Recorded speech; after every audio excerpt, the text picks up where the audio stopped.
This is Audible.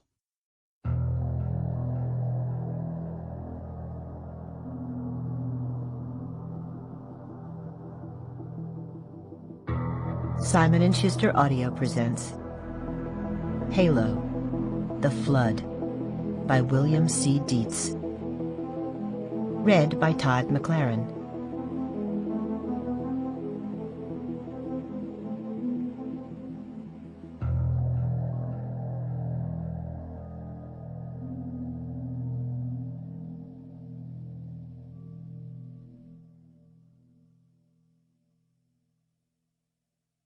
Prologue. 0103 hours, September 19, 2552, Military Calendar. UNSC Cruiser Pillar of Autumn. Location unknown. Tech Officer 3rd Class Sam Marcus swore as the intercom roused him from fitful sleep. He rubbed his blurry eyes and glanced at the mission clock, bolted to the wall above his bunk. He'd been asleep for 3 hours. His first sleep cycle in 36 hours, damn it. Worse, this was the first time since the ship had jumped that he'd been able to fall asleep at all. Jesus, he muttered. This better be good. The old man had put the tech crews on triple shifts after the Pillar of Autumn jumped away from reach.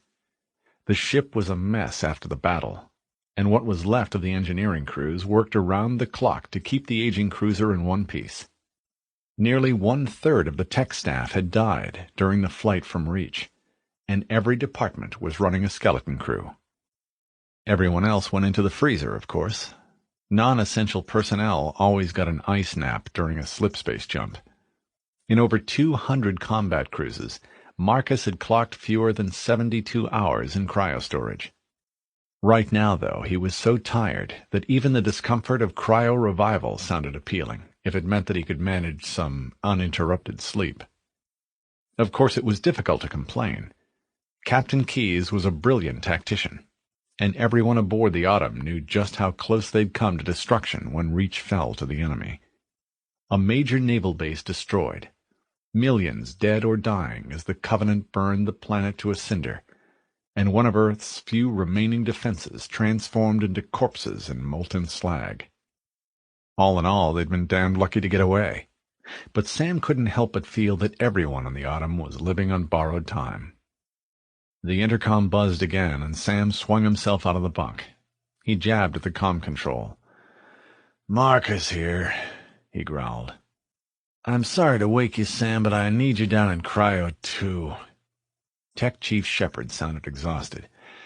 "It's important." "Cryo 2?" Sam repeated, puzzled. "What's the emergency, Tom? I'm not a cryo specialist." "I can't give you specifics, Sam. The captain wants it kept off the comm," Shepard replied, his voice almost a whisper. "Just in case we have eavesdroppers." Sam winced at the tone in his superior's voice. He'd known Tom Shepard since the academy, and had never heard the man sound so grim. "Look," Shepard said, "I need someone I can depend on. Like it or not, that's you, pal. You've cross-checked on cryo systems." Sam sighed. "Months ago, but yes." "I'm sending a feed to your terminal, Sam," Shepard continued. "It'll answer some of your questions anyway. Dump it to a portable pad, grab your gear, and get down here." "Roger," Sam said. He stood, shrugged into his uniform tunic, and stepped over to his terminal. He activated the computer and waited for the upload from Shepard. As he waited, his eyes locked on a small 2D photograph taped to the edge of the screen. Sam brushed his fingers against the photo. The pretty young woman frozen in the picture smiled back at him. The terminal chimed as the feed from Shepard appeared in Sam's message queue. "Receiving the feed, Chief," he called out to the intercom pickup. He opened the file. A frown creased his tired features as a new message scrolled across his screen. "File encrypted. Eyes only. Marcus Samuel. NSN 188-273-18209-Mike. Decryption key personalized. Ellen's anniversary." He glanced back at the picture of his wife. He hadn't seen Ellen in almost 3 years. since his last shore leave on Earth, in fact. He didn't know anyone on active duty who'd been able to see their loved ones for years. The war simply didn't allow for it. Sam's frown deepened. UNSC personnel generally avoided talking about the people back home. The war had been going badly for so long that morale was rock bottom. Thinking about the home front only made things worse. The fact that Tom had personalized the security encoding was unusual enough. Reminding Sam of his wife in the process was completely out of character for Chief Shepard. Someone was being security conscious to the point of paranoia. He punched in a series of numbers, the date of his wedding, and enabled the decryption suite. In seconds, the screen filled with schematics and tech readouts. His practiced eye scanned the file, and adrenaline suddenly spiked through his fatigue like a bolt of lightning. "Christ," he said, his voice suddenly hoarse. "Tom, is this who I think it is?" "Damn right. Get down to Cryo 2 on the double, Sam. We've got an important package to thaw out, and we drop back into real space soon." "On my way," he said. He killed the intercom connection, his exhaustion forgotten. Sam quickly dumped the tech file to his portable comm pad and deleted the original from his computer. He strode toward the door to his cabin, then stopped. He snatched Ellen's picture from the workstation, almost as an afterthought, and shoved it into his pocket. He sprinted for the lift.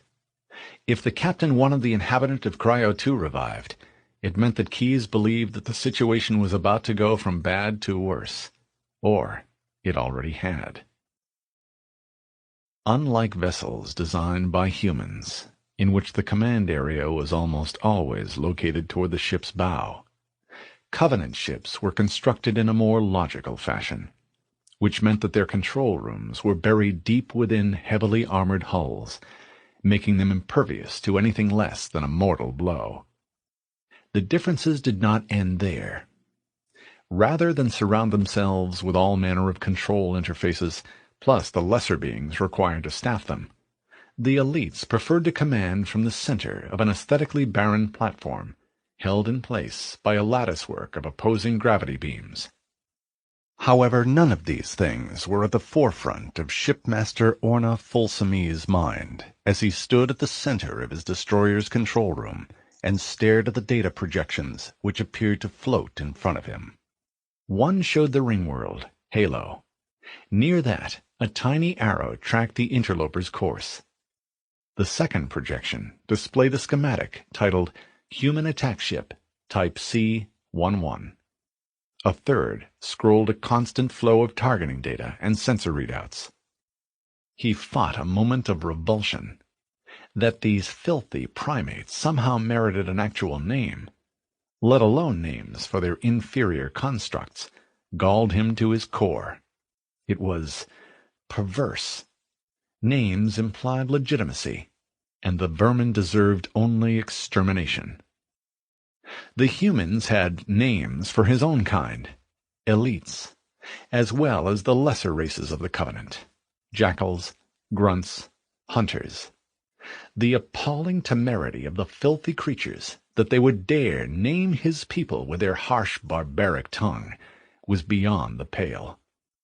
He paused and regained his composure.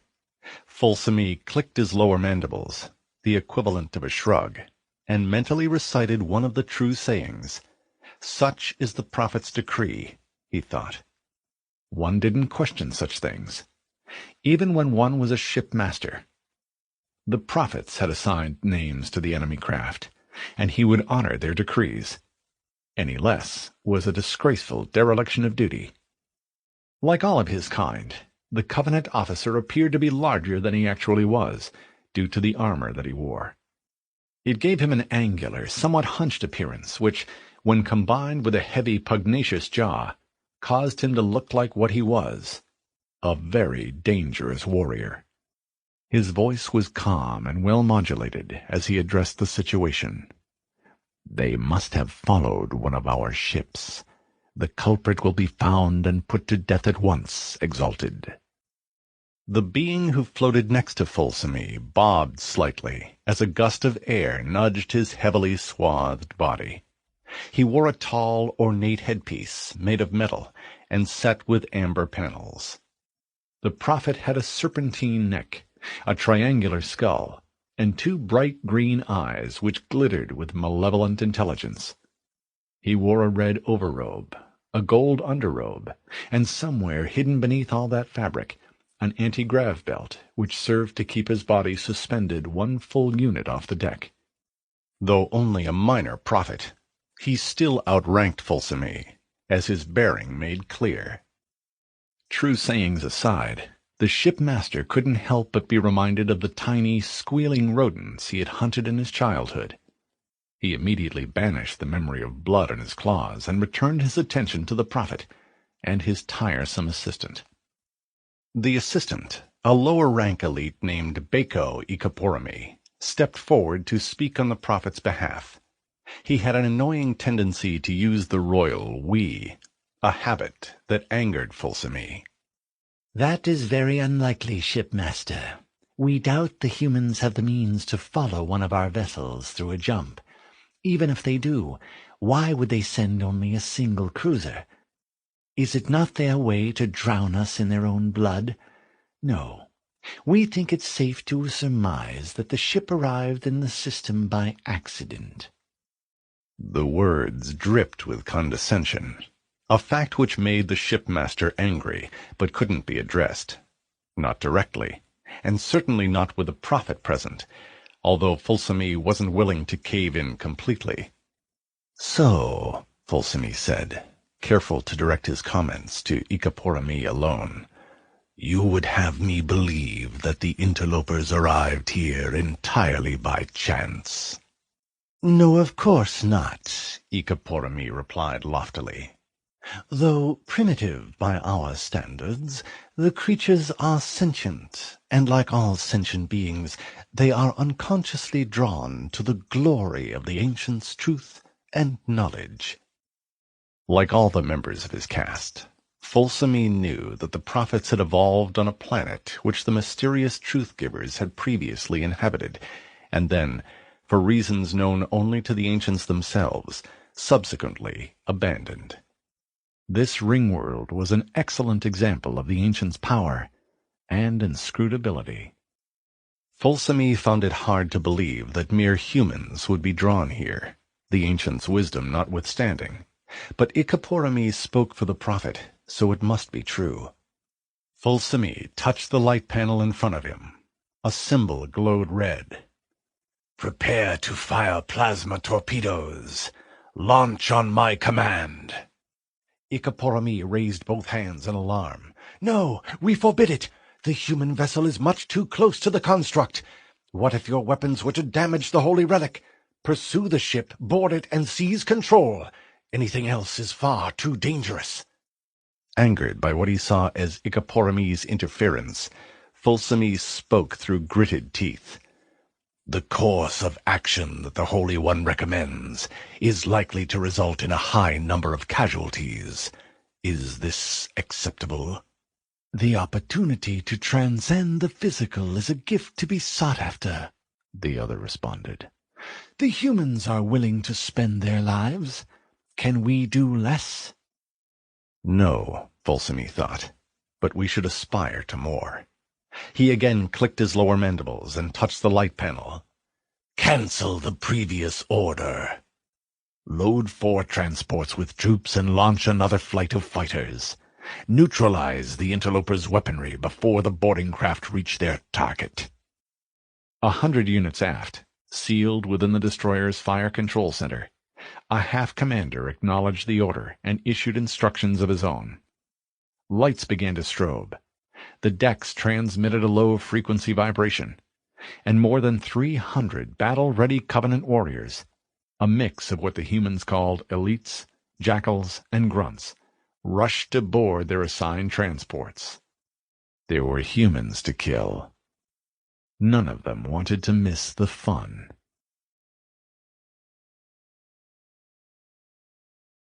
Section 1. Pillar of Autumn. Chapter 1. 0127 hours, ship's time, September 19, 2552, military calendar. UNSC cruiser Pillar of Autumn. Location unknown. The Pillar of Autumn shuddered as her titanium A armor took a direct hit. Just another item in the Covenant's bottomless arsenal, Captain Jacob Keyes thought. Not a plasma torpedo, or we'd already be free-floating molecules. The warship had taken a beating from Covenant forces off reach, and it was a miracle that the hull remained intact, and even more remarkable that they'd been able to make a jump into slipspace at all. "Status!" Keyes barked. "What just hit us?" "Covenant fighter, sir. Seraph class," the tactical officer, Lieutenant Hikawa, replied. Her porcelain features darkened. "Tricky bastard must have powered down and slipped past our sentry ships." A humorless grin tugged at Keyes' mouth. Hikawa was a first-rate tactical officer, utterly ruthless in a fight. She seemed to take the Covenant fighter pilot's actions as a personal insult. "Teach him a lesson, Lieutenant," he said. She nodded and tapped a series of orders into her panel. New orders for the Autumn's fighter squadron. A moment later, there was radio chatter as one of the Autumn's C-709 longsword fighters went after the Seraph, followed by a cheer as the tiny alien ship transformed into a momentary sun, complete with its own system of co-orbiting debris. Keyes wiped a trickle of sweat from his forehead. He checked his display. They'd reverted back into real space 20 minutes ago. 20 minutes, and the Covenant picket patrols had already found them and started shooting. He turned to the bridge's main viewport, a large transparent bubble slung beneath the Autumn's bow superstructure. A massive purple gas giant, Threshold, dominated the spectacular view. One of the longsword fighters glided past as it continued its patrol. When Keyes had been given command of the Pillar of Autumn, he'd been skeptical of the large domed viewport. "The Covenant are tough enough," he had argued to Admiral Stanforth. "Why give them an easy shot into my bridge?" He'd lost the argument. Captains don't win debates with admirals, and in any case, there simply hadn't been time to armor the viewport. He had to admit, though, the view was almost worth the risk. Almost. He absently toyed with the pipe he habitually carried, lost in thought. It ran completely counter to his nature to slink around in the shadow of a gas giant.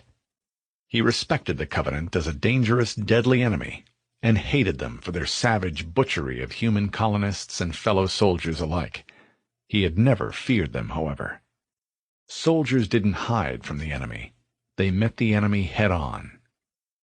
He moved back to the command station and activated his navigation suite.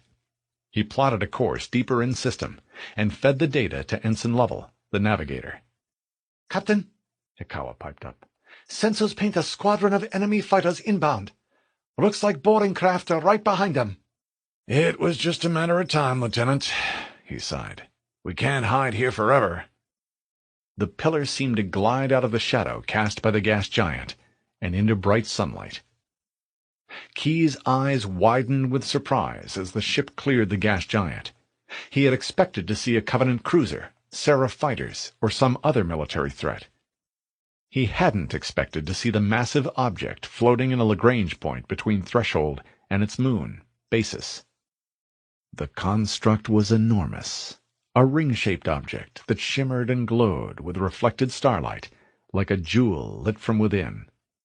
The outer surface was metallic and seemed to be engraved with deep geometric patterns. "Cortana," Captain Keyes said. "What is that?" A foot-high hologram faded into view above a small holopad near the captain's station. Cortana, the ship's powerful artificial intelligence, frowned as she activated the ship's long-range detection gear. Long lines of digits scrolled across the sensor displays and rippled the length of Cortana's body as well. "The ring is 10,000 kilometers in diameter," Cortana announced, "and 22.3 kilometers thick.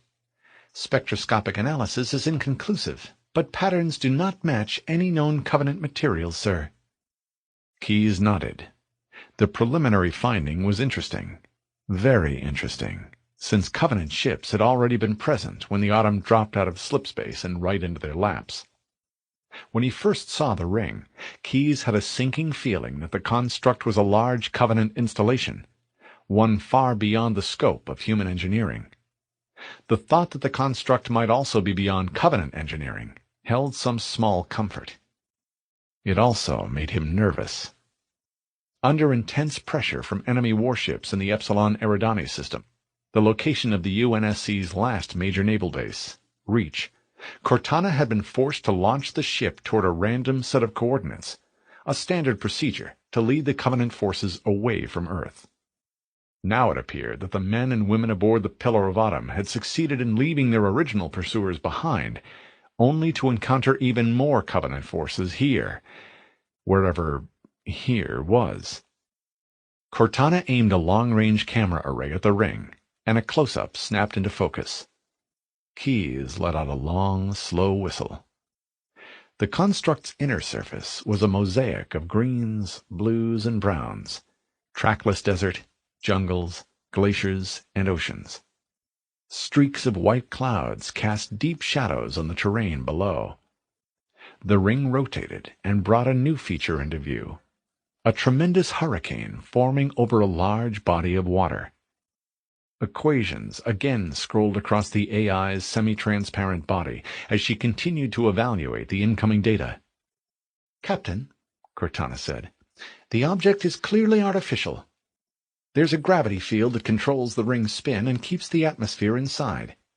I can't say with 100% certainty, but it appears that the ring has an oxygen-nitrogen atmosphere and Earth-normal gravity." Keyes raised an eyebrow. "If it's artificial, who the hell built it, and what in God's name is it?" Cortana processed the question for a full 3 seconds. "I don't know, sir." Regulations be damned, Keyes thought.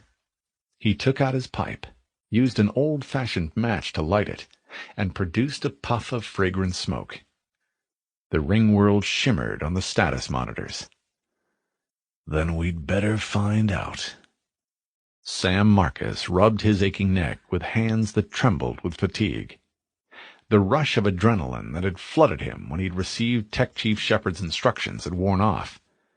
Now he just felt tired, strung out, and more than a little afraid.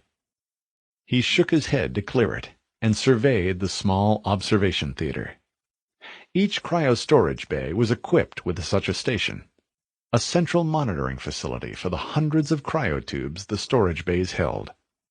By shipboard standards, the Cryo 2 observation theater was large, but the proliferation of life sign monitors, diagnostic gauges, and computer terminals tied directly into the individual cryotubes stored in the bay below made the room seem cramped and uncomfortable. A chime sounded, and Sam's eyes swept across the status monitors. There was only one active cryotube in this bay, and its monitor pinged for his attention. He double-checked the main instrument panel, then keyed the intercom. "He's coming around, sir," he said. He turned and looked out the observation bay's window. Tech Chief Tom Shepard waved up at Sam from the floor of Cryostorage Unit 2. "Good work, Sam," he called back. "Almost time to pop the seal." The status monitors continued to feed information to the observation theater. The subject's body temperature was approaching normal. At least Sam assumed it was normal. He'd never awakened a Spartan before. And most of the chemicals had already been flushed out of his system. "He's in a REM cycle now, Chief," Sam called out. "And his brainwave activity shows he's dreaming. That means he's pretty much thawed. Shouldn't be long now." "Good," Shepard replied. "Keep an eye on those neuro readings. We packed him in wearing his combat armor. There may be some feedback effects to watch out for." "Acknowledged." A red light winked to life on the security terminal, and a new series of codes flashed across the screen. "Wake up series standby. Security lock, priority alpha engaged. Cortana 1.0. Cryostore 23.4.7. "What the hell?" Sam muttered. He keyed the bay intercom again. "Tom, there's something weird here, some kind of security lockout from the bridge." "Acknowledged." There was a static spotted click as Shepard looped in the bridge channel. "Cryo 2 to bridge." "Go ahead, Cryo 2. a female voice replied, laced with the telltale warble of synthesized speech. "We're ready to pop the seal on our guest, Cortana," Shepard explained.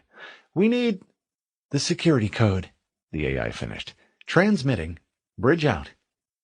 Almost instantly, a new line of text scrolled across the security screen. "Unseal the hushed casket." Sam hit the execute command. The security lockout dropped away, and a countdown timer began marking time until the wake-up sequence would be completed. The soldier was coming around. Respiration was up, ditto his heart rate, as both returned to normal levels. Here he is, Sam thought, a real honest-to-God Spartan. Not just any Spartan, but maybe the last Spartan. The shipboard scuttlebutt said the rest of them had bought the farm at Reach. Like his fellow techs, Sam had heard of the program, though he'd never seen an actual Spartan in person. In order to deal with increasing civil turmoil, the Colonial Military Administration had secretly launched Project Orion back in 2491. The purpose of the program was to develop super soldiers, codenamed Spartans, who would receive special training in physical augmentation. The initial effort was successful, and in 2517, a new group of Spartans, the 2 Series, had been selected as the next generation of super soldier. The project had been intended to remain secret, but the Covenant War had changed all that. It was no secret that the human race was on the verge of defeat. The Covenant ships and space technology were just too advanced. While human forces could hold their own in a ground engagement, the Covenant would simply fall back into space and glass the planet from orbit. As the situation grew increasingly grim, the Admiralty was faced with the ugly prospect of fighting a two-front war, one against the Covenant in space, and another against the collapsing human society on the ground. The general public and the rank and file in the military needed a morale boost, so the existence of the Spartan II project was revealed. There were now successful heroes to rally behind, men and women who had taken the fight to the enemy and won several decisive battles. Even the Covenant seemed to fear the Spartans. Except they were gone now, all but one, sacrificed to protect the human race from the Covenant and the very real possibility of extinction. Sam gazed on the soldier in front of him with something akin to awe. Here, about to rise as if from a grave, was a true hero. It was a moment to remember, and, if he was lucky enough to survive, to tell his children about. It didn't make him any less afraid, however. If the stories were true, the man gradually regaining consciousness in the bay below was almost as alien, and certainly as dangerous, as the Covenant. He was floating in the Never-Never Land, somewhere between cryo and full consciousness, when the dream began. It was a familiar dream, a pleasant dream, and one which had nothing to do with war. He was on Eridanus II, the colony world he'd been born on, long since destroyed by the Covenant. He heard laughter all around. A female voice called him by name, John. A moment later, arms held him, and he recognized the familiar scent of soap. The woman said something nice to him, and he wanted to say something nice in return, but the words wouldn't come. He tried to see her, tried to penetrate the haze that obscured her face, and was rewarded with the image of a woman with large eyes, a straight nose, and full lips. The picture wavered, indistinct, like a reflection in a pond. In an eye blink, the woman who held him transformed.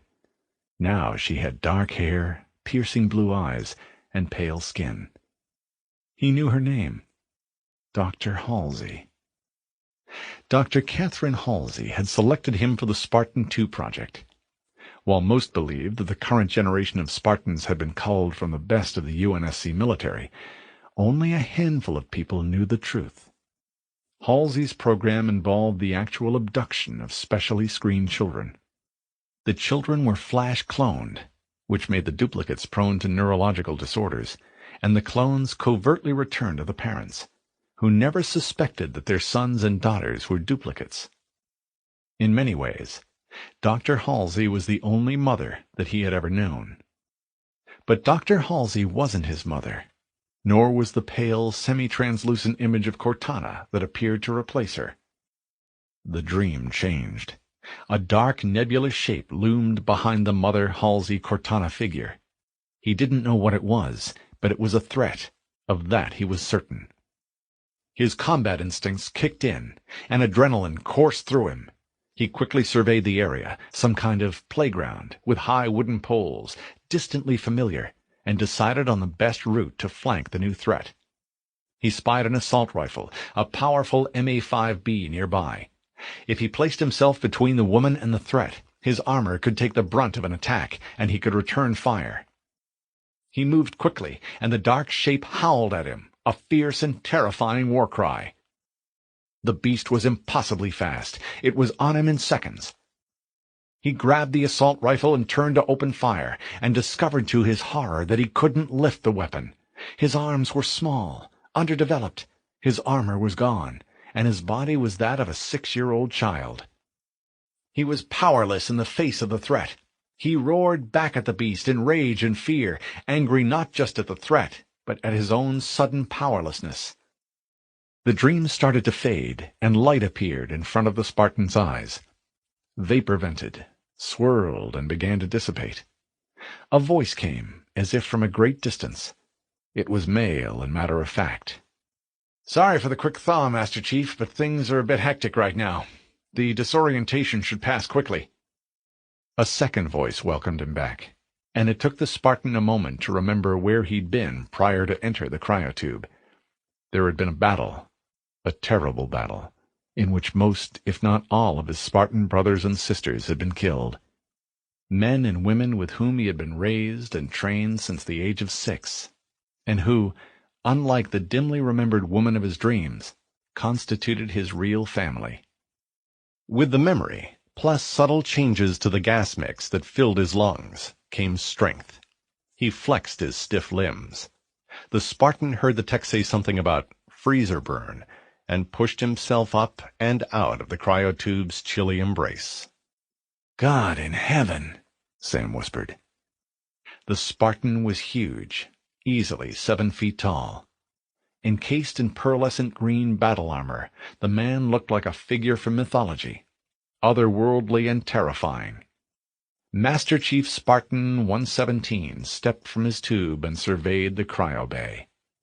The mirrored visor on his helmet made him all the more fearsome, a faceless, impassive soldier built for destruction and death. Sam was glad that he was up here in the observation theater, rather than down on the Cryo-2 main floor with the Spartan. He realized that Tom was waiting for diagnostic data. He checked the displays, neural pathways clear, no fluctuations in heartbeat or brainwave activity. He opened an intercom channel. "I'm bringing his health monitors online now." Sam watched as Tom led the Spartan to the various test stations in the bay, pitching in where he was required. In short order, the soldier's gear had been brought online.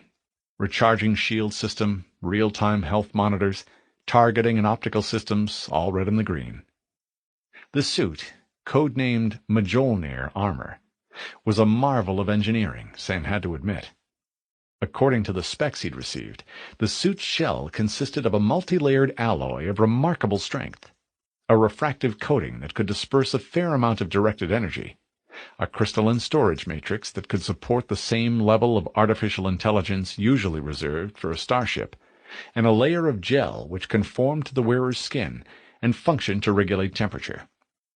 Additional memory packets and signal conduits had been implanted into the Spartan's body, and 2 externally accessible input slots had been installed near the base of his skull.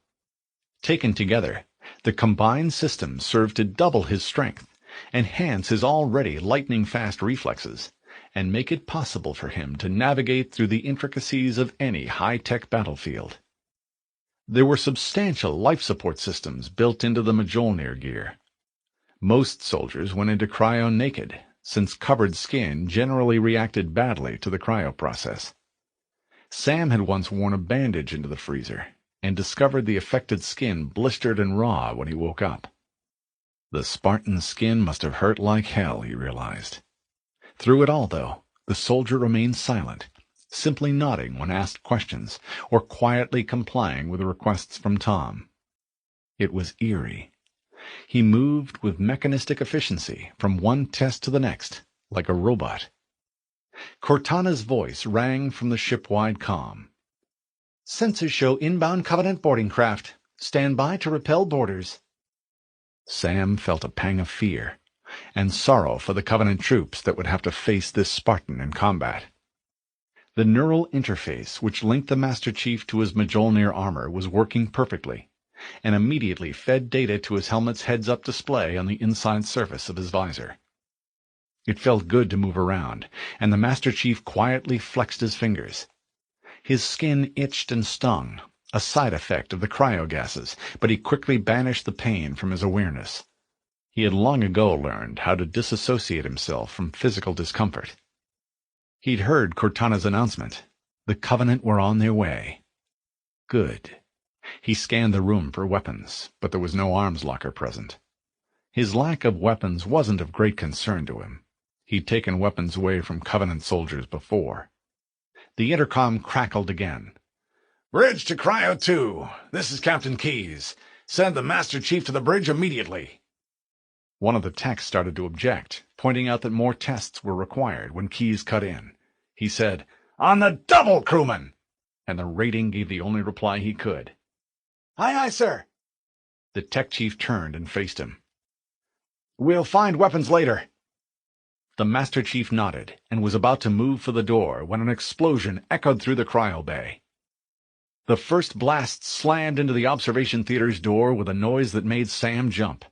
His heart pounded as he quickly hit the door controls, engaging an emergency lockout. A heavy metal barrier slammed into place with a crash, then began to glow red as Covenant energy weapons burned their way through. "They're trying to get through the door!" he yelled. He glanced down into the bay and saw Tom, a stricken look on his face. Sam could see his own startled reflection in the Spartan's mirrored visor. Sam lunged for the alarm and had time to call in an alert. Then the security door exploded in a shower of fire and molten steel. He heard the whine of plasma rifle fire, then felt something punch him in the chest. His vision blurred, and he groped to feel the wound. His hands came away sticky with blood. "It doesn't hurt," he thought. "It should hurt, shouldn't it?" He felt disoriented, confused. He could see a flurry of movement as armored figures swarmed into the observation theater. He ignored them and focused on his wife's picture, smeared with his own blood, which had somehow fallen to the deck plates. He fell to his knees and scrambled for the photograph, his hands shaking. His field of vision narrowed as he struggled to reach the discarded photo. It was only inches away now, but the distance felt like miles. He'd never been so tired. His wife's name echoed in his mind. Sam's fingers had just brushed the edge of the photograph when an armored boot pinned his arm to the deck. Long, clawed fingers plucked the picture from the floor. Sam cursed weakly and struggled to face his attacker. The alien, an elite, cocked his head at the image in puzzlement. He glanced down, as if noticing Sam for the first time. The human continued to reach for the picture. He dimly heard Tom's voice call out in anguish, "Sam!" The elite aimed the plasma rifle at Sam's head and fired. The Master Chief bristled. Covenant forces were in close proximity, and a fellow soldier had just died. He longed to climb to the observation bay and engage the enemy, but orders were orders. He needed to get to the bridge. The cryotech keyed open a hatchway. "Come on!" he yelled. "We gotta get the hell out of here!" The Master Chief followed the crewman through the hatch and down the corridor. A sudden explosion blew the next door to smithereens, hurled what remained of the technician's body down the passageway, and caused the Chief's shields to flare. He mentally reviewed the schematics of the Halcyon-class line of ships and doubled back. He vaulted over a pair of power conduits and landed in the dimly lit maintenance hallway beyond. An emergency beacon strobed and alarms wailed. The rumble of a second explosion echoed down the corridor. He pushed ahead, past a dead crewman, and into the next section of hallway. The Master Chief saw a hatch, its security panel pulsing green, and hurried forward. There was a third explosion, but his armor deflected the force of the blast. The Spartan forced open the partially melted door, saw an opening to his left, and heard someone scream. A naval crewman fired his sidearm at a target the Master Chief couldn't see, and the deck shuddered as a missile struck the Autumn's hull. The Master Chief ducked under a half-raised door just in time to see the crewman take an energy bolt through the chest as the rest of the human counterboarders returned fire. Covenant forces backed through a hatch and were forced to retreat into an adjoining compartment. Chaos reigned as the ship's crew did the best they could to push the boarders back toward the airlocks or to trap them in compartments where they could be contained and dispatched later. Unarmed, and well aware of the fact that Captain Keyes needed him on the bridge, the Master Chief had little choice but to follow the signs and avoid the firefights that raged all around. He made his way down a darkened access corridor. The Covenant boarders must have shorted out the illumination circuits in this compartment, and nearly ran headlong into a Covenant elite.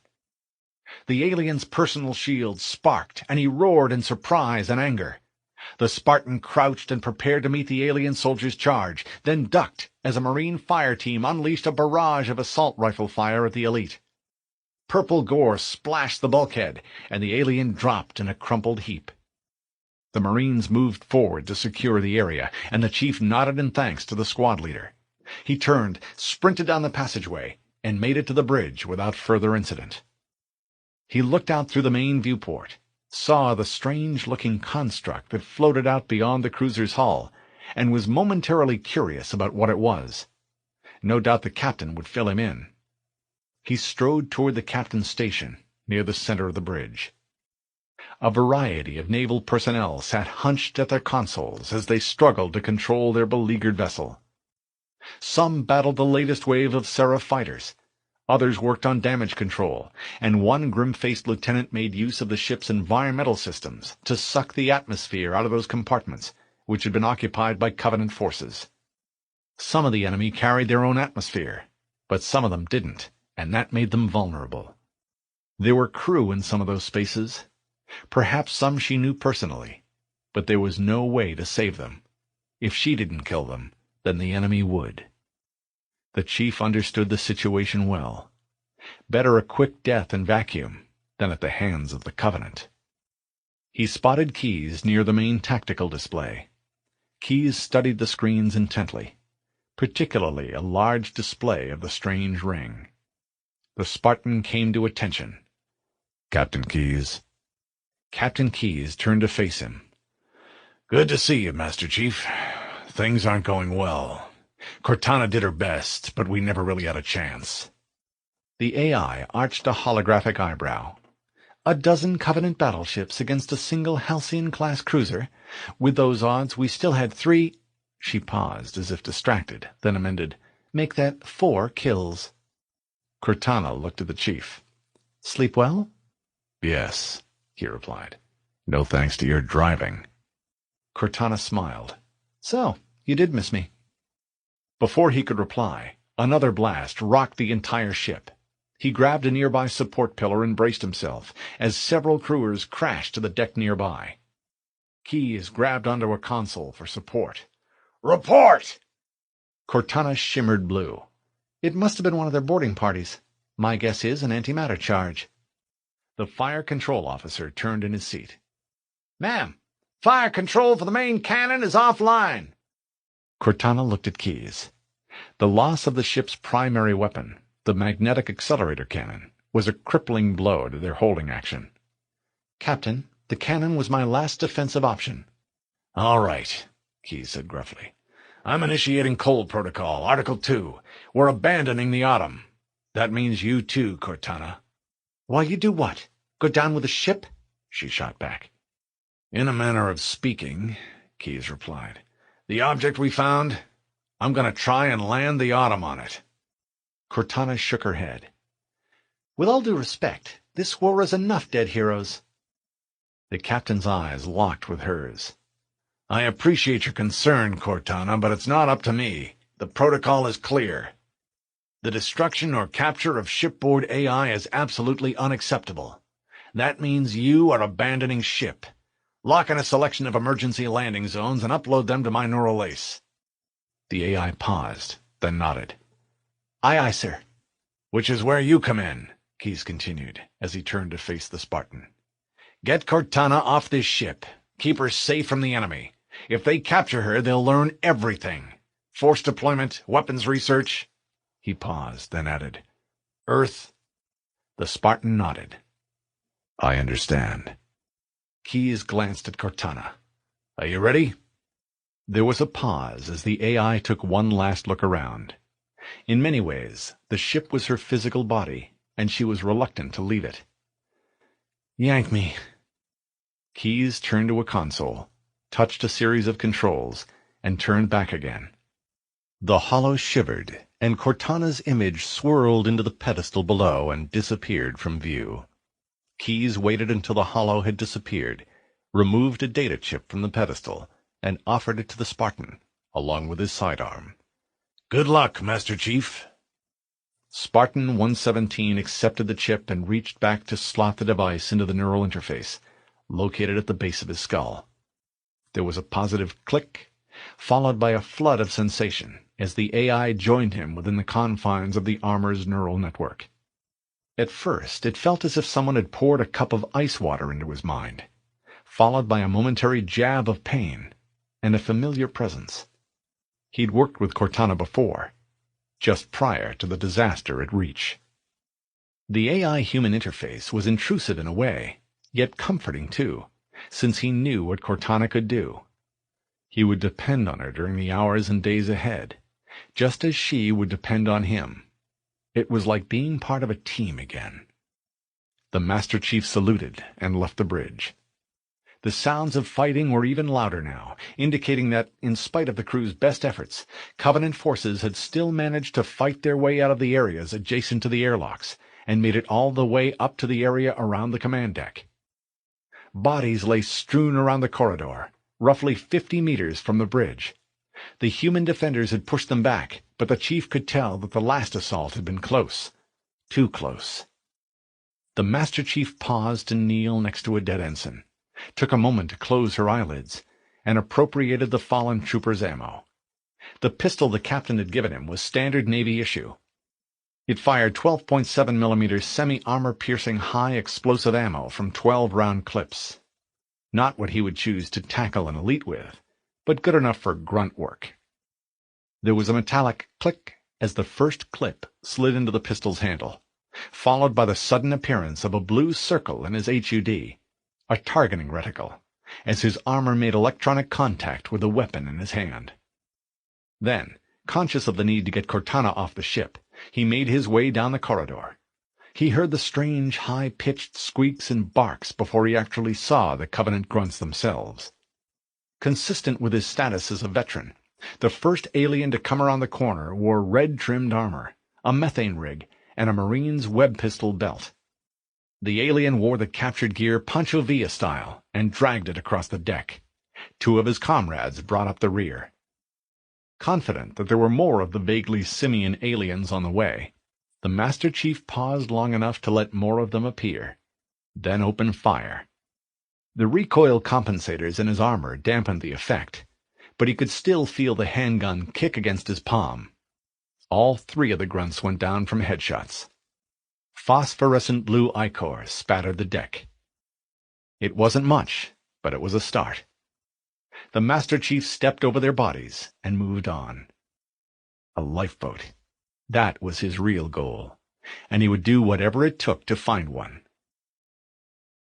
Ashamed by the ignominy of it, but consistent with his orders, the elite named Isna Nasali waited until the grunts, jackals, and 2 members of his own race had charged out through the human airlock before leaving the assault boat himself. Though armed with a plasma pistol, plus a half-dozen grenades, he was there to observe rather than fight, which meant that the elite would rely on both his energy shielding and active camouflage to keep him alive. His role, and an unaccustomed one at that, was to function as an Asuna, or Eye of the Prophet. The concept, as outlined to Nusseli by his superior, was to insert experienced officers into situations where intelligence could be gleaned, and to do so early enough to obtain high-quality information.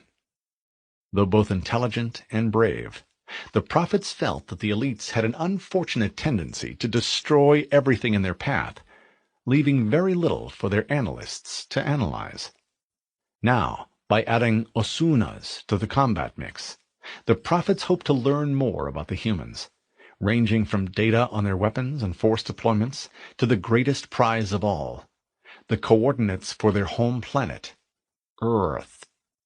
Nusseli had 3 major objectives: to retrieve the enemy ship's AI, to capture senior personnel, and to record everything he saw via the cameras attached to his helmet. The first 2 goals were bound to be difficult, but a quick check confirmed that the video gear was working, and the third objective was assured. So even though the assignment was empty of honor, Nusseli understood its purpose and was determined to succeed, if only as a means to return to the regular infantry, where he belonged. The elite heard the rhythmic clatter of a human weapon as a group of their marines backed around a corner, closely pursued by a pack comprised of grunts and jackals. The Osuna considered killing the humans, thought better of it, and flattened himself against a bulkhead. None of the combatants noticed the point where the metal appeared to be slightly distorted, and a moment later the spies slipped away. It seemed as if the autumn was infested with chrome-armored demons spouting plasma fire. The Master Chief had acquired an MA-5B assault rifle, along with close to 400 rounds of 7.62mm armor-piercing ammunition. In this situation, with plenty of ordnance lying around, he preferred to reload when the ammo indicator on his weapon dropped to around 10. Failure to do so could result in disaster if he ran into serious opposition. With that in mind, the Chief hit the release, allowed a nearly empty magazine to fall, and shoved a new clip into its place. The weapon's digital ammo counter reset, as did its cousin in his HUD. "We're closer," Cortana said from someplace just outside his head. "Duck through the hatch ahead and go up 1 level." The Master Chief ran into a shimmery, black-clad elite and opened fire. There were grunts in the area as well, but he knew that the elite posed the real danger. He expertly sprayed a trio of bursts at the alien. The elite roared in defiance and fired in return, but the sheer volume of the specially hardened 7.62mm projectiles caused the elite shielding to flare, overload, and fail. The bulky alien fell to his knees, bent forward, and collapsed. Frightened by what had happened to their leader, the grunts made barking noises, turned and began to scurry away. Individually, the grunts were cowards, but the Spartan had seen what a pack of the creatures could do. He opened fire again. Alien bodies tumbled and fell. He continued on through a hatch, heard more firing, and turned in that direction. Cortana called out, "Covenant, on the landing above us!" He ran toward a flight of metal stairs and charged straight for the landing. Boots rang on metal as he slammed a fresh magazine into the weapon's receiver and past a wounded Marine. The Spartan remembered the soldier from his last action on one of Reach's orbiting defense stations. The Marine held a dressing to a plasma burn and managed to smile. "Glad you could make it, Chief. We saved some party favors just for you." The Spartan nodded, paused on the landing, and took aim at a jackal. The vaguely bird-like aliens carried energy shields, handheld units, rather than the full body protection the elites favored. The jackal shifted to take aim at the wounded Marine, and the Chief saw his opening. He fired a burst at the jackal's unprotected flank, and the alien hit the deck plates, dead. He continued the climb up the flight of stairs, and came nearly visor to visor with another elite. The alien roared, charged forward, and attempted to use his plasma rifle like a club. The Master Chief evaded the blow. He'd fought elites hand-to-hand before, and knew they were dangerously strong, and backed away. He leveled the assault weapon at the elite's belly, and squeezed the trigger. The Covenant soldier seemed to absorb the bullets like a sponge, continued to advance, and was just about to swing when a final round cut through his spinal cord. The alien soldier slammed into the deck, twitched once, and died. Spartan 117 reached for another magazine. Another elite roared, as did another. There was no time to reload, so the Master Chief turned to take them on. He discarded the assault rifle and drew his sidearm. There were a pair of dead Marines at the alien's feet, roughly 25 meters away. Well within range, he thought, and opened fire. The lead elite snarled as the powerful handgun rounds tore into the shielding around his head. Sensing the Spartan's threat, the aliens shifted all of their fire in his direction, only to watch as it dissipated against his shields and armor. Now, free to direct their fire wherever they chose, the Marines launched a hastily organized counterattack. A fragmentation grenade blew one elite into bloody ribbons, shredded the jackals who had the poor judgment to stand next to him, and sent pieces of shrapnel flying across the stairwell to slam into the bulkhead. The other elite was consumed by a hail of bullets. He seemed to wilt, fold, and fly apart. "That's what I'm talking about!" a Marine crowed. He fired a coup de grace into the alien's head. Satisfied that the area was reasonably secure, the Master Chief moved on. He passed through a hatch, helped a pair of Marines take out a group of grunts, and marched down a corridor drenched with blood, both human and alien. The deck shook as the Autumn took a new hit from a ship-to-ship missile. There was a muffled clang, and a light flared beyond a viewport. "The lifeboats are launching," Cortana announced. "We should hurry." "I am hurrying," the Master Chief replied. "I'll get there as soon as I can." Cortana started to reply, reconsidered, and processed the equivalent of an apologetic shrug. Sometimes, fallible though they were, humans were right. Flight Officer Captain Carol Raleigh, better known to the ship's Marine contingent by her call sign, Foehammer, waited for the grunt to round the corner. She shot him in the head, and the little methane-breathing bastard dropped like a rock. The pilot took a quick peek, verified that the next corridor was clear, and motioned to those behind her. "Come on, let's get while the getting's good." 3 pilots, along with an equal number of ground crew, followed as Raleigh thundered down the hall. She was a tall, broad-shouldered woman, and she ran with a flat-footed determination. The plan, if the wild-ass scheme she'd concocted could be dignified as such, was to make it down to the ship's launch bay, jump into their D-77/TC Pelican dropships, and get off the Autumn before the cruiser smacked into the construct below. At best, it would be a tricky takeoff and a messy landing, but she'd rather die behind the stick of her bird than trust her fate to some lifeboat jockey. Besides, maybe some transports would come in handy, if anybody actually made it off the ship alive. That was looking like an increasingly big maybe. "They're behind us!" somebody yelled. "Run faster!" Raleigh wasn't a sprinter. She was a pilot, damn it. She turned to take aim on her pursuers, when a globe of glowing green plasma sizzled past her ear. "Screw this!" she yelled, then ran with renewed energy. As the battle with the interlopers continued to rage, a grunt named Yeyap led a small detachment of his own kind through a half-melted hatch and came upon the scene of a massacre. The nearest bulkhead was drenched in shimmering blue blood. Spent shell casings were scattered everywhere, and a tangled pile of grunt bodies testified to an engagement lost. Yeyap keened in brief mourning for his fallen brethren. That most of the dead were grunts like Yeyap didn't surprise him. The prophets had long made use of his race as cannon fodder.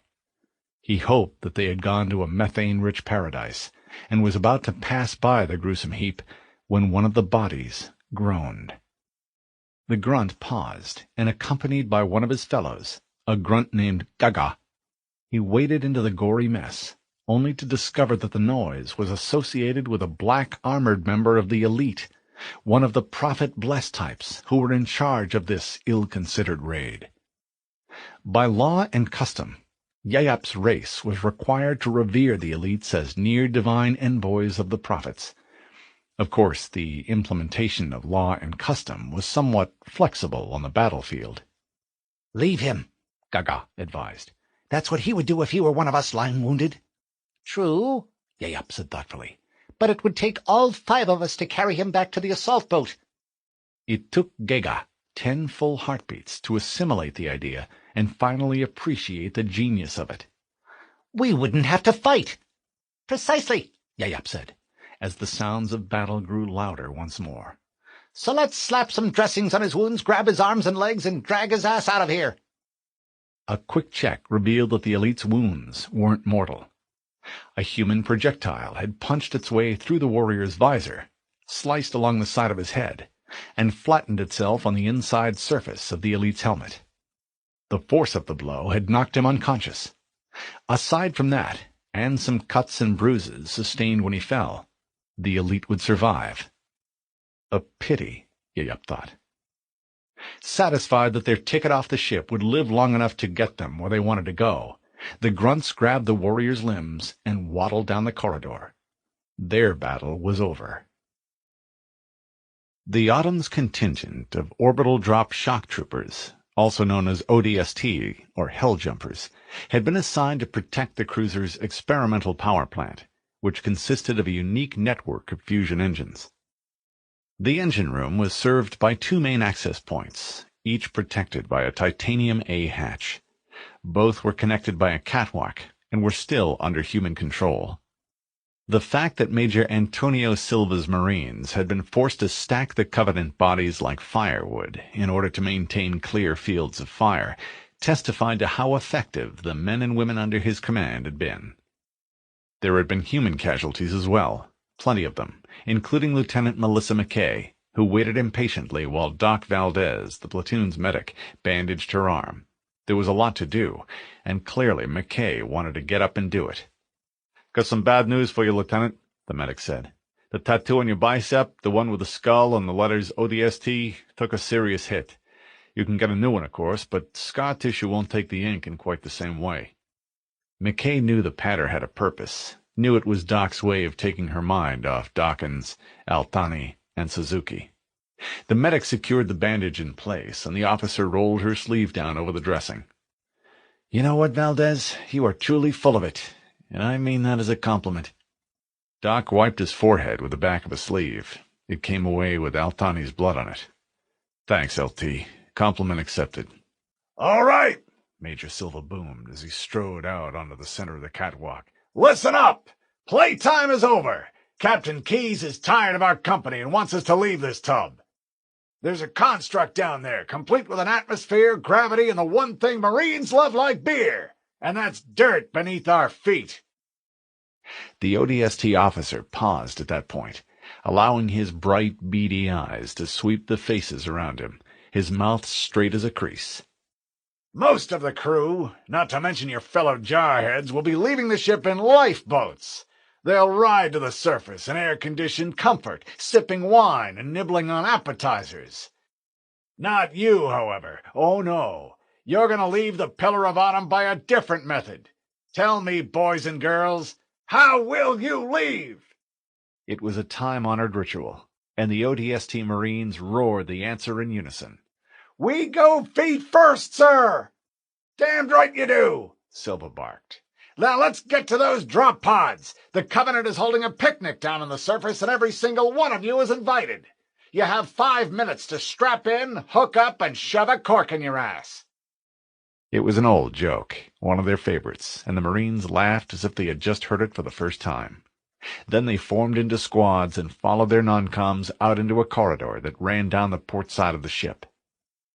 McKay led her platoon down the hall, past the troopers assigned to guard the intersection, and through what had been a battlefield. Bodies lay sprawled where they had fallen. Plasma burns marked the bulkheads, and a long line of 7.62 millimeter dimples marked the last burst that one of the dead soldiers would ever fire. They pounded around a corner and into what the Marines referred to as Hell's Waiting Room. The troopers streamed down the center of a long, narrow compartment that housed 2 rows of oval-shaped individual drop pods. Each pod bore the name of an individual trooper and was poised over a tube that extended down through the ship's belly. Most combat landings were made via armed assault boats, but the boats were slow and subject to anti-aircraft fire. That was why the UNSC had invested the time and money necessary to create a second way to deliver troops through an atmosphere, the HEV, or Human Entry Vehicle. Computer-controlled anti-aircraft fire would nail some of the pods, but they made small targets, and each hit would result in one death rather than a dozen. There was just one problem. As the ceramic skins that covered the HEVs burned away, the air inside the pods became unbelievably hot, sometimes fatally so, which was why ODST personnel were referred to as Hell Jumpers. It was an all-volunteer outfit, and it took a special kind of crazy to join up. McKay remained on the central walkway until each of her men had entered his particular pod. She knew that meant she would have 60 seconds less to make her own preparations, and was quick to enter her HEV once the last hatch had closed. Once inside, McKay's hands were a blur as she secured her harness, ran the obligatory systems check, removed a series of safeties, armed her ejection tube, and eyed the tiny screen mounted in front of her. The Autumn's fire control computer had already calculated the force required to blow the pod free and drop the HEV into the correct entry path. All she had to do was hang on, pray that the pod's ceramic skin would hold long enough for the chute to open, and try to ignore how fragile the vehicle actually was. No sooner had the officer braced her boots against the bulkhead and looked up at the countdown than the last digit clicked from 1 to 0. The pod dropped, accelerated out of the ejection tube, and fell toward the ring-shaped world below. Her stomach lurched, and her heart rate spiked. Somebody popped a tiny disc into a data player, touched a button, and pushed the hyped-up strains of the Helljumpers' anthem out over the Team Freak. The regs made it clear that unauthorized use of UNSC communications facilities was wrong, very wrong, but McKay knew that at that particular moment it was right, and Silva must have agreed, because nothing came in over the command freak. The music pounded in her ears, the HEV shuddered as it hit the outer layer of the ring construct's atmosphere, and the Marines fell feet first through the ring. The deck jumped as the Pillar of Autumn absorbed yet another blow, and the battle continued to rage within. The Master Chief was close now, and prepared to sprint for a lifeboat. That was when Cortana said, "Behind you!" and the Master Chief felt a plasma bolt hit him squarely between the shoulder blades. He rolled with the blow and sprang to his feet. He whirled to face his attacker, and saw that a grunt had dropped out of an overhead maintenance way. The diminutive alien stood with his feet planted on the deck, a plasma pistol overcharging in his claws. The Master Chief took 3 steps forward, used the assault rifle to knock the creature off its feet, and followed it with a 3-round burst. The grunt's pistol discharged its stored energy into the ceiling. Drips of molten metal sizzled on the Master Chief's shields. The armor-piercing rounds punctured the alien's breathing apparatus, released a stream of methane, and caused the body to spin like a top. A trio of additional grunts landed on the Master Chief's shoulders and grabbed hold. It was almost laughable, until the Spartan realized that one of them was trying to remove his helmet. A second alien carried an ignited plasma grenade. The little bastards meant to drop the explosive into his armor. He flexed his shoulders and shook himself like a dog. Grunts flew in every direction as the Master Chief used short, controlled bursts to put them down. He turned toward the lifeboats. "Now!" Cortana urged. "Run!" The Spartan ran just as the door started to close. A nearby Marine fell while running for the escape craft, and the Chief paused long enough to scoop the soldier up and hurl him into the boat. Once inside, they joined a small group of crew members already on board the escape craft. "Now would be a very good time to leave," Cortana commented coolly, as something else exploded, and the cruiser shuddered in response. The Master Chief stood facing the hatch. He waited for it to close all the way, saw the red light appear, and knew it was sealed. Punch it. The pilot triggered the launch sequence, and the lifeboat blasted free of the ship, balanced on a column of fire. The boat skimmed along the surface of the Autumn at dizzying speed. Plasma blasts from a Covenant warship slammed into the Autumn's hull. In seconds, the lifeboat dropped away from the cruiser and dove toward the ring. The Master Chief killed his external comm system and spoke directly to Cortana. "So, any idea what this thing is?" "No," Cortana admitted. "I managed to slice some data out of the Covenant battle network. They call it Halo, and it has some kind of religious significance to them, but your guess is as good as mine." She paused, and the Spartan sensed the AI's amusement. Well, almost as good. Halo, he repeated. Looks like we're going to be calling it home for a while. The lifeboat was too small to mount a Shaw Fujikawa faster-than-light drive, so there was nowhere to go but the ring. There were no shouts of jubilation, no high fives, only silence as the boat fell through the blackness of space. They were alive, but that was subject to change, and that left nothing to celebrate. One Marine said, "This duty station really sucks." No one saw any reason to contradict him. Raleigh and her companions skidded to a halt, turned back the way they had come, and let loose with everything they had. Their weaponry included 2 pistols, 1 assault rifle, and a plasma rifle that a pilot had scooped up along the way. Not much of an arsenal, but sufficient to knock 3 jackals off their feet and put the aliens down for good. Raleigh caved the last jackal's skull in with her boot. Eager to get aboard their ships, the group ducked for the docking bay hatch, closed it behind them, and ran for the Pelicans. Fohammer spotted her bird, gave thanks for the fact that it was undamaged, and ran up the ramp. As always, it was fueled, armed, and ready to fly. Fry, her co-pilot, dropped into position behind her, with Crew Chief Cullen bringing up the rear. Once in the cockpit, Raleigh strapped in, ran an abbreviated pre-flight checklist, and started the transport's engines. They joined with the rest to create a satisfying roar. The outer hatch cycled open. Loose gear tumbled into space as the bay explosively decompressed. Moments later, the cruiser entered the ringworld's atmosphere, which meant that the transports could depart, but they had to do it soon. Re-entry friction was already creating a wall of fire around the ship. "Damn!" Fry exclaimed. "Look at that!" and pointed forward. Raleigh looked, saw a Covenant landing craft coming straight toward the bay, braving the heat generated by the Autumn's re-entry velocity. There was a limited window of opportunity to get off this sinking ship, and the Covenant bastard was right in the way. She swore and released the safety on the Pelican's 70mm chin gun. The weapon shook the entire ship, punched holes through alien armor, and hit something vital. The enemy vessel shuddered, lost control, and spun into the Autumn's hull. "All right," the wing leader said over the ship-to-ship frequency. "Let's go down and meet our hosts. See you on the ground. Fohammer out." She clicked off the transmitter and whispered, "Good luck." One by one, the dropshifts left the bay, did a series of wingovers, and dropped through the overarching ring. Raleigh struggled to maintain control as the atmosphere tore at her ship. The status panel flashed a heat warning as friction created a massive thermal buildup along the Pelican's fuselage. The leading edges of the ship's short, stubby wings started to glow. "Geez, boss," Fry said, his teeth rattling from the constant jouncing of the Pelican. "Maybe this wasn't such a good idea." Fohammer made some adjustments, managed to improve the ship's glide angle, and glanced to her right. "If you got a better idea," she yelled, "bring it up at the next staff meeting." He nodded. "Yes, ma'am." "Until then," she added, "shut the hell up and let me fly this thing." The Pelican hit an air pocket, dropped like a rock, and caught itself. The transport shook like a thing possessed. Raleigh screamed with anger and battled her controls as her ship plummeted toward the surface of the ring.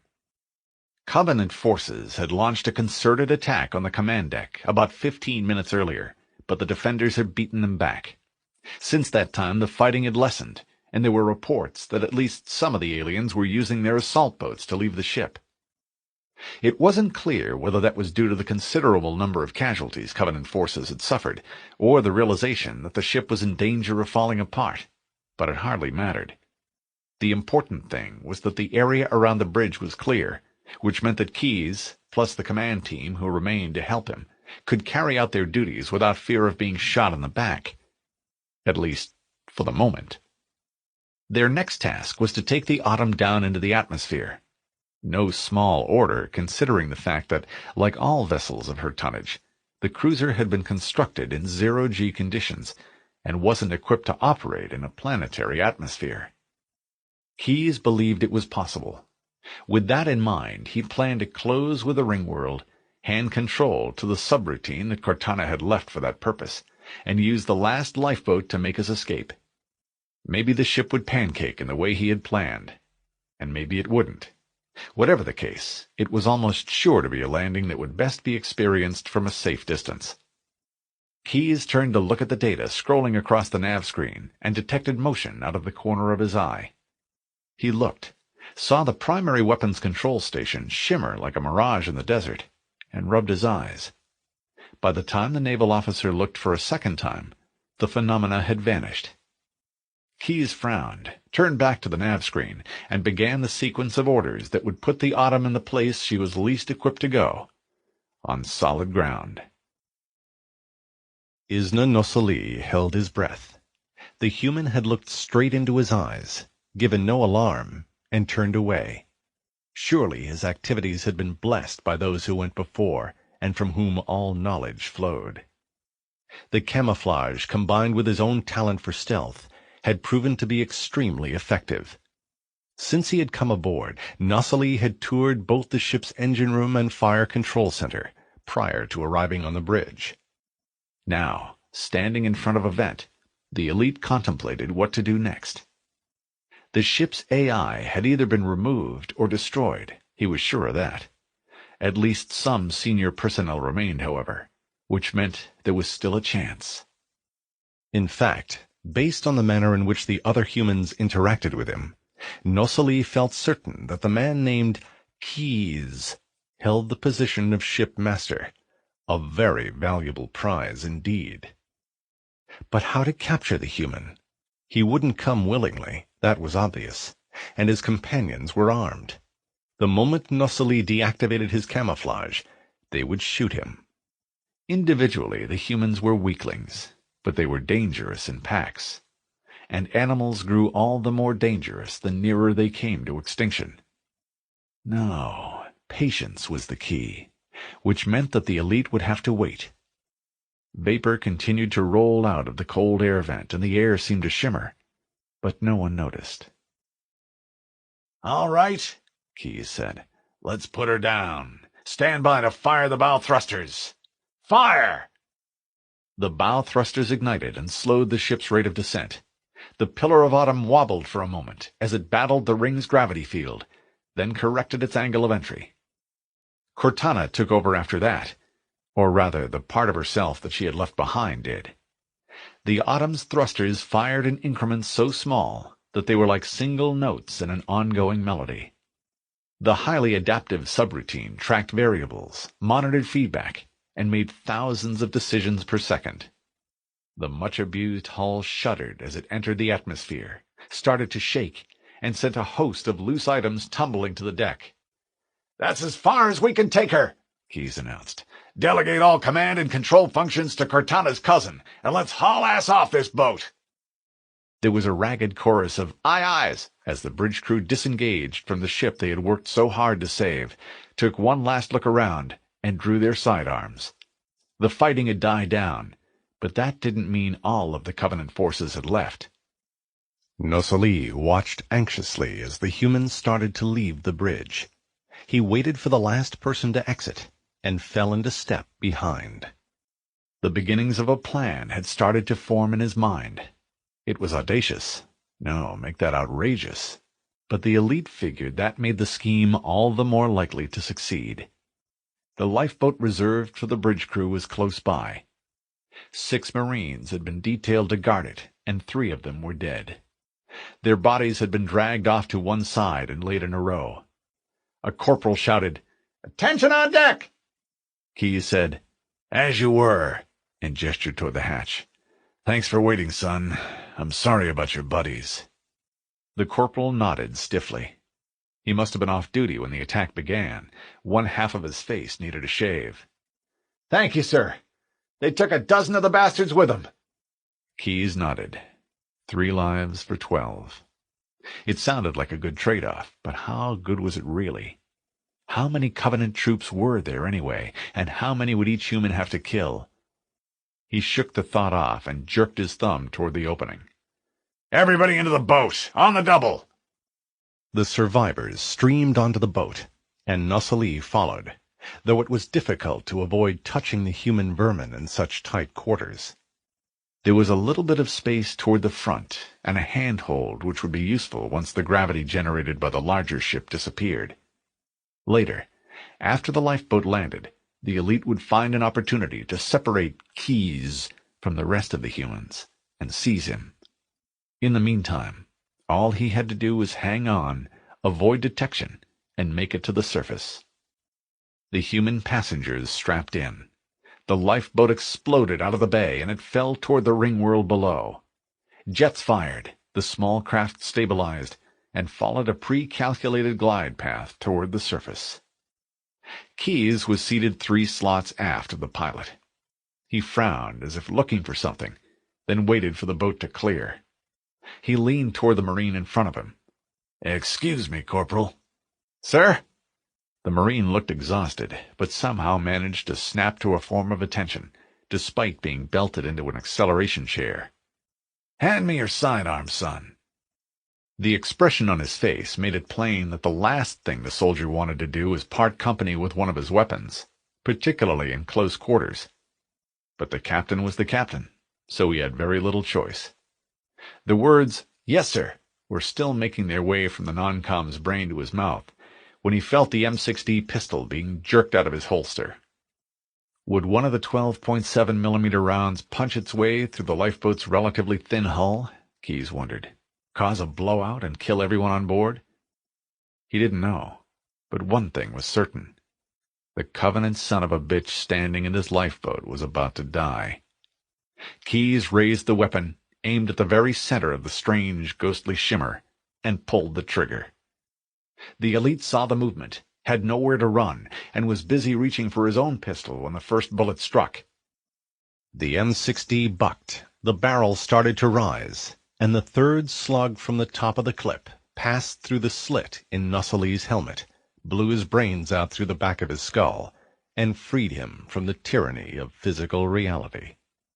No sooner had the noise of the last shot died away than the camo generator failed, and an elite appeared, as if from thin air. The alien's body floated back toward the rear of the cabin. Thousands of globules of alien blood escorted bits of brain tissue on their journey to the lifeboat's stern. Lieutenant Hikawa ducked as one of the elite's boots threatened to hit her head. She pushed the corpse away, her face impassive. The rest of the passengers were too shocked to do or say anything at all. The captain calmly dropped the clip from the gun, ejected the round in the chamber, and handed the weapon back to the stunned corporal. "Thanks," Keyes said. "That thing works pretty well. Don't forget to reload it." Section 2. Halo. Chapter 2. Deployment 100 hours, 3 minutes, 24 seconds. Major Silva mission clock. Command HEV. In combat drop to surface of Halo. Consistent with standard UNSC insertion protocols, Major Antonio Silva's HEV accelerated once it was launched, so that it was among the first to enter Halo's atmosphere. There were a number of reasons for this, including the strongly held belief that officers should lead rather than follow, be willing to do anything their troops were asked to do, and expose themselves to the same level of danger. There were still other reasons, however, beginning with the need to collect, sort, and organize the troops the moment their boots touched ground. Experience demonstrated that whatever the Helljumpers managed to accomplish during the first so-called golden hour would have a disproportionate effect on the success or failure of the entire mission, especially now as the Marines dropped onto a hostile world without any of the intel briefings, virtual reality sims, or environment-specific equipment mods they would normally receive prior to such an insertion.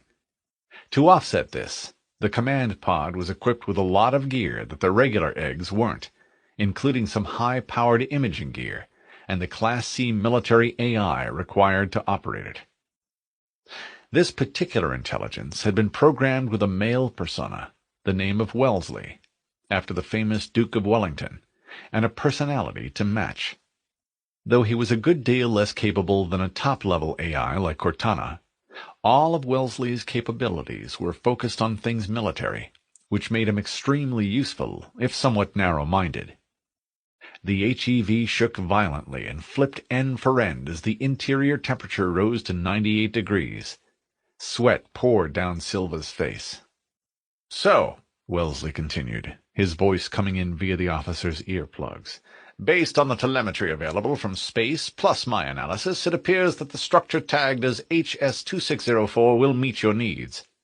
The AI's tone changed slightly as a conversational subroutine kicked in.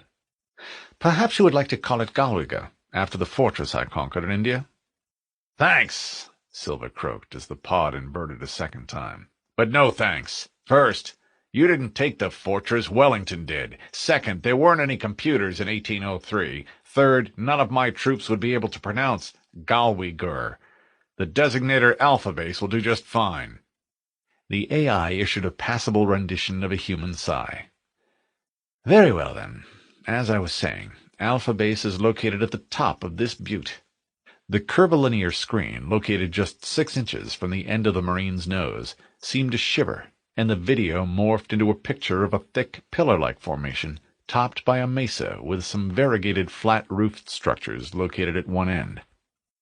That was all Silva got to see before the HEV's skin started to slough away, revealing the alloy crash cage that contained the officer and his equipment. The air turned cold and ripped at his clothes. A moment later, the chute unfurled and assumed the shape of an airfoil.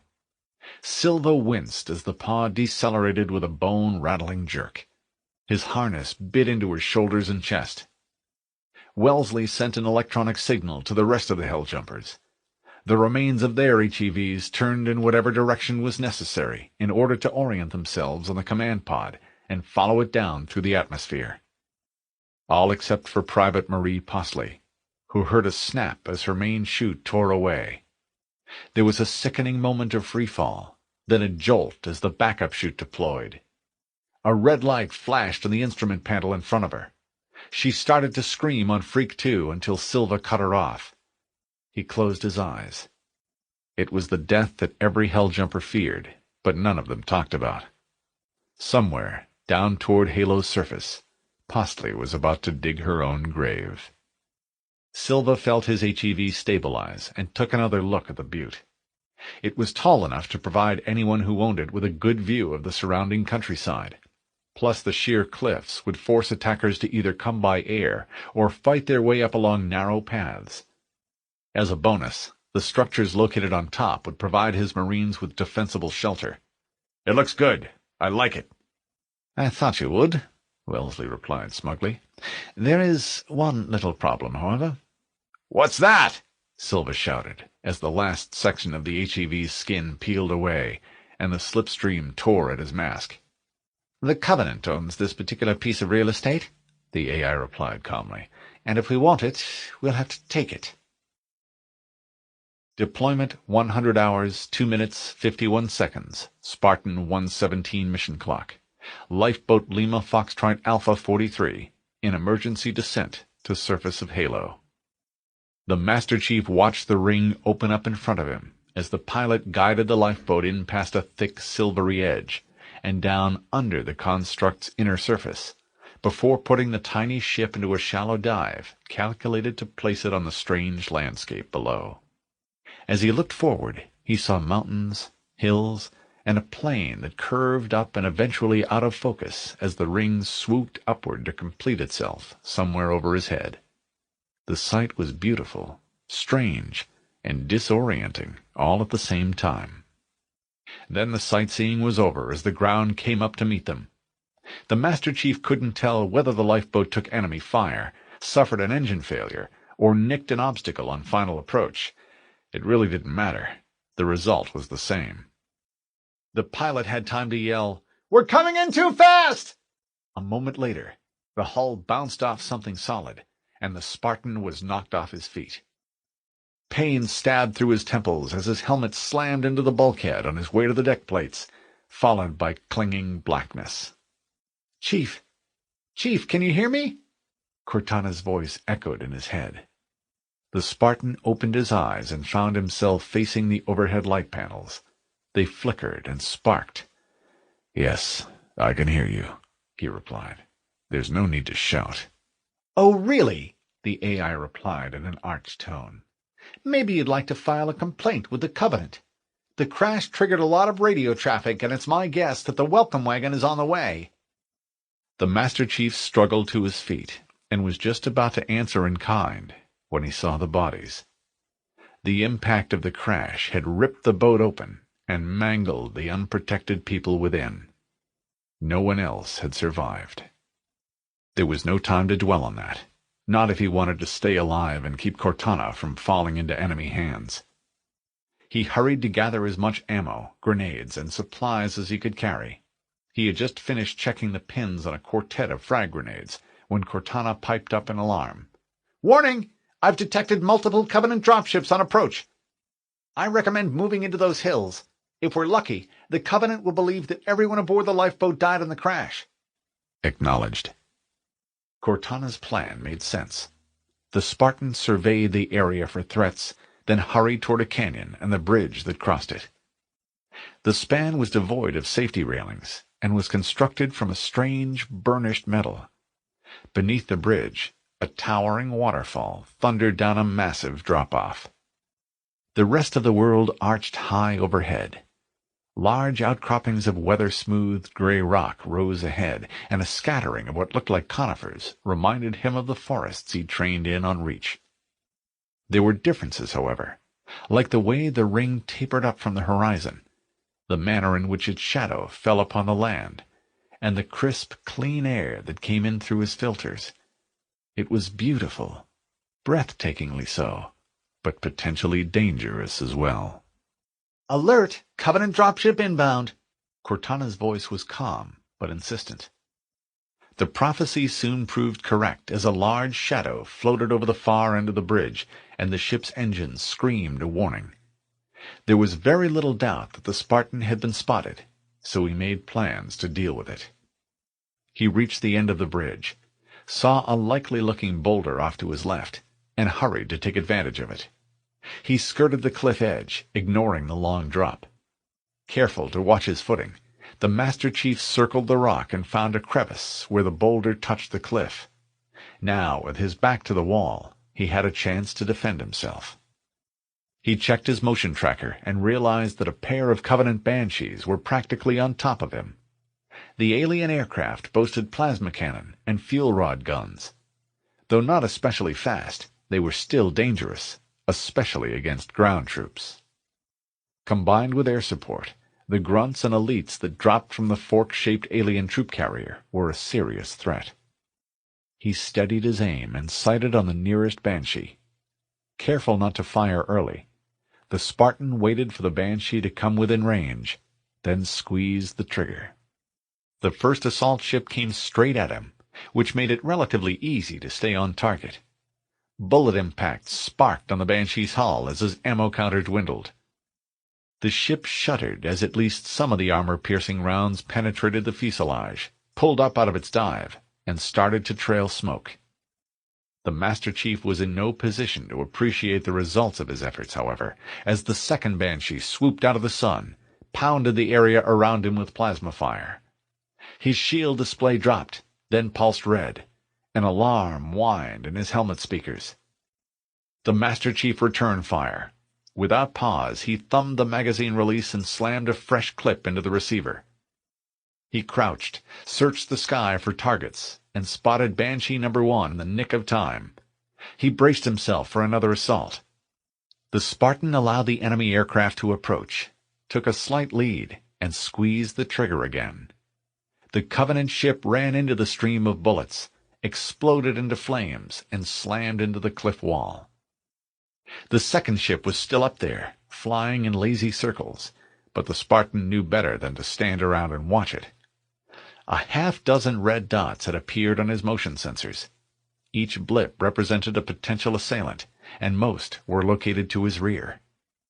The Master Chief waited for his shields to return to their full charge, then turned, jumped up onto the boulder, and took a quick look around.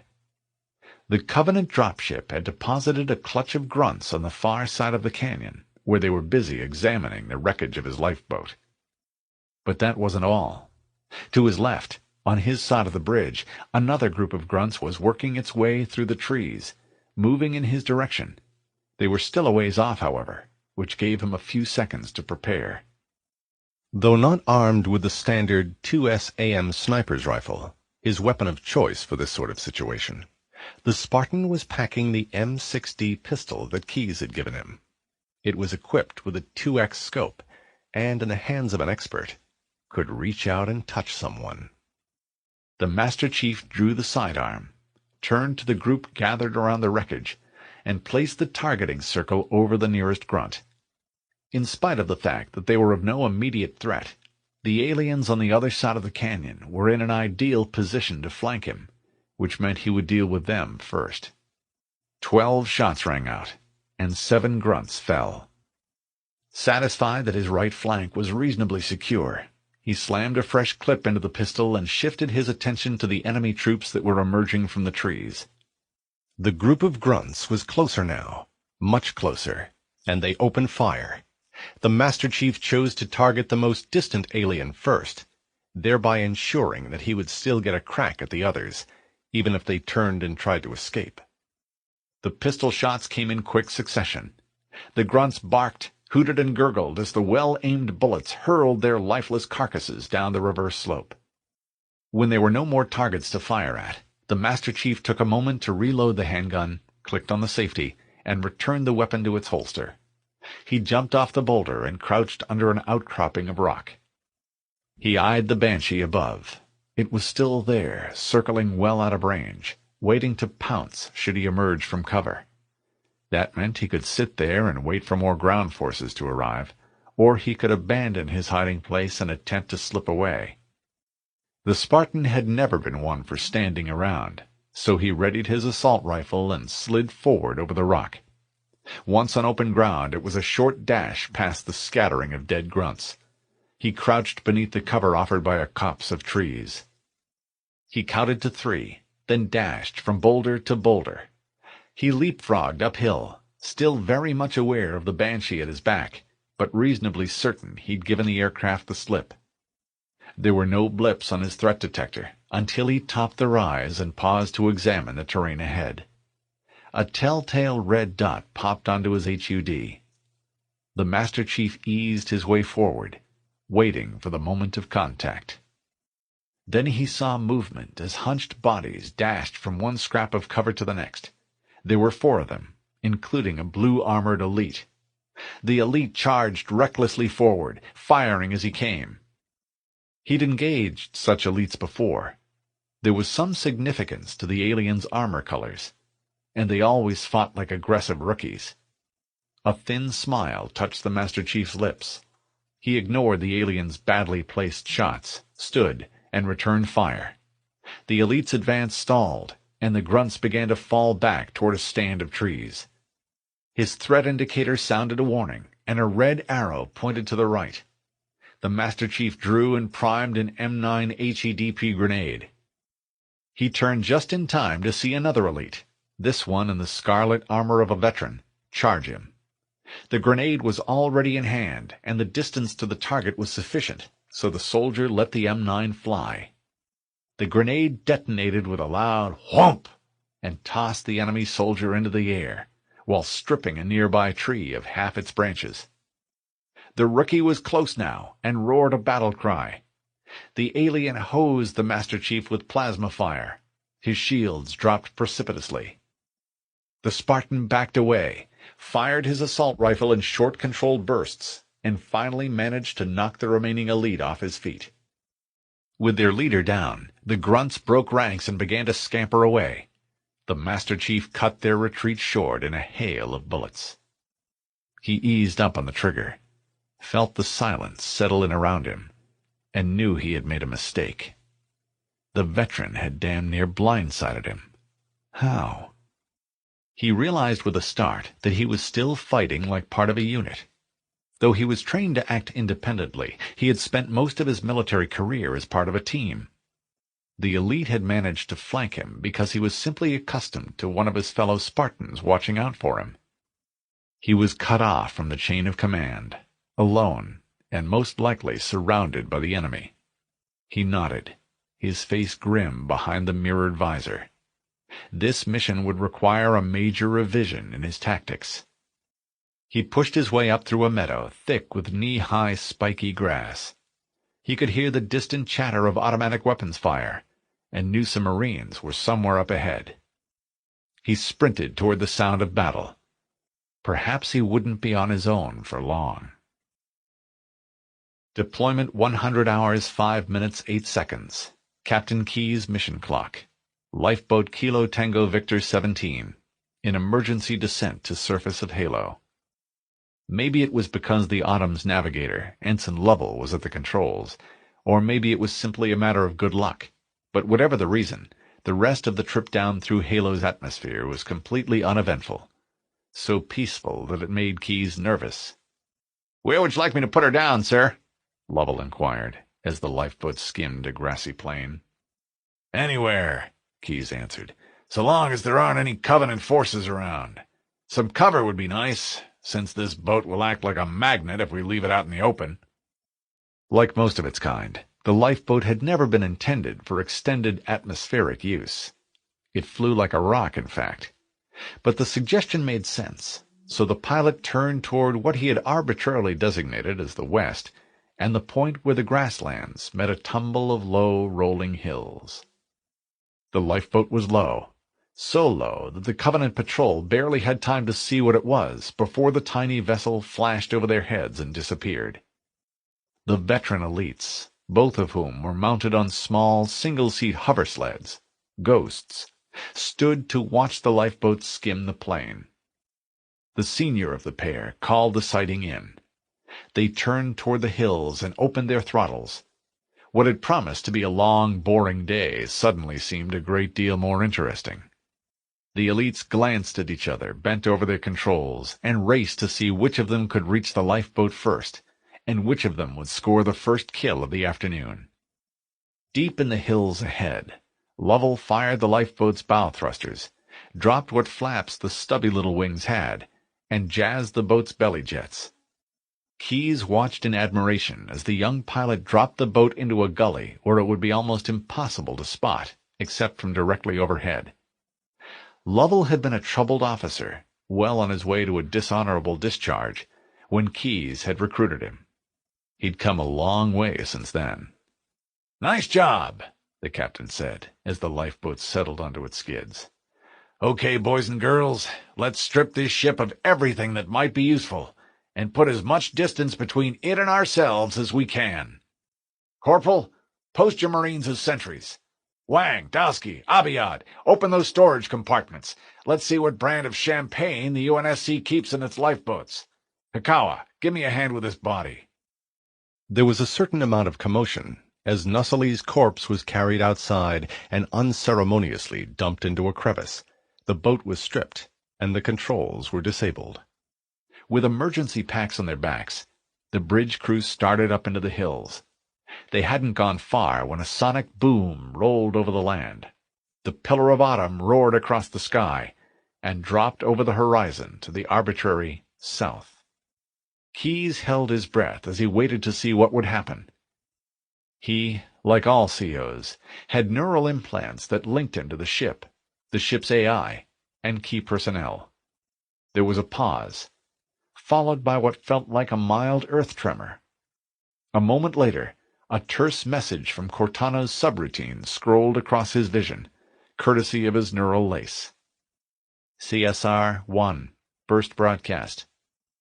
Pillar of Autumn is down. Those systems which remain functional are on standby. Operational readiness stands at 8.7%. CSR-1 out. It wasn't the sort of message that any commanding officer would want to receive.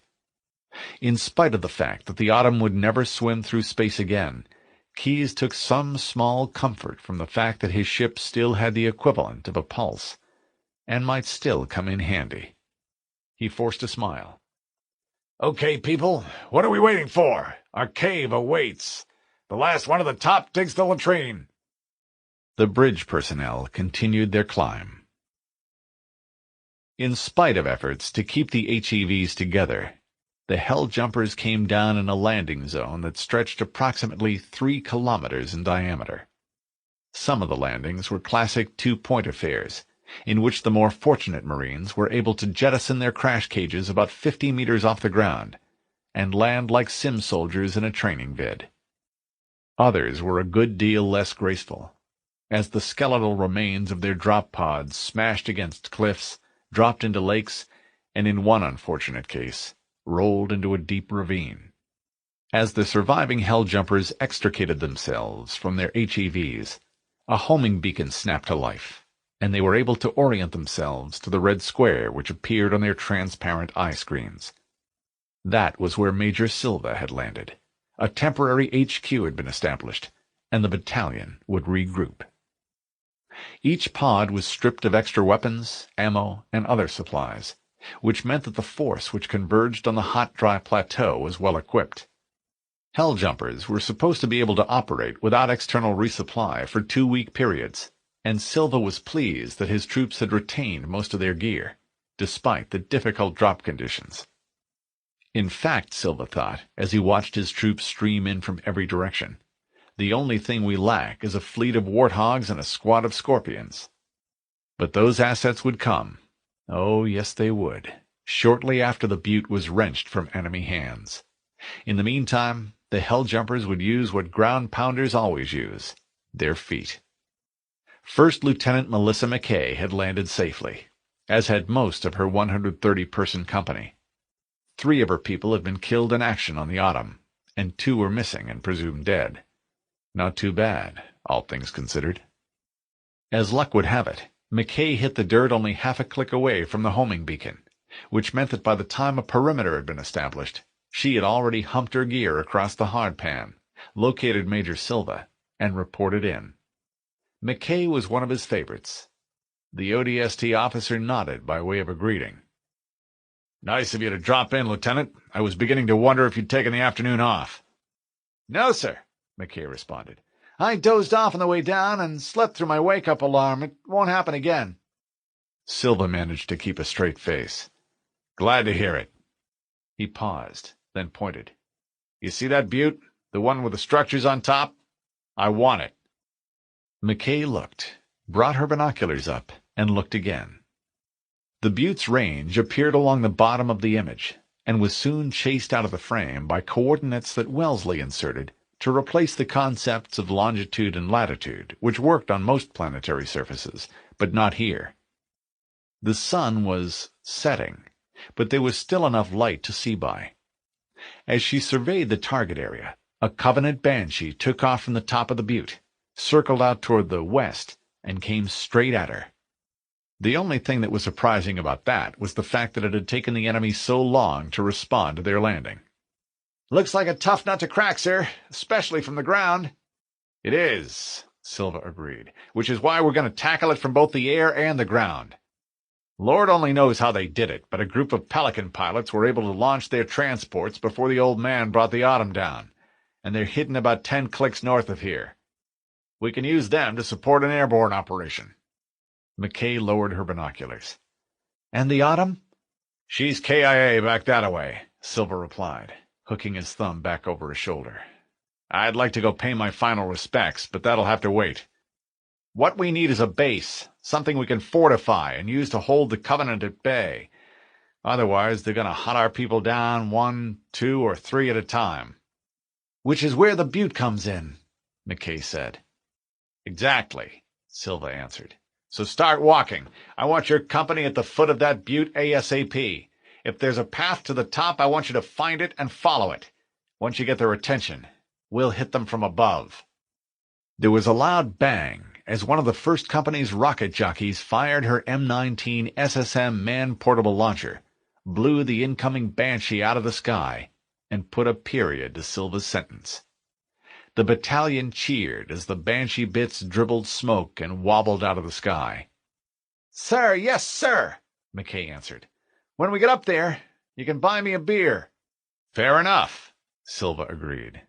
"But we'll have to brew it first."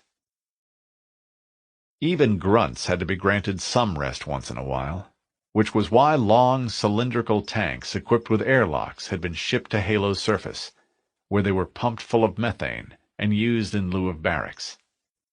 Having survived the nearly suicidal attack on the Autumn by rescuing a wounded elite and insisting that the warrior be evacuated rather than left to die, Yeyup had extended the duration of his own life, not to mention those of the grunts directly under his command. Now, by way of celebrating that victory, the alien soldier was curled in a tiny ball, fast asleep. One leg twitched slightly as the grunt dreamed of making his way through the swamps of his homeworld, past naturally occurring pillars of fire, to the marshy estuary where he had grown up. Then, before he could cross a row of ancient stepping stones to the reedy hut on the far side of the family's ancestral fish pond, Gaga shook his arm. Yeyup, get up quick! Remember the elite we brought down from the ship? He's outside and he wants to see you. Yeyup sprang to his feet. Me? Did he say why? No, the other grunt replied. But it can't be good. That much was certainly true, Yeyup reflected, as he waded through a chaos of equipment that hung in untidy clusters along the length of the cylinder. He entered the communal lavatory and hurried to don his armor, breathing apparatus, and weapons harness. Which was more dangerous, he wondered, to show up disheveled and have the elite find fault with his appearance, or to show up later because he had taken the time required to ensure that his appearance would be acceptable. Dealing with elites always seemed to involve such conundrums, which was one of the many reasons that Yeyup had a hearty dislike for their kind. Finally, having decided to favor speed over appearance, Yeyup entered the airlock, waited for it to cycle him through, and emerged into the bright sunlight. The first thing he noticed was that the sentries, who could normally be found leaning against the tank discussing how awful the rations were, stood at rigid attention. "Are you the one called Yeyup?" The deep voice came from behind him and caused the grunt to jump. He turned, came to attention, and tried to look soldierly. Yes, Excellency.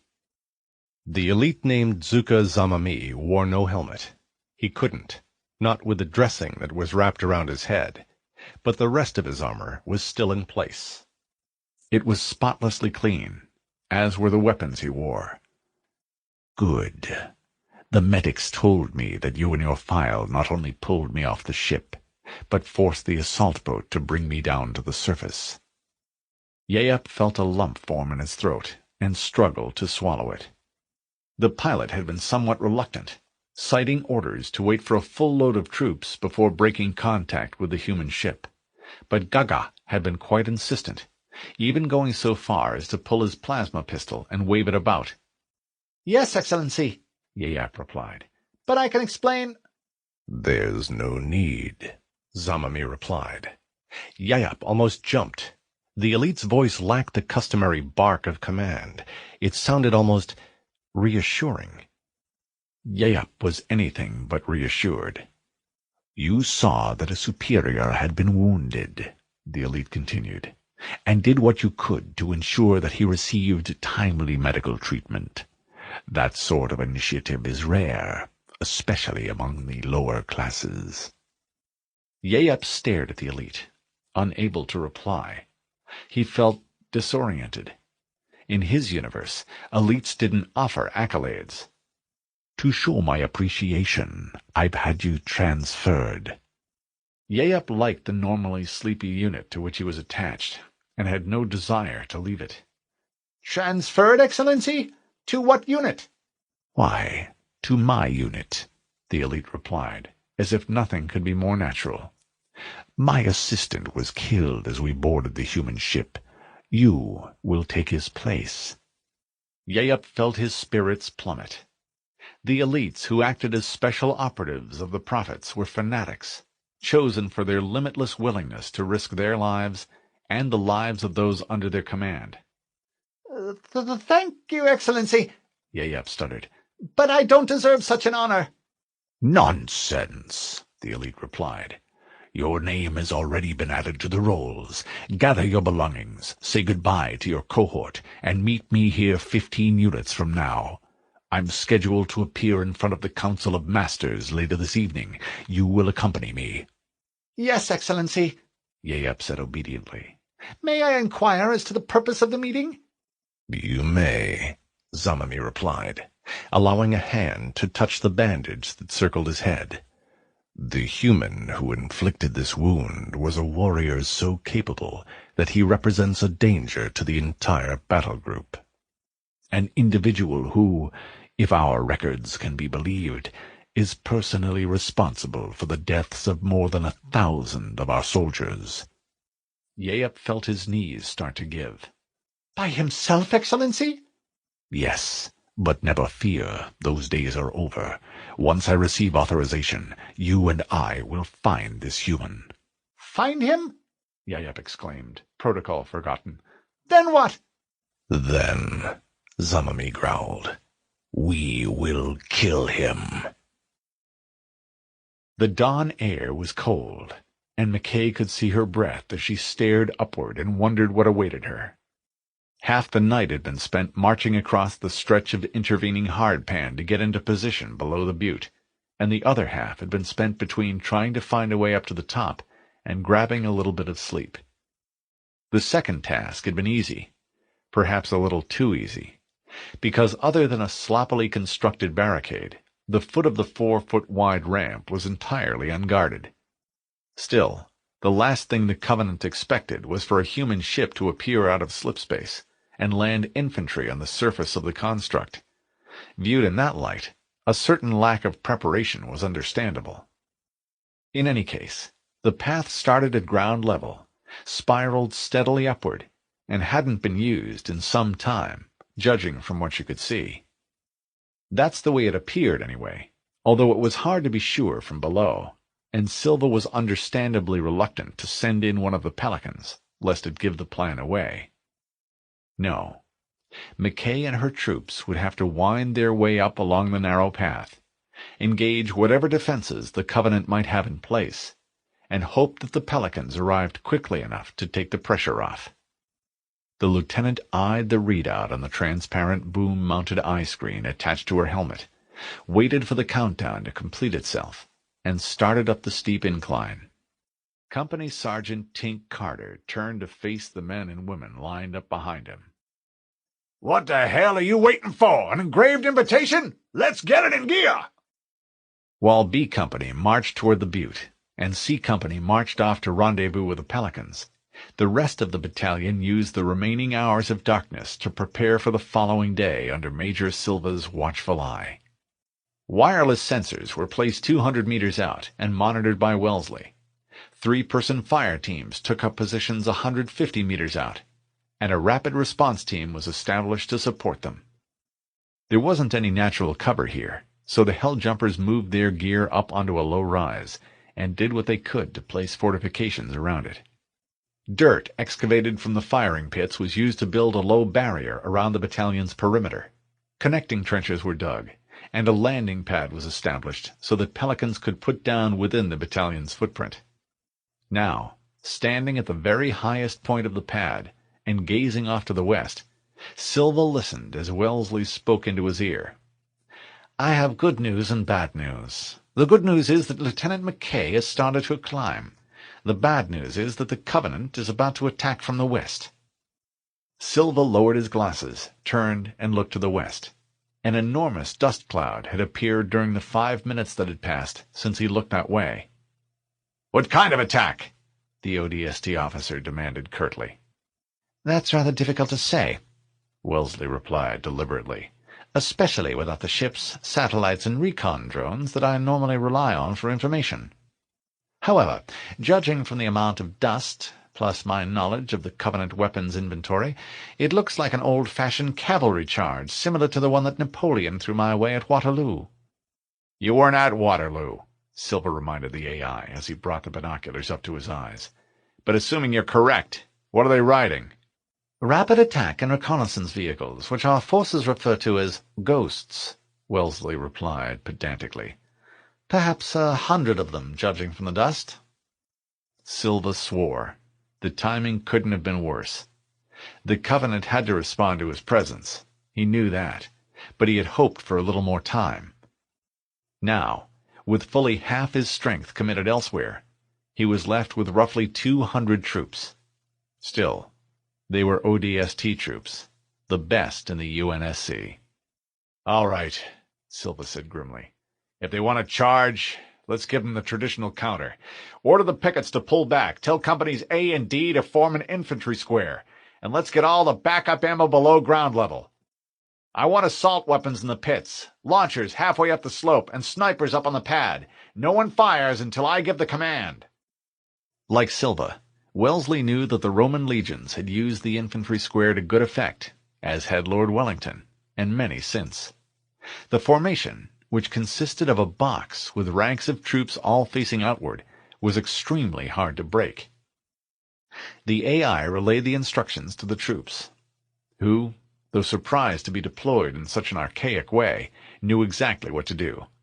By the time the ghosts arrived and washed around the rise like an incoming tide, the square was set. Silva studied the rangefinder in his tack display and waited until the enemy was in range. He keyed the all-hands freak and gave the order, "Fire! Fire!" Sheets of armor-piercing bullets sleeted through the air. The lead machines staggered as if they had run into a wall. Elites tumbled out of their seats, and a runaway machine skittered to the east. But there were a lot of the attack vehicles, and as the oncoming hordes sprayed the Marines with plasma fire, ODST troopers began to fall. Fortunately, the weapons that fired the energy bolts were fixed, which meant that the rise would continue to offer the humans a good deal of protection, so long as the ghosts weren't allowed to climb the slopes.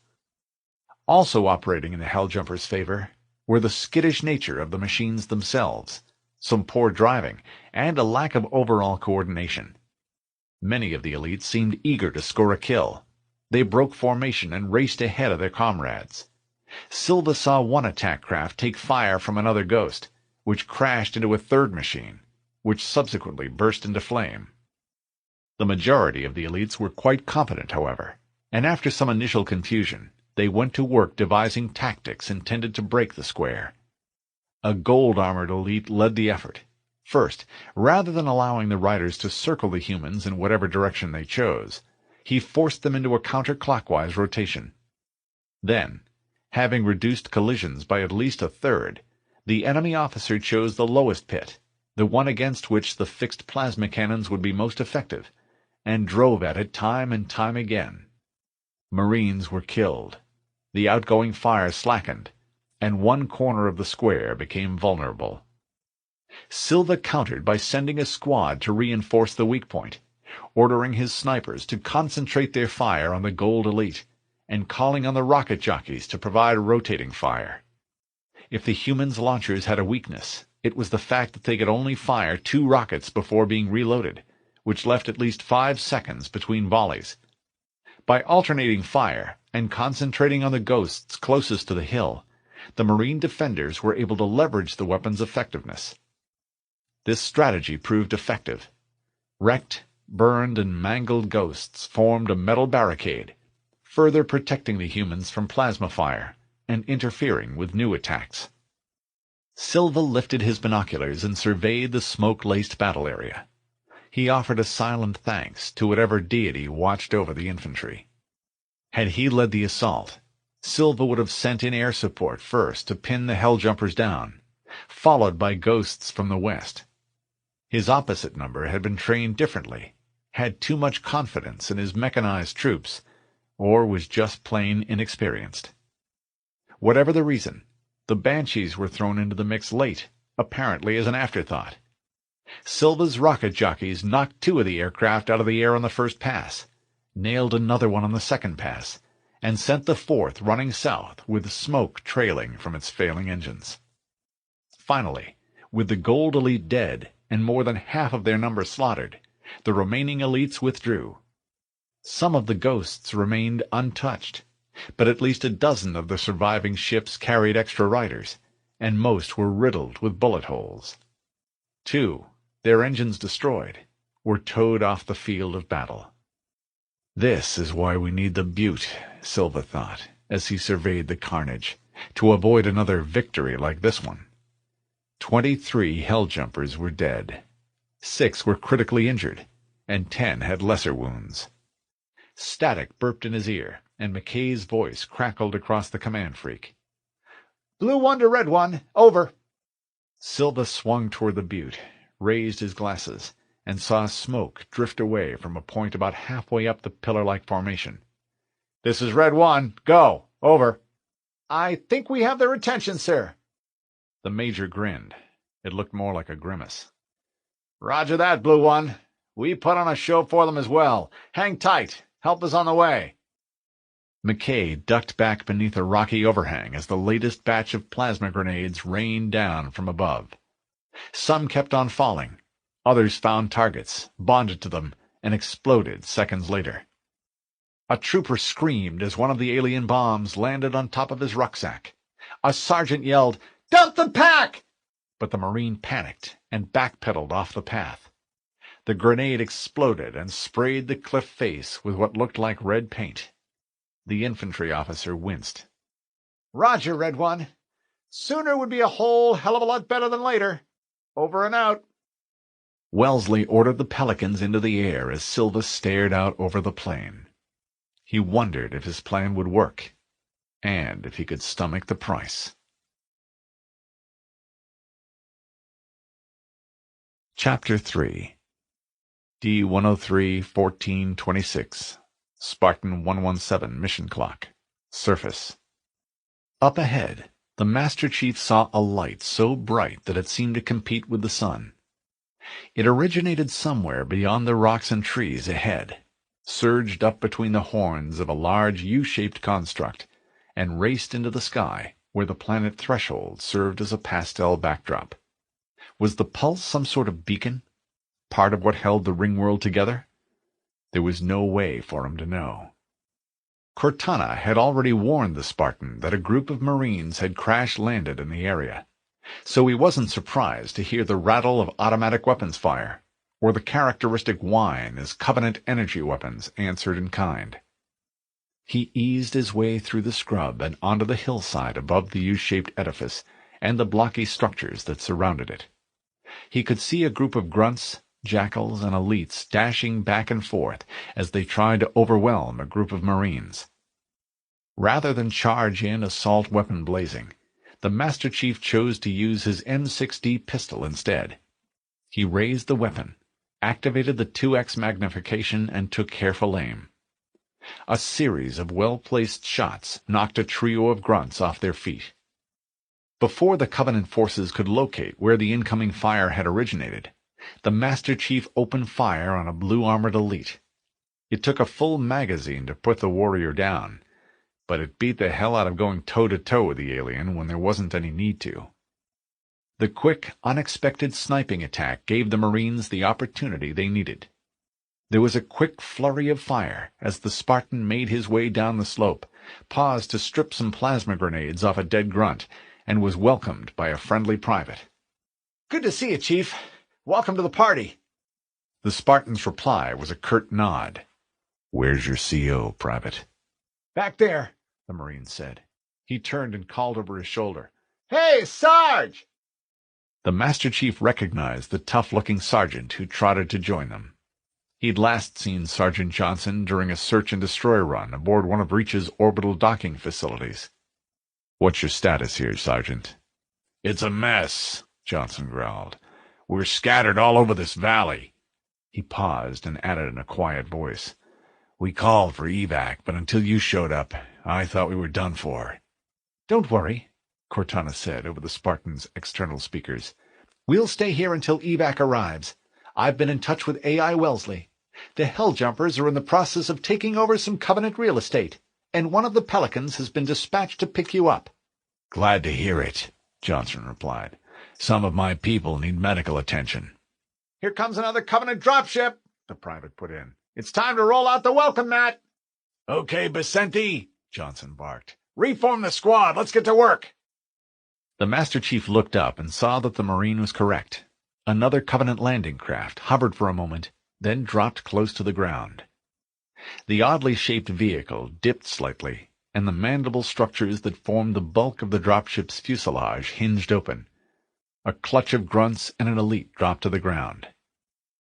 The Master Chief moved 50 meters to the right and raised his pistol once again.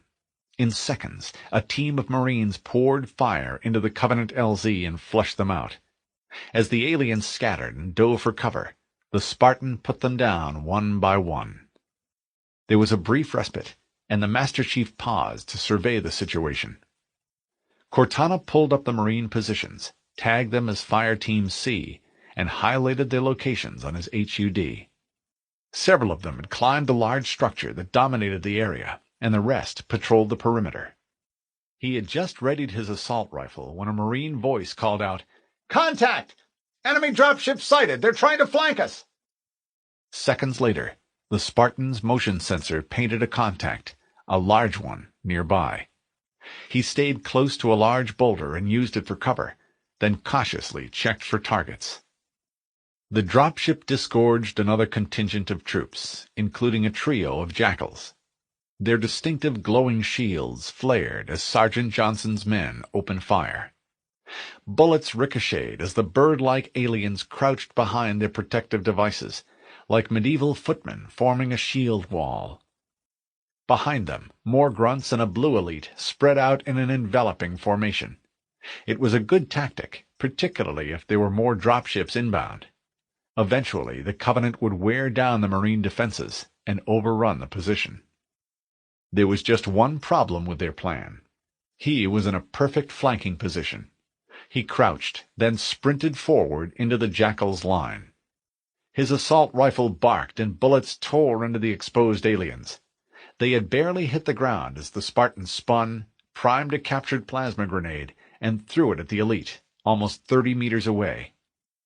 The alien only had time to roar in surprise before the glowing plasma orbs struck him in the center of his helmet.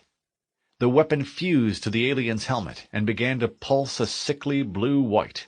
A moment later, as the alien attempted to tear off his helmet, the grenade detonated. After that, it was a relatively simple matter for the Master Chief to move through the ruins and hunt down the remainder of the Covenant reaction force. A welcome voice sounded from his radio receiver. "This is Echo 419. Does anyone read me? Repeat, any UNSC personnel, respond!" Cortana was quick to reply on the same frequency. "Roger, Echo 419. We read you. This is Fire Team Charlie. Is that you, Foehammer?" "Roger, Fire Team Charlie," Foehammer drawled. "It's good to hear from you." There was a distant rumbling, and the Master Chief turned to identify the source of the noise. In the distance, he saw movement. Lifeboats, trailing smoke and fire as their friction-heated hulls tore through the atmosphere. "They're coming in fast," Cortana warned. "If they make it down, the Covenant will be right on top of them." The Chief nodded. "Then we should find them first." "Foehammer, we need you to disengage your warthog. The Master Chief and I are going to see if we can save some soldiers." "Roger." The Pelican rounded the spire of the alien structure, circled the area once, then hovered above the crest of a nearby hill. Slung beneath the Pelican was a four-wheeled vehicle, an M12 LRB Warthog. The light reconnaissance vehicle hung beneath the dropship for a moment, then dropped to the ground as Foehammer released it from her craft. The Warthog bounced once on its heavy suspension, slid 5 meters down the hill, then was still. "Okay, Fire Team Charlie, one Warthog deployed," Foehammer said. "Saddle up and give 'em hell." "Roger, Foehammer. Stand by to load survivors and evac them to safety." "That's affirmative. Foehammer out." As the Marines sprinted for the Pelican, the Master Chief made his way to the Warthog. The all-terrain vehicle was mounted with a standard M41 light anti-aircraft gun, or LAAG. The weapon fired 500 rounds of 12.7 by 99 mm armor-piercing rounds per minute, and was effective on both ground and airborne targets. The vehicle was capable of carrying up to 3 soldiers, and one Marine had already taken his place behind the gun. His rank and ID scrolled across the Spartan's display. PFC Fitzgerald, M. "Hey, Chief," Fitzgerald said. "Sergeant Johnson said you could use a gunner." The Spartan nodded. "That's right, Private. There's 2 boatloads of Marines on the far side of that ridge, and we're going after them." Fitzgerald pulled the gun's charging lever back toward his chest and released it with a metallic snap. A shell slipped into the first of the weapon's 3 barrels. "I'm your man, Chief. let's roll! The Master Chief pulled himself up behind the wheel, started the engine, and strapped himself into the seat. The engine roared, and the wheels kicked up geysers of dirt. The Warthog accelerated to the top of a rise, caught some air, and landed with a spine-jarring thump. "I put a nav indicator on your HUD," Cortana said. "Just follow the arrow." "Figures," the Spartan said, a hint of amusement in his level voice. "You always were a backseat driver." True to the aircraft's nickname, Keyes heard the Banshee long before he actually caught a glimpse of the attack aircraft. The alien pilot had them on his sensors. Keyes was sure of that, and it wouldn't be long before another team dropped out of the sky in an attempt to root them out. The hills, which had seemed so welcoming when the command party first landed, had been transformed into a hellish landscape where the humans scuttled from one rocky crevice to the next, always on the run, and never allowed to rest. They had faced capture on 3 different occasions, but each time Corporal Wilkins and his Marines had managed to blow a hole in the Covenant's tightening net and lead the naval personnel to safety. But for how much longer, Keyes wondered. The continuous scrambling through the rocks, the lack of sleep, and the constant danger not only left them exhausted, but levied a toll on morale as well. Abiad, Lovell, and Hikawa were still in fairly good shape, as were Wang and Singh, but Ensign Dowski had started to crack. It had started with a little self-concerned whining, grown into a stream of non-stop complaints, and now threatened to escalate into something worse. The humans were gathered in a dry grotto. Jagged rocks projected over their heads to provide some protection from the Banshee above. Wang knelt next to the thin, dirt-choked stream that gushed through the rocky passageway. He splashed water on his face. Singh was busy filling the command party's canteens, while Dowski sat on a rock and glowered. "They know where we are," the junior officer said accusingly, as if her commanding officer were somehow at fault. Keyes sighed. "They know where we are, sir." "Okay," the ensign replied. "They know where we are, sir. So why continue to run? They'll catch us in the end." "Maybe," Keyes agreed, as he dabbed ointment onto a burst blister. "And maybe not. I've been in contact with both Cortana and Wellesley. They're both busy at the moment, but they'll send help as soon as they can. In the meantime, we tie up as many of their resources as possible, avoid capture, and kill some of the bastards if we can." "For what?" Dowski demanded. "So you can make Admiral? I submit that we've done all we could reasonably be expected to do, that the longer we delay, the harsher the Covenant will be. It makes sense to surrender now." "And you are an idiot," Lieutenant Hikawa put in, her eyes blazing with uncharacteristic anger. "First of all, the captain rates the honorific Sir. You will render that honorific, or I will plant my foot in your ass. Secondly, use your brain, assuming that you have one. The Covenant doesn't take prisoners. Everyone knows that, so surrender equals death." "Oh, yeah?" Dowski said defiantly. "Well, why haven't they already killed us, then? They could strafe us with cannons, fire rockets into the rocks, or drop bombs on our position, but they haven't. Explain that." "Explain this," Singh said, inserting the barrel of his M6D into the ensign's left ear. "I'm starting to think that you look a lot like a grunt. Lovell, check her face. I'll bet it peels right off." Keyes closed the fastener on the light-duty deck shoes, wished he had a pair of combat boots like the Marines wore, and knew Dowski was partially correct, insubordination aside. It did seem as though the aliens were intent on capturing his party rather than killing them. But why? It didn't square with their behavior in the past. Of course, the Covenant had changed tactics on him before, when he'd beaten the tar out of them at Sigma Octanus, and again when they'd returned the favor at Reach. The officer watched the tableau as it unfolded in front of him.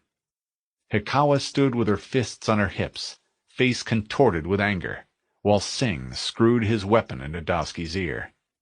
The rest of the bridge crew were frozen, uncertain. The Marines weren't present, thank God, but it would be naive to think they weren't aware of the ensign's opinions. or of the discord among their superiors. The enlisted ranks always knew one way or another. So what to do? Dowski wasn't about to change her mind, that was obvious, and she was becoming a liability. The banshee whined loudly as it passed over the grotto for the second time. They needed to move, and do it soon. "Okay," Keyes said. "You win. I should charge you with cowardice, insubordination, and dereliction of duty, but I'm a little pressed for time. So I hereby give you permission to surrender. Hikawa, relieve her of her weapon, ammo, and pack. Sing, truss her up. Nothing too tight, just enough so she can't follow us." A look of horror came over Dowski's face. "You're going to leave me? All by myself? With no supplies?" "No," Keyes replied calmly. "You wanted to surrender, remember? The Covenant will keep you company, and as for supplies, well, I have no idea what sort of rations they eat, but it should be interesting if they allow you a last meal. Bon appetit." Dowski started to babble incoherently, but Singh grew tired of it, shoved a battle dressing into the ensign's mouth, and used some all-purpose repair tape to hold it in place. He used some of the same tape to hog-tie the officer. "That should keep her out of trouble for a while." Rocks clattered as Corporal Wilkins and 2 of his fellow Marines made their way down the stream bed. The non-com saw Dowski, nodded as if everything were perfectly normal, and looked to Keyes. "A Covenant dropship landed a squad of elites about 1 click to the south, sir. It's time to move." The naval officer nodded. "Thank you, Corporal. The command team is ready. Please lead the way." Meanwhile, a few hundred meters above, and half a click to the north, the elite named Adu Mortemi put his Banshee into a wide turn and watched the dropship touch down. There weren't many places to land, which meant that once on the ground his fellow elites would still have a ways to go. Rather than drop hundreds of troops onto the rocky hillsides and leave them to scramble over the exhausting up-and-down terrain, the Covenant command structure decided to use its air superiority to locate the humans and capture them. And there, Mortemi mused, is the problem. Locating the aliens is one thing. Capturing them is another. During the time since they had landed, the humans had proved themselves to be quite resourceful. Not only had they evaded capture, they had killed 6 of their pursuers, who, acting under strict orders to take the aliens alive, were at a considerable disadvantage. It made more sense simply to kill the humans. Of course, he was a mere pilot and soldier, not privy to the machinations of the prophets or the shipmasters. After the human lifeboat had been located, it wasn't long before Covenant scouts found Isna Nusseli's body and ran a check on his identity. Intelligence was notified.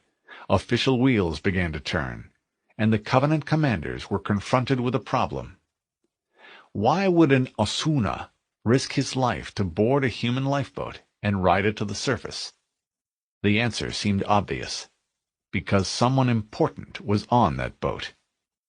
All of which served to explain why none of the humans had been killed. There was no way to know which alien Nusseli had been after, so all of them had to be preserved. Mortemi glanced down at the instruments arrayed in front of him. A change. A string of 7 heat blobs was winding its way to arbitrary north, while 1 remained behind. What did that signify? It wasn't long before Mortemi's Banshee circled above the grotto. Dowski wrestled to free herself from the tape, and the Covenant closed in around her. Smoke swirled around the top of the butte as a Pelican pilot made use of his 70mm chin gun to silence a Covenant gun emplacement. Satisfied that the Covenant plasma turret, a powerful weapon that could be easily deployed and recovered, was silent, he dropped down to within 4 feet of the top of the butte. 15 ODST helljumpers, 3 more than the Pelican's operational maximum, leapt from the Pelican's troop bay and fanned out. Cramming extra troops into a Pelican was a risky move, but Silva wanted to put as many soldiers as possible on the mesa, and Lieutenant Cookie Peterson knew his ship. The Pelican was still in reasonably good shape, He had the best maintenance crew in the Navy. What more could a pilot ask for? Peterson felt the dropship drift upward as the Marines bailed out, and he fought to keep the ship steady and level. He spotted movement in the landing zone. The chin gun, linked to his helmet sensors, followed the movement of Peterson's head. He spotted a column of Covenant troopers and fired. The heavy rotary cannon uttered a throaty roar and pounded the enemy formation into a puddle of blue-green paste. As the last of the Hell Jumpers jumped off, the crew chief yelled, "Clear!" over the intercom. Peterson fired the ship's belly jets, demanded additional power from the twin turbine engines, and left the butte behind. "This is Echo 136, the pilot said into his mic. "We are green, clean, and extremely mean. Over." "Roger that," Wellesley replied emotionlessly. "Please return to waypoint 25 for another load of troopers, and if you're going to insist on poetry, try some Kipling. You might find some of it rather instructive. Over and out." Peterson grinned, directed a one-fingered salute in the general direction of Battalion HQ, and banked the dropship into a wide turn. Resistance had slackened within minutes of the first landing, which allowed Lieutenant Melissa McKay and the surviving members of her company to advance upward. A significant number of the path's defenders were pulled away in a last-ditch attempt to hold their position. McKay discovered that the path was blocked by an ancient rockfall about 30 meters up, but saw the side door that was located just downhill of it, and knew what the aliens had been trying to defend. Here was the back door, the way she could enter the butte's interior and push upward from there. Plasma fire started out of the entryway, struck the cliff above her head, and blew rocky divots out of the smooth surface. McKay motioned for her troops to retreat back around the pillar's broad curvature and waved a hand in the air. "Hey, Top! I need a launcher!" The company sergeant was 6 troopers back, so that a single well-placed grenade couldn't kill both leaders at once. He signaled ascent, bawled an order, and passed one of the M19s forward. McKay accepted the weapon from the private behind her, checked to ensure that it packed a full load of rockets, and inched around the curve. Plasma fire sizzled out of the door, but the officer forced herself to remain perfectly still. She triggered the weapon's 2x scope, sighted carefully, and squeezed the trigger. The tube jumped as the 102mm rocket raced away, sailed through the hole, and detonated with a loud roar. There must have been some ammo stored inside, because there was a blue-white secondary explosion which shook the rock beneath the ODST officer's boots. A gout of fire flared from the side of the cliff. It was difficult to imagine anyone or anything having survived such a blast, so McKay passed the launcher to the rear and waved her troops forward. There was a cheer as the Marines ran up the path, shouldered their way through the smoke, and entered the butte's ancient interior. There were bodies, or what had been bodies. Fortunately, the tunnel was intact. A couple of troopers collected plasma weapons, tried them out on the nearest wall, and added them to their personal armament. Others, McKay included, stared up through a 30-meter-wide well toward the circle of daylight above. She saw a shadow pass overhead as one of the Pelicans dropped even more hell jumpers onto the mesa. The distant thump of a frag grenade detonation made dust and loose soil tumble down on them. "Hey, Loot," Private Satha said. "What's the deal with this?" Satha stomped on the floor, and it rang in response. That was when McKay realized that she and her troops were standing on a large metal grating. "What's it for?" the private wondered aloud. "To keep us out?" McKay shook her head. "No, it looks old. Too old to have been put in place by the Covenant." "I found a lift," one of the Marines yelled. "That's what it looks like anyway. Come check it out." McKay went to investigate. Was this a way to reach the mesa? Her boot dislodged a shell casing, which fell through one of the grating's rectangular holes and dropped into the darkness below. It was a long time before it could be heard clanging off ancient stone. Silva, Wellesley, and the rest of the Major's headquarters organization were on top of the butte waiting for her by the time McKay rode the anti-grav lift to the surface and stepped out into the harsh sunlight. She blinked as she looked around. Bodies lay everywhere. Some wore marine green, but the vast majority were dressed in the rainbow colors that the Covenant used to identify its ranks and specialties. A squad of helljumpers moved through the carnage, searching for wounded humans and kicking corpses to make sure that the enemy soldiers were actually dead. One of them attempted to rise and received a burst from an assault weapon for his trouble. "Welcome to Alpha Base," Major Silva said as he arrived at McKay's side. "You and your company did a damn good job, Lieutenant. Wellesley will have the rest of the battalion up here within the hour. It looks like I owe you that beer." "Yes, sir," McKay replied happily. "You sure as hell do."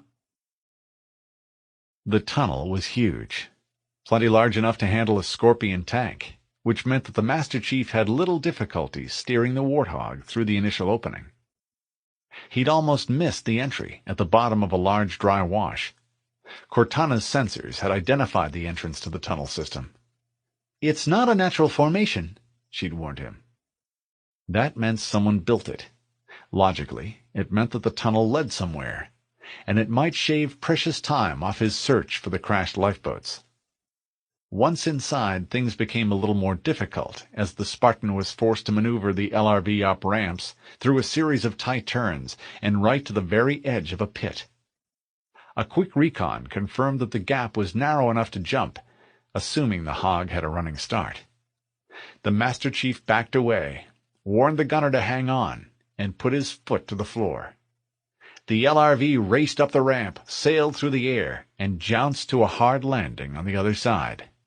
"I'm picking up lots of Covenant traffic," Cortana said. "It sounds like Major Silva and the Helljumpers have captured an enemy position. If we can round up the rest of the survivors and find Captain Keyes, we'll have a chance to coordinate some serious resistance."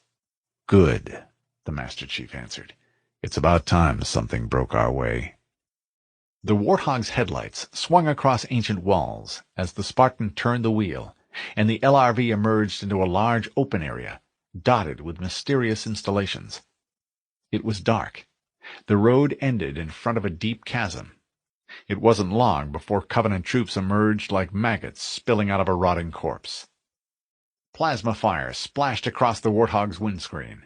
The Spartan dove from the vehicle, crouched near the driver's side front tire, and drew his pistol.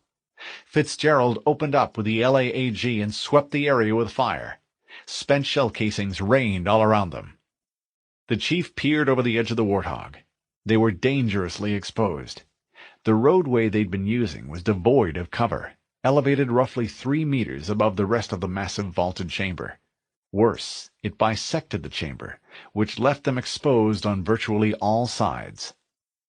The giant enclosure was dimly lit. Visibility was poor, and the muzzle flash from the Warthog's gun played hell with his night vision. He blinked his eyes to clear them, then activated his pistol's scope. The metal floor dropped away to either side, and every surface was engraved with the strange geometric patterns that festooned Halo's mysterious architecture. Set well back from their position were a number of small structures, pillars, and support pylons. The Covenant were dug in among them. A grunt popped out from cover, his plasma pistol glowing green. He'd overcharged the weapon. The little SOBs liked to dump energy into the weapon and discharge it all at once. It drained the weapon damn quick, but it also inflicted hellish damage on a target. A pulsing green-white orb of plasma sizzled past the Warthog. The Master Chief returned fire, then dropped back behind the hog. "Fitzgerald," he barked, "keep fire on them. I'll move up on the left and take them out." "Got it!" The tri-barreled gun thundered, and fire hosed the Covenant position. The Spartan was prepared to charge ahead and into the fight when his motion sensor painted movement from the rear. The LAAG ceased fire as Fitzgerald yelled in pain and fell from the back of the Warthog. The Marine's helmet cracked into the metal floor. A shard of glassy, translucent material, tapered to a wicked point, protruded from the Marine's bicep. The shard glowed a ghostly purple. "God damn it!" Fitzgerald grunted as he tried to regain his footing.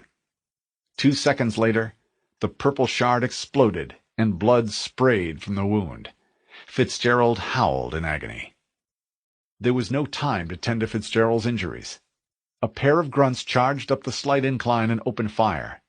A barrage of the glassy projectiles arced toward them and ricocheted madly from the warthog. They were too close. The chief fired at the nearest grunt, 3 shots in succession.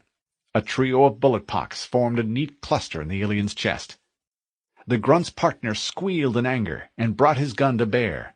An odd hunchback device with a ridge of the glassy projectiles protruded from it like dorsal fins. The weapon spat purple-white needles at him. He sidestepped and slammed the butt of the pistol into the grunt's head. The alien's skull caved in. He kicked the corpse back down the incline. Fitzgerald had crawled to cover behind the warthog. He was pale, but didn't look shocky yet. The Spartan grabbed a first aid kit and expertly treated the wound. Self-sealing biofoam filled the wound, packed it off, and numbed it. The young Marine would need some stitches and some time to rebuild the torn, savaged muscle of his arm, but he'd live, if either of them made it out of here alive. "You okay?" he asked the wounded soldier. Fitzgerald nodded, wiped sweat from his forehead with a bloody hand, then struggled back to his feet. Without another word, he manned the LAAG. It took the better part of 15 minutes for the Master Chief and the gunner to sweep the area clear of Covenant forces. The Spartan patrolled the perimeter. To the left of the warthog, the chamber stretched roughly 80 meters, then ended, as did the road ahead, in a massive chasm. "Any ideas?" he asked Cortana. There was a brief pause as the AI examined the data. "The roadway ahead ends in a gap, but it's logical to assume that there's some kind of bridge mechanism. Find the controls and extend the bridge, and we should be able to get across." He nodded. He turned back and crossed the roadway and headed off to the right of the parked warthog. As he passed the vehicle, he called over his shoulder to Fitzgerald. "Wait here. I'm going to find us a way across." The Master Chief marched across the chamber and checked the odd structures that dotted the landscape. Some were illuminated by the dim glow from some kind of light panels, but there was no indication what powered them, or what the structures contained. He frowned. There didn't seem to be any sign of mechanisms or controls. He was about to head back to the warthog and backtrack their course, then stopped. He stared at one of the massive pillars that stretched to the ceiling far overhead. There was nothing down here, but perhaps the mechanism he sought was above them. He moved as far to the end of the area as he could. Unlike the opposite side of the chamber, this half was bordered by a high, grooved metal wall. He followed the edge of the barrier and was gratified to locate a gap in the wall, a doorway. Inside, a ramp led up 20 meters, then turned 90 degrees to the left. The Spartan drew his pistol, activated his helmet lamp, and crept up the ramp. His caution was justified. As he reached the top, his motion sensor showed a contact, right on top of him. He ducked around the corner just in time to meet the charge of a crimson-armored elite. The elite growled a challenge and swung a vicious blow at the chief's head. He ducked, and his shields took the brunt of the blow. He fired at point-blank range, not even bothering to aim. The elite reared and returned fire, and plasma blasts slashed through the narrow corridor. In one fluid motion, the chief drew, primed, and dropped a frag grenade, practically at the elite's feet. The alien warbled in surprise as the Spartan spun and ducked back around the corner. He was rewarded by a flash of smoke and fire. A spray of purple-black blood splashed the metal wall. He rounded the corner, pistol at the ready, and stepped over the elite's smoking corpse. The chief continued along the corridor, which opened onto a narrow ledge. Directly to his right, the thick metal walls stretched up and out of sight. To his left, the metal sloped away at a steep angle that led back to the main floor, that gradually gave way to the yawning abyss as he continued forward. Ahead of him, there was a pulsing glow, like the strobe of a pelican's running lights. He stopped at the source of the light. A pair of small, glowing orbs hung suspended above a roughly rectangular frame of blue matte metal. Floating within the frame were a series of pulsing, shifting displays, semi-transparent, like Cortana's holographic appearance, though there was no visible projection device. The display's shimmering geometric patterns nagged at him, as if he should recognize them somehow. Even with his enhanced memory, he couldn't place where he'd seen them before. They just seemed familiar. He reached a finger out to one of the symbols, a blue-green circle. The Spartan expected his finger to pass through nothing more than air. He was surprised when his finger met resistance, and the panel lights began to pulse more quickly. "What did you do?" Cortana asked, her voice alarmed. "I'm detecting an energy spike." "I don't know," the Spartan admitted. He wasn't sure why he touched the button on the display. He just knew it felt right. There was a high-pitched whine, and, from his vantage point, he could see the gap in the roadway in the distance. At its edges, harsh white lights sprang into view, forming a path across the break in the road, like a flashlight beam in smoke. The light brightened, and there was a tremendous ripping sound. "I'm showing a lot of photonic activity," Cortana said. "The excited photons have displaced the air around the light path." "Which means?" "Which means," she continued, "that the light has become coherent, solid." She paused, then added, "How did you know what control to push?" "I didn't. Let's get the hell out of here." The ride across the light bridge was harrowing. He had tested the phenomenon with his foot, and discovered that it was as solid and unyielding as rock. Then he'd shrugged, told Fitzgerald to hang on, and sped the warthog directly at the beam of illumination. He could hear Fitzgerald alternate between cursing and praying as they drove over the seemingly bottomless chasm on nothing more than a beam of light. Once on the other side, they followed the tunnel out into the valley beyond, where the Master Chief guided the hog up through a scattering of rocks and trees to the top of a grassy rise. A sheer cliff threatened to block progress to the right, forcing them to stay to the left as they headed toward a gap to the south. The vehicle splashed through a shallow river. They saw the mouth of a passageway off to the right, decided that it would be best to investigate, and guided the all-terrain vehicle up through a rocky pass. It was only a matter of minutes before the warthog arrived on a ledge that looked out over a valley below. The Master Chief could see a UNSC lifeboat and a scattering of Covenant troops, but no Marines. Not a good sign. A vaguely pyramidal shape rose to dominate the very center of the valley. The Master Chief saw a pulse of light race toward the sky, and knew that the structure had to be similar to whatever caused the flash he'd seen earlier. There was only a moment to take in the situation before the aliens opened fire and the gunner replied in kind. It was time to put the hog into motion. The Master Chief drove as the M41 LAAG whirred and rattled behind him. Marine Fitzgerald shouted, "You like that? Here, have some more!" and fired another sustained burst. A pair of grunts rolled in opposite directions as a squat, long-armed jackal was cut in half, and the heavy-caliber slugs blew divots out of the ground beyond.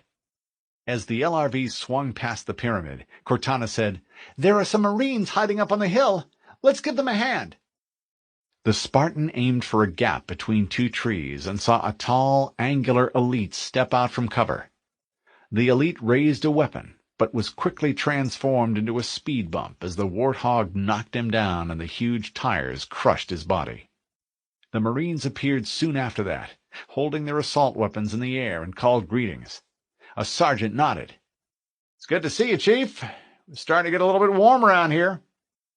Covenant forces made a run at the hill after that, but the 12.7 by 99 millimeter rounds made short work of them, and the slope was soon littered with their bodies.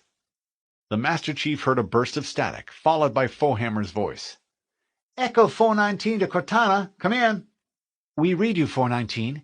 We have survivors and need immediate dust-off." "Roger, Cortana, on my way. I spotted additional lifeboats in your area." "Acknowledged," Cortana answered. "We're on our way."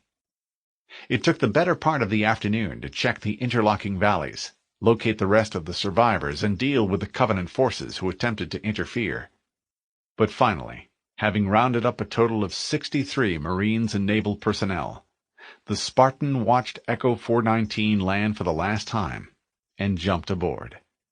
Fohammer looked back over her shoulder. You put in a long day, Chief. Nice job. Our ETA at Alpha Base is 30 minutes. Acknowledged, the Spartan said. He exhaled, then softened his clipped tone. He allowed himself to lean back against the bulkhead and added, "Thanks for the ride." 30 seconds later, he was asleep. Captain Jacob Keyes stood hands on knees, panting in front of a vertical cliff face. He and the rest of the command party had been running off and on for 3 hours. Even the Marines were exhausted, as the shadow cast by the Covenant dropship drifted over them and blocked the sun. Keyes considered making use of Dowski's pistol to fire at the aircraft, but couldn't summon the energy. The voice that boomed through the externally mounted speakers was all too familiar. Captain Keyes, this is Ellen Dowski. This is a box canyon. There's no place for you to run. You might as well pack it in. The darkness cast by the ship shifted as the aircraft lowered itself onto the bottom of the canyon. The engines howled and blew dust in all directions before eventually spooling down. A hatch opened, and Dowski jumped to the ground. She appeared to be unharmed, and wore what could only be described as a self-satisfied smirk. You see, it's just like I told you it would be. A half-dozen veteran elites dropped to the ground, followed by a brace of grunts. All were heavily armed. Gravel crunched as they approached the cliff face. One of the aliens spoke, its booming voice warbling the human speech with detectable discomfort. "You will drop your weapons now." The command crew looked at Keyes. He shrugged, bent over, and laid the M6D on the ground. The others did likewise. The grunts scurried about and collected the weapons. One of them chortled in his own language as he collected all 3 of the Marines' assault weapons and carried them away. "Which?" the elite with the translator demanded, and looked at Dowski. That one, the renegade officer proclaimed, and pointed at Keyes. Hikawa started forward. You little bitch! I'll... No one ever learned what Hikawa would do, because the elite shot her dead. Keyes lunged forward and attempted to tackle the elite, to no avail. A lightning-fast blow clipped the side of his head, hard enough that his vision grayed out. He fell to the dirt. The elite was methodical. Starting with the Marines, he shot each captured human in the head. Wang attempted to run, but a plasma bolt hit him between the shoulder blades. Lovell made a grab for the pistol and took a blast to the face. Keyes struggled to his feet again, dizzy and disoriented, and attempted to rush the elite. He was clubbed to the ground a second time. Hikawa's dead eyes stared vacantly back at him. Finally, after the last plasma bolt had been fired, and while the odor of burned flesh still hung in the air, only 2 members of the command crew were still alive, Keyes and Dowski. The ensign was pale. She shook her head and wrung her hands. I didn't know, sir. Honest, I didn't. They told me... The elite snapped up a fallen M6D pistol and shot Dowski. The bullet hit her in the center of her forehead. The pistol's report echoed down the canyon. The ensign's eyes rolled back in her head. Her knees gave way, and she collapsed in a heap. The elite turned the M6D over in his hand. The weapon was small compared to his pistol, and his finger didn't fit easily inside the trigger guard. "Projectiles. Very primitive. Take him away." Keyes felt the other elites grab him by the arms and drag him up a ramp into the dropship's murky interior. It seemed that the Covenant's rules had changed again. Now they did take prisoners, just not very many. The ship lifted, and the only human to survive sincerely wished that he hadn't. Alpha Base didn't offer a whole lot of amenities, but the Spartan took full advantage of what few there were. First came a full 10 hours of completely uninterrupted sleep, followed by components selected from 2 MREs, or meals ready to eat, and a 2-minute hot shower.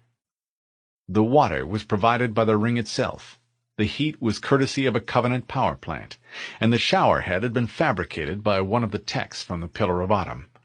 Though brief, the shower felt good, very good, and the Spartan enjoyed every second of it.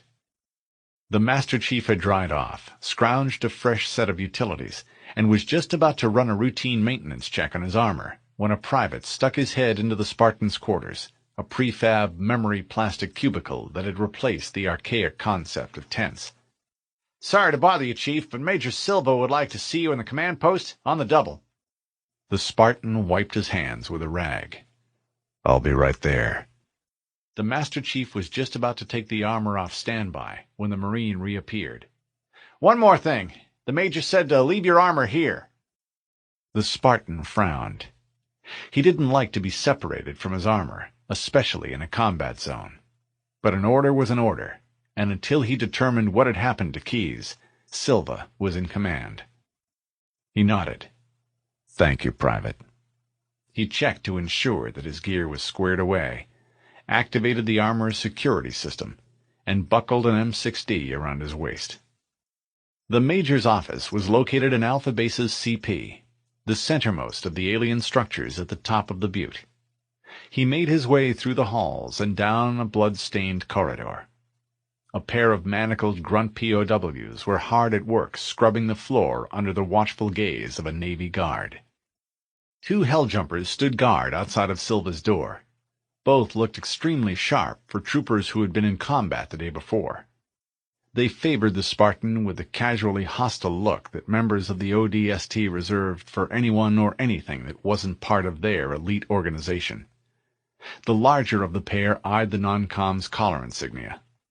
"Yeah, Chief. What can we do for you?" "Master Chief Spartan 117 reporting to Major Silva." Spartan 117 was the only official designation he had in the eyes of the military. It occurred to him that after Reach fell, there was no one left who knew his name was John. "Spartan 117? The smaller of the 2 Marines inquired. What the hell kind of a name is that?" "Look who's talking," McKay interrupted as she approached the Master Chief from behind. "That's a pretty strange question coming from a guy named Utrujneka." Both of the helljumpers laughed, and McKay waved the Spartan through the door. "Never mind those 2, Chief. They're jump-happy. My name is McKay. Go on in." The Spartan said, "Thank you, ma'am," took 3 steps forward, and found himself standing in front of a makeshift desk. Major Silva looked up from what he was doing and met the Master Chief's eyes. The Chief snapped to attention. "Sir, Master Chief Spartan 117 reporting as ordered, sir." The chair had been salvaged from a UNSC lifeboat. It made a gentle hissing noise as Silva leaned backward. He held a stylus which he used to tap his lips. That was the moment when most officers would have said, "at ease," and the fact that he didn't was a clear indication that something was wrong. But what? McKay circled around to Silva's left, where she leaned on the wall and watched the scene through hooded eyes.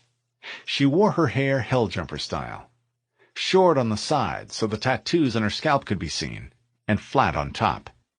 She had green eyes, a slightly flattened nose, and full lips. It managed to be both a soldier's face and a woman's face at the same time.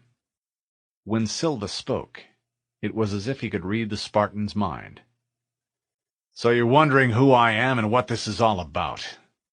That's understandable, especially given your elite status, your close relationship with Captain Keyes, and the fact that we now know he has been captured. Loyalty is a fine thing, one of the many virtues for which the military is known, and a quality I admire." Silva stood and started to pace back and forth behind his chair. "However, there's a chain of command, which means that you report to me, not to Keyes, not to Cortana, and not to yourself. The Marine stopped, turned, and looked the Master Chief square in the eye. I thought it would be a good idea for you and I to pull a comm check. So here's the deal. I'm short a captain, so Lieutenant McKay is serving as my executive officer. If either one of us says crap, then I expect you to ask what color, how much, and where do you want it. Do you read me? The Chief stared for a moment and clenched his jaw. Perfectly, sir. Good. Now one more thing. I'm familiar with your record, and I admire it. You are one hell of a soldier. That said, you are also a freak, the last remaining subject in a terribly flawed experiment, and one which should never be repeated. McKay watched the Master Chief's face. His hair was worn short. Not as short as hers, but short. He had serious eyes, a firm mouth, and a strong jaw. His skin hadn't been exposed to the sun for a long time, and it was white, too white, like something that lived in the deep recesses of a cave. From what she had heard, he had been a professional soldier since the age of 6, which meant he was an expert at controlling what showed on his face. But she could see the words hit like bullets striking a target. Nothing overt, just a slight narrowing of the eyes and a tightness around his mouth. She looked at Silva, but if the Major was aware of the changes, he didn't seem to care. The whole notion of selecting people at birth, screwing with their minds, and modifying their bodies is wrong. First, because the candidates have no choice. Second, because the subjects of the program are transformed into human aliens. And third, because the Spartan program failed. Are you familiar with a man named Charles Darwin? No, probably not, because he never went to war. Darwin was a naturalist who proposed a theory called natural selection. Simply put, he believed that those species best equipped to survive would do so, while others, less effective organisms, would eventually die out. That's what happened to the Spartans, Chief. They died out, or will once you're gone. And that's where the ODST comes in. It was the Hell Jumpers who took this butte, son, not a bunch of augmented freaks dressed in fancy armor. When we push the Covenant back, which I sincerely believe we will, that victory will be the result of work by men and women like Lieutenant McKay. Human beings who are razor-sharp, metal-tough, and green to the core. Do you read me? The Master Chief remembered Linda, James, and all the rest of the 73 boys and girls with whom he had learned to fight. All dead, all labeled as freaks, all dismissed as having been part of a failed experiment. He took a deep breath. Sir, no, sir. There was a long moment of silence as the two men stared into each other's eyes. Finally, after a good 5 seconds had elapsed, the Major nodded. I understand. ODSTs are loyal to our dead as well. But that doesn't change the facts. The Spartan program is over. Human beings will win this war. So you might as well get used to it. In the meantime, we need every warrior we have, especially those who have more medals than the entire general staff put together. Then, as if some sort of switch had been thrown, the ODST officer's entire demeanor changed. He said, "At ease," invited both of his guests to sit down, and proceeded to brief the Master Chief on his upcoming mission. The Covenant had Captain Keyes. Recon had confirmed it, and Silva was determined to get him back. Though their ship had been damaged by the Pillar of Autumn during her brief rampage through the system, the Covenant's engineers were hard at work making repairs to the Truth and Reconciliation. Now, hovering only a few hundred units off Halo's surface, the ship had become a sort of de facto headquarters for those assigned to harvest the ringworld's technology. The warship was at the very center of the command structure's activities. The corridors were thick with officer elites, major jackals, and veteran grunts. There was also a scattering of engineers, amorphous-looking creatures held aloft by gas bladders, who had a savant-like ability to dismantle, repair, and reassemble any complex technology. But all of them, regardless of how senior they might be, hurried to get out of the way as Zuka Zamami marched through the halls, closely followed by a reluctant Yayup. Not because of his rank, but because of his appearance and the message it sent. The arrogant tilt of his head, the space-black armor, and the steady click-clack of his heels all seemed to radiate confidence and authority.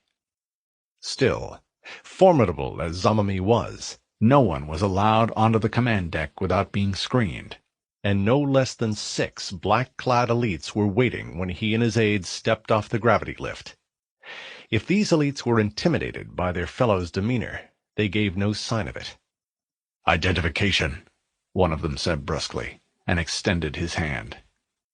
Zamami dropped his disc into the other warrior's hand with the air of someone who was conferring a favor on a lesser being.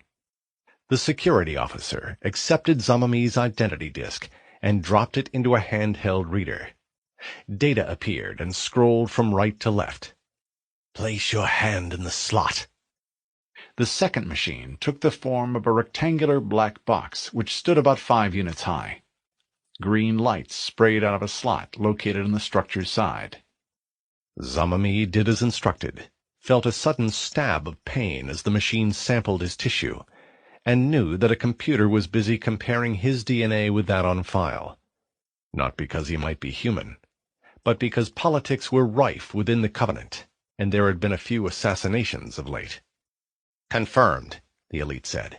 "It appears as though you are the same Zuka Zamami that's scheduled to meet with the Council of Masters 15 units from now. The Council is running behind schedule, however, so you'll have to wait." "Please hand all personal weapons to me. There's a waiting room over there, but the grunt will have to remain outside. You will be called when the Council is ready." Though not burdened by his energy rifle, which he had given to Yayup to carry, the elite did have a plasma pistol, which he surrendered butt first. Zamami made his way into the makeshift holding area and discovered that a number of other beings had been forced to wait as well. Most sat hunched over, kept to themselves, and stared at the deck. Making matters even worse was the fact that, rather than first come, first served, it seemed as though rank definitely had its privileges, and the most senior penitents were seen first. Not that the elite could complain. Had it not been for his rank, the Council would never have agreed to see him at all. But finally, after what seemed like an eternity, Zamami was ushered into the chamber where the Command Council had convened. A minor prophet sat, legs folded, at the center of a table which curved around a podium at which the elite was clearly expected to stand. Whenever a gust of air hit the exalted one, he seemed to bob slightly, suggesting that rather than sit on a chair, he preferred to let his anti-grav belt support him, either as a matter of habit or as a stratagem designed to remind others of who and what he was. Something Zamami not only understood, but admired. The prophet wore a complex headpiece. It was set with gemstones and wired for communications. A silver mantle rested on his shoulders and supported a fancifully woven cluster of gold wires, which extended forward to place a microphone in front of his bony lips. Richly embroidered red robes cascaded down over his lap and fell to the deck. Obsidian black eyes tracked the elite all the way to the podium, while an assistant whispered in his ear. The other elite, an aristocrat named Soha Rolami, raised a hand palm outward. "I greet you, Zamami. How is your wound? Healing nicely, I hope." Rolami outranked Zamami by 2 full levels. The junior officer gloried in the respectful manner with which the other elite had greeted him. "Thank you, Excellency. I will heal." "Enough," the prophet said officiously. "We're running late, so let's get on with it. Zuka Zamami comes before the Council seeking special dispensation to take leave of the unit he commands in order to locate and kill one particular human." A rather strange notion, since all of them look alike and are equally annoying. However, according to our records, this particular human is responsible for hundreds of Covenant casualties. The Council notes that Officer Zamami was wounded during an encounter with this human, and reminds Officer Zamami that the Covenant has no tolerance for personal vendettas. Please keep that in mind as you make your case, and be mindful of the time. A measure of brevity will serve you well." Zamami lowered his eyes as a signal of respect. "Thank you, Excellency. Our spies suspect that the individual in question was raised to be a warrior from a very young age, surgically altered to enhance his abilities, and furnished with armor which may be superior to our own." "Better than our own?" the prophet inquired, his tone making it clear that he considered such a possibility extremely unlikely. "Mind your words, Officer Zamami." "The technology underlying the armor you wear came straight from the Forerunners. To say that it is in any way inferior verges on sacrilege." "Still, what Zamami says is true," Rolami put in. "The files are full of reports which, though contradictory in some cases, all make mention of one or more humans clad in reactive special armor." Assuming that the eyewitness accounts are accurate, it appears that this individual or group of individuals can absorb a great deal of punishment without suffering personal injury, have exceptional combat skills, and demonstrate superior leadership capabilities. Wherever he or they appear, other humans rally and fight with renewed vigor. "Exactly," Zamami said gratefully. "Which is why I recommend that a special hunter-killer team be commissioned to find the human and retrieve his armor for analysis." "Noted," the prophet said gravely. "Withdraw while the council confers."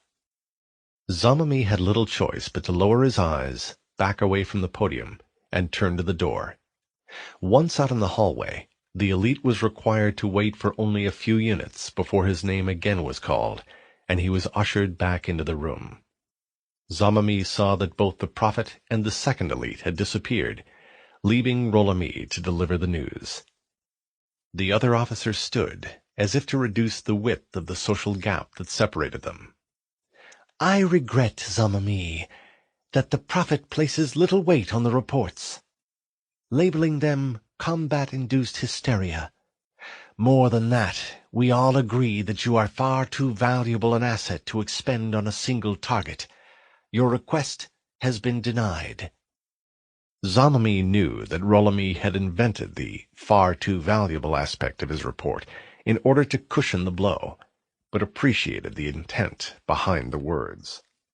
Though severely disappointed, he was a soldier, and that meant following orders. He lowered his eyes. "Yes, Excellency. Thank you, Excellency." Yayap saw the elite emerge, read the slight droop of his shoulders, and knew his prayers had been answered. The council had denied the elite's insane request. He would be allowed to return to his unit, and life would return to normal. If Zamami had been intimidating on his way to see the council, he was a good deal less so on his way out. He walked even faster, however, forcing Yayap to break into a run.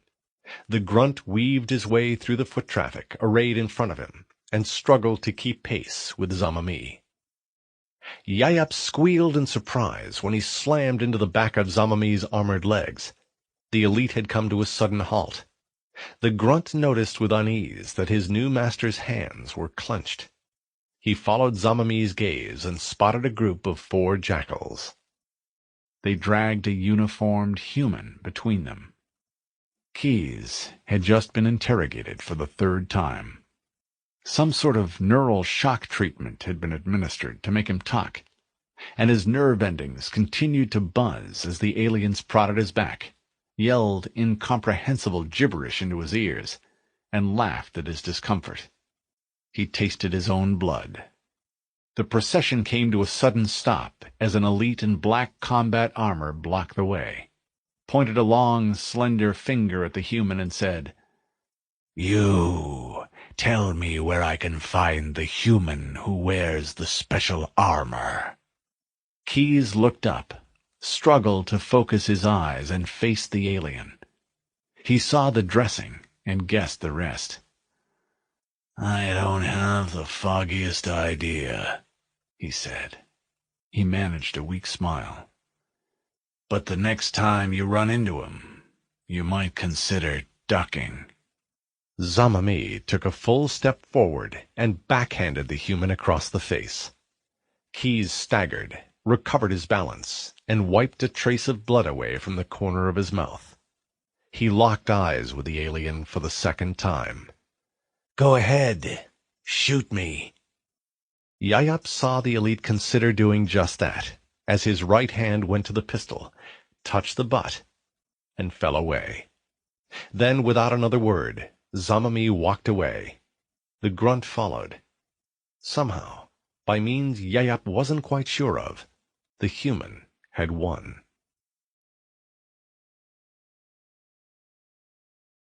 Chapter 4 D-117, 1104. Spartan 117 Mission Clock. Pelican Echo 419, in flight.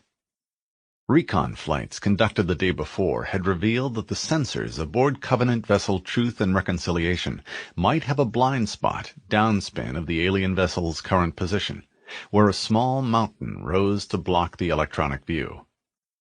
Even more important, Wellesley had concocted an array of signals designed to trick the Covenant technicians into believing that any UNSC dropship was actually one of their own. 50 meters above the deck, and cloaked in electronic camouflage, the Master Chief and a Pelican load of helljumpers waited to find out if their ruse would work. Only time would tell if the fake signals were effective. One thing was for certain. Though conceived for the express purpose of rescuing Captain Keyes, the mission put together by Silva, Wellesley, and Cortana bore still another, even more important purpose. If the rescue team did manage to penetrate a Covenant vessel and successfully remove a prisoner, the human presence on Halo would be transformed from an attempt merely to survive into a full-fledged resistance movement. The ship shuddered as it hit a series of air pockets, then swayed from side to side as the pilot who referred to herself as Foehammer wove back and forth through an obstacle course of low-lying hills.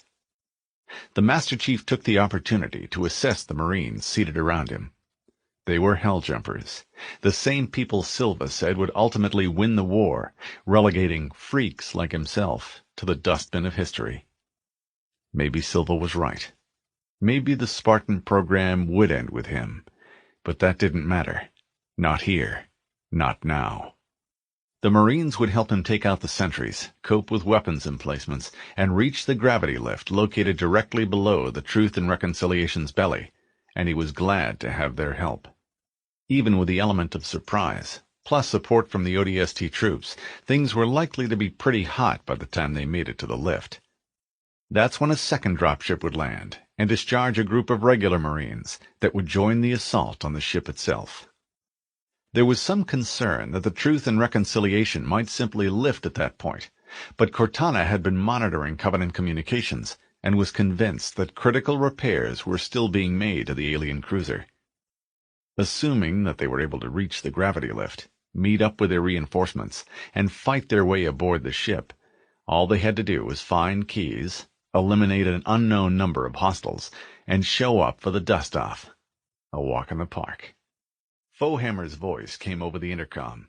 "We are 5 to dirt. Repeat, 5 to dirt." That was Sergeant Parker's cue to stand and eye his troops.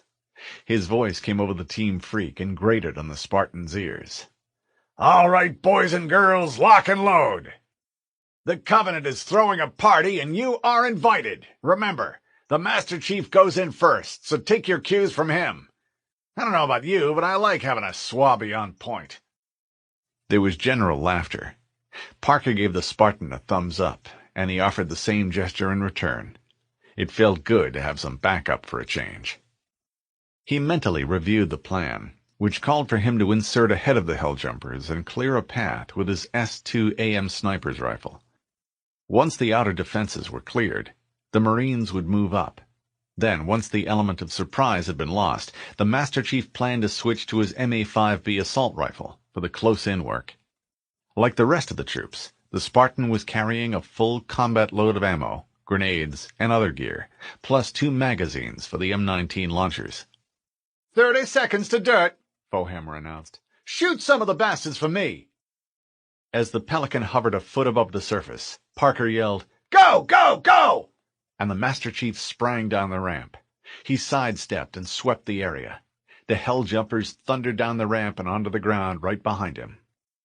It was dark, which meant they had nothing beyond the light reflected off the moon that hung in the sky and the glow of Covenant work lights to guide them to their objective. Seconds later, Echo 419 was airborne again. The pilot turned down spin, fed fuel to her engines, and disappeared into the night. The Master Chief heard the aircraft pass over his head, gathered his bearings, and spotted a footpath off to the right. The ODST troops spread out to either side as Parker and a 3 Marine fire team turned to cover the Group 6. He crept along the rocky footpath, which rose to a 2-meter-high embankment. As he neared a cluster of rocks, Cortana warned the Spartan of enemy activity ahead. A host of red dots appeared on his motion sensor. Several meters ahead and to the left was a deep pit, some kind of excavation, judging from the Covenant work lights that dotted the area with pools of illumination. He briefly wondered what the aliens were looking for. He clicked the rifle's safety off. What they were looking for didn't matter. In the end, he'd make sure they never lived to find it. The Master Chief found a patch of cover next to a tree, raised the rifle, and used the scope's 2x and night optics setting to find the Covenant gun emplacements located on the far side of the depression. There were lots of grunts, jackals, and elites in the area, but it was imperative to neutralize the plasma cannons, known as shades, before the Marines moved out into the open. His Mjolnir armor and shields could handle a limited amount of the shades' plasma fire. The Helljumpers' ballistic armor, on the other hand, just couldn't handle that kind of firepower. Once both shades had been located, the Spartans switched to the 10x setting, practiced the move from one target to the next, and tried it yet again. Once he was sure that he could switch targets quickly enough, he exhaled quietly, then held his breath. His hand squeezed the trigger, and the rifle kicked against his shoulder. The first shot took the nearest gunner in the chest. As the grunt tumbled from the shade's seat, the Master Chief panned the rifle to the right and put a 14.5mm round through the second grunt's pointy head. The rifle's booming report alerted the Covenant, and they returned fire. He moved forward along the low ridge and took a new firing position behind the scaly bark of a tree. The rifle barked twice more, and a pair of jackals fell. He reloaded with practiced ease and continued sniping. Without the shades to support them, the enemy fell in 1s, 2s, and 3s. The Master Chief reloaded again, fired until there were no more targets of opportunity, and made the switch to his assault rifle. He jumped down into the open pit and crouched behind a large boulder, one of several that were strewn around the depression. "Helljumpers, move up!" he barked into the radio. In seconds, the ODSTs charged into the pit. As the lead soldiers entered, a trio of grunts burst from hiding, shot one of the Marines in the face, and tried to run. The Helljumper's body hadn't even hit the ground before the Spartan and another ODST hosed the aliens with bullets. The gunshots echoed through the twisting canyons, then faded. The Spartan frowned. There was no way the fracas would go unnoticed. The element of surprise was gone. There was no time to waste. The Master Chief led the Helljumpers through the depression, up a hill on the far side of the pit, and along the side of a sheer cliff face. He stayed close to this rock wall on his right, mindful of the sheer drop that awaited any who strayed too far to the left. He could just make out the glint of moonlight on a massive ocean far below him. His motion sensor pinged 2 contacts, and he waved the ODSTs to a halt. He crouched behind a clump of brush at the top of the cliff path, conscious of the massive drop on the other side. A pair of jackals rounded the bend ahead, their overcharged plasma pistols pulsing green, and paid dearly for their enthusiasm. The Spartan sprang from his cover and slammed the butt of his rifle into the nearest jackal's shield. The energy field flared and died, and the force of the blow sent the alien tumbling off the path. The alien screamed and plummeted off the cliff. The chief pivoted and fired his rifle from the hip. The burst struck the second alien in the side. The jackal slammed to the ground as his finger tightened on the weapon's trigger as he died. A massive hole blossomed in the rock above the Master Chief's head. He slammed a fresh magazine into his weapon and continued to advance. "Here's a little something to remember me by," one of the Marines growled, and shot each jackal in the head. As the team continued up the path, they encountered another shade, more grunts, and a pair of jackals, all of whom seemed to melt away under the combined assault by the Master Chief's sniper rifle, the Marines' assault weapons, and a few well-placed grenades. The rescue force pressed on, toward the lights beyond. Covenant resistance was determined but spotty, and before long the Master Chief could hear the thrumming sound of the alien ship as it hovered more than 100 meters above them. His skin crackled with static electricity. In the center of a steep dip in the rock lay a large metal disc, the gravity lift that the Covenant used to move troops, supplies, and vehicles to and from the ringworld surface. Purple light shimmered around the platform where the beam was anchored. "Come on," the Master Chief shouted, pointing at the lift. "That's our way in. Let's move!" There was a mad dash through a narrow canyon, followed by a pitched battle as the Master Chief and the Helljumpers entered the area directly below the ship. The depression was ringed with shades, and all of them opened fire at once. The Chief made use of the sniper rifle to kill the nearest gunner, charged up the intervening slope, and jumped into the now vacant seat. The first order of business was to silence the other guns. He yanked the control yoke to the left, and the gun swiveled to face a second shade across the defile. A glowing image of a hollow triangle floated in front of his face. When it lined up with the other gun, it flashed red. He thumbed the firing studs, and lances of purple-white energy lashed the enemy emplacement. The grunt gunner struggled to leap free of his shade, fell into the path of the Spartan's fire, and was speared by a powerful blast. He slumped against the base of his abandoned shade. A smoking hole burned through his chest. The Master Chief swiveled the captured gun and took aim on the remaining shades. He hosed the targets with a hellish wave of destructive energy, then, satisfied that the emplacements were silenced, went to work on the enemy ground troops. He had just burned a pair of jackals to the ground when Cortana announced that a Covenant dropship was inbound, and the Master Chief was forced to shift his fire to the alien aircraft and the troops that spilled out onto the ground. The human walked the blue shade fire across the aliens, cutting them down and pounding what remained into mush. He was still at it when a Marine yelled, "Look at that! There's more of them!" and a dozen figures floated down through the gravity lift. A pair of the newcomers were huge and wore steel blue armor, as well as hand-held plate armor shields. The Chief had faced such creatures before, not long before Reach fell. Covenant hunters were tough, dangerous foes, practically walking tanks. They were slow and appeared clumsy, but the cannons mounted on their arms were equivalent to the heavy weapons a Banshee carried, and they could leap into motion with startling suddenness. Their metal shields could withstand a tremendous amount of punishment. Worse, they would never stop until the enemy lay dead at their feet, or they were dead themselves. The Helljumpers opened fire, grenades exploded, and the pair of hunters roared defiance. One of them lifted his right arm and fired his weapon, a fuel rod gun. One of the ODSTs screamed and fell, his flesh melting. The Marine's rocket fired into the air, slid into the gravlift beam, and detonated harmlessly. The hunters lumbered from the gravlift and strode up the edge of the pit. Behind them, a swarm of jackals and elites formed a rough phalanx and peppered the human positions with plasma fire. Sergeant Parker yelled, "Hit 'em, Helljumpers!" and the ODSTs poured fire onto the massive alien juggernauts. Bullets pinged from their armor and whined through the rocks. The Spartan swiveled around and heard a warning tone as a hunter's weapon discharged. Burning energy smashed into him. The shade shook under the force of the incoming fire as the Master Chief clenched his jaw and forced himself to bring the targeting reticle down onto the target. His shield bled energy and began to shriek a shrill alarm. The instant the targeting display pulsed red, he mashed down the firing studs and unleashed a flood of incandescent blue light.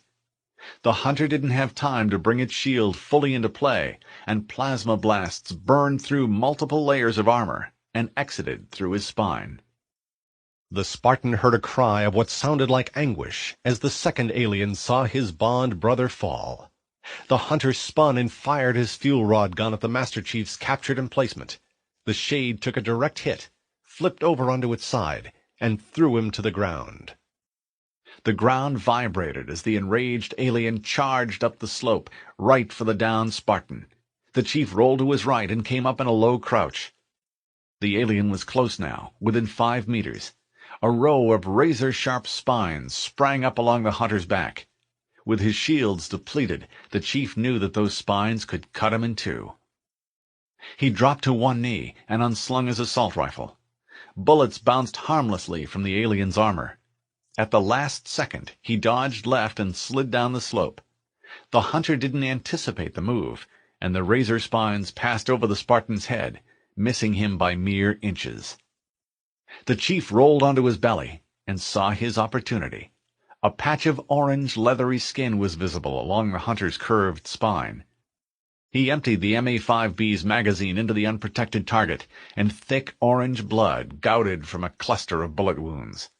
The hunter gave a low, keening wail, then collapsed in a puddle of his own gore. He rose to one knee, fed a fresh magazine into the assault rifle, and scanned the area for enemies. "All clear!" he called out. The remaining ODSTs called in all clears as well. That opened the way to the lift, and Cortana was quick to seize on the opportunity. She activated the armor's communication system. "Cortana to Echo 419. We made it to the gravity lift and are ready for reinforcements." Copy that, Cortana. Echo 419 inbound. Clear the drop zone. "What's the matter?" Sergeant Parker demanded of his troops, several of whom were looking longingly at the fast-approaching Pelican's running strobes. "Never seen a UNSC dropship before? Keep your eyes on the rocks, damn it! That's where the bastards will come from." The Spartan waited for Echo 419 to unload the fresh Marines, waved them forward, and joined the surviving Helljumpers on the lift pad. "Looks like we made it," a private said, just before an invisible hand reached down to pluck him off the surface. Sergeant Parker looked up toward the belly of the ship and said, "Aren't we the lucky ones?" then rose as if suspended from a rope. "Once we're in the ship, I can hone in on the captain's command neural interface," Cortana said. "The CNI will lead us to him. He'll probably be in or near the ship's brig." "I'm glad to hear it," the chief answered dryly, and felt the beam pull him upward. Someone else yelled, "Yee-haw!" and vanished into the belly of the ship. The Covenant didn't realize it yet, but the Marines had landed. None of the humans understood, much less had the ability to predict the ringworld's weather. So when big drops of blood-warm rain fell on the mesa, it came as a complete surprise. The Helljumpers grumbled as the water streamed off their faces, soaked their uniforms, and started to pool on the surface of the landing pad. McKay saw things differently, however. She liked the wet stuff, not just because it felt good on her skin, but because bad weather would offer the insertion team that much more cover. "Listen up, people!" Sergeant Lister bellowed. "You know the drill. Let's shake, rattle, and roll." There weren't many lights, just enough so that people could move around without running into one another. But the fact that Silva had been on such missions himself meant that he could visualize what his eyes couldn't see.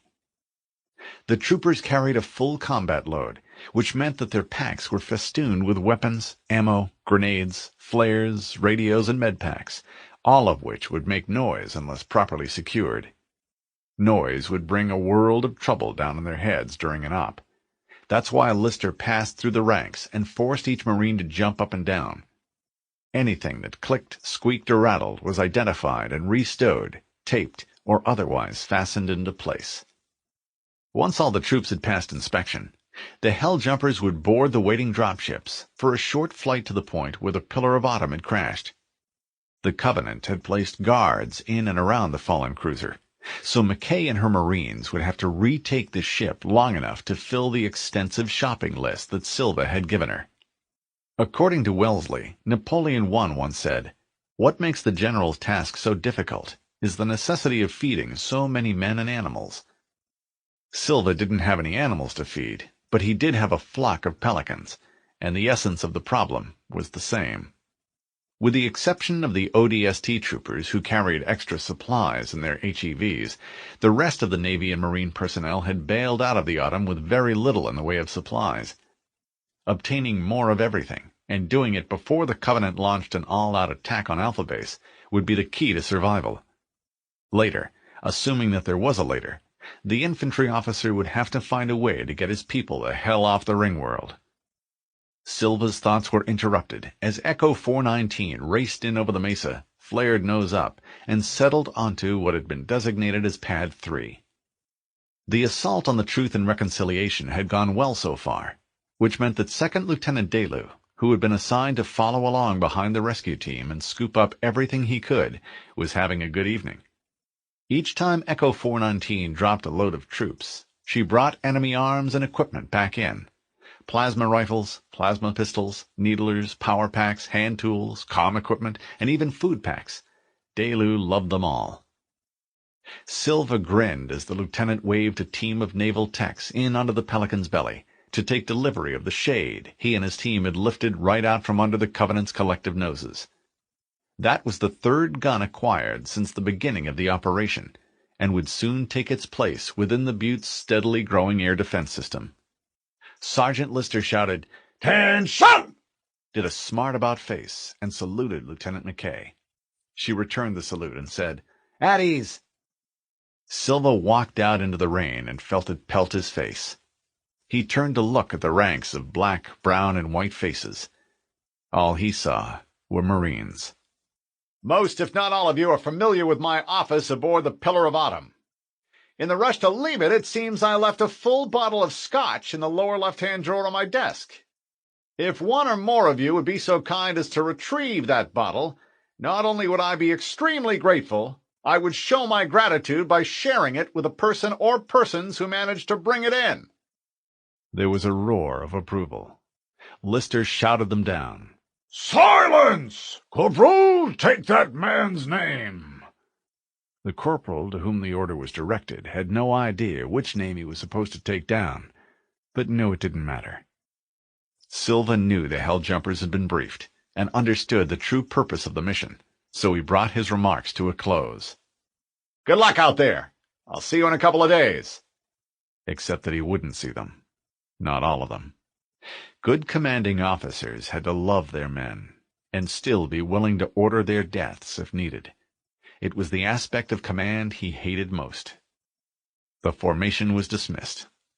The Marines jogged up into the back of the waiting Pelicans, and the dropship soon disappeared into the blackness of the night. Silva remained on the pad until the sound of the engines could no longer be heard. Then, conscious of the fact that every war must be won on the equivalent of paper before it can be won on the ground, he turned back toward the low-lying structure that housed his command post. The night was still young, and there was plenty of work left to do. The gravity lift deposited the rescue team 3 feet above the deck. They hung suspended for a moment, then fell. Parker gave a series of hand signals, and the ODSTs crept forward into the lift bay. The Covenant equivalent of gear crates, tapered rectangular boxes made from the shimmering, striated purple metal the aliens favored, were stacked around the high compartment. A pair of Covenant tanks, Wraiths, were lined along the right side of the bay. The Master Chief moved forward toward one of the high metal doors that were spaced along the perimeter of the compartment.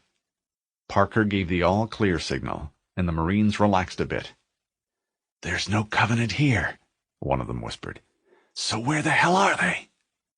The door was proximity activated, and as he neared the portal, it slid open and revealed a surprised Elite. Without pause, the Spartan tackled the alien and slammed its armored head into the burnished deck plates. With luck, he'd finished the Elite quietly enough. Another set of doors flashed open on the other side of the bay, and Covenant troops boiled into the compartment. A second Marine turned to the corporal who'd just spoken. "No covenant," he snarled, mocking his fellow trooper. "You just had to open your mouth, didn't you?" Inside the Covenant ship, chaos reigned.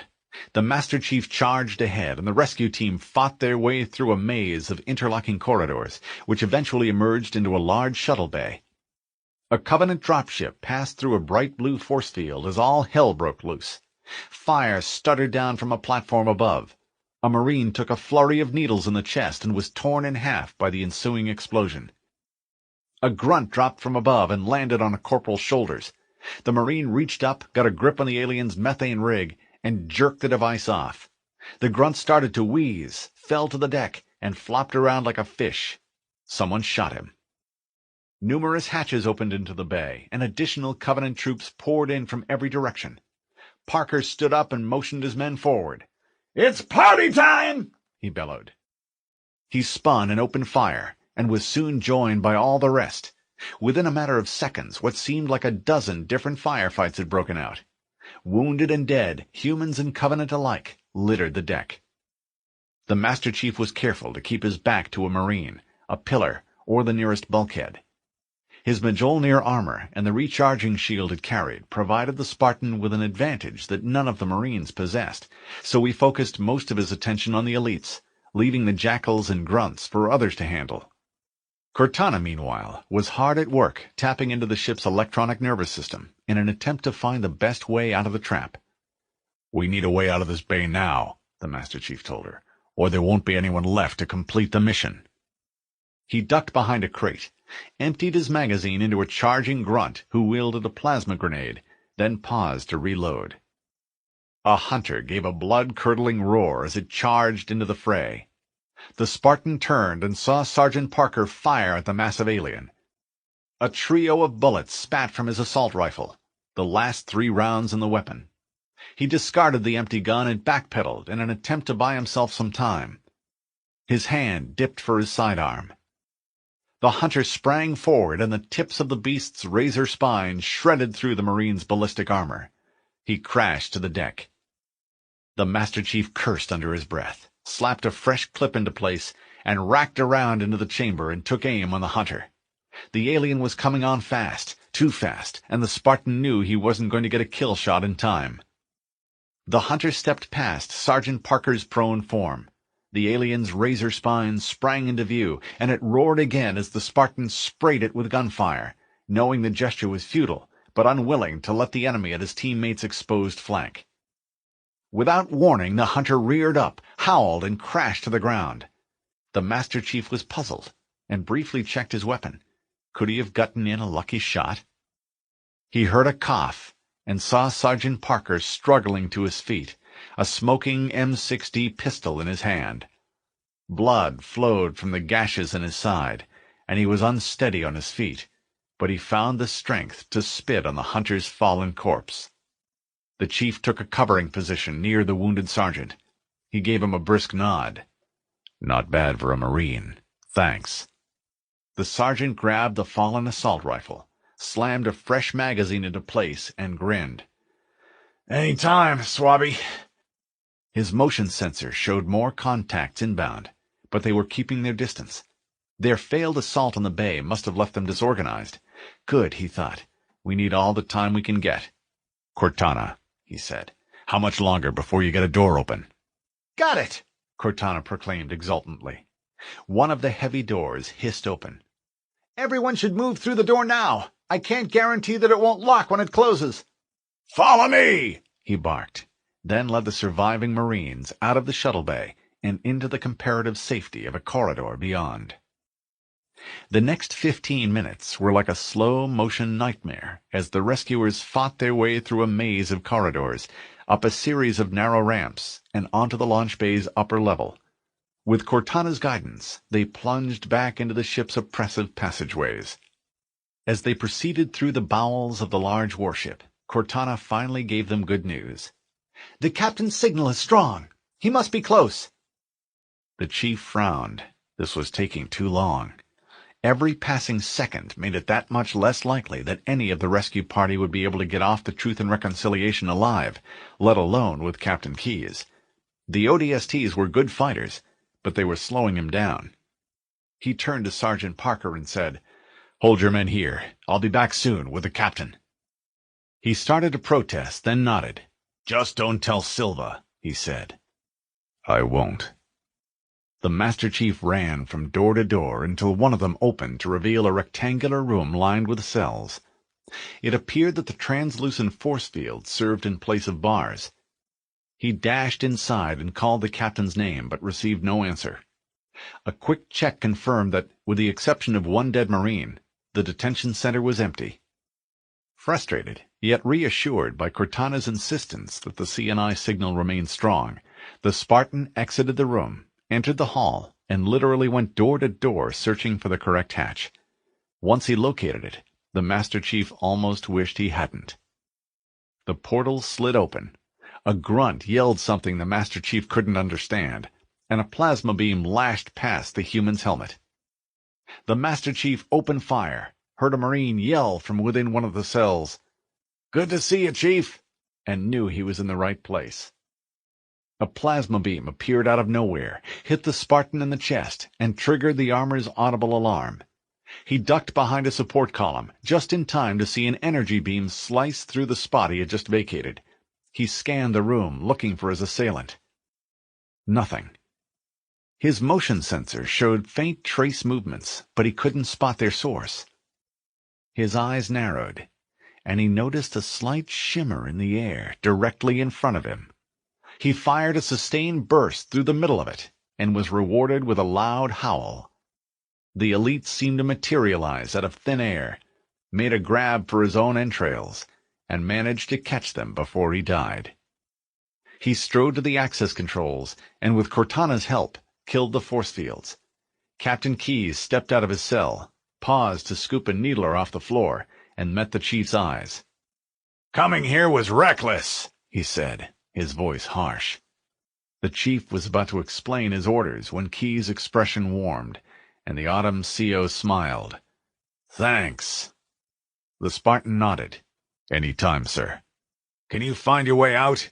Keyes inquired doubtfully. "The corridors of this ship are like a maze." "It shouldn't be too difficult," the Master Chief replied. "All we have to do is follow the bodies."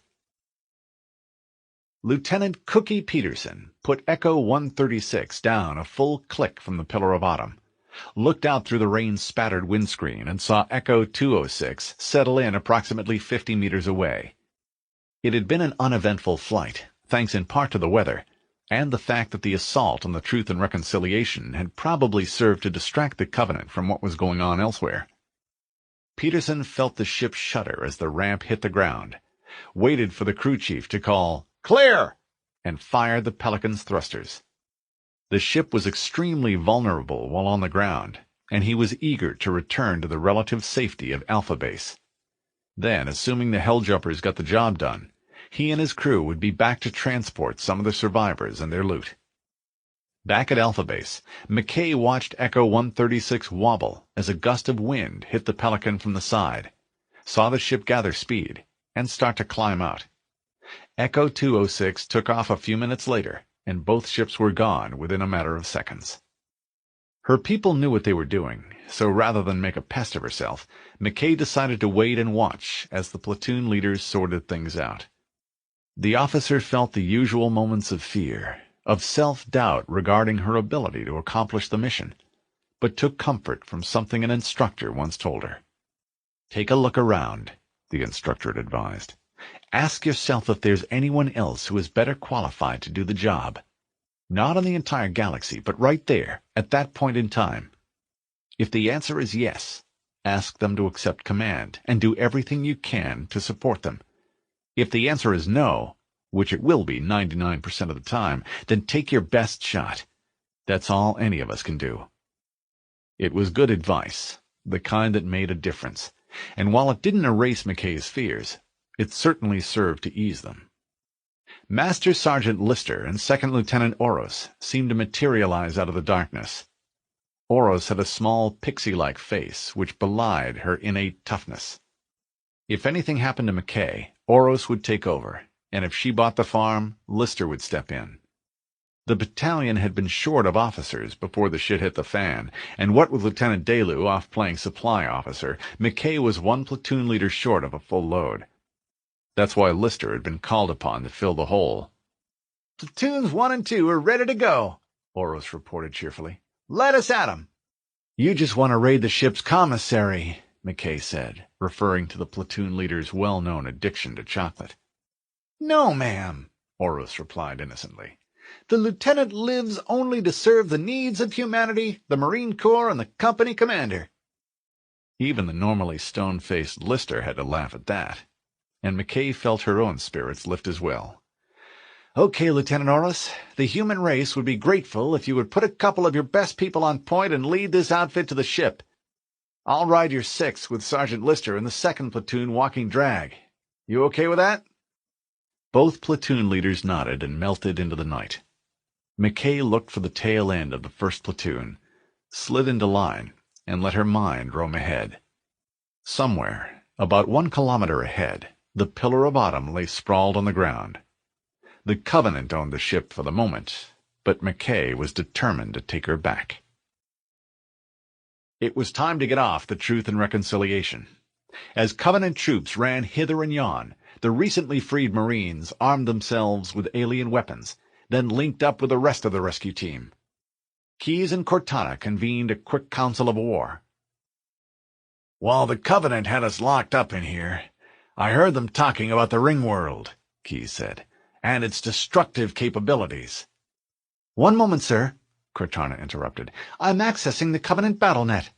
She paused as her vastly powerful intrusion protocols sifted through the Covenant systems. Information systems seemed to be the one field where human technologies held their own against those of the Covenant. Seconds later, she finished her sift of the alien data stream. "If I'm interpreting the data correctly, they believe Halo is some kind of weapon, one that possesses vast, unimaginable power." Keyes nodded thoughtfully. "The aliens who interrogated me kept saying that whoever controls Halo controls the fate of the universe." "Now I see," Cortana put in thoughtfully. "I intercepted a number of messages about a Covenant search team scouting for a control room. I thought they were looking for the bridge of the ship I damaged during the battle above the ring, but they must be looking for Halo's control room." "That's bad news," Keyes responded gravely. "If Halo is a weapon, and the Covenant gains control of it, they'll use it against us. Who knows what power that would give them? Chief, Cortana, I have a new mission for you. We need to beat the Covenant to Halo's control room." "No offense, sir," the Master Chief replied, "but it might be best to finish this mission before we tackle another one." Keyes offered a tired grin. "Good point, Chief. Marines, let's move!"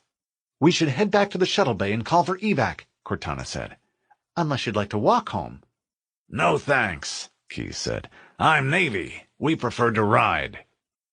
The journey out of the detention area and back to the launch bay was hairy, but not quite as bad as the trip in. It wasn't long before they all realized that they really could follow the trail of dead bodies back to the launch bay.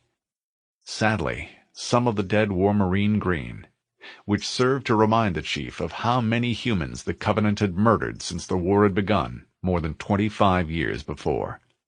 Somehow, in some way, the Covenant would be made to pay. The tactical situation was made even more risky by the captain's condition. He didn't complain, but the Spartan could tell that Keyes was sore and weak from the Covenant interrogation. It was a struggle for him to keep up with the others.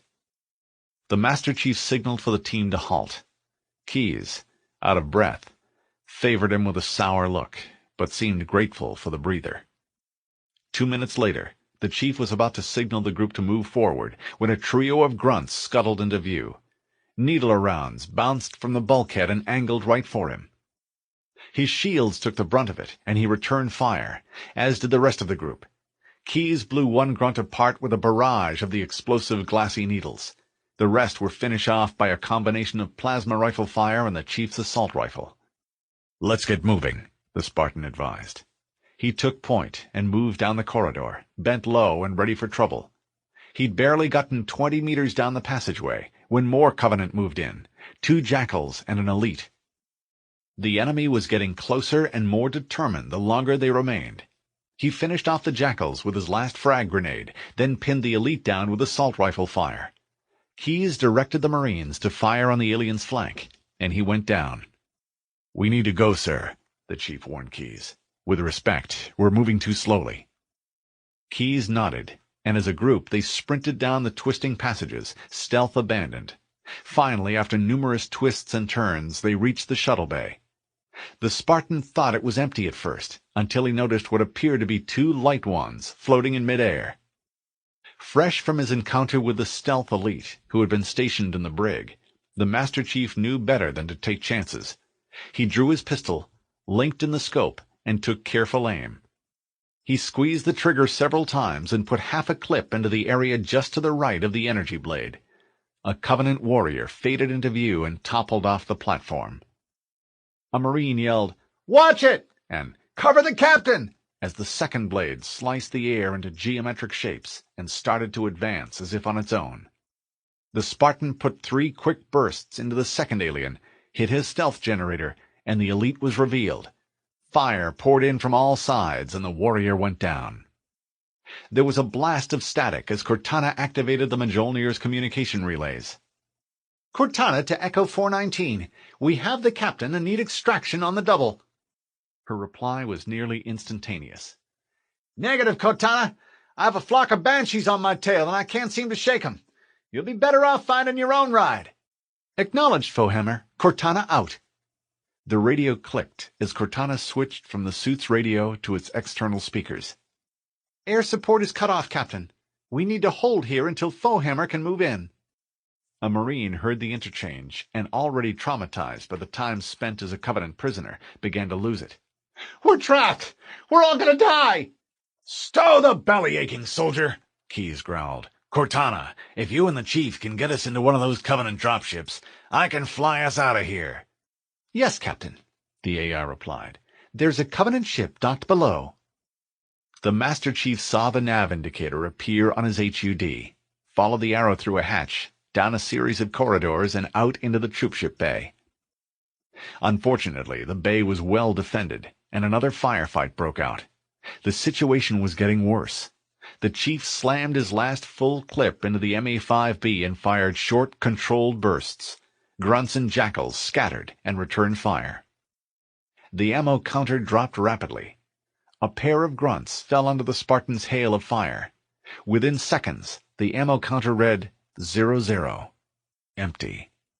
He tossed the rifle away and drew his pistol and continued firing at the alien forces that had begun to regroup at the far side of the bay. "If we're going," he called out, "we need to go now." The dropship was shaped like a giant U. It rode a grav field and bobbed slightly as if some of the outside air swirled around it. As they approached it, Keyes said, "Everybody mount up! Let's get on board!" and led the Marines through an open hatch. The Spartan waited until everyone else had boarded and backed into the aircraft, just in time. He was down to a single round in his sidearm. Cortana said, "Give me a minute to interface with the ship's controls." Keyes shook his head. "No need. I'll take this bird up myself." "Captain!" one of the Marines called. "Hunters!" The Master Chief peered out through the nearest viewport and saw that the private was correct. Another pair of the massive aliens had arrived on the loading platform and were making for the ship. Their spines stood straight up, their fuel rod guns were swinging into position, and they were about to fire. "Hang on!" Keyes said as he disengaged the ship's gravity locks, brought the ship up over the edge of the platform, and pushed one of 2 joysticks forward. The twin hulls straddled a column, struck both hunters with what appeared to be glancing blows, and withdrew. Even a glancing blow from a ship that weighs thousands of kilos proved to be a serious thing indeed. The dropship's hull crushed the hunter's chest armor and forced it through their body cavities, killing both of them instantly. One corpse somehow managed to attach itself to one of the twin bows. It fell as the dropship cleared the Truth and Reconciliation's hull. The Master Chief leaned back against the metal wall. The Covenant craft's troop bay was cramped, uncomfortable, and dimly lit, but it beat hell out of wandering through one of their cruisers. He braced himself as Keyes put the alien aircraft into a tight turn and accelerated out into the surrounding darkness. He forced his shoulders to relax and closed his eyes. The captain had been rescued, and the Covenant had been put on notice. The humans were determined to be more than an annoyance. They were going to be a major pain in the ass. Dawn had just started to break when Zuka Zamami and Yayup passed through the newly reinforced perimeter that surrounded the gravity lift, and were forced to wait while a crew of hard-working grunts pulled a load of Covenant dead off the blood-splattered pad, before they could step onto the sticky surface and be pulled up into the ship. Although the Truth and Reconciliation's commanding officer believed that all of the surviving humans had left the ship, there was no way to be certain of that without a compartment-by-compartment check. The shipboard sensors read clear, but this raid had demonstrated beyond a doubt that the humans had learned how to trick Covenant detection gear. The visitors could feel the tension as teams of grim-faced elites, jackals, and grunts performed a deck-by-deck search of the ship. As the pair made their way through the corridors to the lift that would carry them up to the command deck, Zamami was shocked by the extent of the damage that he saw. Yes, there were long stretches of passageway that were completely untouched, but every now and then they would pass through a gore-streaked section of corridor, where bullet-pocked bulkheads, plasma-scorched decks, and half-slagged hatches told of a hard-fought running-gun battle. Zamami stared in wonder as a grav cart loaded with mangled jackals was towed past, blood dripping onto the deck behind it. Finally, they made their way to the appropriate lift and stepped out onto the command deck. The elite expected the same level of security scrutiny as the last time he addressed the Prophet and the Council of Masters. No doubt he'd be dumped into the holding room for another interminable wait. Nothing could have been further from the truth. No sooner did Zamami clear security than he and Yayup were whisked into the compartment where the Council of Masters had been convened during his last visit. There was no sign of the Prophet, or any of Zamami's immediate superiors, but the hard-working Soha Rolami was there, along with a staff of lesser elites. There was no mistaking the crisis atmosphere as reports flowed in, were evaluated, and used to create a variety of action plans. Rolami saw Zamami and raised his hand by way of a greeting. "Welcome. Please, sit." Zamami complied. It didn't occur to either one of the elites to offer the same courtesy to Yayup, who continued to stand. The diminutive grunt rocked back and forth, ill at ease. "So," Rolami inquired, "how much have you heard about the latest incursion?" "Not much," Zamami was forced to admit. "The humans managed to board the ship via the gravity lift. That's the extent of my knowledge." "That's correct insofar as it goes," Rolami agreed. "There is more. The ship's security system recorded quite a bit of the action. Take a look at this." The elite touched a button, and moving images popped into view and hovered in the air nearby. Zamami found himself looking at two grunts and a jackal standing in a corridor. Suddenly, without warning, the same human he had encountered on the Pillar of Autumn, the large one with the unusual armor, stepped around the corner, spotted the Covenant troops, and opened fire on them. The grunts went down quickly, but the jackals scored a hit, and Zamami saw plasma splash the front of the human's armor. However, rather than fall as he should have, the apparition shot the jackal in the head, stepped over one of the dead grunts, and marched toward the camera. The image froze as Rolami touched another control. Zamami felt an almost unbelievable tightness in his chest. Would he have the courage to face the human again? He wasn't sure, and that frightened him as well. "So," Rolami said, "there he is, the very human you warned us about. A dangerous individual who is largely responsible for the 6 casualties inflicted during this raid alone, not to mention the loss of a valuable prisoner, and 6 shades which the enemy managed to steal." "And the humans?" Zamami inquired. "How many of them were our warriors able to kill?" "The body count is incomplete," the other elite replied, "but the preliminary total is 36. Zamami was shocked. The numbers should have been reversed. Would have been reversed, had it not been for the alien in the special armor. "You will be pleased to learn that your original request has now been approved," Rolamy continued. "We have preliminary reports from other strike groups that most of these unusual humans were killed in the last large engagement. This one is believed to be the last of its kind. Take whatever resources you need, find the human, and kill him. Do you have any questions?" "No, Excellency," Zamami said as he stood to leave. "None at all." Section 3. The Silent Cartographer. Chapter 5. D 1128, 1525. Lieutenant McKay mission clock. On the plain surrounding the Pillar of Autumn. The rain stopped just before dawn. Not gradually, but all at once, as if someone had flipped a switch.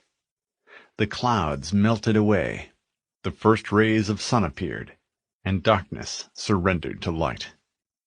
Slowly, as if to reveal something precious, the golden glow slid across the plain to illuminate the Pillar of Autumn, which lay like an abandoned scepter, her bow hanging out over the edge of a steep precipice.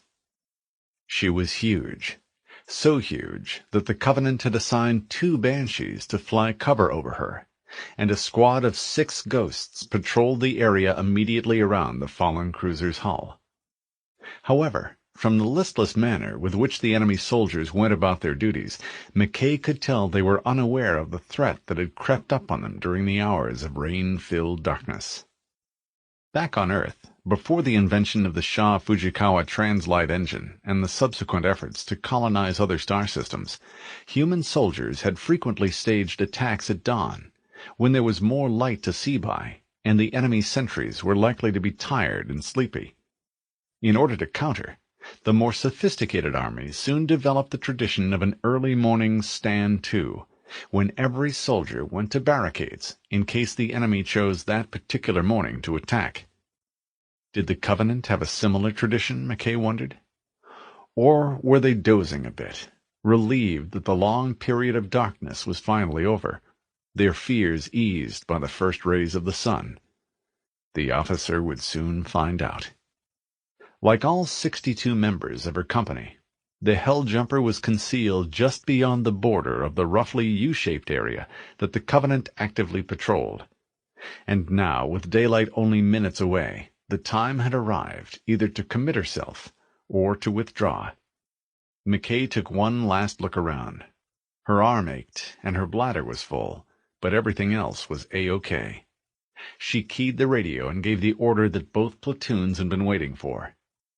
"Red 1 to Blue 1 and Green 1. Proceed to objective. Over." The response came so quickly that McKay missed whatever acknowledgments the 2 platoon leaders might have sent. The key was to neutralize the Banshees and the Ghosts so quickly, so decisively, that the ODST troopers would be able to cross the long stretch of open ground and reach the Autumn virtually unopposed. That's why no fewer than 3 of the powerful M19 rocket launchers were aimed at each Banshee, and 3 Marines had been assigned to each of the half-dozen target Ghosts. 2 of the 4 rockets fired at the Covenant aircraft missed their marks, but both Banshees took hits and immediately exploded. Wreckage rained on the Covenant position. The Ghost drivers on both sides of the ship were still looking upward, trying to figure out what had occurred, when more than 24 assault weapons opened up on them. 4 of the rapid attack vehicles were destroyed within the first few seconds of the battle. The 5th, piloted by a mortally wounded elite, described a number of large, overlapping circles before crashing into the cruiser's hull, and finally putting the driver out of his misery. The elite behind the controls of the 6th and last Ghost panicked, backed away from the wholesale destruction, and toppled over the edge of the precipice. If the alien screamed on the way down, McKay wasn't able to hear it, especially with the steady crack, crack, crack of multiple S2 sniper rifles going off all around her. She keyed her radio to the command freak and ordered her platoon leaders to move up. The assault force crossed the open area in a run and headed toward the ship's sternmost airlocks. Covenant troops stationed within the ship heard the ruckus and hurried outside, and were met by the sight of the still smoking wrecks of their mechanized support and an enthusiastic, if somewhat thin, infantry assault. Most were simply standing there, waiting for someone to tell them what to do, when the sniper's 14.5mm armor-piercing, fin-stabilized, discarding sabot rounds began to cut them down. The impact was devastating. McKay saw elites, jackals, and grunts alike throw up their arms and collapse as the rolling fusillade took its toll. Then, as the aliens started to pull back into the relative safety of the ship's interior, McKay jumped to her feet, knowing that one of her non-coms would do likewise on the far side of the hull, and waved the snipers forward. "Switch to your assault weapons. The last one to the lock has to stay and guard it." All the ODST troopers knew there were plenty of things to scrounge inside the hull, and they were eager to do so. The possibility that they might end up guarding a lock rather than pillaging the Autumn's interior was more than sufficient motivation to make each Marine run as fast as possible. The purpose of the exercise was to get the last members of the company across what could have been a Covenant killing ground, and to do so as quickly as possible. McKay thought she'd been successful, thought she'd made a clean break, when a momentary shadow passed over her and someone yelled, "Contact! Enemy contact!" The officer glanced back over her shoulder and spied a Covenant dropship. The ungainly-looking craft swept in from the east and was about to deploy additional forces. Its plasma cannon opened fire and stitched a line of black dots in the dirt, out toward the edge of the drop-off. A sniper disappeared from the waist down, and still had enough air to scream as his forward motion slowed, and his torso landed on a pile of his own intestines. McKay skidded to a halt, yelled, "Snipers! About face! Fire!" and hoped that the brief parade ground-style orders would be sufficient to communicate what she wanted. Each Covenant dropship had side slots, small cubicle-like spaces where their troops rode during transit, and from which they were released when the aircraft arrived over the landing zone. Had the pilot been more experienced, he would have positioned the aircraft so that it was nose-on to the enemy and fired his cannon while the troops bailed out. But he wasn't, or he'd simply made a mistake, as he presented the ship's starboard side to the humans and opened the doors. More than half the ODST snipers had switched back to their S2s and had shouldered their weapons up as the drop doors opened. They opened fire before the Covenant troops could leap to the ground. One of their rounds hit a plasma grenade and caused it to explode. A control line must have been severed, because the dropship lurched to port, pitched forward, and nosed into the ground. Twin waves of soil were gouged out of the plateau as the aircraft slid forward, hit a boulder, and exploded into flame.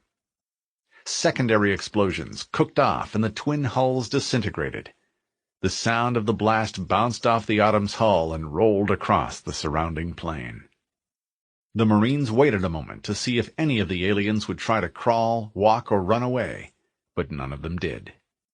McKay heard the muffled thump, thump, thump of automatic weapons fire coming from within the ship behind her, knew the job was only half done, and waved to the half-dozen Marines. "What are you waiting for? Let's go!" The Helljumpers looked at one another, grinned, and followed McKay into the ship. The LT might look like a wild-eyed maniac, but she knew her stuff, and that was good enough for them. The soil was still damp from the rain, so when the sun hit the top of the mesa, a heavy mist started to form, as if a battalion of spirits had been released from bondage. Keyes, exhausted by his captivity, not to mention the harrowing escape from the Truth and Reconciliation, had literally collapsed in the bed the Helljumpers had prepared for him, and slept hard for the next 3 hours. Now, awakened by both a nightmare and the internal clock that was still attuned to the arbitrarily set ship time, the naval officer was up and prowling about. The view from the rampart was nothing less than spectacular, looking over a flat plain to the gently rolling hills beyond. A bank of ivory-white clouds scudded above the hills. The vista was so beautiful, so pristine, that it was difficult to believe that Halo was a weapon. He heard the scrape of footsteps and turned to watch Silva emerge from the staircase that led up to the observation platform. "Good morning, sir," the Marine said. "I heard you were up and around. May I join you?" "Of course," Keyes said, gesturing to a place at the waist-high wall. "Please do. I took a self-guided tour of the landing pads, the shade emplacements, and the beginnings of the maintenance shop. Good work, Major. You and your hell jumpers are to be congratulated. Thanks to you, we have a place to rest, regroup, and plan." "The Covenant did some of the work for us," Silva replied modestly.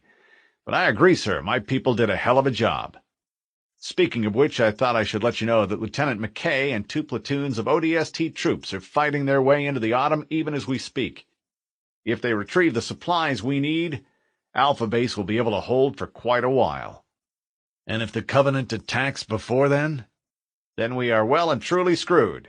We're running short on ammo, food, and fuel for the Pelicans." Keyes nodded. "Well, let's hope McKay pulls it off. In the meantime, there are some other things we need to consider." Silva found the easy, almost off-handed manner in which Keyes had reassumed command to be a bit irritating, even though he knew it was the other officer's obligation to do so. There was a clear-cut chain of command, and now that Keyes was free, the naval officer was in charge. There was nothing the Marine could do except look interested, and hope his superior came up with at least some of the right ideas. "Yes, sir. What's up?" So Keyes talked, and Silva listened, as the captain reviewed what he had learned while in captivity. "The essence of the matter is that while the races which comprise the Covenant seem to possess a high level of technology, most, if not all of it, may have been looted from the beings they refer to as the Forerunners, an ancient race which left ruins on dozens of planets, and presumably was responsible for constructing Halo. In the long run, the fact that they are adaptive rather than innovative may prove to be their undoing. For the moment, however, before we can take advantage of that weakness, we must first find the means to survive. If Halo is a weapon, and if it has the capacity to destroy all of humanity as they seem to believe, then we must find the means to neutralize it, and perhaps turn it against the Covenant. That's why I ordered Cortana and the Master Chief to find the so-called control room to which the aliens have alluded, and see if there's a way to block the Covenant's plan." Silva placed his forearms on the top of the wall that fronted the rampart, and looked out over the plain. If one knew where to look, and had a good eye, he could see the blast-scarred ground where the ghosts had attacked, the hell-jumpers had held, and some of his Marines lay buried. "I see what you mean, sir. Permission to speak freely?" Keyes looked at Silva, then back to the view. "Of course. You're second in command here, and obviously you know your way around ground engagements far better than I do. If you have ideas, suggestions, or concerns, I want to hear them." Silva nodded respectfully. "Thank you, sir. My question has to do with the Spartan. Like everyone else, I have nothing but respect for the Chief's record. However, is he the right person for the mission you have in mind? Come to think of it, is any one person right for that kind of operation? I know that the Master Chief has an augmented body," Silva continued, "not to mention the advantage that the armor gives him, but take a look around. This base, these defenses were the work of normal human beings. The Spartan program is a failure, Captain. The fact that the Chief is the only one left proves that, so let's put your mission into the hands of some real honest-to-God Marines and let them earn their pay. Thanks for hearing me out." Keyes had been in the Navy for a long time. He knew Silva was ambitious, not only for himself, but for the ODST branch of the Marine Corps. He also knew that Silva was brave, well-intentioned, and in this case, flat-out wrong. But how to tell him that? He needed Silva's enthusiastic support if any of them were going to make it out of this mess alive. The captain considered Silva's words, then nodded. "You make some valid points. What you and your honest-to-God Marines have accomplished on this butte is nothing short of miraculous. However, I can't agree with your conclusions regarding the Chief or the Spartan program. First, it's important to understand that what makes the Chief so effective isn't what he is, but who he is. His record is not the result of technology, not because of what they've done to him, but in spite of what they've done to him, and the pain he has suffered. The truth is that the chief would have grown up to be a remarkable individual regardless of what the government did or didn't do to him. Do I think children should be snatched away from their families, raised by the military, surgically altered? No, I don't. Not during normal times. He sighed and folded his arms across his chest. Major, one of my first assignments was to escort the Spartans' project leader during the selection process for the 2 series candidates. At the time, I didn't know the full scope of the operation, and I probably would have resigned had I known. These aren't normal times. We're talking about the very real possibility of total extinction, Major. How many people did we lose in the outer colonies? How many did the Covenant kill on Jericho 7? On Reach? How many will be glassed if they locate Earth? It was a rhetorical question. The Marine shook his head. I don't know, sir, but I do know this. More than 25 years ago, when I was a second lieutenant, the people who invented the Chief thought it would be fun to test their new pet weapon on some real meat. They engineered a situation in which 4 of my Marines would run into your friend, take offense at something he did, and try to teach him a lesson. Well, guess what? The plan worked perfectly. The plan sucked my people in, and the freak not only kicked the hell out of them, he left 2 of them dead, beaten to death in a goddamn ship's gymnasium. I don't know what you call that, sir, but I call it murder. Were there repercussions? Hell no! The wind-up toy got a pat on the head and a ticket to the showers. It was all in a day's bloody work. Keyes looked bleak.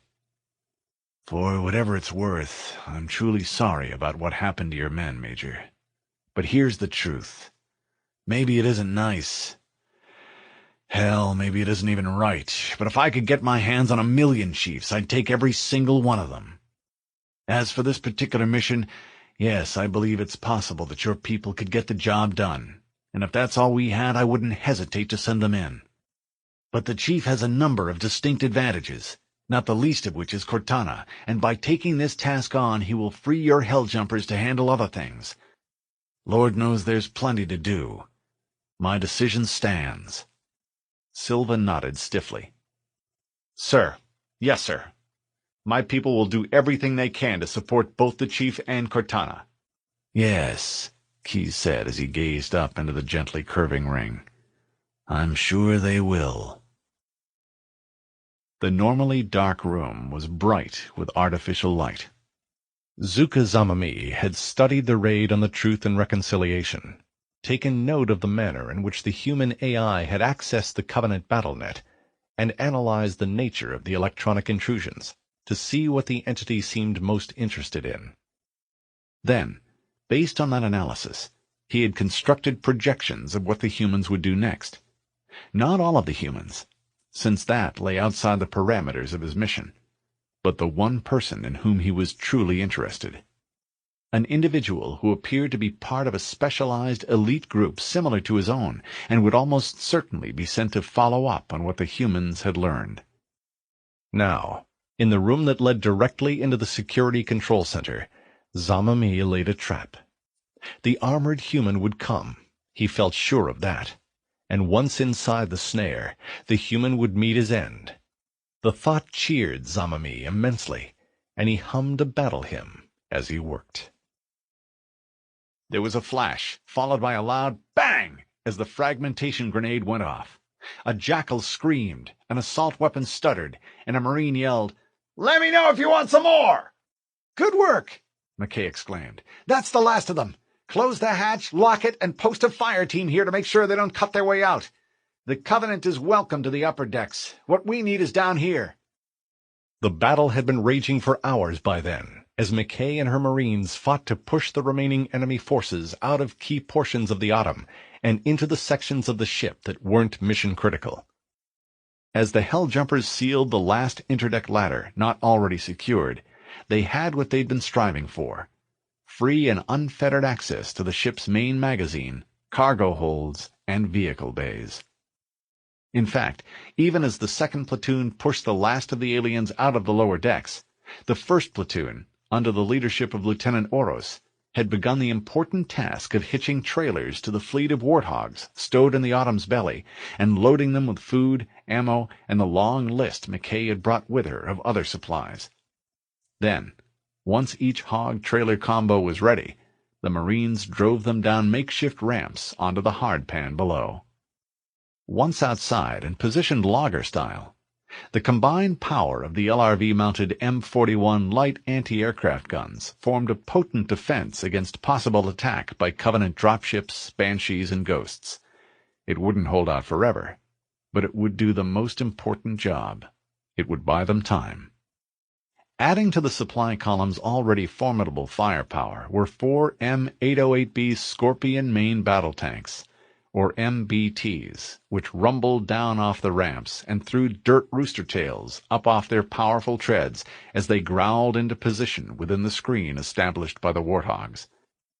The MBT's ceramic titanium armor provided them with excellent protection against small arms fire, although the vehicles were vulnerable should the aliens manage to get in close.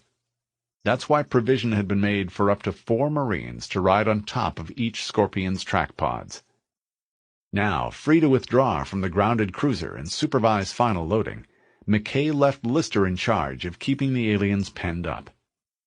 As she exited the ship, McKay caught sight of 2 heavily loaded Pelicans flying off in the general direction of the butte, each with a hog clutched beneath its belly. And there, arrayed on the hardpan in front of her, 26 Warthog trailer combinations sat ready to roll, with still more coming off the ship. Their only problem was personnel. As a result of the work, only 52 effectives remained, which meant that the stripped-down infantry company would be hard-pressed to crew 34 vehicles and fight, should that become necessary. Both McKay and her non-coms would all play a role as drivers or gunners during the return trip. Oros saw the company commander emerge from the Autumn's hull. The platoon leader was caged inside one of the loader-type exoskeletons taken from the ship. Servos whined in sympathy with her movements as she crossed the intervening stretch of wheel-churned dirt to the point where McKay waited with hands on hips. Grime covered her face, and her body armor was charred where a plasma pulse had hit. "You look good in orange." Oros grinned. "Thanks, boss. Did you see the Pelicans?" "As a matter of fact, I did. They looked a bit overloaded." "Yeah, the pilots were starting to whine about weight, but I bribed them with a couple of candy bars. They'll be back in about 45 minutes. When they do, we'll wrestle fuel bladders into the cargo compartments, fill them from the ship, and top their tanks all at the same time. Then, just to make sure we get our money's worth, we'll hook a 50mm MLA autocannon under each fuselage and take those out as well." McKay raised both eyebrows. "Autocannons? Where did you get those?" "They were part of the Autumn's armament," the other officer answered cheerfully. "I thought it would be fun to spot the occasional Covenant dropship from the top of the mesa." She paused, then added, "That's the good news." "What's the bad news?" "A lot of gear didn't survive the crash. No missile or rocket pods for the Pelicans, and we're almost bone dry on 70mm for their chin guns. We can't count on air support for much more than bus rides." "Damn!" She scowled. Without well-armed air support, Alpha Base was going to be a lot tougher to defend. "Affirmative," Oros agreed. "Oh, and I ordered the pilots to bring 15 additional bodies on the return trip. Clerks, medics, anybody who can drive or fire an M41. That would allow me to squeeze some additional hogs into the column and put at least 2 people on each tank." McKay raised an eyebrow. "You ordered them to bring more bodies?" "Well, I kind of let them believe that you whistled them up." McKay shook her head. "You are amazing." "Yes, ma'am," Oros replied shamelessly. "Semper Fi." The Pelicans swept over the glittering sea, passed over a line of gently breaking surf, and flew parallel with the beach. Foehammer saw a construct up ahead, a headland beyond, and a whole lot of Covenant troops running around in response to the sudden and unexpected arrival of 2 UNSC dropships. Raleigh fought the urge to trigger the Pelican's 70mm chin gun. She'd expanded the last of her ammo on the last pass, had watched geysers of sand chase an elite up the beach, and was rewarded by the sight of the alien disappearing in a cloud of his own blood. And it didn't look like more were coming any time soon. She keyed open a master channel. "The LZ is hot. Repeat, hot," Fohammer emphasized. 5 to dirt. The Master Chief stood next to the open hatch and waited for Fohammer's signal. "Touchdown! Hit it, Marines!" He was among the first to step off the ramp, his boots leaving deep impressions in the soft sand. He paused for a quick look around, then started downspin to the point where the aliens waited. No sooner had the last member of the landing party disembarked than the Pelicans were airborne once more and flying upspin. Plasma fire stuttered down from the top of a rise as the Marines advanced up the sandy slope, careful to fire staggered bursts so the entire group didn't wind up reloading at the same time. The Spartan ran forward, adding his fire to the rest, and sent an elite sprawling to the ground. The Covenant forces were outnumbered for once, and the human attackers wasted little time cutting them down. The whole fight lasted only 10 minutes. Time to get moving. He reviewed the mission objective as he surveyed the LZ. Find and secure a Covenant-held facility, some kind of map room, which the enemy had already captured. The Covenant called the site the Silent Cartographer, which could presumably pinpoint the location of Halo's control room. Keyes had been very adamant about the urgency of the mission. "If the Covenant figure out how to turn Halo into a weapon, we're cooked." Maybe, with Cortana's help, they had a good chance of figuring out where the hell the ring's control systems were housed. All they had to do is take it away from an entrenched enemy. The Spartan heard a burst of static, followed by Fohammer's cheerful voice as her Pelican swooped back into the LZ area. "Echo 419 inbound. Did someone order a warthog?" A Marine said. "I didn't know you made house calls, Fohammer." The pilot chuckled. "You know our motto. We deliver." The Master Chief waited for the dropship to deposit the LRV on the beach, saw 2 Marines jump on board, and climbed up behind the wheel. The soldier riding shotgun nodded. "Ready when you are, Chief." The Spartan put his foot on the accelerator. Sand shot out from under the vehicle's tires, and the hog left parallel tracks as it raced along the edge of the beach. They rounded the headland in minutes and entered the open area beyond. There was a scattering of trees, some weathered boulders, and a swath of green ground cover. "Firing!" the gunner called and pulled his trigger. The petty officer saw Covenant troops scurry for cover, steered right to give the 3-barreled weapon a better angle, and was soon rewarded with a batch of dead grunts and a badly mangled jackal. The Spartan drove the warthog uphill, turning to avoid obstacles, careful to maintain the vehicle's traction. It wasn't long before the humans neared the top of the slope and spotted the massive structure beyond. The top curved downward, cut dramatically in, and gave way to a flat area where a Covenant dropship had been docked. It appeared that the aircraft had just finished loading. It backed out of a U-shaped slot, swung out toward the ocean, and quickly disappeared. The noise generated by its engines covered the sound made by the warthog and provided the defenders with something to look at. The gunner tracked the aircraft, but knew better than to open fire and attract unwanted attention. The area beyond was crawling with Covenant troops. "Anyone else see what I see?" the second Leatherneck inquired. "How are we supposed to get around that?" The Master Chief killed the hog's engine, motioned for the Marines to remain where they were, and eased his way up to a point where a fallen log offered him some cover. He drew his pistol, took aim, and opened fire. 4 grunts and an elite fell beneath the quick barrage of gunfire. The response was nearly instantaneous as the surviving troops ran for cover, and a series of plasma bolts blew chunks of wood out of the protective log and set it ablaze. Confident that he had whittled the opposition down to a more manageable size, the chief eased his way back to the LRV and pulled himself up into the driver's seat. The Marines waited to see what he would do next. "Check your weapons," he advised, as he hit the ignition switch and the big engine roared to life. "We have some cleanup to do." "Roger that," the gunner said grimly. "It looks like we have KP duty again." There was no telling what the Covenant troops expected the humans to do, but judging from the way they ran around screaming, the possibility of an old-fashioned frontal assault just hadn't occurred to them. The Spartan aimed the vehicle for the front of the complex, spotted the hallway that extended back toward the face of the cliff, and drove straight inside. It was a tight fit, and the Warthog wallowed a bit as the big off-road tires rolled over a couple of dead grunts, but the strategy worked. Both Marines opened up on the Covenant troops, and the chief ran one of them down. Then, once the outer part of the structure had been cleared, the Master Chief parked the LRV where the Marines could provide him with fire support, and ventured inside.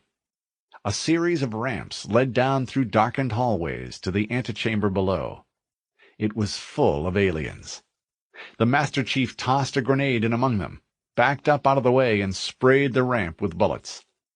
The grenade went off with a satisfying wham, and body parts flew high into the air before thumping to the floor. Cortana said, "Don't let them lock the doors." Too late. The doors noiselessly flashed shut. The Spartan polished off the last of the resistance, checked to confirm that the doors were locked, and was already on his way back to the surface when the AI accessed the suit's radio. "Cortana to Keys." "Go ahead, Cortana. Have you found the control center?" "Negative, Captain. The Covenant have impeded our progress. We can't proceed unless we disable the installation's security system." "Understood," Keys replied. "Use any means necessary to force your way into the facility and find Halo's control center. Failure is not an option." The Master Chief was back in the Hog and halfway to the LZ by the time the captain signed off. "Good luck, people. Keys out." If the front door is locked, then go around back. That's what the Spartan figured as the LRV rolled back the way it had come, through the LZ. The Marines seated next to him exchanged insults with the buddies stationed on the beach. They had just rounded a bluff when Cortana said, "Look up to the right. There's a path that leads toward the interior of the island." The AI had no more than finished her sentence when the gunner said, "Freaks at 2 o'clock!" and opened fire. The Spartan ran the Warthog up a slope, allowing the M41 LAAG to handle the heavy lifting, and positioned the vehicle so the gunner could put fire on the ravine ahead. "Tell me something, Cortana," the Master Chief said as he lowered himself to the ground. "How come you're always advising me to go up gravity lifts, run down corridors, and sneak through forests, while making no mention of all the enemy troops that seem to inhabit such places?" "Because I don't want you to feel unnecessary," the AI replied easily. "For example, given the fact that your sensors are telling both of us that there are at least 5 Covenant soldiers lying in wait farther up the ravine, it's logical to suppose that there are even more beyond them. Does that make you feel better?" "No," the Spartan admitted, as he checked to ensure that both of his weapons were fully loaded. He charged up the ravine and took cover behind a large outcropping of rock. Plasma bolts melted the stone near his head, and he snapped a quick shot in return. The grunt snarled and dove for cover as a pair of his partners opened up on the Spartan's position. Behind them, a cobalt-armored elite urged them forward.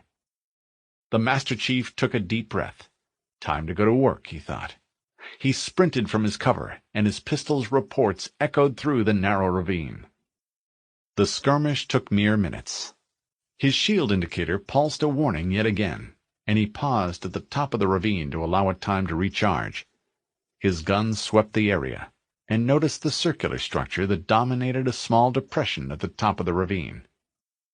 His shield had just begun a recharge cycle, feeding off the armor's capacious power plant, when the pair of hunter aliens burst from cover and lobbed fire at his position.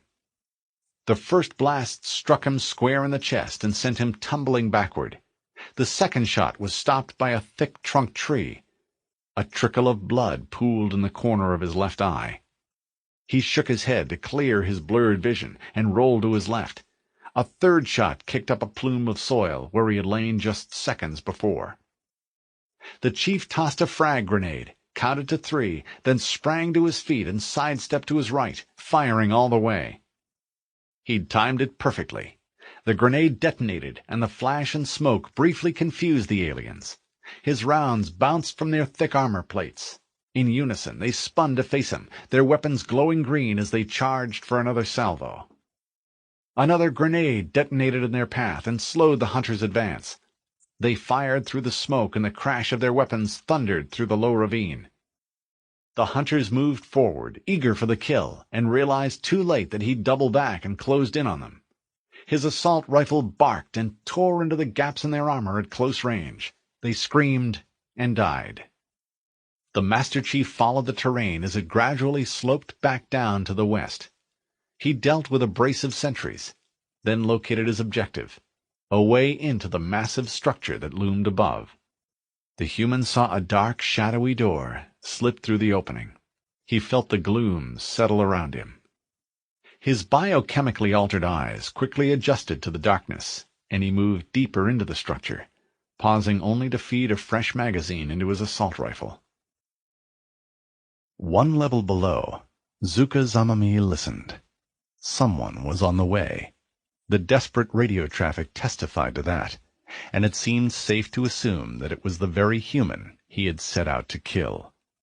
The fact that the transmission ceased amid the clatter of human weaponry attested to the fact that the armored human was here. But would he enter the trap? He had carefully seeded references to the map room into the stream of battle updates. If the humans had tapped into the network using the downed ship's AI, then they would have no choice but to send this fearsome soldier to find it.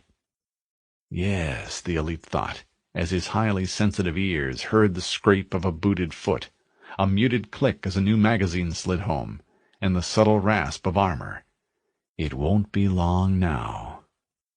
Zamami looked left and right, assured himself that the hunters were in position, and withdrew to his hiding place. Others were present inside the cargo module as well, including Yayap and a team of grunts. The Master Chief hit the bottom of the ramp, saw the alien cargo modules that populated the center of the dimly lit room, and knew that damn near anything could be lurking among them. Something, instinct or perhaps only luck, caused his heart to beat a little faster as he put his back to a wall and slid sideways.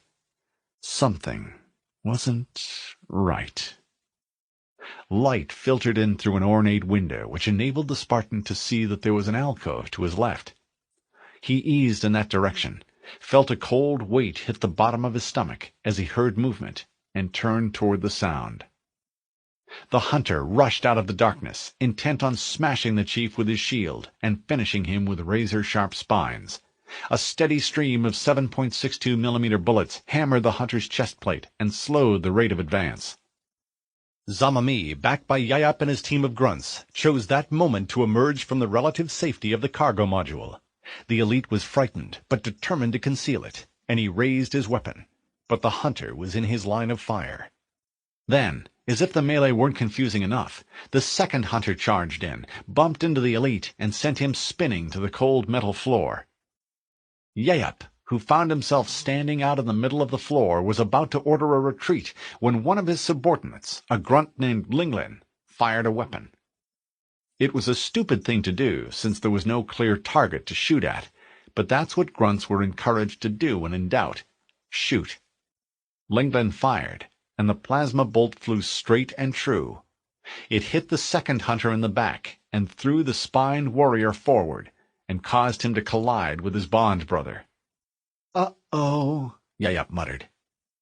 The Master Chief saw his opponent start to go down, shot him in the back, and brought the assault weapon back up.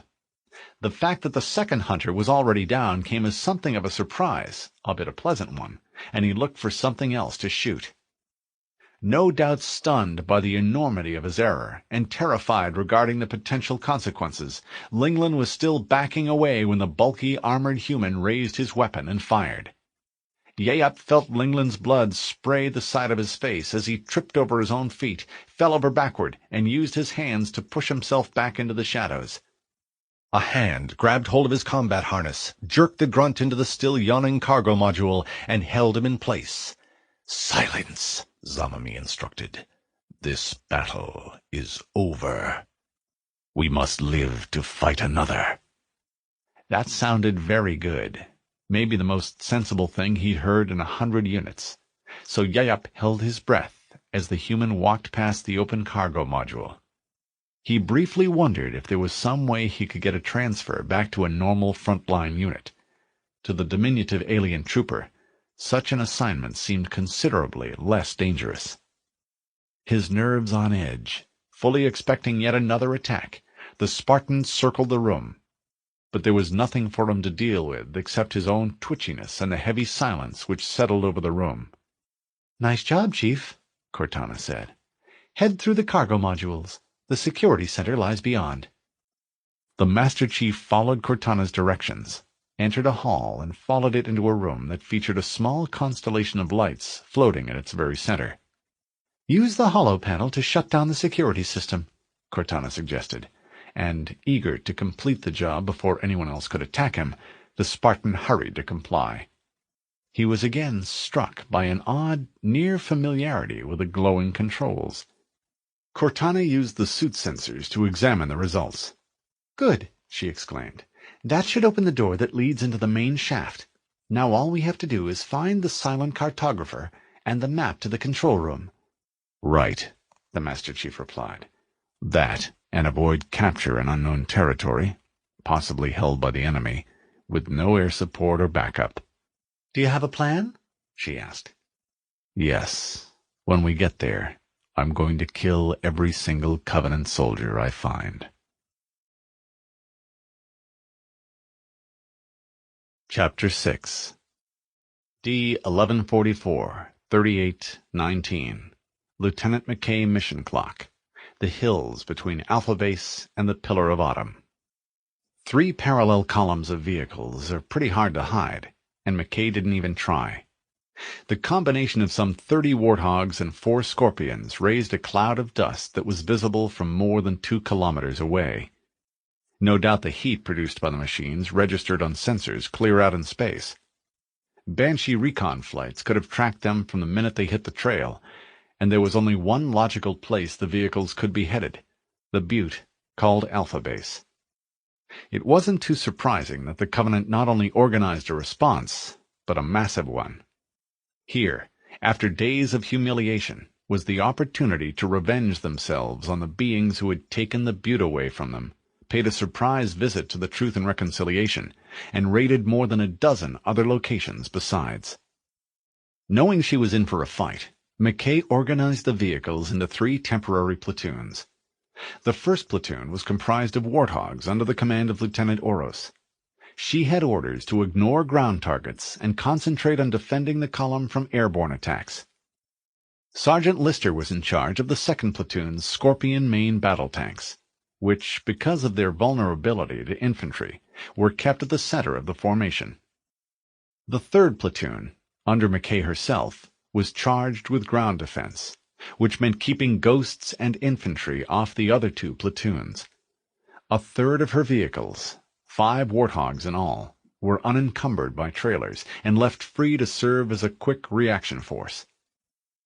By giving each platoon its own individual assignment, the officer hoped to leverage the company's overall effectiveness, ensure fire discipline, and reduce the possibility of casualties caused by friendly fire, a real danger in the kind of melee that she expected.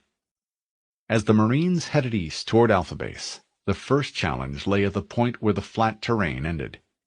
Hills rolled up off the plain to form a maze of canyons, ravines, and gullies, which, if the humans were foolish enough to enter them, would force the vehicles to proceed single file, which rendered the convoy vulnerable to air and ground attacks. There was a different route, however, a pass approximately half a click wide. All 3 columns could pass through it without breaking formation. The problem, and a rather obvious one, was the fact that a pair of rather sizable hills stood guard to either side of the pass, providing the Covenant with the perfect platform from which to fire down on them. As if that weren't bad enough, a third hill lay just beyond, creating a second gate through which the humans would have to pass before gaining the freedom of the plain beyond. It was a daunting prospect, and McKay felt a rising sense of despair as the company drew within rifle shot of the opposing hills. She wasn't especially religious, but the ancient psalm seemed to form itself in her mind. "Yea, though I walk through the valley of the shadow of death." Screw it, she thought. She ordered the convoy to lock and load and prepare for a fight. Psalms weren't going to win the coming fight. Firepower would. From his vantage point, high on what Covenant forces had designated as Second Hill, the elite Adu Mortemi used a powerful monocular to eye the human convoy. With the exception of 5 vehicles, the rest of the alien LRVs were hooked to heavily laden trailers, which prevented them from making much speed. Also serving to slow the convoy down was the presence of 4 of the humans' cumbersome tanks. Rather than risk passage through the hills, their commanding officer had opted to use the pass. Understandable, but a mistake for which the human would pay. Mortemi lowered the monocular and turned to look at the Wraith. Though not normally a fan of the slow-firing, lumpy-looking tanks, he had to admit that the design was perfect for the work at hand, and in combination with an identical unit stationed on First Hill, the monster at his elbow was certain to make short work of the oncoming convoy. The counter-threat, if that's what it was, would come from the armored behemoths which rolled along at the very center of the human formation. They looked powerful, but never having seen one in action, and having found precious little data on them within the intel files, Mortemi wasn't sure what to expect. "So," a voice said from behind him, "the Council of Masters has sent me a spy. Tell me, spy, who are you here to watch, the humans or me?" Mortemi turned to find that Field Master Noga Putami had approached him from behind, something he did rather quietly for such a large being. Though known for his bravery and his leadership in the field, Putami was also famous for his blunt, confrontational, and paranoid ways. There was a good deal of truth in the officer's half-serious suggestion, however, since Mortemi had been sent to watch both the field master and the enemy. Mortemi ignored the field commander's blunt tone and clicked his mandibles. Someone has to count all the human bodies, write the report celebrating your latest victory, and lay the groundwork for your next promotion. If there was a chink in Putumi's psychological armor, it was in the vicinity of his ego, and Mortemi would have sworn that he saw the other officer's already massive chest expand slightly in response to the praise. "If words were troops, you would lead a mighty army indeed. So, spy, are the Banshees ready?" Ready and waiting. "Excellent," Putumi replied. The gold-armored elite turned his own monocular on the approaching convoy. "Order the attack." As you order, Excellency. Putumi nodded. McKay heard the incoming Banshees, and the prospect of action banished her butterflies to a less noticeable sector of her stomach. The sound started as a low drone, quickly transformed itself into a buzz, then morphed into a blood-curdling wail as the officer keyed her mic. "This is Red 1. We have hostile aircraft inbound. First platoon is clear to engage. Everyone else will remain on standby. This is the warm-up, people, so stay sharp. There's more on the way. Over and out." There were 5 flights of 10 Banshees each, and the first group came through the pass so low that Mortemi found himself looking down on the wave of aircraft. Sun glinted off the burnished, reflective metal of the Banshees' wings. It was tempting to jump into his own aircraft and join them, thrilling to the feel of the low-altitude flight, as well as the steady booming of outgoing plasma fire. Such pleasures were denied the spy if he was to maintain the objectivity required to carry out his important work. Eager to have the first crack at the humans, and determined to leave nothing for subsequent flights to shoot at, the pilots of the first wave fired the moment they came within range. First Platoon's Marines saw the aircraft appear low on the horizon, watched the blobs of lethal energy blip their way, and knew better than to engage individual targets. Not yet, anyway. Instead, consistent with the orders that Lieutenant Oros had given, the Helljumpers aimed their M41 LAAGs at a point just west of the pass, and opened fire all at once. The Banshees didn't have brakes, and the pilots had just started to turn when they ran right into the meat grinder. Mortemi understood the problem right away, as did Putumi, who ordered the following waves to break up and attack the convoy independently. The orders came too late for 8 of the first 10 aircraft, which were ripped into thousands of pieces and fell like smoking snow. A pair of the flyers got through the storm of gunfire. One of the Banshees managed to hit a warthog with a burst of superheated plasma, killing the gunner and slagging his weapon. The LRV continued to roll, however, which meant that the trailer and its load of supplies did as well. Once through the hail of bullets, the surviving Banshees turned and lined up for a second pass. As the second flight of Covenant aircraft arrived from the east, split up, and launched individual attacks, Field Master Putami barked an order into his radio. The mortar tanks on first and second hills fired in unison. Blue-white orbs of fire, trailing tendrils of energy, shot high into the sky, hung suspended for a moment, then began to fall. The plasma mortars fell with a deliberate, almost casual slowness. They arced gracefully into the ground, and a deafening thunderclap shook the ground. Neither round found a target, but these were ranging shots, and that was to be expected. McKay heard a Marine say, "What the hell was that?" over the command freak, then heard Lister tear a strip off him. She couldn't help but wonder the same thing herself. The truth was that while the officer knew the vehicles existed, she'd never seen a Wraith tank in action, and wasn't sure if that was what she faced. It didn't matter much, though, because the weapon in question was quite clearly lethal, and would cause havoc in the close quarters of the pass. She keyed her radio. "Red 1 to Green 1. Those energy bombs originated from those hilltops. Let's give the bastards a haircut. Over." "This is Green 1, Lister acknowledged. "Roger that. Over." There was a burst of static as Lister switched to his platoon's freak, though McKay could hear every word on the command channel. "Green 1 to Foxtrot 1 and 2. Lay some high explosive to the hill on the left. Over. Green 1 to Foxtrot 3 and 4. Ditto the hill to the right. Over." Banshees wheeled, turned, and poured fire down on the hapless humans, as one of the pilots fired his fuel rod cannon and scored a direct hit. A trailer full of precious ammo exploded, wrapped the Warthog in a fiery embrace, and took the LRV with it. Covenant forces watching from the hilltops felt a sense of exultation, and more than that, the pleasure of revenge. Mortemy was there to document the battle, not celebrate it, though he watched in fascination as two of the tank turrets swiveled to his left in order to fire on First Hill, while two turned in the opposite direction and seemed to point directly at him.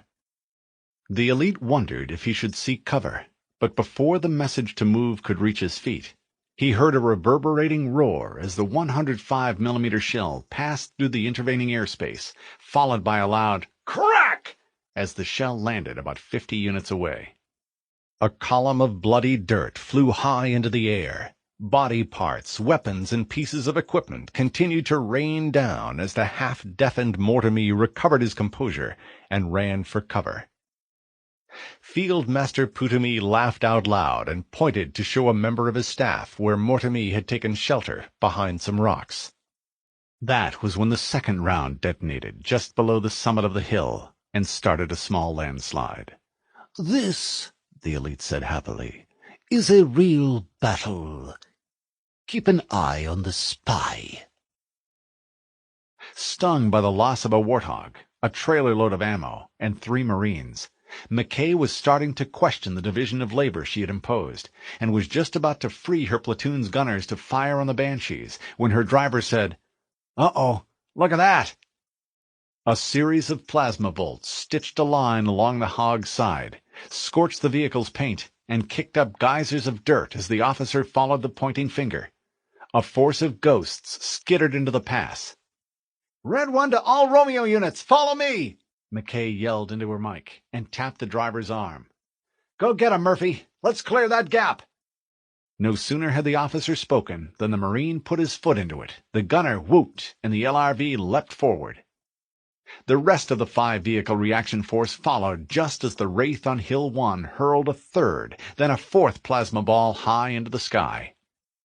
McKay looked up, saw the fireball slow to a near stop at the point of apogee, and knew it would be a race. Would the bomb land on top of the reaction force, or would the fast-moving Hog slip out from under it, leaving the plasma charge to explode harmlessly on the ground? The gunner saw the threat as well and yelled, "Go, go, go!" as the driver swerved to avoid a clutch of rocks, did his best to push the accelerator through the floor. He mumbled, "Damn, damn, damn," as he felt something wet and warm puddle on his seat. The energy bomb fell with increasing velocity. The first LRV slipped underneath it, quickly followed by the second and third. Heart in her throat, McKay looked back over her shoulder as the plasma weapon landed, detonated, and blew a large crater out of the ground. Then, like a miracle on wheels, Romeo 5 flew through the smoke, bounced as it hit the edge of the newly created crater, and lurched up over the rim. There was no time to celebrate as the ghosts pulled into range and the lead vehicle opened fire. McKay raised her assault rifle, took aim at the nearest blur, and squeezed the trigger. Master Sergeant Lister faced a harsh reality. Never mind banshees that swooped overhead, or the ghosts up ahead. It was his job to do something about the mortar fire, and as the hills loomed ahead, 2nd Platoon Scorpions were coming up on the point when their main guns would no longer be able to elevate high enough to engage the primary target. One more salvo, that's what the tanks could deliver, before their weapons could no longer be brought to bear. "Wake up, people," Lister said over the platoon frequency. "The last group on the left was at least 15 meters too low, and the last group on the right overshot the hill. Make adjustments. Take the tops off those hills, and do it now! We don't have time to screw around!" Each tank commander adjusted aim, sent the shells on the way, and prayed for a hit. They all knew that facing the Covenant would be easier than suffering Lister's wrath should the shells miss their marks. Field Master Putami watched impassively as the Wraith on First Hill exploded, taking a file of jackals with it. He was sorry to lose the mortar tank, but the truth was that with 24 ghosts milling around in the pass below, he was going to have to cease fire anyway. Either that, or risk killing his own troops. The elite snapped an order, saw one last fireball sail into the air, and watched the humans enter the gap. Lance Corporal Snaky Jones was screwed. He knew that. Had known it ever since the front end of his hog took a hit and flipped end for end. He was standing behind the LAAG firing forward over the driver's head when he was suddenly catapulted into the air. Jones saw a blur, hit hard, and tumbled head over heels. Once his body came to a stop, the Marine discovered that it was almost impossible to breathe, which is why he just lay there at first, staring up into the amazing blue sky as he gasped for air. It was pretty, very pretty, until a banshee screamed through the picture and a warthog roared past on the left. That was when Jones managed to scramble to his feet and yelled into his boom mic, only to discover that it was missing. Not just the mic, but his entire helmet, which had come loose during the fall. No helmet meant no mic, no radio, and no possibility of a pickup. The Lance Corporal swore, ran toward the wrecked warthog, and gave thanks for the fact that it hadn't caught fire. The vehicle was resting on its side, and the S-2 was right where he had left it, clamped butt down behind the driver's seat. It was hard to see Sergeant Corley strewn over the rear fender with half her face blown away, so Jones averted his eyes. His rucksack, the one that contained extra ammo, a med pack, and the stuff he had looted from the Pillar of Autumn, was right where he had left it, secured to the bottom of the gun pedestal. Jones grabbed the pack, slung it across his back, and grabbed the sniper rifle. He made sure the rifle was ready to fire, then clicked on the safety and ran for the nearest hill. Maybe he could find a cave, wait for the battle to end, and haul ass back to Alpha Base. Dust puffed away from the Marines' boots, and death hung all around. Lieutenant Oros estimated that 1st Platoon had reduced the number of attacking aircraft by 2/3, and she had a plan to deal with the rest. McKay wouldn't approve, but what was the CO going to do? Send her to Halo? The lieutenant grinned, gave the necessary order, and jumped down to the ground. She waved to the volunteers from 4 of the 13 warthogs she had remaining, then scampered toward a group of likely-looking rocks. All 5 of the Marines carried M19 SSM rocket launchers slung across their backs, plus assault weapons and as many spare rockets as they could carry in the twin satchels that hung from their hands. They pounded across the hardpan, scurried into the protection offered by the surrounding boulders, and set up shop.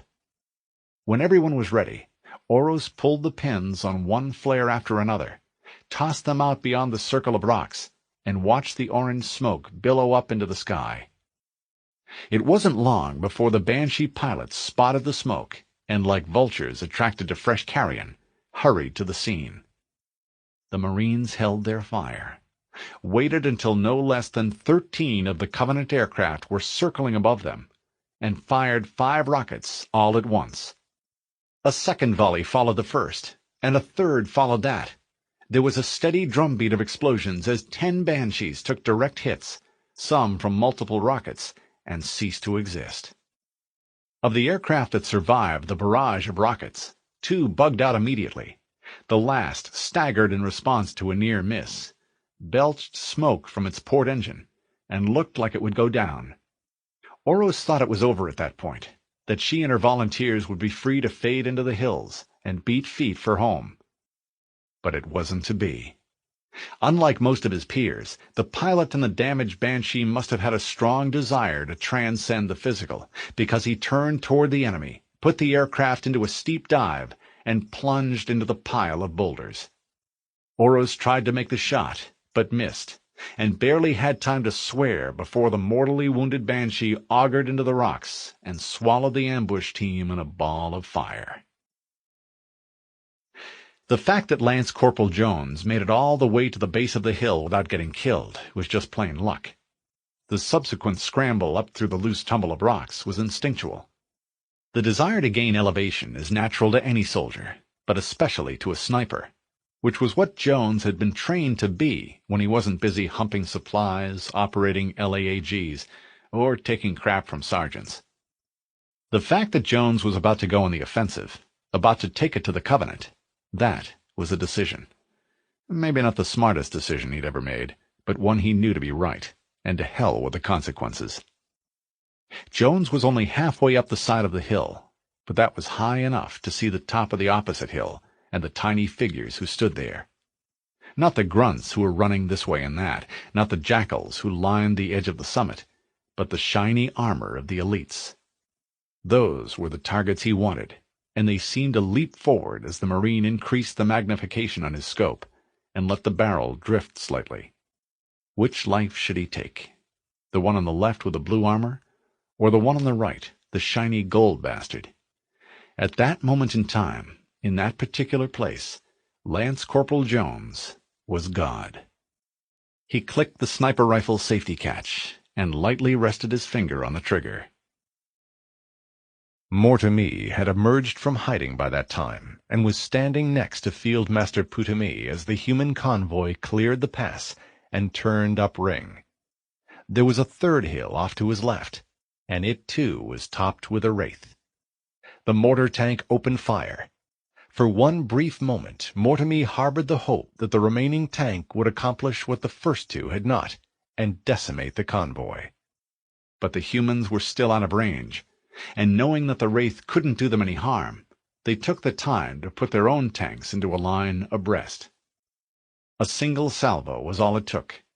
All 4 of the shells landed on target, the mortar tank was destroyed, and the way was clear.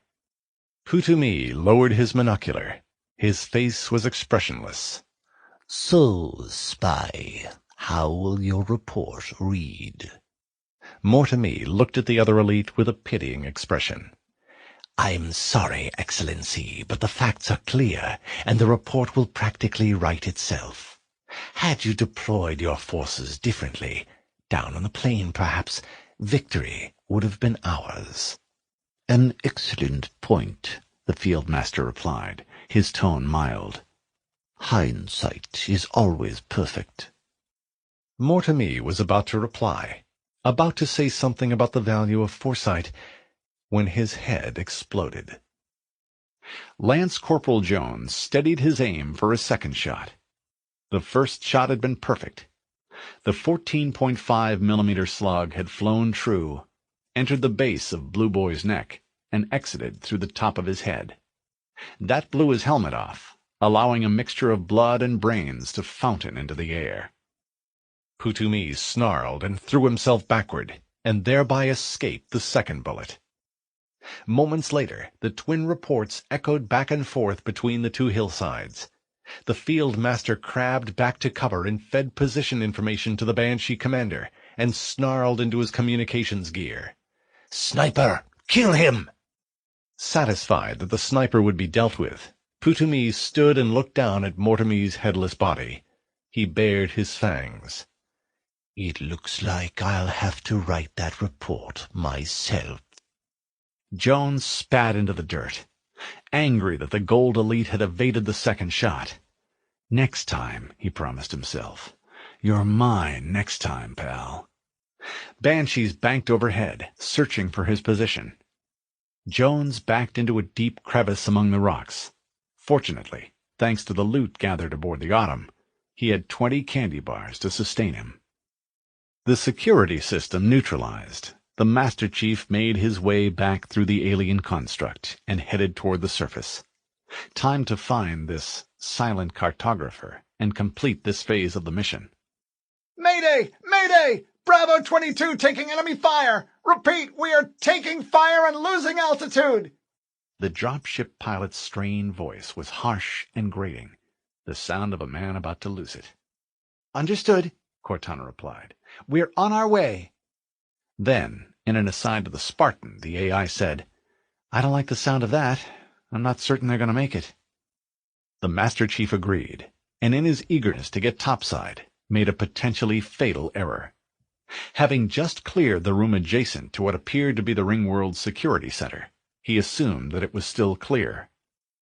Fortunately, the elite, equipped with another of the Covenant's camouflage devices, announced his presence with a throaty roar just prior to firing his weapon. Plasma fire still splashed the Chief's chest, followed by a brief moment of disorientation as he tried to figure out where the attack was coming from. His motion sensor detected movement, and he aimed his weapon as best he could.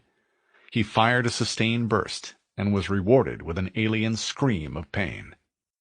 As the Covenant warrior fell, the Master Chief made a mad dash for the ramp that led up toward the surface, reloading as he went.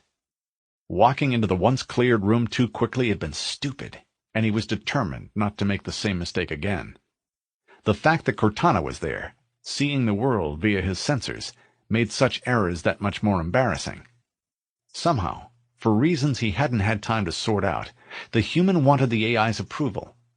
Silly? Maybe so, if one thought of Cortana as little more than a fancy computer program, but she was more than that. In the Chief's mind, at least.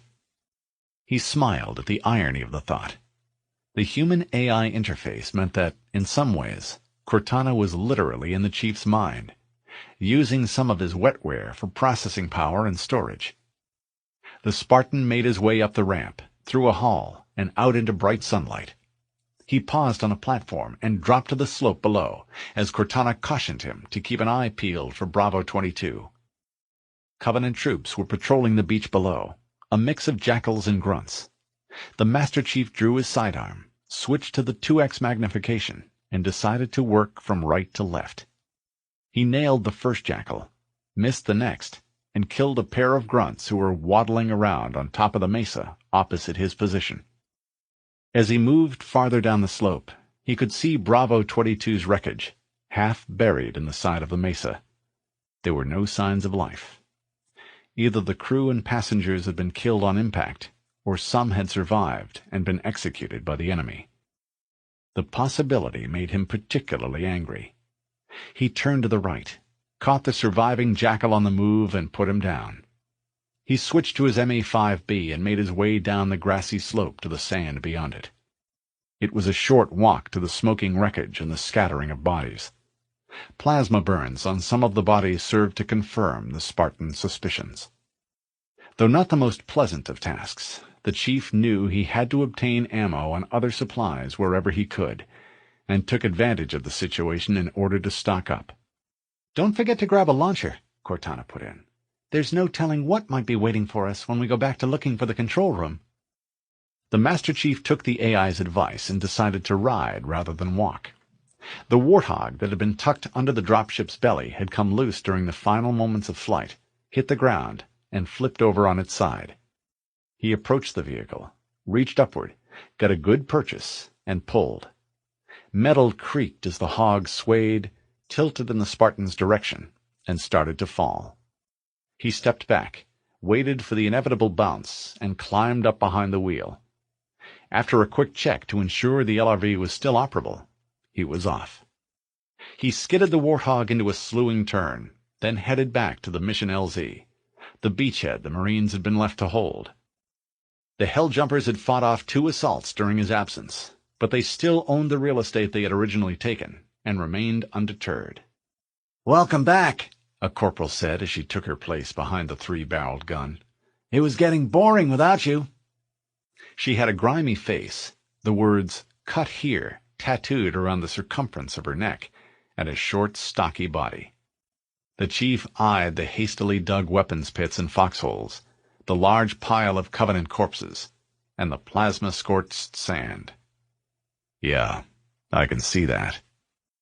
A freckle-faced PFC jumped into the passenger seat, a captured plasma rifle cradled in his arms. The Spartan turned back in the direction he had come from, and raced along the edge of the water. Spray flew up along the side of the LRV, and he wished he could feel the moisture on his face.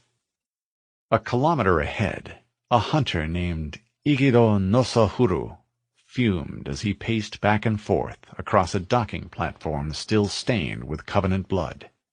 Word had come down from an elite named Zukazamami that a lone human had killed 2 of his brothers a few hours earlier, and was about to attack his newly reinforced position as well.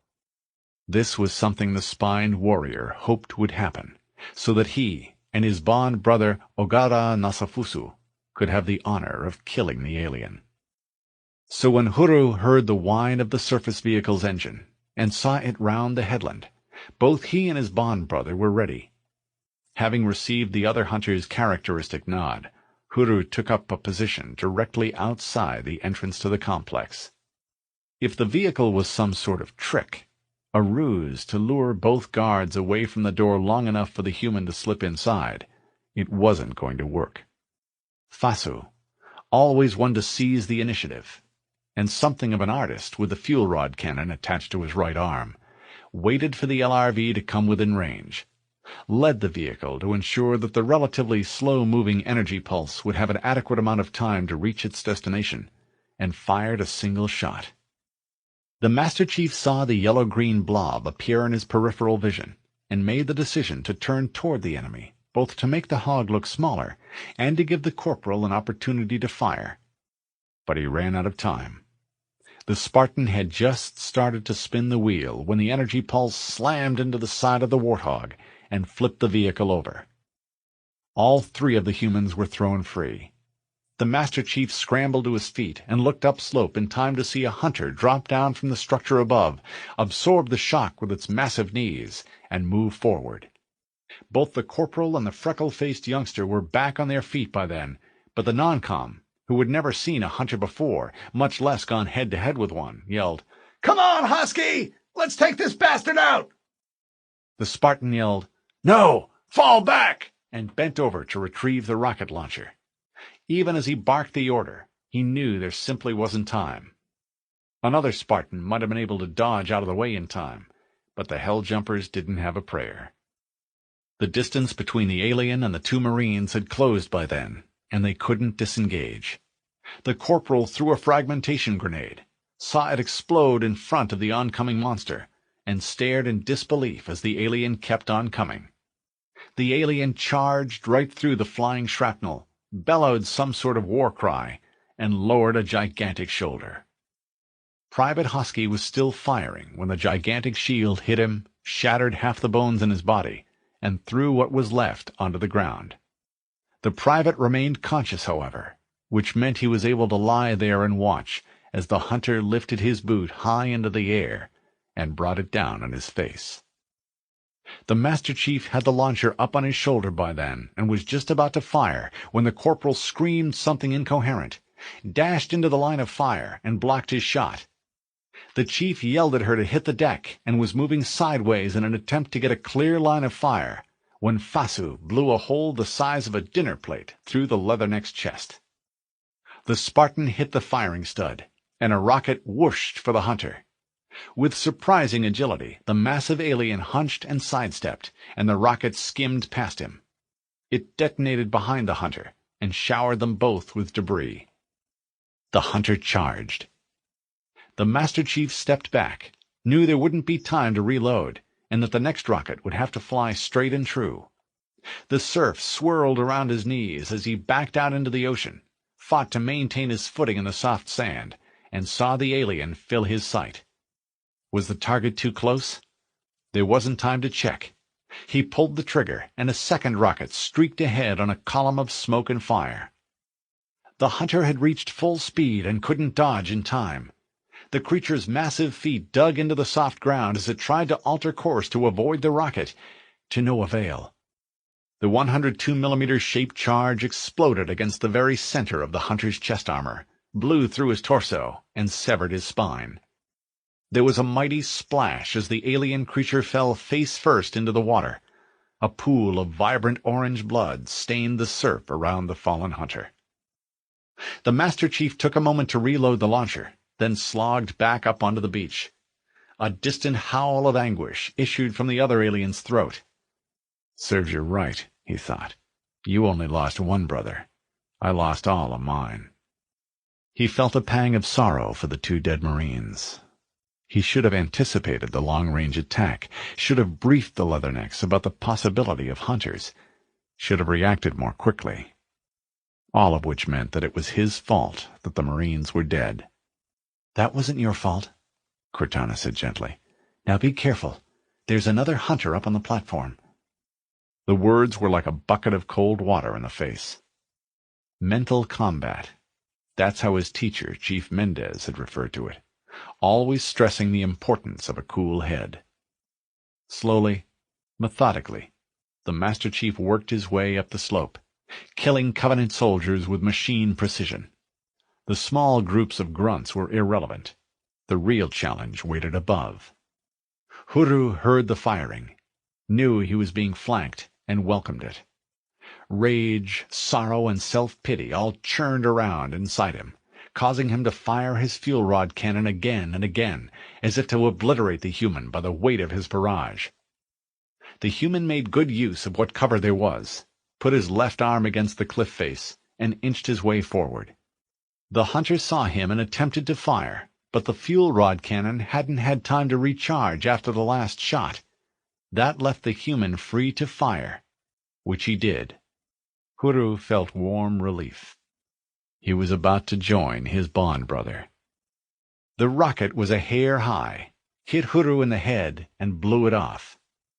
Orange blood fountained straight up, splashed the alien metal around the hunter, and splattered his body as it collapsed.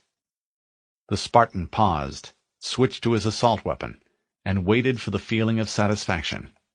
It never arrived. The Marines were still dead, would always be dead, and nothing would change that. Was it fair that he remained alive? No, it wasn't.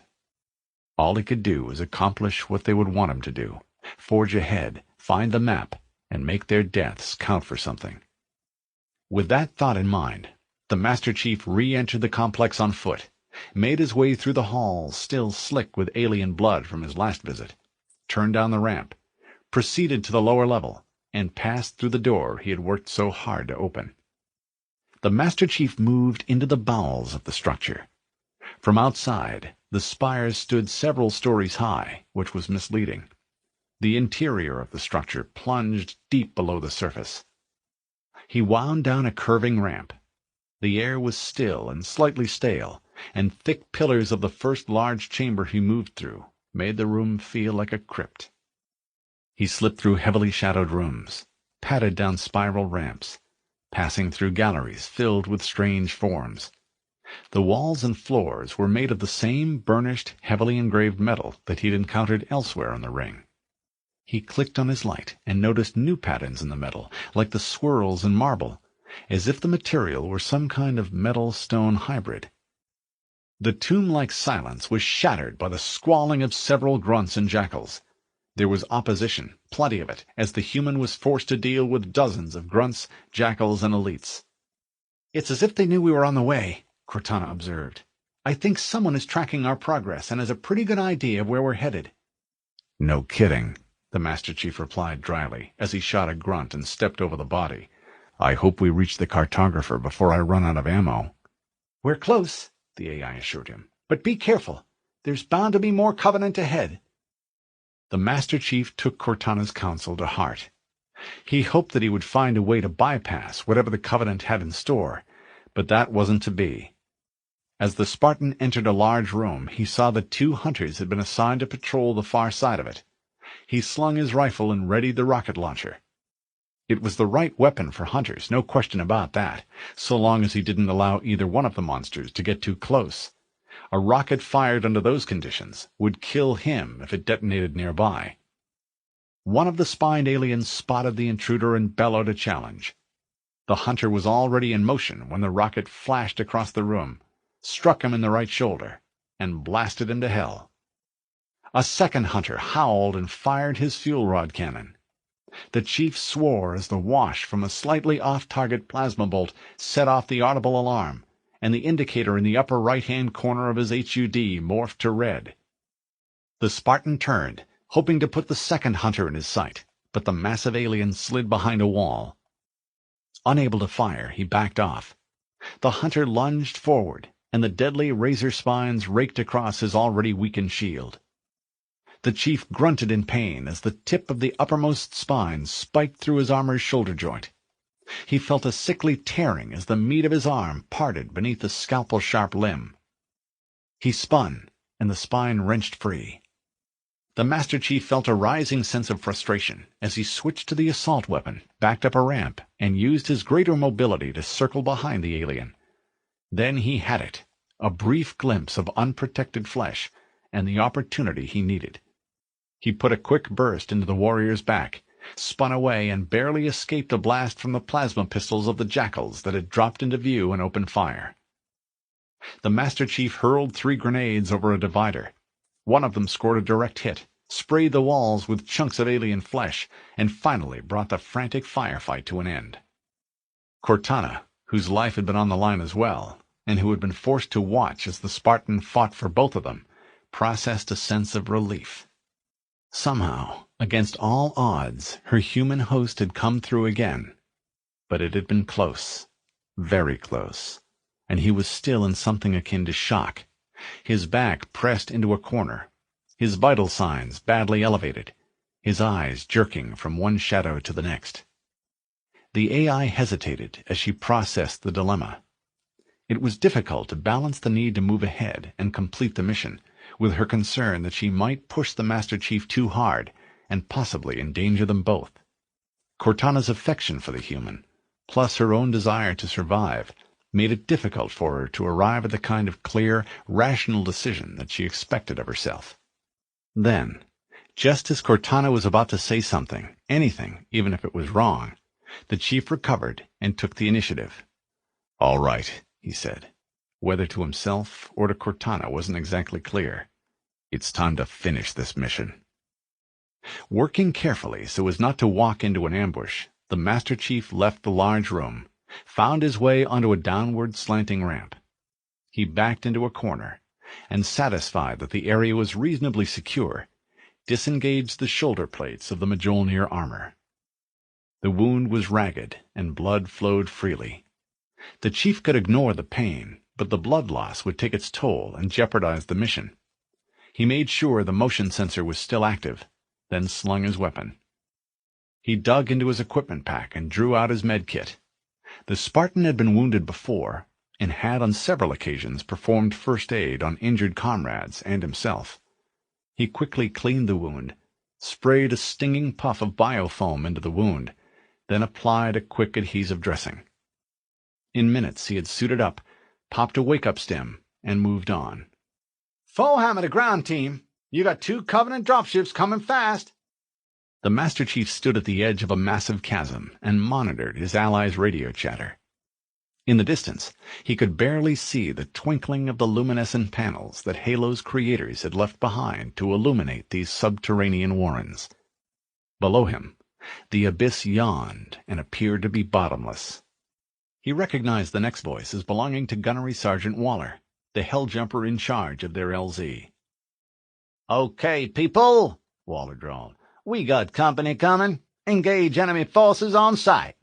"It'll be easier to hold them off from inside the structure," Cortana put in. "Can you get inside?" "Negative," Waller replied. "They're closing in too fast. We'll keep 'em busy as long as we can." "Give 'em hell, Marine," the AI said grimly, and broke the connection. "We'll all be in a tight spot if we don't get out of here before enemy reinforcements arrive." "Roger that," the Master Chief replied, as he pushed his way down a ramp, through a pair of hatches, and into the gloomy spaces beyond. He marched over some transparent decking, crossed a footbridge and killed a pair of grunts he found there, followed another ramp to the floor below, tossed a grenade into a group of enemies that patrolled the area, and hurried through a likely-looking opening.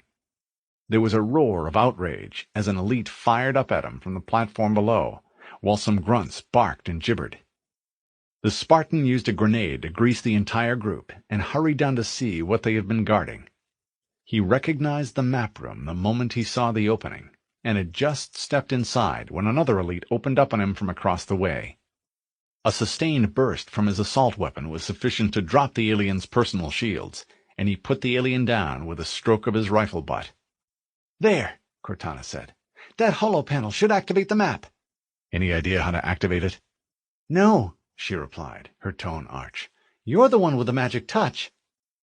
The Master Chief took a couple of steps forward and reached a hand toward the display. He seemed to know instinctively how to activate the panel. It almost seemed hard-wired, like his fight-or-flight response. He banished the random thought and returned to the mission.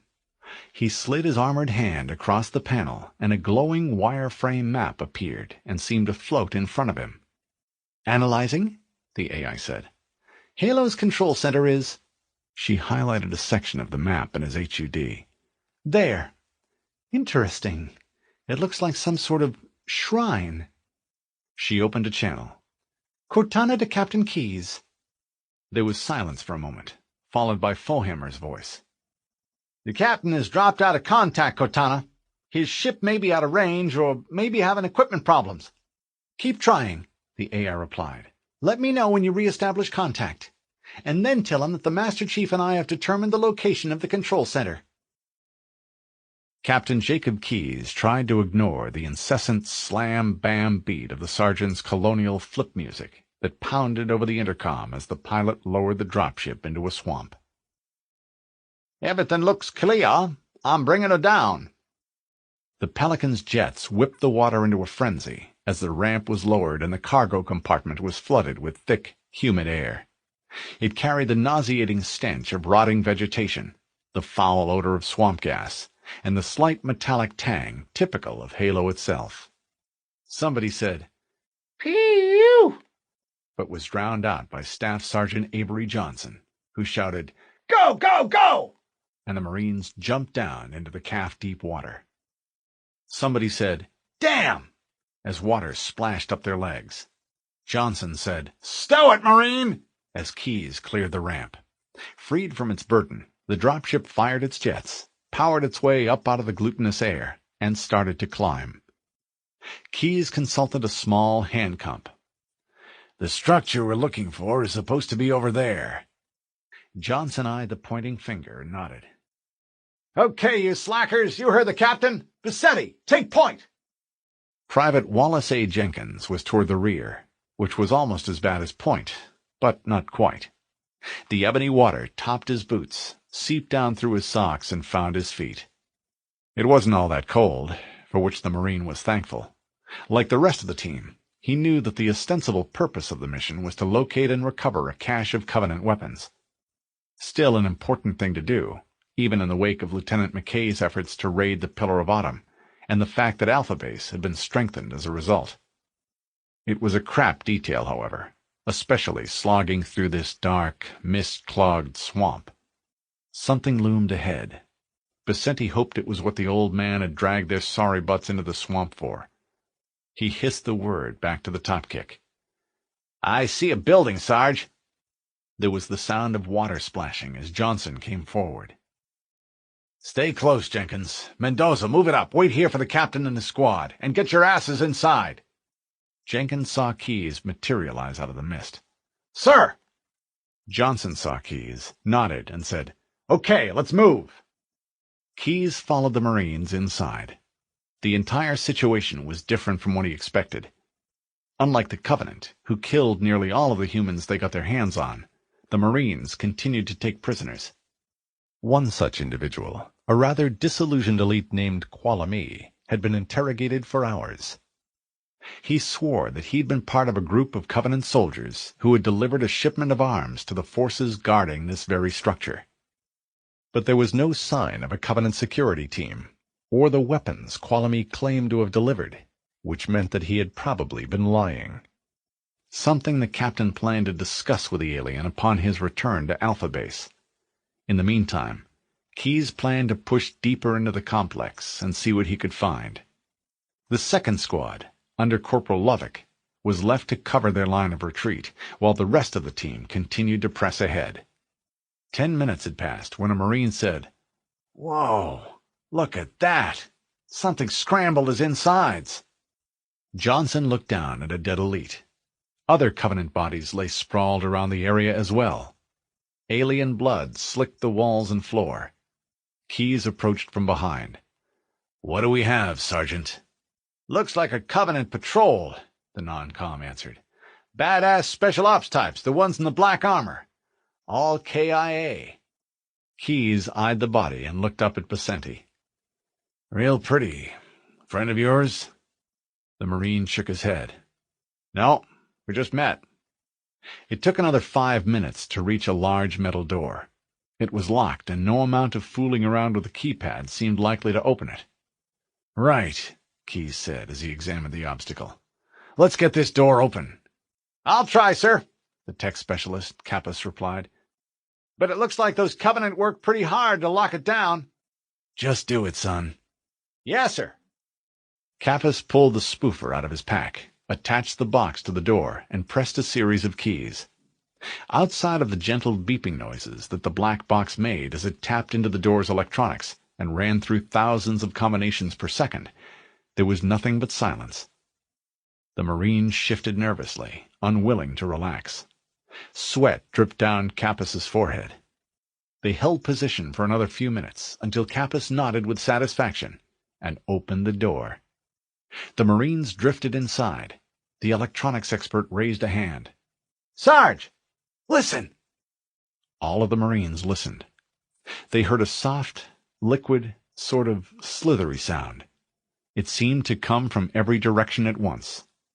Jenkins felt jumpy, but it was Mendoza who actually put it into words. "I got a bad feeling about this." "You've always got a bad feeling," the sergeant put in, and was about to chew Mendoza out when a message came in over the team freak. It sounded like the second squad was in some sort of trouble, but Corporal Lovick wasn't very coherent, so it was difficult to be sure. In fact, it almost sounded like screaming. Keyes responded. "Corporal, do you copy? Over." There was no reply. Johnson turned to Mendoza. "Get your ass back up to second squad's position and find out what the hell is going on." "But, Sarge, I don't have time for your lip soldier. I gave you an order." "What is that?" Jenkins asked nervously, his eyes darting from one shadow to the next. "Where's that coming from, Mendoza?" Sergeant Johnson demanded, the second squad momentarily forgotten. "There!" Mendoza proclaimed, pointing to a clutch of shadows as the Marines heard the muffled sound of metal striking metal. There was a cry of pain as something landed on Private Riley's back, drove a needle-like penetrator through his skin, and aimed it down toward his spine. He dropped his weapon, tried to grab the thing that rode his shoulders, and thrashed back and forth. "Hold still! Hold still!" Kappas yelled, grabbing onto one of the bulbous creatures and trying to pull it off his friend. Avery Johnson had been in the Corps for most of his adult life and had logged more time humping across the surface of alien planets than any of the other men in the room combined. Along the way, he'd seen a lot of strange stuff, but nothing like what skittered across the metal floor and attached itself to one of his men. He saw a dozen white blobs, each maybe half a meter in diameter, and equipped with a cluster of writhing tentacles. They skittered and bobbed in a loose formation, then sprang in his direction. The tentacles propelled them several meters in a single leap. He fired a short, almost panicked burst. "Let him have it!" Keyes, pistol in hand, fired at one of the creatures. It popped like a balloon with surprising force. The tiny explosion caused 3 more to burst into feathery shards, but it seemed as if dozens more took their place. Keyes realized that Private Kappas had been correct. The Covenant had locked the door for a reason, and this was it. But maybe, just maybe, they could pull back and close the blobs inside again. "Sergeant, we're surrounded!" But Johnson's attention was elsewhere. "God damn it, Jenkins! Fire your weapon!" Jenkins, his face tight with fear, clutched his assault rifle with white-knuckled hands. It seemed like the little things were boiling from thin air. "There's too many!" The Sarge started to bellow a reply, but it was as if a floodgate had opened somewhere, as a new wave of the obscene, pod-like creatures rolled out of the darkness to overwhelm the humans. Marines fired in every direction. Many lost their balance as 2, 3, or even 4 of the aliens managed to get a grip on them and pulled them down. Jenkins began to back away as fear overwhelmed him. Keyes threw up his hands with the intention of protecting his face and accidentally caught one of the monsters. He squeezed and felt the creature explode. The little bastards were fragile, but there were so damn many of them. Another attacker latched onto his shoulder. The captain screamed as a razor-sharp tentacle plunged through both his uniform and his skin, wriggled under the surface of his skin, and tapped his spinal cord. There was an explosion of pain so intense that he blacked out, only to be brought back to consciousness by chemicals the thing had ejected into his bloodstream. He tried to yell for help, but couldn't make a sound. His heart raced as his extremities grew numb, one by one. His lungs felt heavy. As Keyes began to lose touch with the rest of his body, something foul entered it, pushing his consciousness down and back, even as it claimed most of his cerebral cortex, polluting his brain with a hunger so base that it would have made him vomit had he had any possession of his own body. The hunger was more than a desire for food, for sex, or for power. This hunger was a vacuum, an endless vortex that consumed every impulse, every thought, every measure of who and what he was. He tried to scream, but it wouldn't let him. The sight of Captain Keyes struggling with this new adversary had frozen Private Jenkins in place. When the captain's struggles ceased, however, he snapped into motion. He turned to flee and felt one of the little beasts slam into his back. Pain knifed into him as the creature inserted its tendrils into his body, then subsided. His vision clouded, then cleared. He had some sensation that time had passed, but he had no way to tell how long he'd been out. Private Jenkins, Wallace A., found himself in a strange half-world. Due to some fluke, some random toss of the galactic dice, the mind that invaded his body had been severely weakened during the long period of hibernation, and while strong enough to take over and begin the work necessary to create a combat form, it lacked the force and clarity required to completely dominate its host the way it was supposed to. Jenkins, helpless to do anything about it, was fully aware of the invading intelligence as it seized control of his musculature, jerked at his limbs like a child experimenting with a new toy, and marched him around in circles, even as his friends, who no longer had any consciousness at all, were completely destroyed. He screamed, and the air left his lungs, but no one turned to look. Chapter 7. 7th Cycle, 49 Units, Covenant Battle Calendar. Aboard cruiser Truth and Reconciliation, above Halo's surface. Zuka Zamami had entered the Truth and Reconciliation via the ship's main gravity lift, taken a secondary lift up to the command deck, suffered through the usual security check, and been shown into the council chambers in record time. All of which seemed quite appropriate, until he entered the room to find that only a single light was on, and it was focused on the spot where visitors were expected to stand. There was no sign of Soha Rolami, of the Prophet, or of the elite to whom he had never been introduced. Perhaps the council had been delayed, There had been a scheduling error, or some other kind of bureaucratic error. But then, why had he been admitted? Surely the staff knew whether the council was in session or not. The elite was about to turn and leave when a second spot came on, and Rolami's head appeared, not attached to his body the way it should have been, but sitting on a gore-drenched pedestal, staring vacantly into space. An image of the prophet appeared and seemed to float in midair. He gestured toward the head. "Sad, isn't it? But discipline must be maintained." The prophet made what Zamami took to be a mystical gesture. "Halo is old, extremely old, as are its secrets.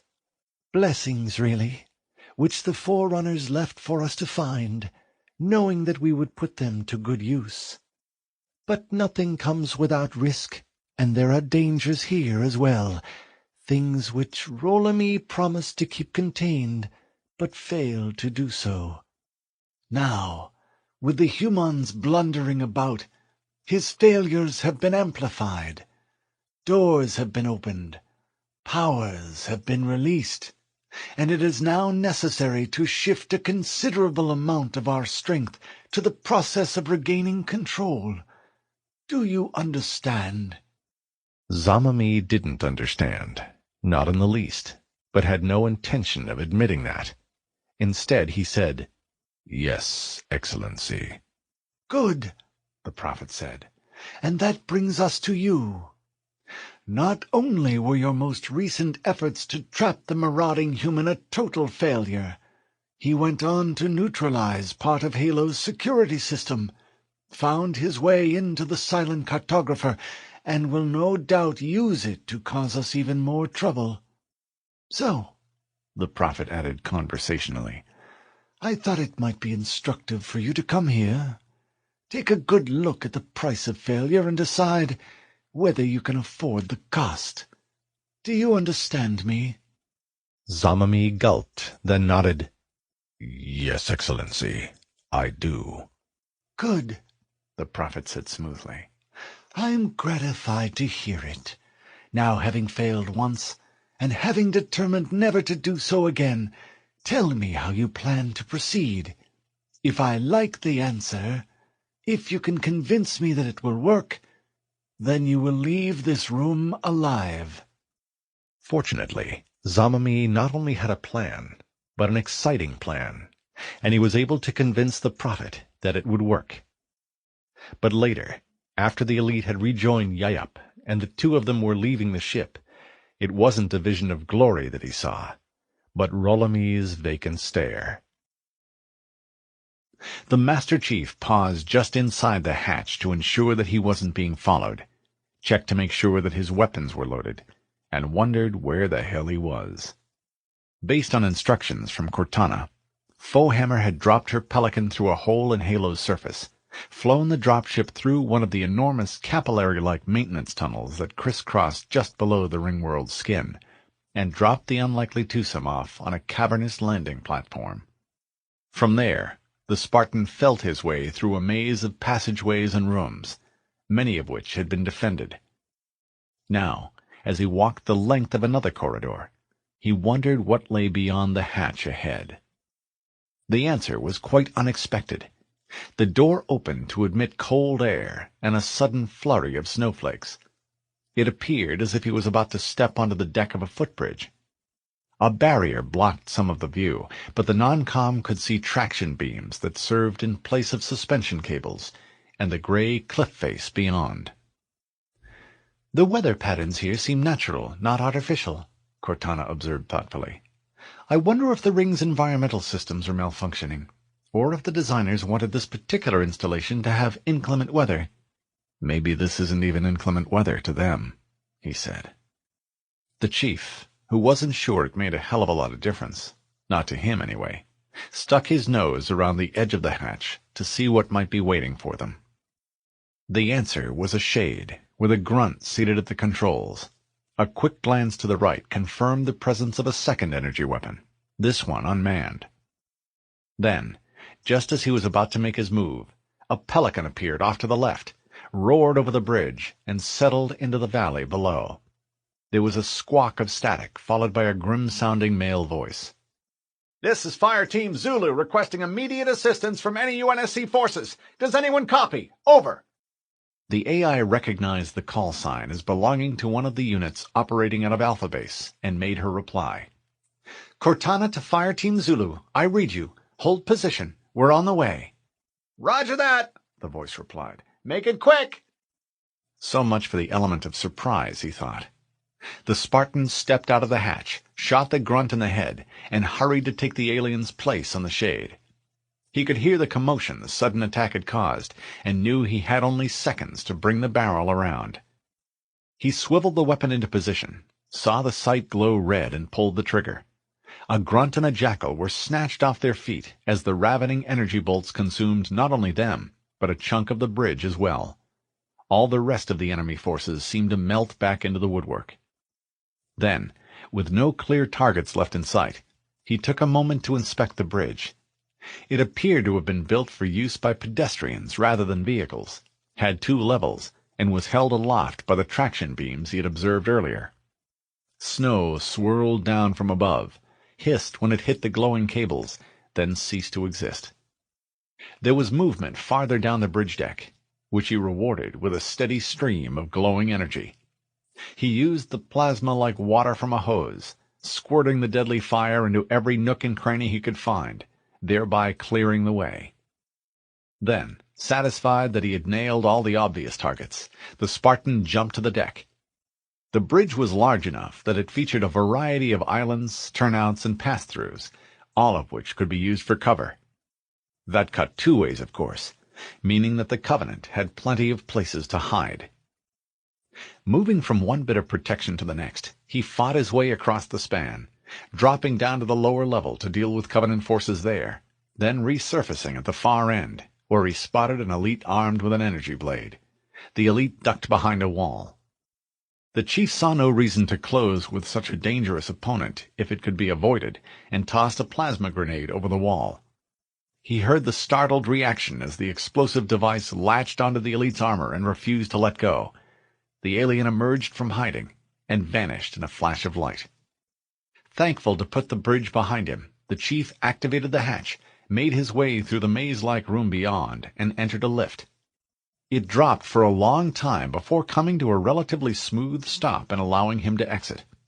A short passageway took him to a hatch, and the battle that raged beyond. As the door opened, the Master Chief looked up, saw the bridge directly above, and had a good idea where he was. Then, looking down, he saw a snow-covered valley, punctuated by groups of boulders and the occasional stand of trees. Judging from the fact that most of the Covenant fire was directed toward the corner of the valley off to his left, the Spartan assumed that at least part of Fire Team Zulu was trapped there. They were under fire from at least 2 shades and a ghost, but putting up a good fight nonetheless. He knew that the heavy weapons offered the greatest danger to the Marines. He sprinted from the protection of the tunnel, paused to shoot the nearest gunner with his pistol, then headed toward the dead grunt's shade. He could feel the heat radiating off the weapon's barrel as he jerked the corpse out of the seat and took his place behind the controls. There were plenty of targets, a rather busy ghost primary among them, so the chief decided to tackle that first. A couple of bursts were sufficient to get the pilot's attention and bring him into range. Both the human and the elite opened fire at the same moment, their reciprocal fire drawing straight lines back and forth, but the shade won out. The attack vehicle shuddered, skittered sideways, and blew up. But there was no opportunity to celebrate as a Wraith mortar tank turned its attention to that corner of the valley, lobbed comet-like energy bombs high into the air, and started to walk them toward the Marines. The Spartans sent a stream of energy bolts toward the tank, but the range was too great, and the fire couldn't penetrate the monster's armor. Convinced that he would have to find some other way to deal with the tank, the chief decided to bail out and was 20 meters away when one of the bombs scored a direct hit on the shade he had just occupied. The Marines saw him coming and took heart from his sudden appearance on the scene. A corporal tossed him a weak grin and whooped, "The cavalry has arrived!" "We can sure use your help. That shade has us pinned," another Marine chimed in. The soldier pointed, and the Spartan saw the Covenant had dropped a shade onto the top of a huge rock overlooking the valley. The elevation allowed the weapon to command half the depression, and even as the chief looked, the gunner continued to pound the area where Fireteam Zulu had taken refuge. The Marine's Warthog had flipped, spilling supplies out onto the ground. The Master Chief paused to grab a rocket launcher, but knew the range was extreme and that it would pay to get closer. So he slung the launcher across his back, checked the load on his assault weapon, and moved into the trees. A party of grunts made a run at the Marines and were pushed back even as the Spartan spotted a likely-looking tree trunk. He moved up, killed the jackal that lurked behind the tree cover, then brought the launcher up to his shoulder. The shade winked blue as he peered through the sight, increased the magnification, and saw the gun leap toward him. Then, careful to hold the tube steady, he fired. There was an explosion on top of the rock, and the shade toppled off the side of the cliff. The Marines cheered, but the Master Chief had already shifted priorities. He ran for the hog. A mortar bomb exploded behind him and blew the tree cover he'd just vacated into splinters. A Marine screamed as a meter-long shard of wood penetrated his abdomen and nailed him to the ground. The Spartan grabbed hold of the Warthog's bumper, then used his armor's strength enhancements to flip it back onto its tires. One Marine jumped aboard and manned the LAAG, and another jumped into the passenger seat.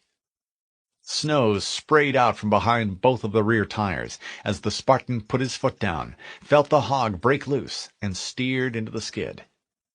The sudden movement gave their position away to the Wraith. It belched, and a comet arced their way and slid sideways across the center of the valley, as if to block the humans from reaching the other end. The Spartans saw the fireball, raced to pass under it, and heard the LAAG open up as the range to the Wraith began to close. But there was an infantry screen to penetrate before they could dance with the tank, and both the LAAG gunner and the Marine in the passenger seat were forced to deal with a screen comprised of elites, jackals, and grunts as the chief slammed on the brakes, backed out of a crossfire, and turned to provide them with a better angle. The M41 roared as it sent hundreds of rounds downrange, plucked grunts like flowers, and hurled them back into the bloodied snow. The Marine in the passenger seat yelled, "You want me? You want some of this? Come and get it!" as he emptied a clip into an elite. The 8-foot-tall warrior staggered under the impact and fell over backward. He wasn't dead, however, not yet, not until the front of the Warthog sucked him under and spit chunks out the back. Then they were through the screen, and more important, inside the dead area where the Wraith couldn't fire mortar bombs without risking dropping them on itself. That was the key, the factor that made the attack possible. The chief braked on a patch of ice and felt the hog start to slide. "Hit 'em," he ordered. The gunner, who couldn't possibly miss at that range, opened fire. There was an ear-splitting roar as large-caliber rounds pounded the side of the tank. Some glanced off, others shattered, but none of them managed to penetrate the Wraith's thick armor. "Watch out!" the Marine in the passenger seat exclaimed. "The bastard is trying to ram!" The Spartan, who had just managed to bring the Warthog to a stop, saw that the private was correct. The tank surged forward and was just about to crush the LRV when the Master Chief slammed the lighter vehicle into reverse. All four wheels spun as the hog backed away, guns blazing, suddenly on the defensive. Then, having opened what he hoped was a sufficient gap, the Spartan braked. He slammed the shifter forward and swung the wheel to the right. The vehicles were so close as they passed each other that the Wraith scraped the hog's flank, hard enough to tip the left side wheels off the snowy ground. They hit with a thump, the LAAG came off target, and the gunner brought it to bear again. "Hammer it from behind," the chief yelled. "It might be weaker there." The gunner obeyed and was rewarded with a sharp explosion. 1,000 pieces of metal flew up into the air, turned lazy circles, and drifted downward. Black smoke boiled up out of the wreckage. What remained of the tank slammed into a boulder, and the battle was over. The valley belonged to Fireteam Zulu. Cortana's intelligence revealed there were other valleys, all connected by one means or another, and he would have to negotiate every one of them in order to reach his objective. A drop-off prevented the Spartan from taking the Warthog any further. He bailed out and made his way through the snow. A cold wind whistled past his visor, and snowflakes dusted the surface of his armor. "Damn!" one of the Marines remarked. "I forgot my mittens." "Stow the BS," a sergeant growled. "Watch those trees. This ain't no picnic." Strangely, the chief felt very calm. Right then, right there, he was home. It was sunny. Only a few clouds dotted the sky, and the strangely uniform hills piled one on top of the other, as if eager to reach the low-lying mountain range beyond. It had been dry in this region, which meant that the vehicles sent wisps of dust into the air as they climbed up off the plain and made for the heights above. The patrol consisted of 2 captured ghosts, or Gs, as some of the Marines called them, plus 2 of the Warthogs that had survived the long, arduous journey back from the Pillar of Autumn. Various combinations had been tried, but McKay liked the 2+2 configuration best, combining as it did the best features of both designs. The alien attack craft were faster than the LRVs, which meant they could cover a lot of ground in a short period of time, thereby reducing the wear and tear on both the four-wheelers and the troops who rode them. But the Ghosts couldn't handle broken ground the way the Warthogs could, and not having anything like the M41 LAAG, they were vulnerable to Banshees. Therefore, if an enemy aircraft appeared, it was standard procedure for the Gs to scuttle in under the protection offered by the 3-barreled weapons mounted on the Hogs. Each Warthog carried a passenger armed with a rocket launcher as well, which provided the Marines with even more anti-aircraft capability. Of course, the real stick, the one the Covenant had learned to respect, was a Pelican full of helljumpers sitting on a pad back at Alpha Base, ready to launch on 2 minutes' notice. It could put as many as 15 ODST Marines on any point inside the designated patrol area within 10 minutes. No small threat. The purpose of the patrols was to monitor a circle 10 kilometers in diameter, with Alpha Base at its center. Now that the Marines had taken the butte and fortified it, they had to hold on to the high keep. And while there had been some air raids and a couple of ground-based probes, the Covenant had yet to launch an all-out attack, something that bothered both Silva and McKay. It was almost as if the aliens were content to let the humans sit there while they tended to something else, although neither one of the officers could imagine what the something else could be. That didn't mean a complete cessation of activity. Far from it, since the enemy had taken to watching the humans, making note of which routes they took, and setting ambushes along the way. McKay tried to ensure that she never followed the same path twice in a row, but often the terrain dictated where the vehicles could go, and that meant that there were certain river crossings, rocky defiles, and mountain passes where the enemy could safely lie in wait, assuming they had the patience for it. As the patrol approached one such spot, a pass between 2 of the larger hills, the Marine on the lead Ghost called in. "Red 3 to Red 1, over." McKay, who had decided to ride shotgun in the first Hog, keyed her mic. "This is 1. Go, over." "I see a Ghost, Lieutenant. It's on its side like it crashed or something, over." "Stay clear of it," the officer advised. "It could be some sort of trap. Hold on, we'll be there shortly. Over." "Affirmative. Red 3 out." The Warthog bounced over some rocks, growled as the driver downshifted, and entered an open area that led up to the pass. "Red 1 to team. We'll leave the vehicles here and proceed on foot. Gunners, stay on those weapons and split the sky. The last thing we need is to get bounced by a Banshee. Ghost 2, keep an eye on the back door. Over." There was a series of double clicks by way of acknowledgement as McKay took the Warthog's rocket launcher, jumped to the ground, and followed her driver up the path. A scorched rock, and what might have been a patch of dried blood, served as reminder of the patrol that had been ambushed there not long ago.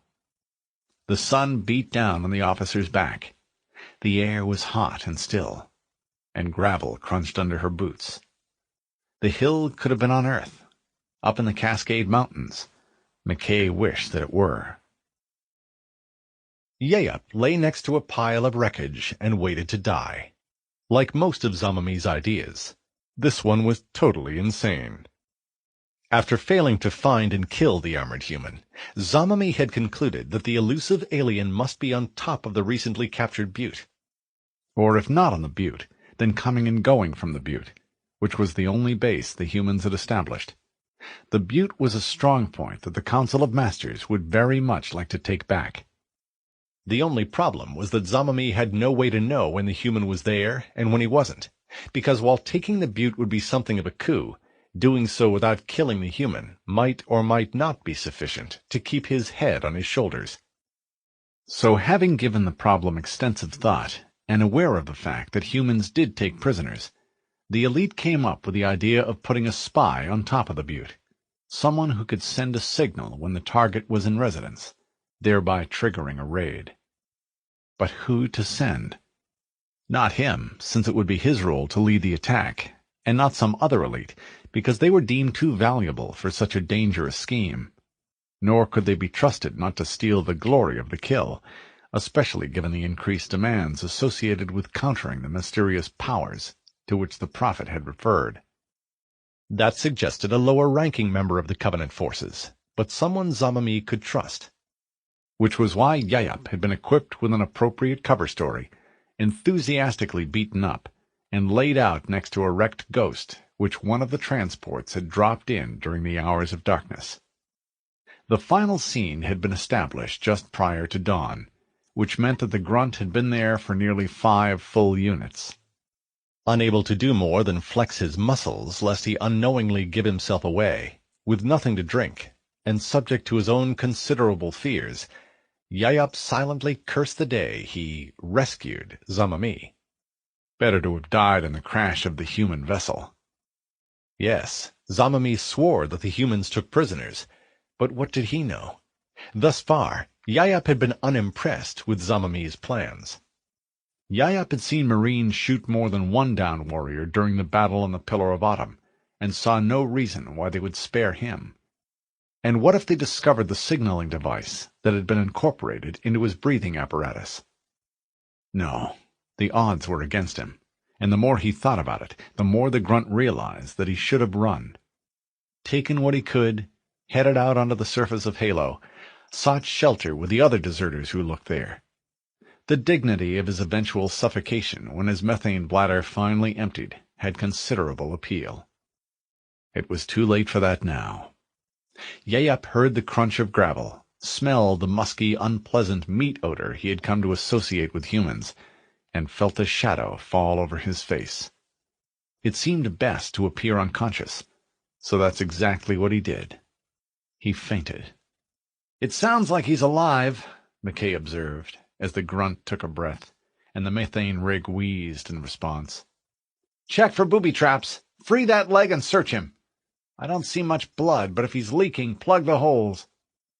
Yayap didn't understand a word the human said, but the tone was even, and no one put a gun to his head. Maybe, just maybe, he was going to survive. 5 minutes later, the grunt had been hog-tied, thrown into the back of an LRV, and left to bounce around back there. McKay recovered 2 saddlebag-style containers from the wrecked ghost, one of which contained some clothes wrapped around which she took to be rations. She sniffed the tube of bubbling paste and winced. It smelled like old socks wrapped in rotting cheese. She stuffed the alien food back into its pack and investigated the second. It held a pair of Covenant memory blocks, brick-shaped chunks of some super-dense material that could store who knew how many gazillion bytes of information. Probably a kilo's worth of BS? Yes, probably, but it wasn't for her to judge. Wellesley loved that kind of crap, and would have fun trying to sort it out. If they were lucky, it would distract him from quoting the Duke of Wellington for a few precious minutes. That alone was almost worth recovering the devices. As the humans got back on their vehicles and went up over the pass, Zamami watched them from a carefully camouflaged hiding spot on a neighboring hill. He felt a thrill of vindication. The first part of his plan was a success. The second phase, and his inevitable victory, would follow. Finally, after battling his way through wintry valleys, twisting passageways, and maze-like rooms, the Master Chief opened still another hatch and peered outside. He saw snow, the base of a large construct, and a ghost which patrolled the area beyond. "The entrance to the control center is located at the top of the pyramid," Cortana said. "Let's get up there. We should commandeer one of those ghosts. We're going to need the firepower."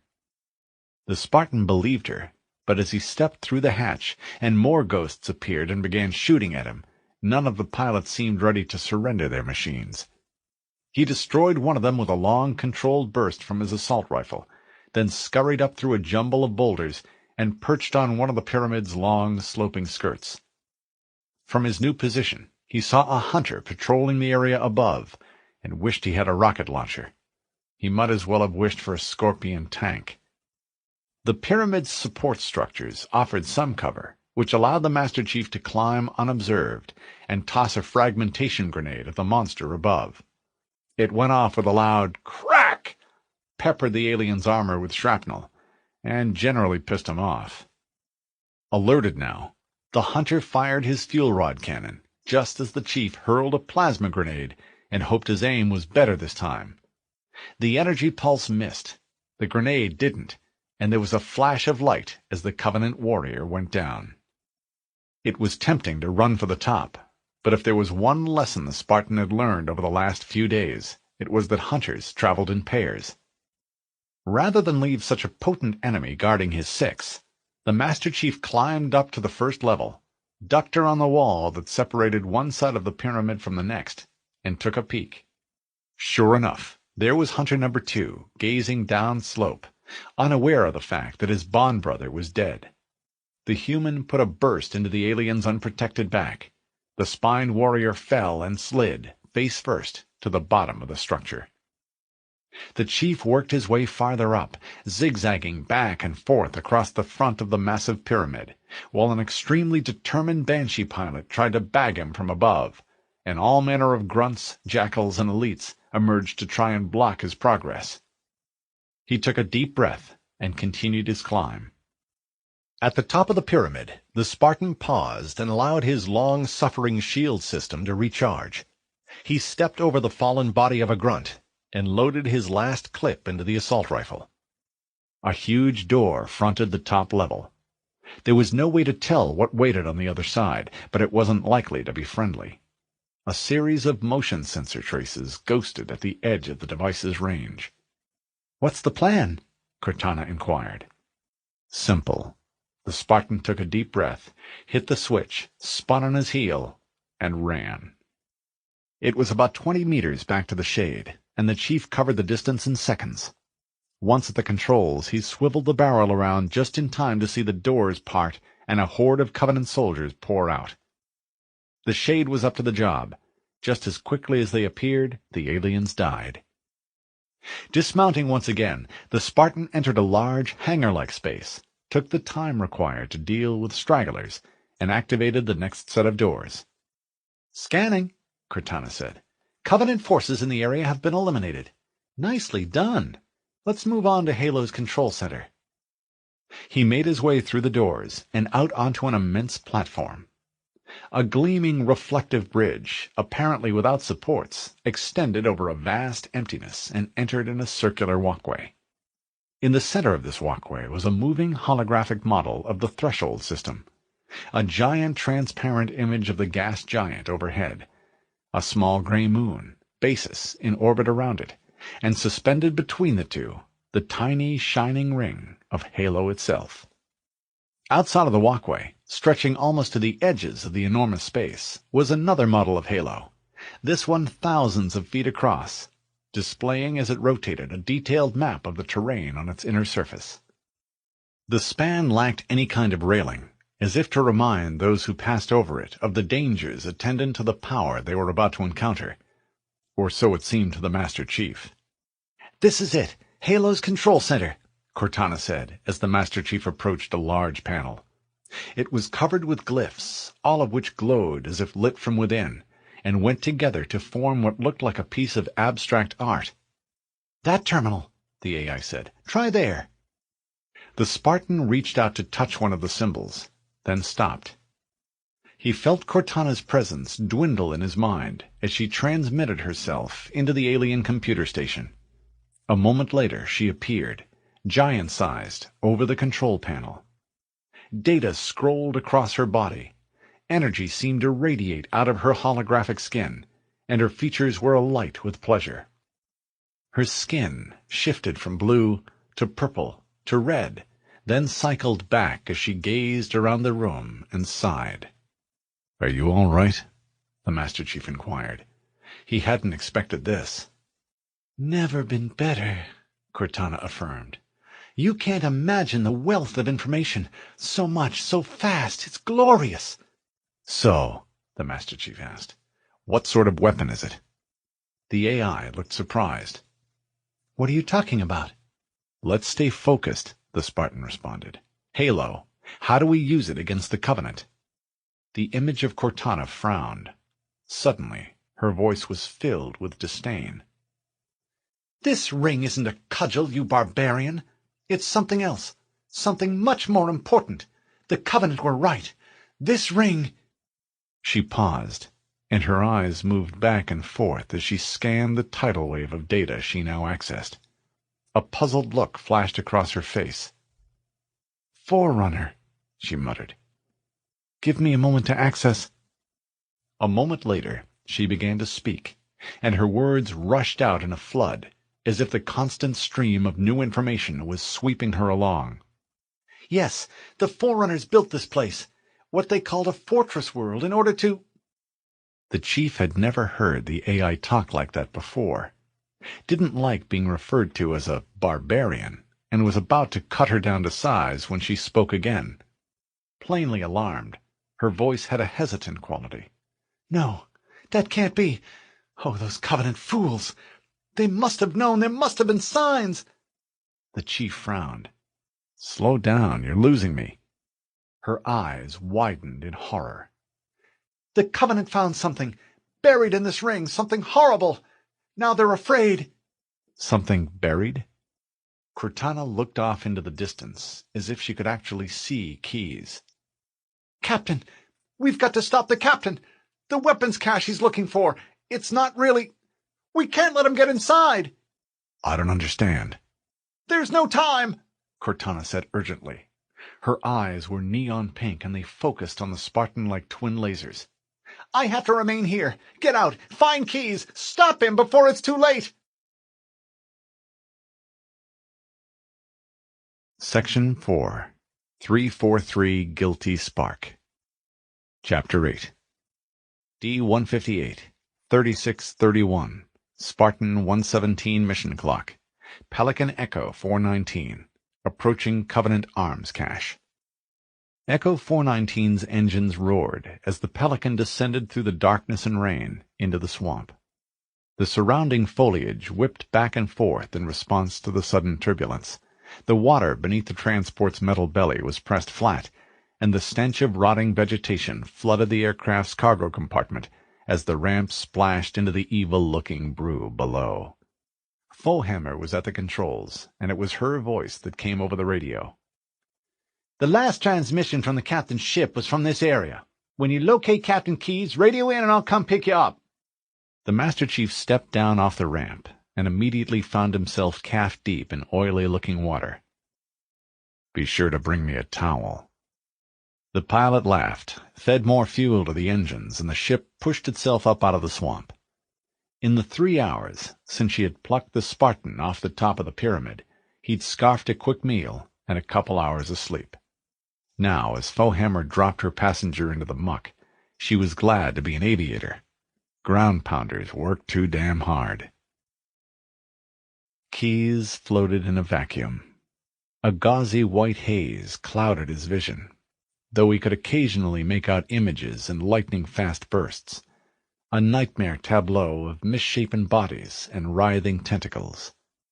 A muted gleam of light glinted from some highly polished engraved metal. In the distance he could hear a droning buzz. It had an odd musical quality, like Gregorian chant slowed to a fraction of its normal speed. He realized with a start that the images were from his own eyes. The knowledge brought back a flood of memory of his own body. He struggled and realized in mounting horror that he could just barely feel his own arms. They seemed softer, somehow, as if filled with a spongy, thick liquid. He couldn't move. His lungs itched, and the effort of breathing hurt. The strange, droning chant suddenly sped into an insect buzz, painfully echoing through his consciousness. There was something distant, something definitively other about the sound. Without warning, a new image flashed across his mind, like images on a video screen. The sun was setting over the Pacific, and a trio of gulls wheeled overhead. He smelled salt air, and felt gritty sand between his toes. He felt a sickening sensation, a feeling of indescribable violation, and the comforting image vanished. He tried to remember what he was seeing, but the memory faded like smoke. All he could feel now was a sense of loss. Something had been taken from him. But what? The insistent buzz returned, painfully loud now. He could sense tendrils of awareness, hungry for data, wriggling through his confused mind like diseased maggots. A host of new images filled him. The first time he killed another human being, during the riots on Charybdis 9. He smelled blood, and his hand shook as he holstered the pistol. He could feel the heat of the weapon's barrel. The pride he felt after graduating at the academy, then a hitch, as if a bad holorecord was being scrolled back, then a knot in his gut. Fear that he wouldn't be able to meet the academy standards. The sickening smell of lilacs and lilies as he stood over his father's coffin. Keys continued to float, mesmerized by the parade of memories that began to pile on him, each one appearing faster than the last. He drifted through the fog. He didn't notice, or indeed care, that as soon as the bursts of memory ended, they disappeared entirely. The strange otherness receded from his awareness, but not entirely. He could still sense the other probing him, but he ignored it. The next burst of memory passed, then another, then another. The chief checked his threat indicator, found nothing of concern, and allowed the swamp to close in around him. Make friends with your environment. That's what Chief Mendez had told him many years ago, and the advice had served him well. By listening to the constant patter of the rain, feeling the warm, humid air via his vents, and seeing the shapes natural to the swamp, the Spartan would know what belonged and what didn't. Knowing that could mean the difference between life and death. Satisfied that he was attuned to the environment around him, and hopeful of gaining a better vantage point, he climbed a slight rise. The payoff was immediate. The Pelican had gone in less than 60 meters from the spot where Echo 419 had dropped him off. But the surrounding foliage was so thick, Foehammer had been unable to see the crash site from the air. The chief moved in to inspect the wreckage. Judging from appearances and the fact that there weren't many bodies lying around, the ship had crashed during takeoff, rather than on landing. The impression was confirmed when he discovered that while they were dressed in fatigues, all of the casualties wore naval insignia. That suggested that the dropship had landed successfully, discharged all of its marine passengers, and was in the process of lifting off when a mechanical failure or enemy fire had brought the aircraft down. Satisfied that he had a basic understanding of what had taken place, the chief was about to leave when he spotted a shotgun lying next to one of the bodies, decided it might come in handy, and slipped the sling over his right shoulder. He followed a trail of boot prints away from the Pelican and toward the glow of portable work lights, the same kind of lights he'd seen in the area around the Truth and Reconciliation. The aliens were certainly industrious, especially when it came to stealing everything that wasn't nailed down. As if to confirm his theory regarding Covenant activity in the area, it wasn't long before the Spartan came across a second wreck, a Covenant dropship this time, bows down in the swamp muck. Aside from swarms of moth-like insects and the distant chirp of swamp birds, there were no signs of life. Cargo containers were scattered all around the crash site, which raised an interesting question. When the transport nosed in, were the aliens trying to deliver something, weapons perhaps, or taking material away? There was no way to be certain. Whatever the case, there was a strong likelihood that Keyes had been attracted to the lights, just as he had, followed them to the crash site, and continued from there. With that in mind, he swung past a tree that stood on thick, spider-like roots, followed a trail up over a rise, and spotted a lone jackal. Without hesitation, he snapped the assault rifle to his shoulder and brought the alien down with a burst.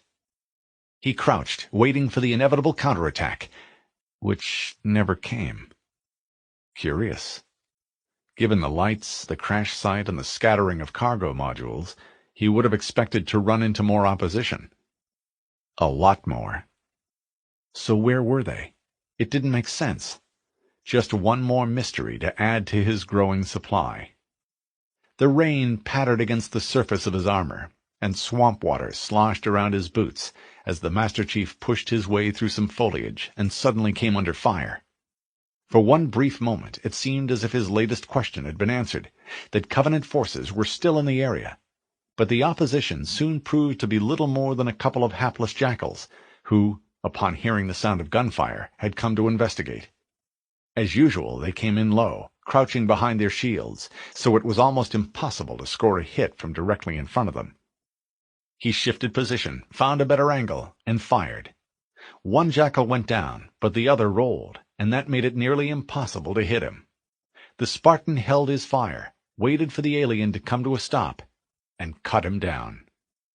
He worked his way up the side of a steep slope, and Chief spotted a shade sighted on top of the ridge. It commanded both slopes, or would have, had someone been at the controls. He paused at the top of the ridge and considered his options. He could jump on the shade, hose the ravine below, and thereby let everyone know that he had arrived, or slip down the slope and try to infiltrate the area more quietly. The Chief settled on the second notion, started down the slope in front of him, and was soon wrapped in mist and moist vegetation. Not too surprisingly, some red dots appeared on the Spartan's threat indicator. Rather than go around the enemy and expose his six, the Master Chief decided to seek them out. He slung the MA-5B and drew out the shotgun, better suited for close-up work. He pumped the slide, flicked off the safety, and moved on. Broad, variegated leaves caressed his shoulders. Vines tugged at the barrel of the shotgun, and the thick, half-rotten humus of the jungle floor gave way under the Chief's boots as he made his way forward. The grunt perhaps heard a slight rustling, debated whether to fire, and was still in the process of thinking it over when the butt of the shotgun descended on his head. There was a solid thump as the alien went down, followed by two more as more methane breathers rushed to investigate. Satisfied with his progress so far, the Spartan paused to listen. There was the gentle patter of rain on wide, welcoming leaves, and the constant sound of his own breathing, but nothing more. Confident that the immediate perimeter was clear, the Master Chief turned his attention to the Forerunner complex that loomed off to his right. Unlike the graceful spires of other installations, this one appeared squat and vaguely arachnid. He crept down onto the flat area immediately in front of it. He decided that the entrance reminded him of a capital A, except that the top was flat and was bracketed by a pair of powerful floodlights. Was this what Keyes had been looking for? Something caught his eye. A pair of 12-gauge shotgun shells and a carelessly discarded protein bar wrapper tossed near the entrance. He must be getting closer.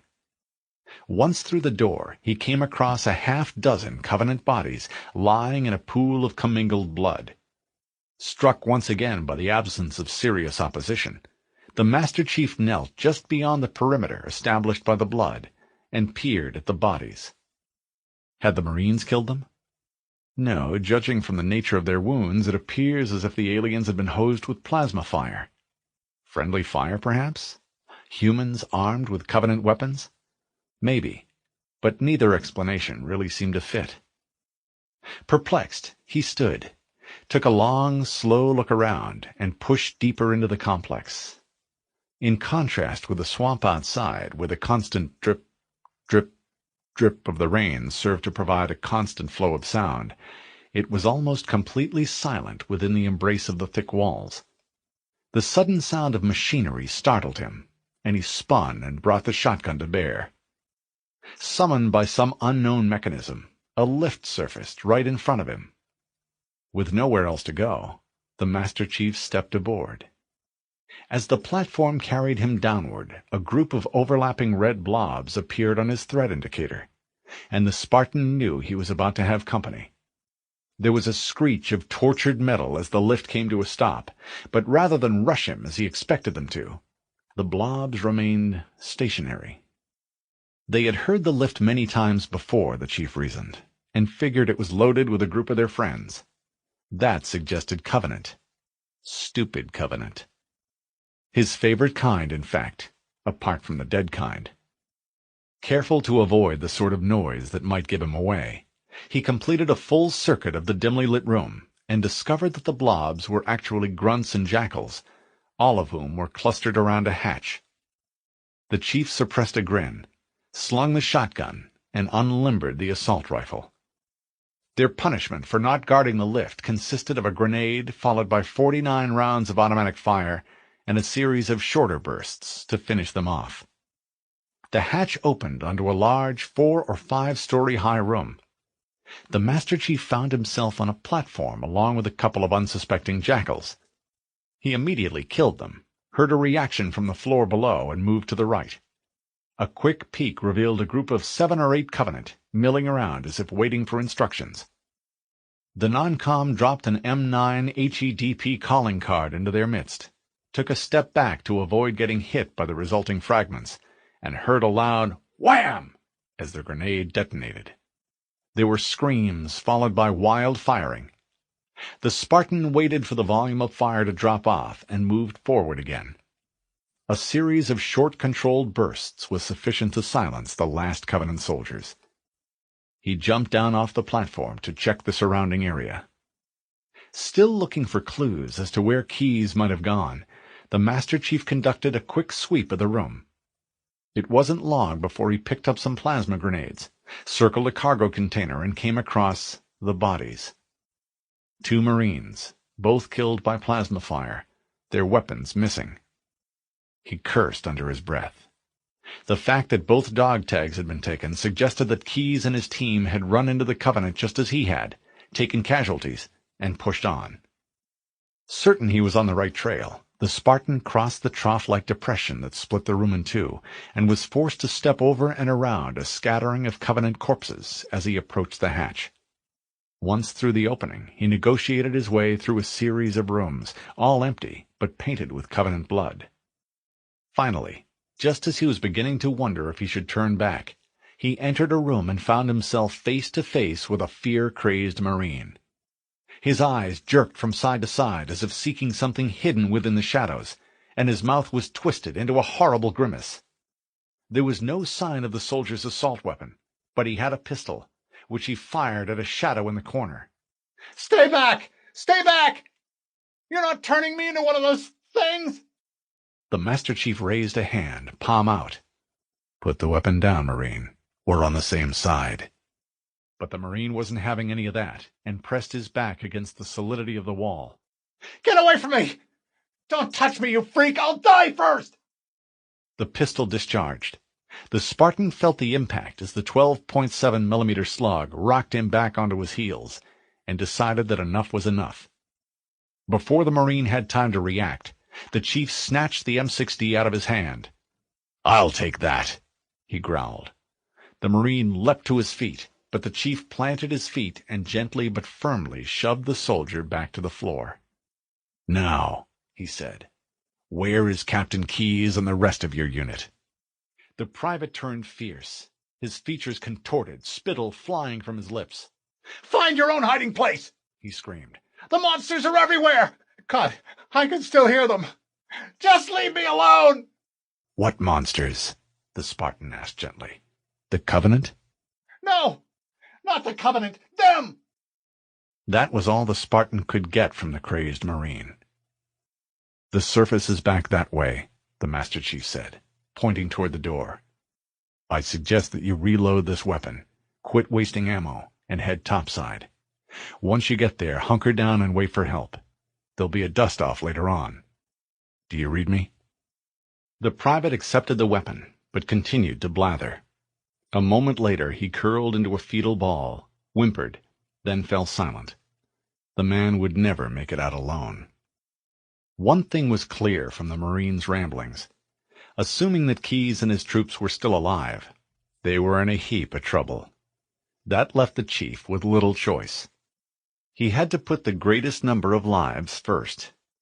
The young soldier had clearly been through the ringer, but he'd have to wait for help until the Master Chief completed his mission.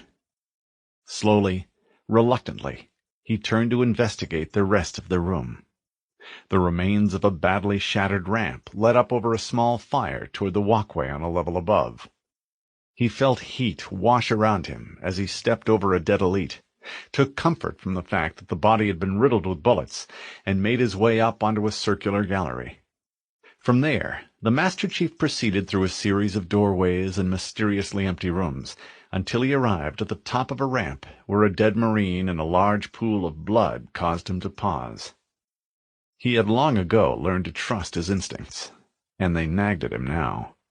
Something felt wrong. It was quiet, with only a hollow, booming sound to disturb the otherwise perfect silence. He was close to something. He could feel it. But what? The chief descended the ramp. He arrived on the level spot at the bottom and saw the hatch to his left. Weapon at the ready, he cautiously approached the metal barrier. The door sensed his presence, slid open, and dumped a dead Marine into his arms. The Spartan felt his pulse quicken as he bent slightly to catch the body before it crashed into the ground. He held the MA-5B one-handed and covered the room beyond as best he could, searching for a target. Nothing. He stepped forward, then spun on his heel and pointed the gun back the way he'd come. Damn it, it felt like eyes bored into the back of his head. Someone was watching him. He backed into the room, and the door slid shut. He lowered the body to the ground, then stepped away. The toe of his boot hit some empty shell casings, which rolled away. That's when he realized that there were thousands of empties, so many that they very nearly carpeted the floor. He noticed a Marine helmet and bent to pick it up.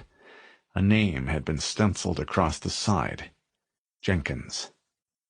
A vidcam was attached, the kind worn by the typical combat team, so they could critique the mission when they returned to base, feed data to the ghouls and intelligence, and, on occasions like this one, provide investigators with information regarding the circumstances surrounding their deaths.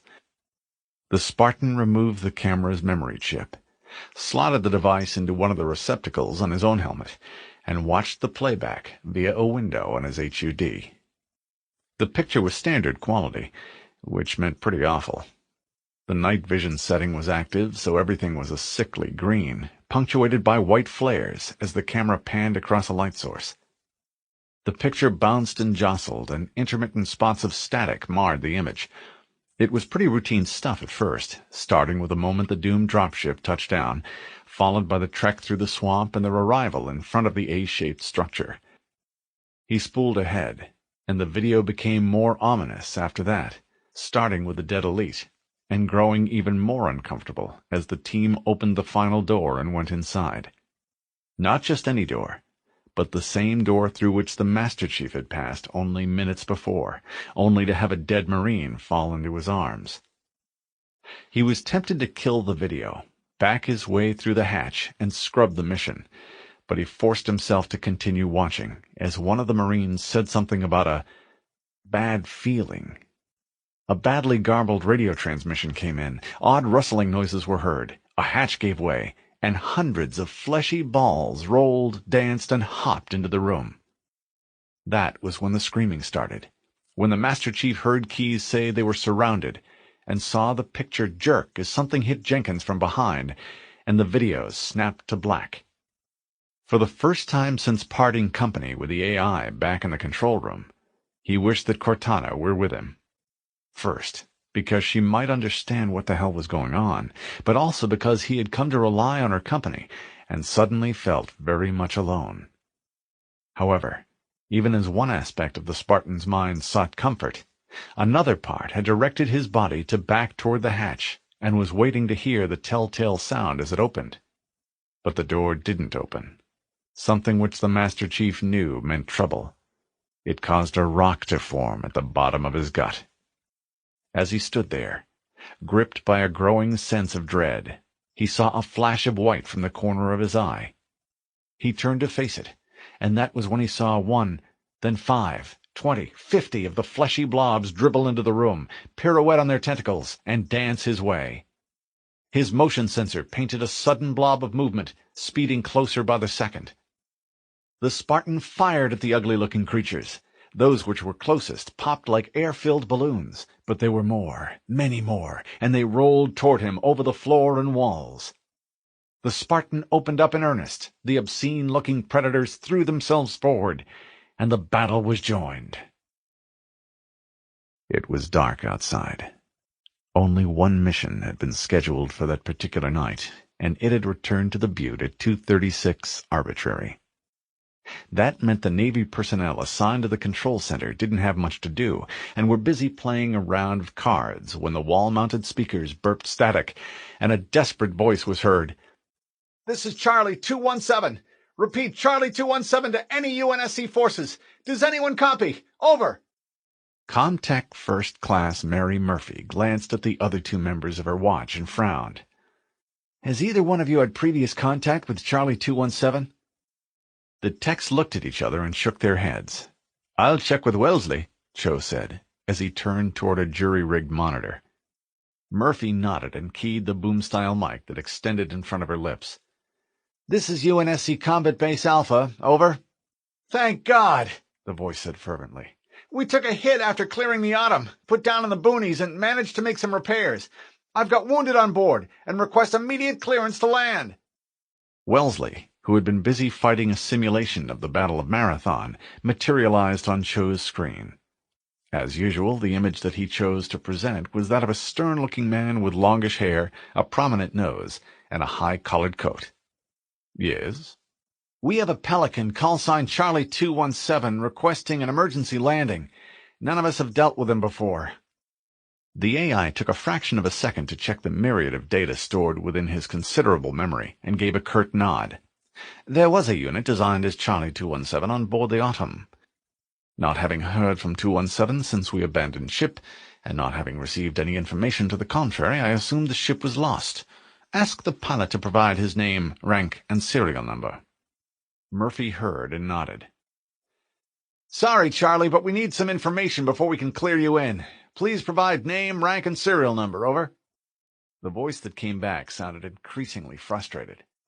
"This is First Lieutenant Rick Hale, serial number 876544321.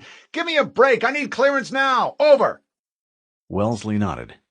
"The data matches, but how would Hale know that Alpha Base even existed?" "He could have picked up our radio traffic," Cho offered. "Maybe," the AI agreed. "But let's play it safe. I recommend you bring the base to full alert, notify the Major, and send the reaction force to Pad 3. You'll need the crash team, the emergency medical team, and some people from Intel, all on deck. Hale should be debriefed before he's allowed to mix with base personnel." The third tech, a third-class petty officer named Polly, slapped the alarm button and put out the necessary calls. "Roger that," Murphy said into her mic. "You are cleared for Pad 3. Repeat, Pad 3, which will be illuminated 2 minutes from now. A medical team will meet your ship. Safe all weapons and cut power the moment you touch down. Over." "No problem," Hale replied gratefully. Then a few moments later, "I see your lights. We're coming in. Over." The pilot keyed his mic off and turned to his co-pilot. Bathed in the green glow produced by the ship's instrument panel, the elite looked all the more alien. "So," the human inquired, "how did I do?" "Extremely well," Special Operations Officer Zuka Zamami said from behind the pilot's shoulder. "Thank you." And with that, Zamami dropped what looked like a circle of green light over Hale's head, pulled the handles in opposite directions, and buried the wire in the pilot's throat. The human's eyes bulged, his hands plucked at the garrote, and his feet beat a tattoo against the control pedals. The elite who occupied the co-pilot's position had already taken control of the Pelican, and, thanks to hours of practice, could fly the dropship extremely well. Zamami waited until the kicking had stopped, released the wire, and smelled something foul. That's when the elite realized that Hale had soiled himself. He gave a grunt of disgust and returned to the Pelican's cargo compartment. It was crammed with heavily armed elites, trained for infiltration. They carried camouflage generators, along with their weapons. Their job was to take as many landing pads as possible and hold them until 6 dropships loaded with grunts, jackals, and more elites could land on the mesa. The troops saw the officer appear and looked expectant. "Proceed," Zamami said. "You know what to do. Turn on the stealth generators, check your weapons, and remember this moment, because this battle, this victory, will be woven into your family's battle poem and sung by generations to come." The prophets have blessed this mission, have blessed you, and want every soldier to know that those who transcend the physical will be welcomed into paradise. Good luck. A blur of lights appeared out of the darkness. The dropship shed altitude, and the warriors murmured their final benedictions. Like most AIs, Wellesley had a pronounced tendency to spend more time thinking about what he didn't have, rather than what he did, and sensors were at the very top of his list. The sad truth was that while McKay and her company had recovered a wealth of supplies from the Autumn, there had been insufficient time to strip the ship of the electronics that would have given the AI a real-time, all-weather picture of the surrounding airspace. That meant he was totally reliant on the data provided by remote ground sensors, which the patrols had planted here and there around the Butte's 10-kilometer perimeter. All of the feeds had been clear during the initial radio contact with Charlie 217, but now, as the Pelican flared into land, the package in Sector 6 started to deliver data. It claimed that 6 heavy-duty heat signatures had just passed overhead, that whatever produced them was fairly loud, and that they were inbound at a speed of approximately 350 kph. Wellesley reacted with the kind of speed that only a computer is capable of, but the response was too late to prevent Charlie 217 from putting down. Even as the AI made a series of strongly worded recommendations to his human superiors, the Pelican skids made contact with Pad 3's surface. 30 nearly invisible elites thundered down the ramp, and the men and women of Alpha Base soon found themselves fighting for their lives. One level down, locked into a room with 3 other grunts, Yayup heard the distant moan of an alarm, and thought he knew why. Zamami had been correct. The human who wore the strange armor, and was believed to be responsible for more than 1,000 Covenant casualties, did frequent this place. Yayup knew that because he had seen the soldier more than 6 units before, triggered the transmitter hidden inside his breathing apparatus, and thereby set the raid in motion. That was the good news. The bad news was that Zamami's quarry might very well have left the base during the intervening period of time. If so, and the mission was categorized as a failure, the grunt had little doubt as to who would receive the blame. But there was nothing Yayup could do but grip the crudely welded bars with his hands, listen to the distant sounds of battle, and hope for the best. At this point, the best would likely be a quick, painless death. All the members of the crash team, half the medics, and a third of the reaction team were already dead by the time McKay had rolled out of her rack, scrambled into her clothes, and grabbed her personal weapons. She followed the crowd up the landing area to find that a pitched battle was underway. Energy bolts seemed to stutter out of nowhere.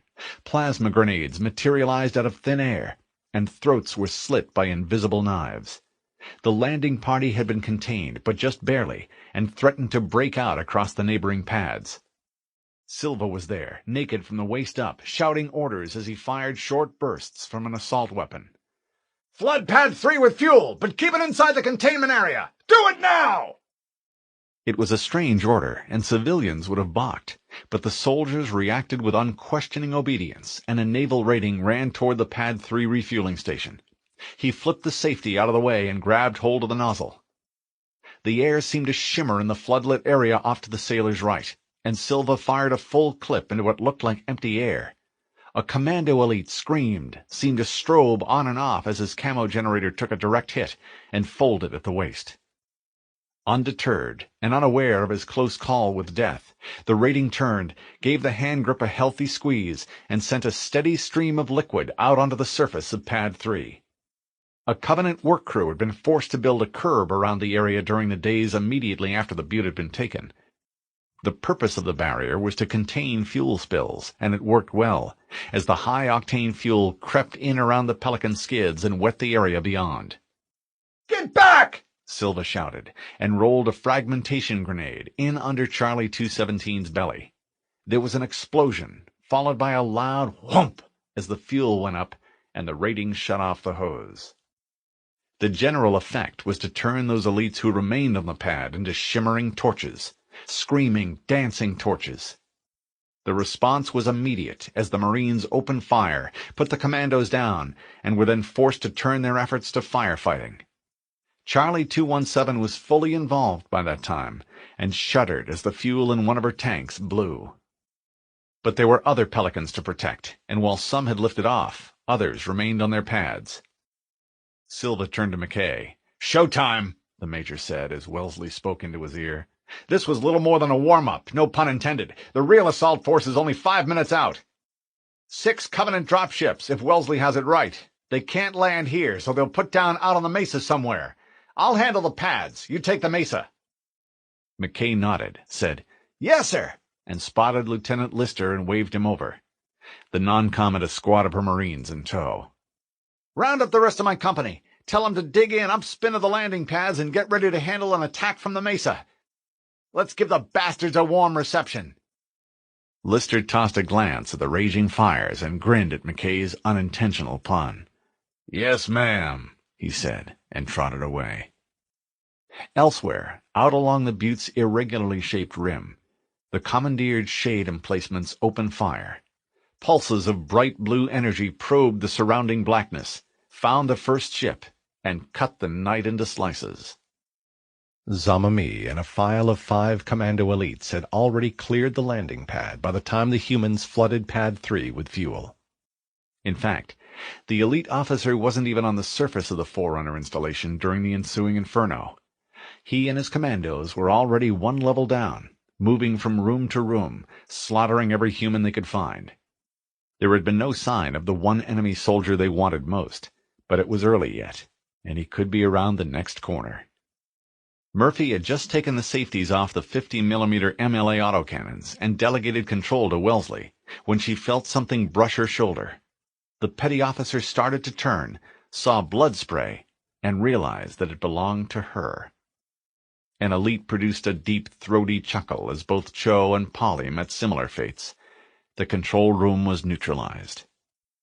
But Wellesley witnessed the murders via the camera mounted over the main video monitor, killed the lights, and notified Silva. Within a matter of minutes, 6 3-person fire teams, all equipped with heat-sensitive night vision goggles, were busy working their way down through the maze-like complex. The Covenant's camo generators didn't block heat. They actually generated it, and that put both sides on an even footing.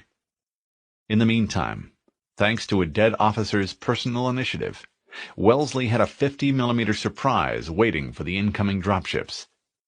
Though effective against Banshees, the Shades lacked the power necessary to knock a dropship out of the sky, something the Covenant had clearly known in advance.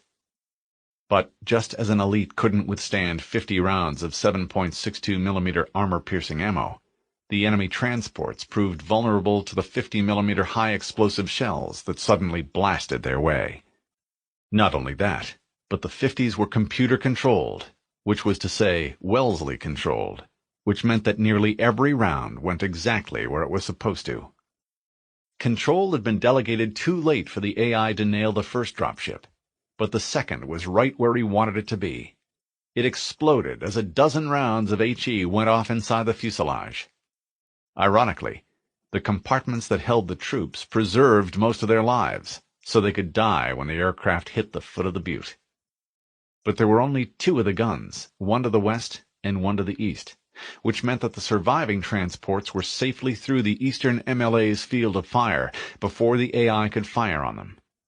Still, The destruction of that single ship had reduced the assault force by 1/6, which struck Wellesley as an acceptable result. Machine-generated death stabbed the top of the mesa as the Covenant dropships made use of their plasma cannons to strafe the landing zone. A fire team was caught out in the open and cut to shreds, even as a barrage of shoulder-fired rockets lashed up to meet the incoming transports. There were hits, some of which inflicted casualties, but none of the enemy aircraft was destroyed. Then, hovering like obscene insects, the U-shaped dropships turned downring and spilled troops out their side slots, scattering them like evil seeds across the top of the mesa. McKay did the mental math. 5 remaining transports, times roughly 30 troops each, equaled an assault force of about 150 troops. "Hit 'em!" Lister shouted. "Kill the bastards before they can land!" The response was a steady crack, crack, crack, as the company's snipers opened fire, and elites, grunts, and jackals alike tumbled to the ground, dead. But there were plenty left, and McKay steeled herself against the coming assault. The lights had gone off, for reasons that the grunt could only guess at, a factor which added to the fear he felt. Unable to do anything more, Yayup listened to the muffled sounds of battle, and wondered which side to root for. He didn't like being a prisoner, but was starting to wonder if he wouldn't be better off with the humans, for a while at least, until a blob of light appeared, slid down the opposite wall, crossed the floor, and found its way into the cell. "Yayup, are you in there?" There were other lights now, and the grunt saw the air shimmer in front of him. It was Zamami. Much to Yayup's amazement, the elite had kept his word and actually come looking for him. Realizing that the breathing apparatus made it difficult for others to tell his kind apart, the grunt pushed his face up against the bars. "Yes, Excellency, I am here." "Good," the elite said. "Now stand back so we can blow the door." All of the grunts in the cell retreated to the back of the room, while one of the commandos attached a charge to the door lock, backed away, and made use of a remote to trigger it. There was a small flash of light, followed by a subdued bang as the explosive was detonated. Hinges squeaked as Yayup pushed the gate out of the way. "Now," Zamami said eagerly, "lead us to the human. We've been through most of the complex, but haven't run into him yet." So, Yayup thought to himself, the only reason you came looking for me was to find the human. I should have known. "Of course, Excellency," the grunt replied, surprised by his own smoothness. "The aliens captured some of our banshees. The human was assigned to guard them." Yayup expected Zamami to challenge the claim, to ask how he knew, but the elite took him at his word. "Very well," Zamami replied. "Where are the aircraft kept?" "Up on the mesa," Yayup answered truthfully. "west of the landing pads." "We will lead the way," the elite said importantly. "But stay close. It would be easy to become lost." "Yes, Excellency," the grunt replied. "whatever you say." Unable to land on or near the pads as originally planned, Field Master Putumi had been forced to drop his assault team on the area upspin of the Forerunner complex. That meant that his troops would have to advance across open ground with very little cover and without benefit of heavy weapons to clear the way. The wily field officer had a trick up his sleeve, however. Rather than release the dropships, he ordered them to remain over the LZ and strafe the ground ahead of his steadily advancing troops.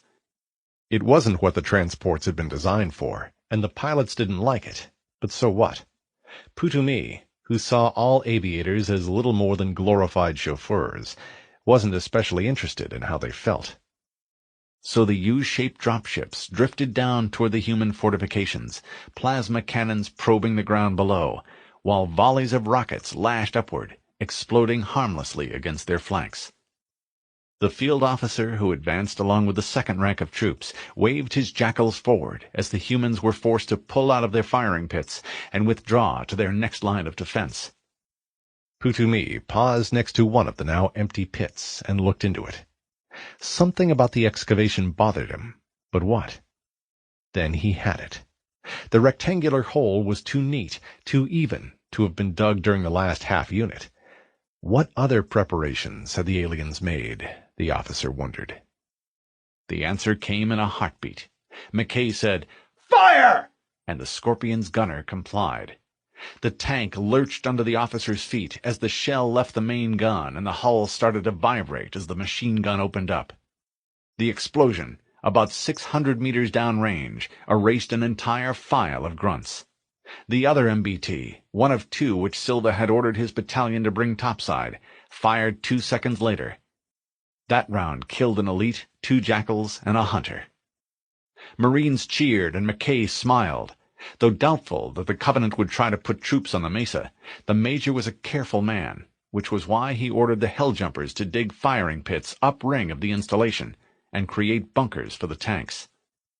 Now, firing with their barrels nearly parallel to the ground, the MBTs were in the process of turning the area in front of them into a moonscape as each shell threw half a ton of soil up into the air and carved craters out of the plateau. Unbeknownst to McKay, or any other human for that matter, the third shell to roar downrange blew Field Master Putami in half. The assault continued, but more slowly now, as lower-ranked elites assumed command and tried to rally their troops. Though pursuing his own submission, Zamami had been monitoring the command net and knew that the assault had stalled. It was only a matter of time before the dropships would be ordered to swoop in, pick up those who could crawl, walk, or run to them, and leave for safer climes. That meant that he should be pulling out, looking for a way to slip through the human lines. But the session with the Prophet continued to haunt him. His best chance, no, his only chance, was to find the human and kill him. He would keep his head. All would be forgiven. And who knew? A lot of elites had been killed, so there might be a promotion in the offing. Thus reassured, he drove ahead. The commandos were up on the first level by then, just approaching a door to the outside, when one of 3 waiting Marines saw a line of green blobs start to pass the alcove in which he was hiding, and open fire. There was complete pandemonium as the humans ran through clip after clip of ammunition. Grunts were blown off their feet, elites fired in every direction, and soon started to fall. Zamami felt his plasma rifle cycle open as it attempted to cool itself, and knew he was about to die, when a plasma grenade sailed in among the humans and locked onto a human soldier's arm. He yelled, "No!" but it was already too late, and the explosion slaughtered the entire fire team. Yayup, who had appropriated both the grenade and a pistol from one of the dead commandos, tugged on Zamami's combat harness. "This way, Excellency. Follow me." The elite did. The grunt led the officer out through a door, down a walkway, and onto the platform, where 10 banshees stood in an orderly row. There were no guards. Zamami looked around. "Where is he?" Yayup shrugged. "I have no idea, Excellency."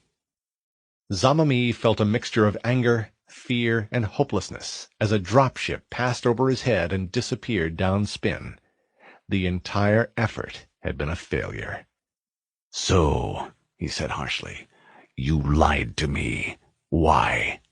"Because you know how to fly one of these things," the grunt answered simply, "and I don't." The elite's eyes seemed to glow as if lit from within. "I should shoot you and leave your body for the humans to throw off the cliff." "You can try," Yayup said as he pointed the plasma pistol at his superior's head. "but I wouldn't advise it." It took all the courage the grunt could muster to point his weapon at an elite, and his hand shook in response to the fear he felt.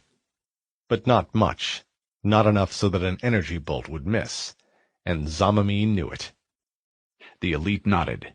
Moments later, a heavily loaded banshee wobbled off the ground, slipped over the edge of the butte, and immediately began to lose altitude. A shade gunner caught a glimpse of it and sent 3 bursts of plasma racing after the assault craft, but the banshee was soon out of range. The battle for Alpha Base was over. The Spartan fired into what seemed like a tidal wave of tentacle horrors, backed away, and resolved to keep moving. He was vulnerable, in particular from behind, but the armor would help, especially since the monsters liked to jump on people. What happened next wasn't clear, but could make Marines scream and put them out of action in a relatively short period of time. Ammo would be a concern, he knew that, so rather than fire wildly, he forced himself to aim, trying to pop as many of the things as he could. They came at him in 2s, 3s, and 4s, flew into fleshy bits as the bullets ripped them apart and seemed to melt away. The problem was that there were hundreds of the little bastards, maybe thousands, which made it difficult to keep up as they flooded in his direction. There were strategies, though, things the chief could do to help even the odds, and they made all the difference.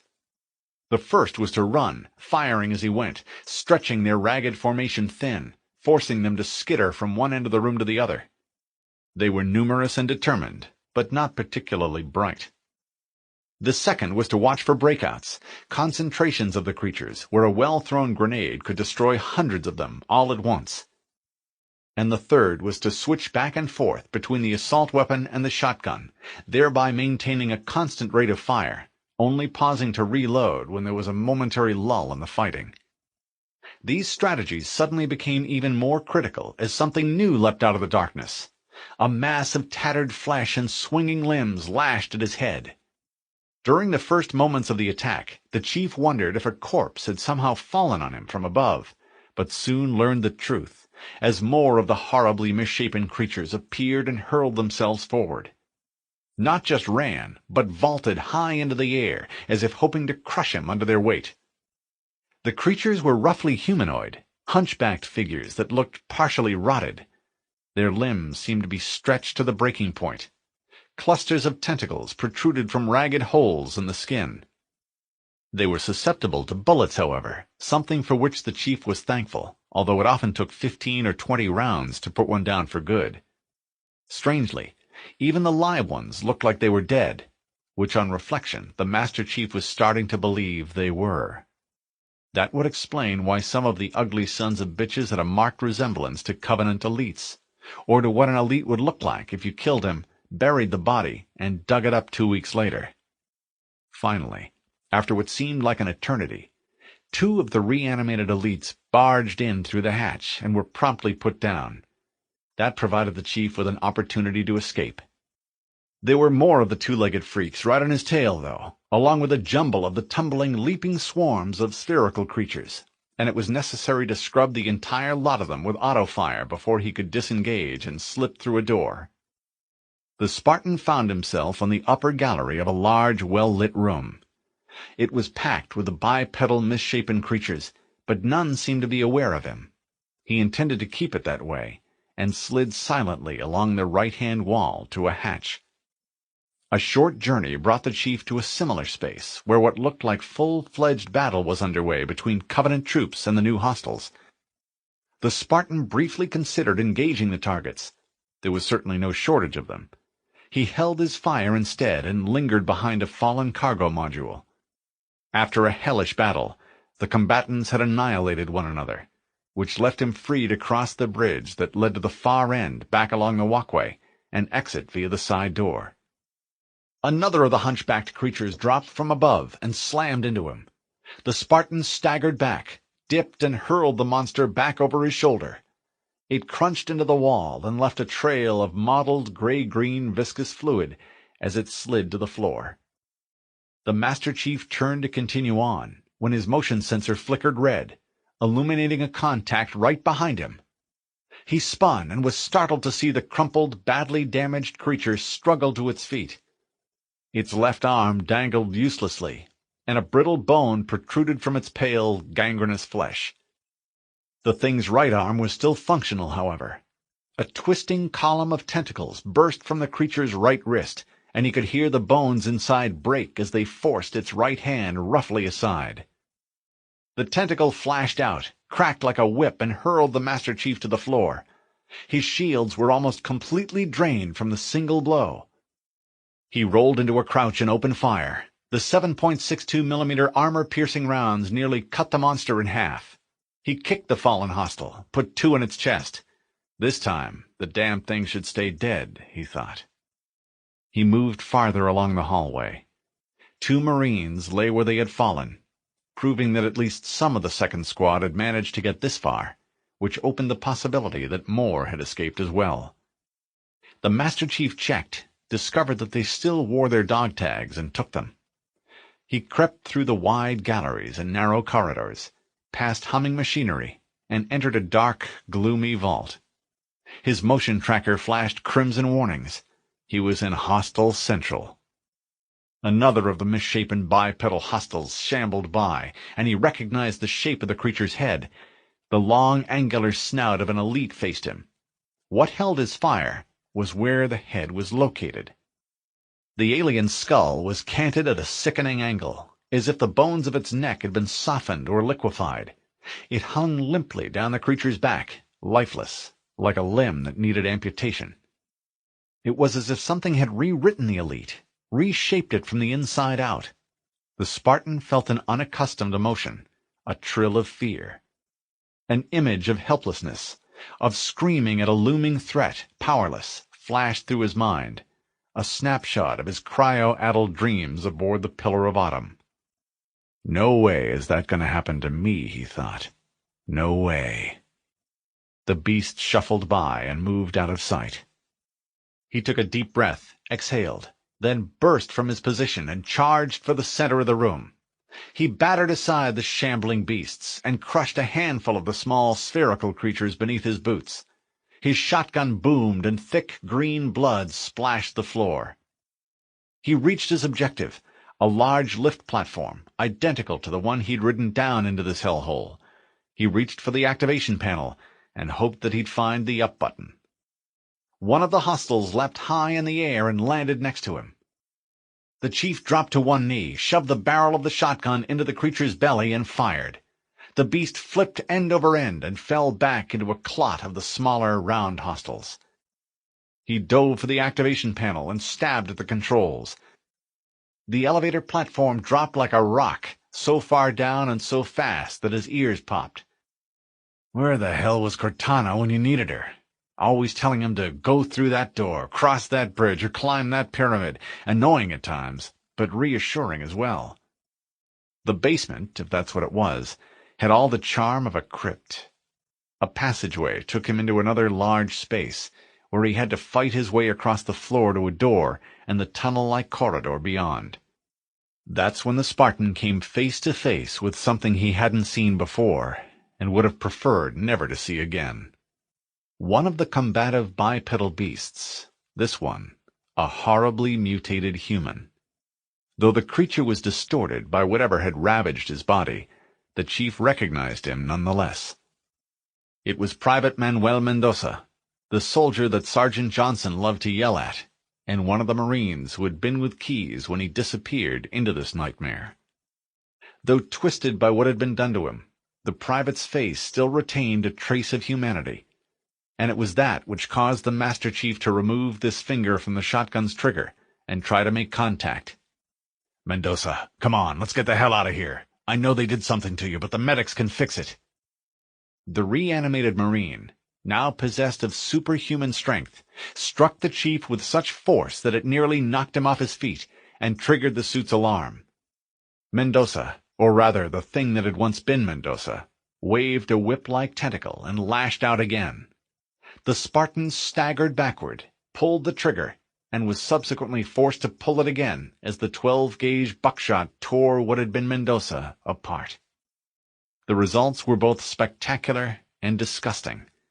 As the corpse-like horror came apart, the chief saw that one of the small spherical creatures had taken up residence inside the soldier's chest cavity, and seemed to have extended its tentacles into other parts of what had been Mendoza's body. A third shotgun blast served to destroy it as well. Was that how these things worked? The little round pod things infected their hosts and mutated the victim into some kind of combat form? He considered the possibility that this was some kind of new Covenant bioweapon, and discarded it.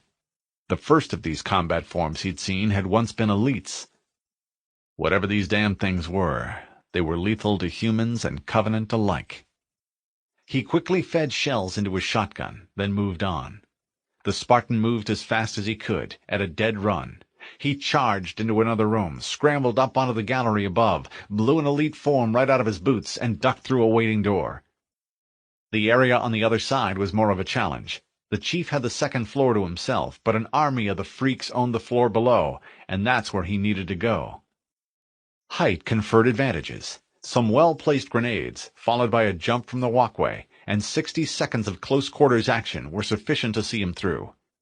Still, it was a tremendous relief to pass through a completely uncontested space, and into a compartment where he found a new development to cope with.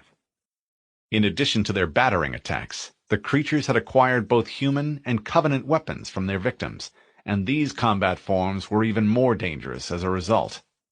The combat forms weren't the smartest foes he'd ever encountered, but they weren't mindless automatons either.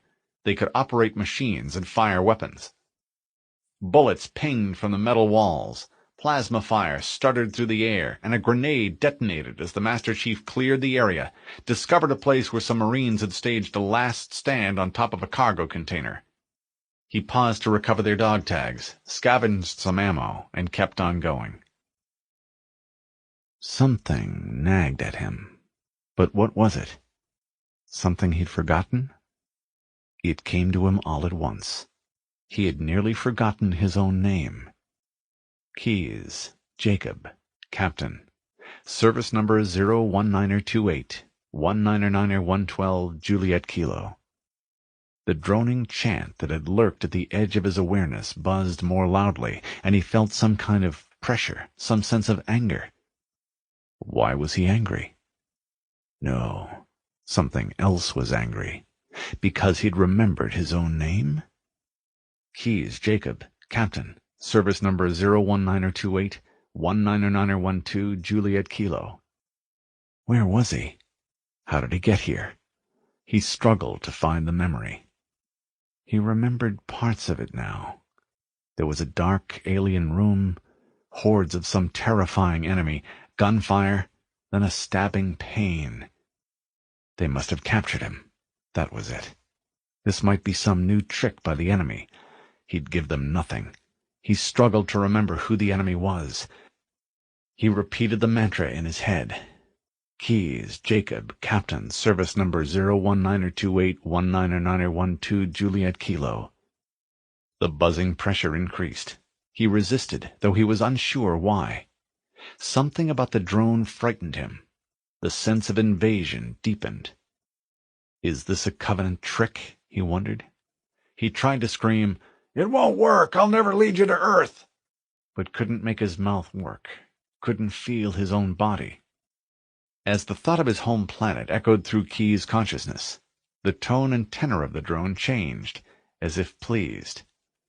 Keyes, Jacob, Captain, service number 01928, 199-12, Juliet Kilo, was startled when new images played across his mind. He realized too late that something was sifting through his mind, like a grave robber looting a tomb. He had never felt so powerless, so afraid. His fear vanished in a flood of emotion as he felt the warmth of the first woman he'd ever kissed. He tried to scream as the memory was ripped from him and discarded. Keyes, Jacob, Captain. Service number 01928, 199-12, Juliet Kilo.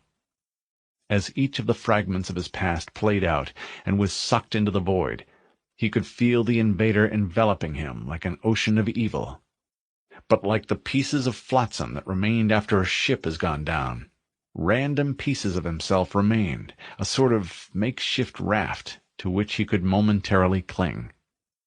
The image of a smiling woman, a ball spiraling through the air, a crowded street, a man with half his face blown away, tickets to a show he couldn't remember, the gentle sound of wind chimes, and the smell of newly baked bread.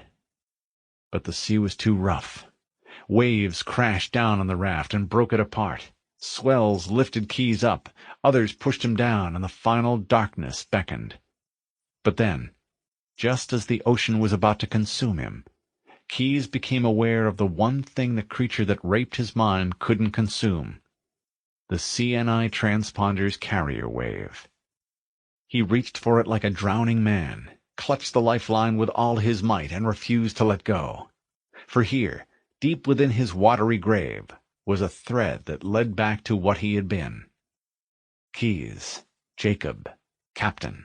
Service number 019er2819er12 Juliet Kilo.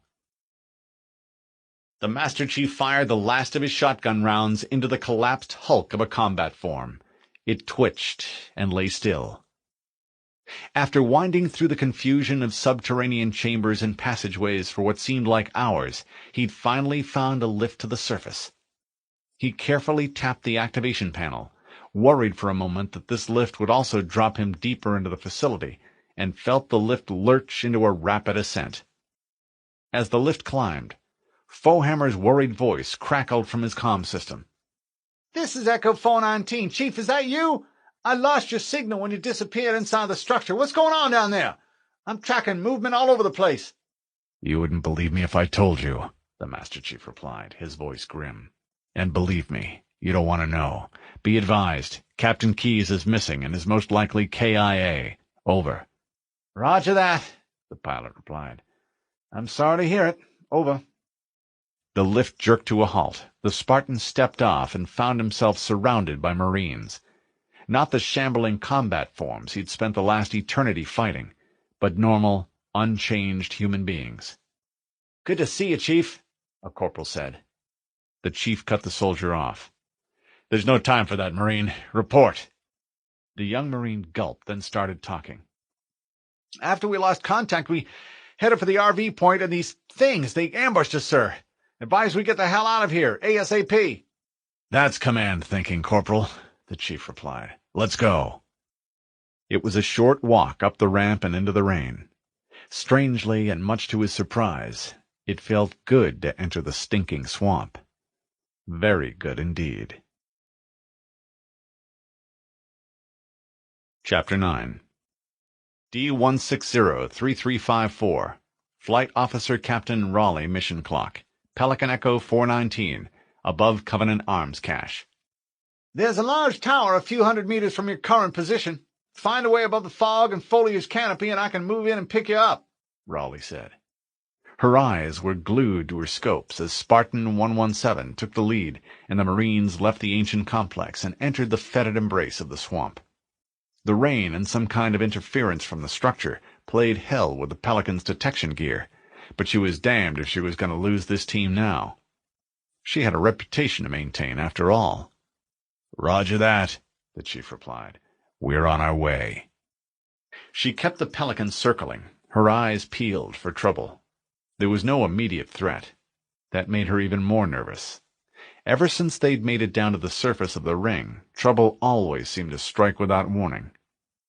For the 100th time since lifting off from Alpha Base, she cursed the lack of ammunition for the Pelicans. Knowing the dropship was somewhere above the mist, and eager to get the hell out, the Marines forged ahead. The Spartan cautioned them to slow down, to keep their eyes peeled, but it wasn't long before he found himself back toward the middle of the pack. The tower Fohammer had mentioned appeared up ahead. The base of the column was circular, with half-rounded supports that protruded from the sides, probably for stability. Farther up, extending out from the column itself, were wing-like platforms. Their purpose wasn't clear, but the same could be said about the entire structure. The top of the shaft was lost in the mist. The Master Chief paused to look around, heard one of the leathernecks yell, "Contact!" quickly followed by the staccato rip of an assault weapon fired on full automatic. A host of red dots had appeared on the Spartan's threat indicator. He saw a dozen of the spherical infection forms bounce out of the mist, and knew that any possibility of containing the creatures underground had been lost. The Pelican sensors suddenly painted dozens, correction hundreds of new contacts on the ground. Raleigh cursed and wheeled the Pelican around, expecting ground fire. No fire was directed at the dropship. "What the hell?" she muttered. First, the contacts appeared out of nowhere, charged into the open, but didn't shoot at the air cover? Maybe the Covenant were getting stupid as well as ugly. She hit the radio to warn the troops and winced as the muffled pop of automatic weapons fire burst from her headset. "Heads up, ground team!" she yelled. "Multiple contacts on the ground. They're right on top of you." The radio squealed, then static filled her speakers. The interference worsened. She thumped the radio controls with a gloved fist. Damn it! She yelled. Boss, Fry said, you better take a look at this. She glanced back at her co-pilot, followed his gaze, and her own eyes widened. Okay, she said. Any idea what the hell that is? The chief fired short bursts from his assault weapon, popped dozens of the alien pods, and turned to confront a combat form. It was armed with a plasma pistol, but chose to throw itself forward rather than fire. The chief's automatic weapon was actually touching the creature when he pulled the trigger. The ex-elite's chest opened like an obscene flower, and the infection form hidden within exploded into fleshy pieces. He heard a burst of static in his comm system. Interference whined as the Mjolnir's powerful communications gear tried to scrub the signal, to no avail. It sounded like Foehammer, but he couldn't be sure. It hovered in front of the Pelican's cockpit for a moment, and light stabbed Raleigh's eyes. It was made from some kind of silvery metal, roughly cylindrical, but with angular edges. Wing-like, squarish fins shifted and slid like rudders as the device bobbed in the air. It, whatever it was, shone a bright light into the cockpit, then turned away and dropped altitude. Below her, she could see dozens of the things flying in a loose line. In seconds, they dropped below the tree line and out of sight. "Fry," she said, her mouth suddenly dry. "Tell Chief Cullen to work the comm system and punch me a hole in this interference. I need to talk to the ground team now." The tide of hostiles fell back into the ankle-deep water and regrouped. A dozen exotic-looking cylindrical machines drifted out of the trees to float over the clearing. The nearest Marine yelled, "What are they?" and was about to shoot at them when the chief raised a cautionary hand. "Hold on, Marine. Let's see what they do." What happened next was both unexpected and gratifying. Each machine produced a beam of energy, speared one of the hostiles, and burned it down. Some of the combat forms took exception to this treatment and attempted to return fire, but were soon put out of action by the combined efforts of the Marines and their newfound allies. Despite the help, the Marines didn't fare well. There were just too many of the hostile creatures around. The squad dwindled until a pair of PFCs remained, then one. Then finally, the last of the Marines fell beneath a cluster of the little infectious bastards. As the newcomers overhead rained crimson laser fire on a cluster of the combat forms, the chief slogged through the swamp toward the tower. High ground, and the possibility of signaling Foehammer for evac, drew him on. He climbed a supporting strut and pulled himself onto one of the odd leaf-like terraces that ringed the tower. He had a good field of fire, and he fired a burst into a combat form that strayed too close. He tried the radio again, but was rewarded with more static. The Spartan heard what sounded like someone humming and turned to discover that another machine had approached him from behind.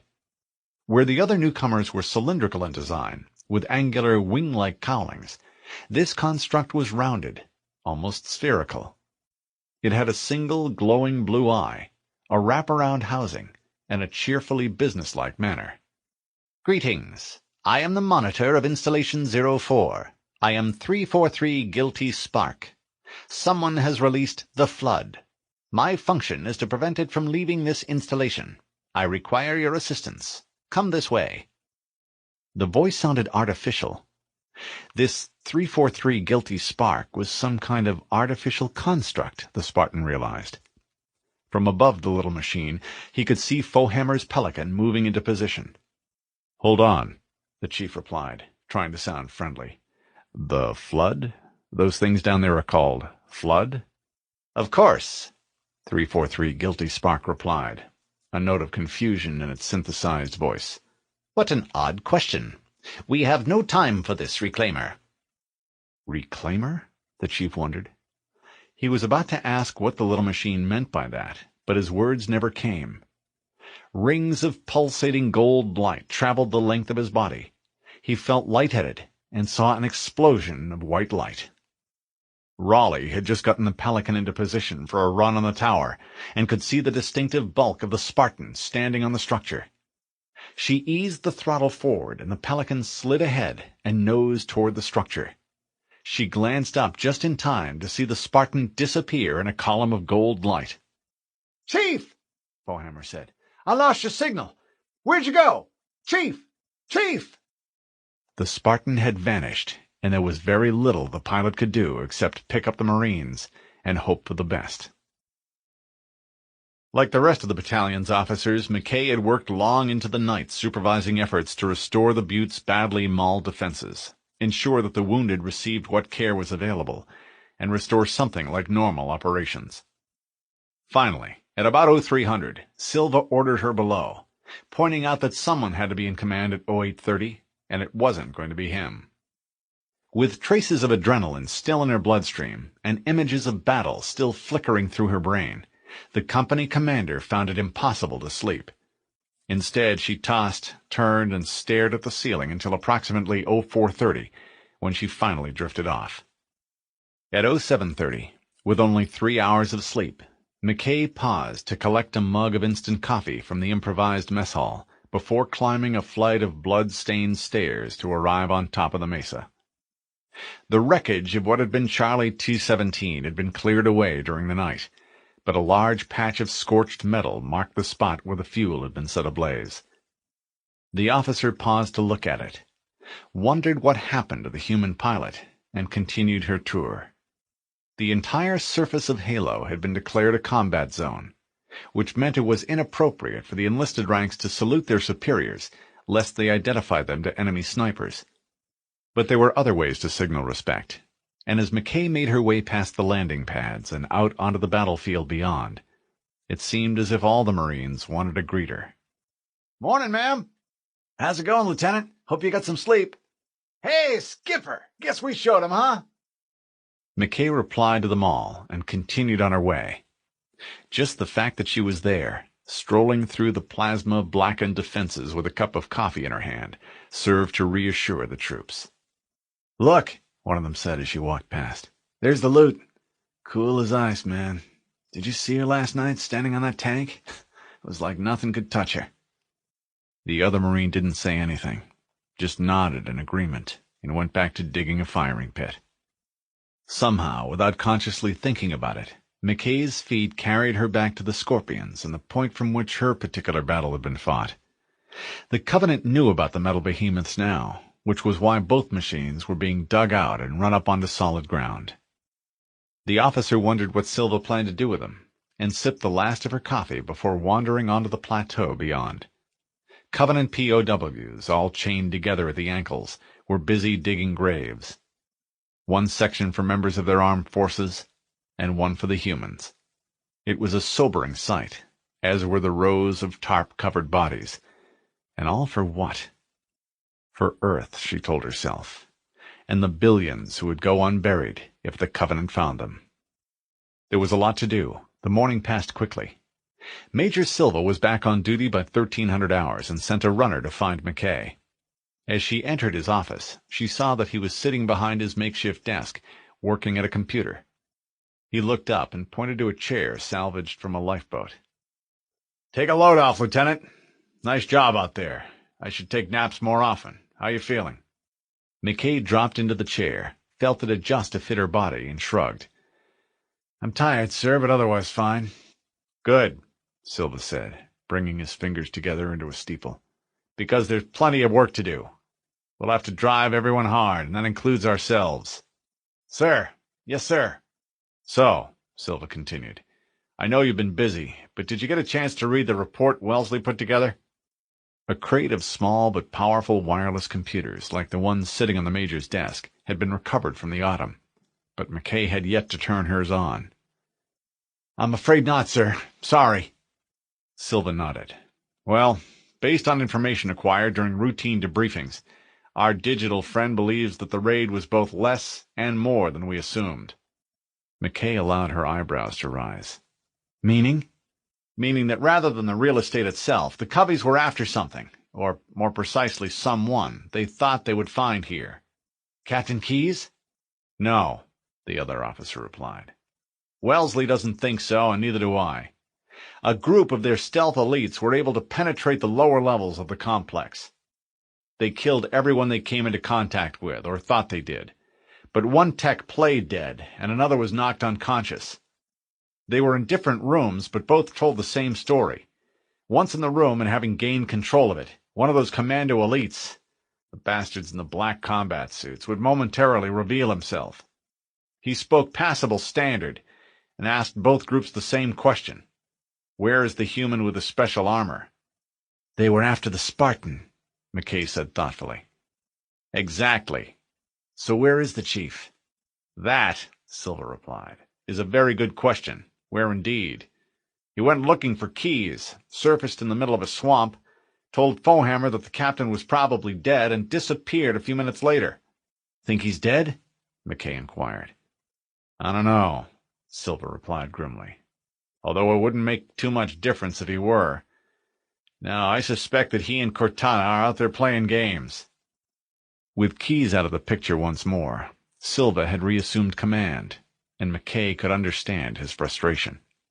The Master Chief was an asset, or would have been if he were around, but now, out freelancing somewhere, the Spartan was starting to look like a liability, especially given how many of Silva's troops had died in order to defend a man who wasn't even there. Yes, McKay could understand the Major's frustrations, but couldn't sympathize with it, not after seeing the Chief in that very room, his skin unnaturally white after too much time spent in his armor, his eyes filled with, what, pain? Suffering? A sort of wary distrust? The officer wasn't sure, but whatever it was didn't have anything to do with ego, with insubordination, or a desire for personal glory. Those were truths that McKay could access, not because she was a seasoned soldier, but because she was a woman, something Silva could never aspire to be. But it wouldn't do any good to say that, so she didn't. Her voice was level. So where does that leave us? Situation normal. We're cut off and probably surrounded. The chair sighed as Silva leaned back. Like the old saying goes, a good defense is a good offense. Rather than just sit around and wait for the Covenant to attack again, let's take the hurt to them. Nothing big, not yet anyway, but the kind of pinpricks that still draw blood. McKay nodded. And you want me to come up with some ideas? Silva grinned. I couldn't have said it better myself. Yes, sir, McKay said, coming to her feet. I'll have something by morning. Silva watched the company commander exit his office, wasted 5 seconds wishing he had 6 more just like her, and went back to work. The Master Chief felt himself rush back together like a puzzle with 1,000,000 pieces, wondered what had happened and where he was. He felt disoriented, nauseated, and angry.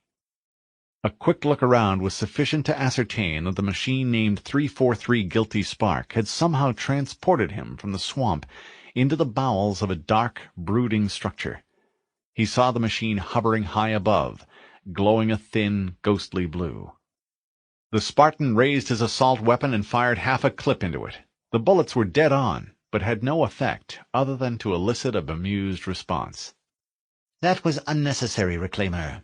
I suggest that you conserve your ammunition for the effort ahead. No less angry, but with little choice but to accept the situation, the Chief looked around. So where am I? The installation was specifically built to study and contain the Flood, the machine answered patiently. Their survival as a race was dependent on it.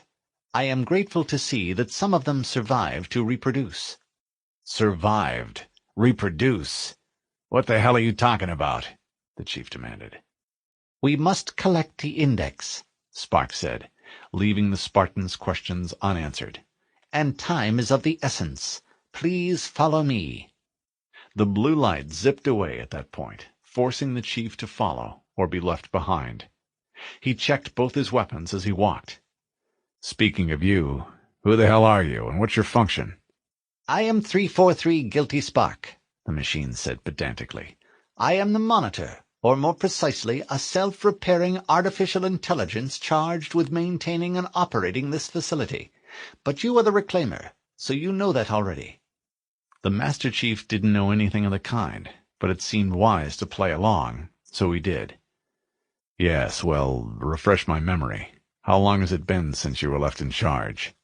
Exactly 101,217 local years, the Monitor replied cheerfully, many of which were quite boring. But not anymore. The Spartan was taken aback by the sudden giggle from the small machine. He knew that the AIs humans used could, over time, develop personalities politely described as quirky. 343 Guilty Spark had been here for tens of thousands of years. It was quite possible that the little AI was insane. The monitor chattered on, nattering about affecting repairs to Substation 9 and other non-sequiturs. His dialogue was interrupted as a variety of flood forms bounced, waddled, and leaped out of the surrounding darkness. Suddenly, the chief was fighting for his life again, moving back and forth to stretch the enemy out, blasting anything that moved. That was when he first identified a new flood form. They were large, misshapen things that would explode when fired upon, spewing up a dozen infection forms in every direction, thereby multiplying the number of targets that the shooter had to track and kill. Finally, like water turned off at a tap, the assault came to an end, and the chief had a chance to reload his weapons. The monitor hovered nearby, all the while humming to himself and occasionally giggling. "There's no time to dawdle. We have work to do." "What kind of work?" the chief inquired, as he stuffed the final shell into the shotgun and hurried to follow. "This is the library," the machine explained, hovering so the human could catch up. "The energy field above us contains the index. We must get up there." The Spartan was about to ask, "Index? What index?" when a combat form lurched out of an alcove and opened fire. The chief fired in return, saw the creature fall, and saw it jump back up again. The next burst took the flood's left leg off.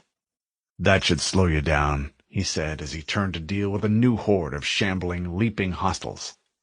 A steady stream of brass arced away from the chief's assault weapon as he worked the mob over, felt something strike him from behind, and spun around to discover that the one-legged combat form had limped back into the fight. The Spartan blew the creature's head off this time, sidestepped to evade a charging carrier form, and shot the bulbous monster in the back. There was an explosion of green mist mixed with balloon-like infection forms and pieces of wet flesh.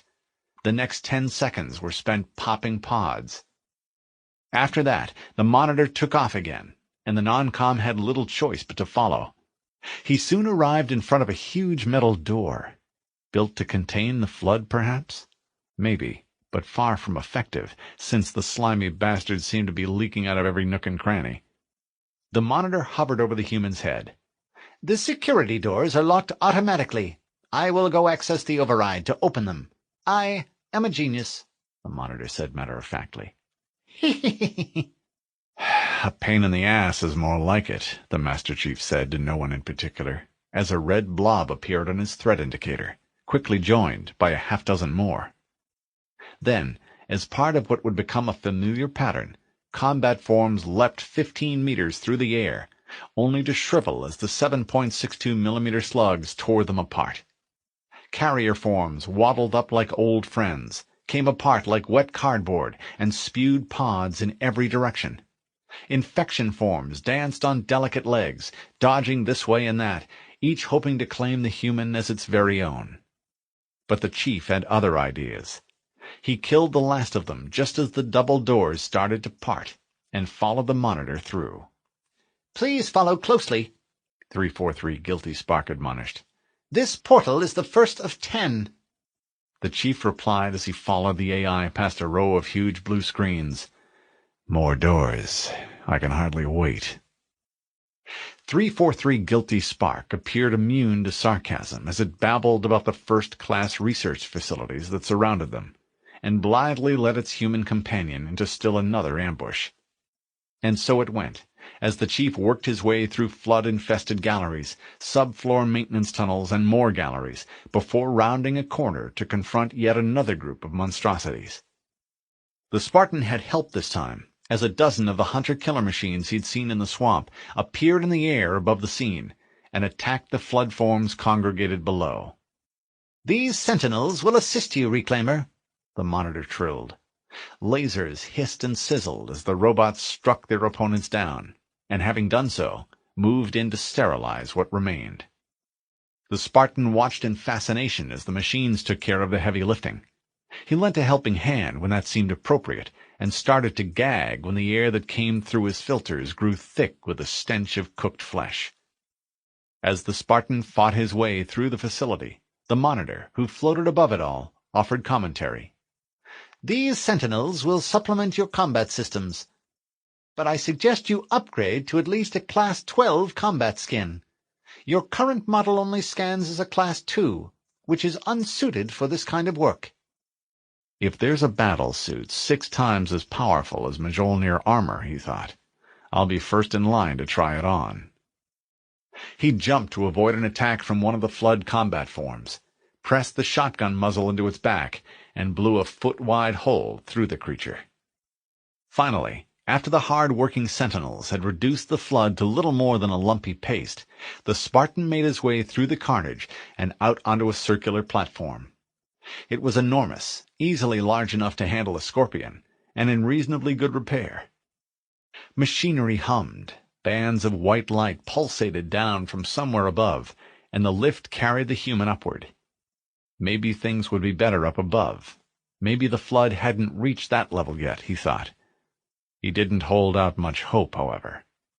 So far, nothing else had gone right on this mission.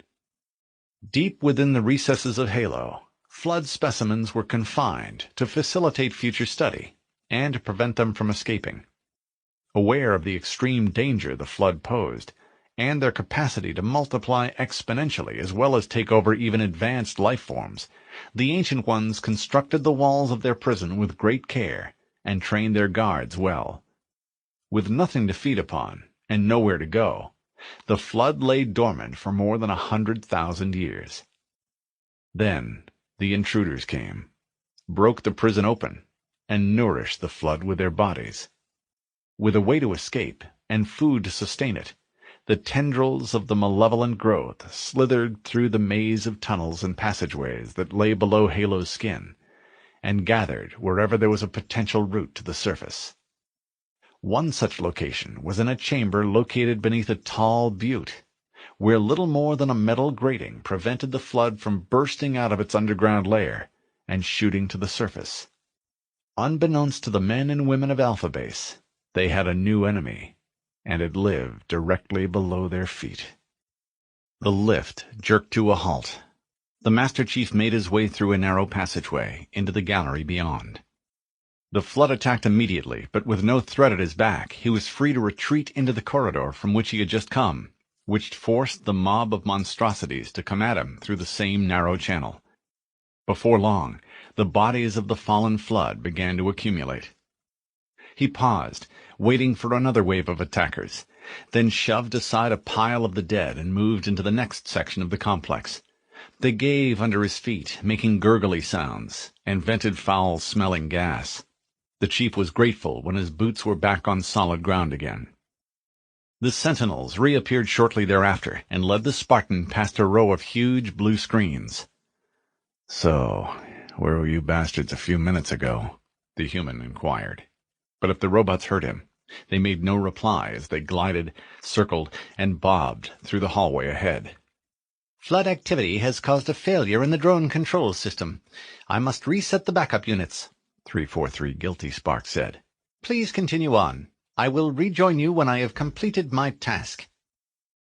The Monitor had left him on his own before, and each absence coincided with a fresh wave of Flood attackers. "Hold on," the human protested. "Let's discuss this." But it was too late. 343 Guilty Spark had already darted through an aperture in the wall and disappeared down some kind of travel conduit. Sure enough, no sooner had the Monitor left than a lumpy-looking carrier form waddled out into the light, spotted its prey, and hurried to greet it. The Spartan shot the Flood form, but let the Sentinels clean up the resulting mess, while he conserved his ammo. A fresh onslaught of Flood came out of the woodwork, and the Spartan adopted a more cautious strategy. He allowed the sentry robots to mop them up. At first, the defense machines mowed through a wave of the pod-like infection forms with little difficulty. Then more of the hostiles appeared. Then more. Then still more.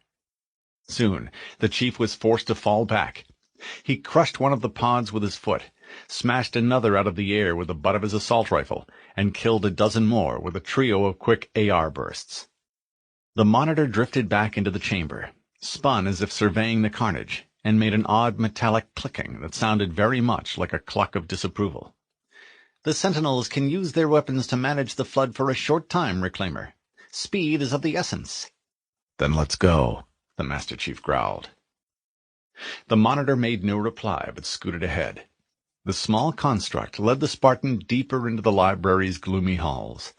They passed through a number of large open gates prior to arriving in front of one that was closed. The chief paused for a moment, expecting that 343 Guilty Spark might open it for him, but the monitor had disappeared. Again. The hell with it, he thought. The little machine was rapidly draining his reserves of patience. Determined to move ahead with or without the services of his on-again, off-again guide, the chief retraced his steps to the point where a steeply sloping ramp emerged from below, followed it downward, and soon found himself in a maintenance corridor packed with flood. But the narrow confines of the passageway again made it that much easier to kill the parasitic life forms, and 5 minutes later the human walked up a ramp on the other side of the metal door to find that the monitor was there, humming to himself. "Oh, hello. I'm a genius." "Right, and I'm a vice admiral." The monitor darted ahead, leading him across a circular depression to another enormous door. Machinery whirred, and the chief was forced to pause as the doors started to part. Then he heard a clank, followed by a groan, as the movement stopped. "Please wait here," Spark said, and promptly vanished.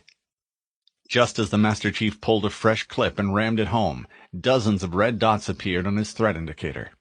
He stood with his back to the door as what looked like a platoon of flood forms prepared to rush him. Rather than simply open up on them and risk the possibility that they might roll him under, the chief threw a grenade into their midst, and half his opponents went up in a single blast. It took a few minutes, plus a few hundred rounds of ammo to put the rest of them down, but the Spartan managed to do so. That was when the machinery restarted, the doors opened, and the monitor reappeared, humming to itself. "I am a genius." He had moved through the new chamber, a high, vaulted gallery, dimly lit with pools of yellow-gold light. For the first time since Spark had dragged him here, he had a moment of respite. Ever since entering the library, the Spartan's head had been on a swivel. Wave after wave of hostile creatures had attacked him from all sides. He popped a stim pack, downed a nutrient supplement, and gathered up his weapon. Time to move out. As he proceeded deeper into the library, he found a corpse, a human one. He stooped to examine the body. It wasn't pretty. The Marine's body was so mangled that even the flood couldn't make use of him. He lay at the center of a large bloodstain, wreathed by spent brass. "Ah," 343 Guilty Spark said, peering down over the Spartan's shoulder. "The other Reclaimer. His combat skin proved even less suitable than yours." The soldier looked up over his shoulder. "What do you mean?" "Is this a test, Reclaimer?" The monitor seemed genuinely puzzled. "I found him wandering through a structure on the other side of the ring, and brought him to the same point where you started." The chief looked down at the body and marveled at the fact that anyone could make it that far. Even with his physical augmentation and the advantages of his armor, the Spartan was reaching the end of his endurance. He checked, found the Leatherneck's dog tags, and read the name. Mobuto, Marvin, Staff Sergeant, followed by a service number. The chief put the tags away. "I didn't know you, Sarge, but I sure as hell wish I had. You must have been one hardcore son of a bitch." It wasn't much as eulogies go, but he hoped that, had Sergeant Marvin Mobuto been there to hear it, he would have approved. A good trap requires good bait, which was why McKay had one of the Pelicans pick up Charlie 217's burned-out remains and drop them into the ambush site during the hours of darkness. It took 3 trips to transport a sufficient amount of wreckage, followed by hours of back-breaking effort to spread the pieces around in a realistic way, then position her troops in the rocks above. Finally, just as the sun speared the area with early morning light, everything was ready, A phony distress call went out, and a specially prepared fire was lit deep within the wreckage. Scattered around the crash site were some volunteers. The bodies of comrades killed on the butte had been laid out where they could be seen from the air. As half of the first platoon tried to get some sleep, the rest kept watch. McKay used her glasses to scan the area. The fake crash site was located between a low, flat-topped rise and a rocky hillside, covered with a jumble of large boulders. The wreckage, complete with a trickle of smoke, looked quite realistic. Wellesley believed that having first dismissed the Marines and naval personnel as little more than a nuisance, the enemy had since been forced to change their minds and had started to take them more seriously. That meant monitoring human radio traffic, conducting regular recon flights, and all the other activities of modern warfare. Assuming the AI was correct, the aliens would pick up the distress call, backtrack to the source, and send a team to check the situation out.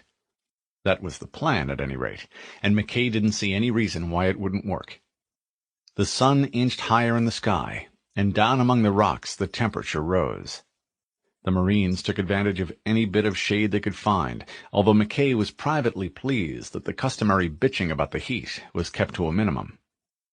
30 minutes into the wait, McKay heard a sound like the whine of a mosquito, and started to quarter the sky with her binoculars.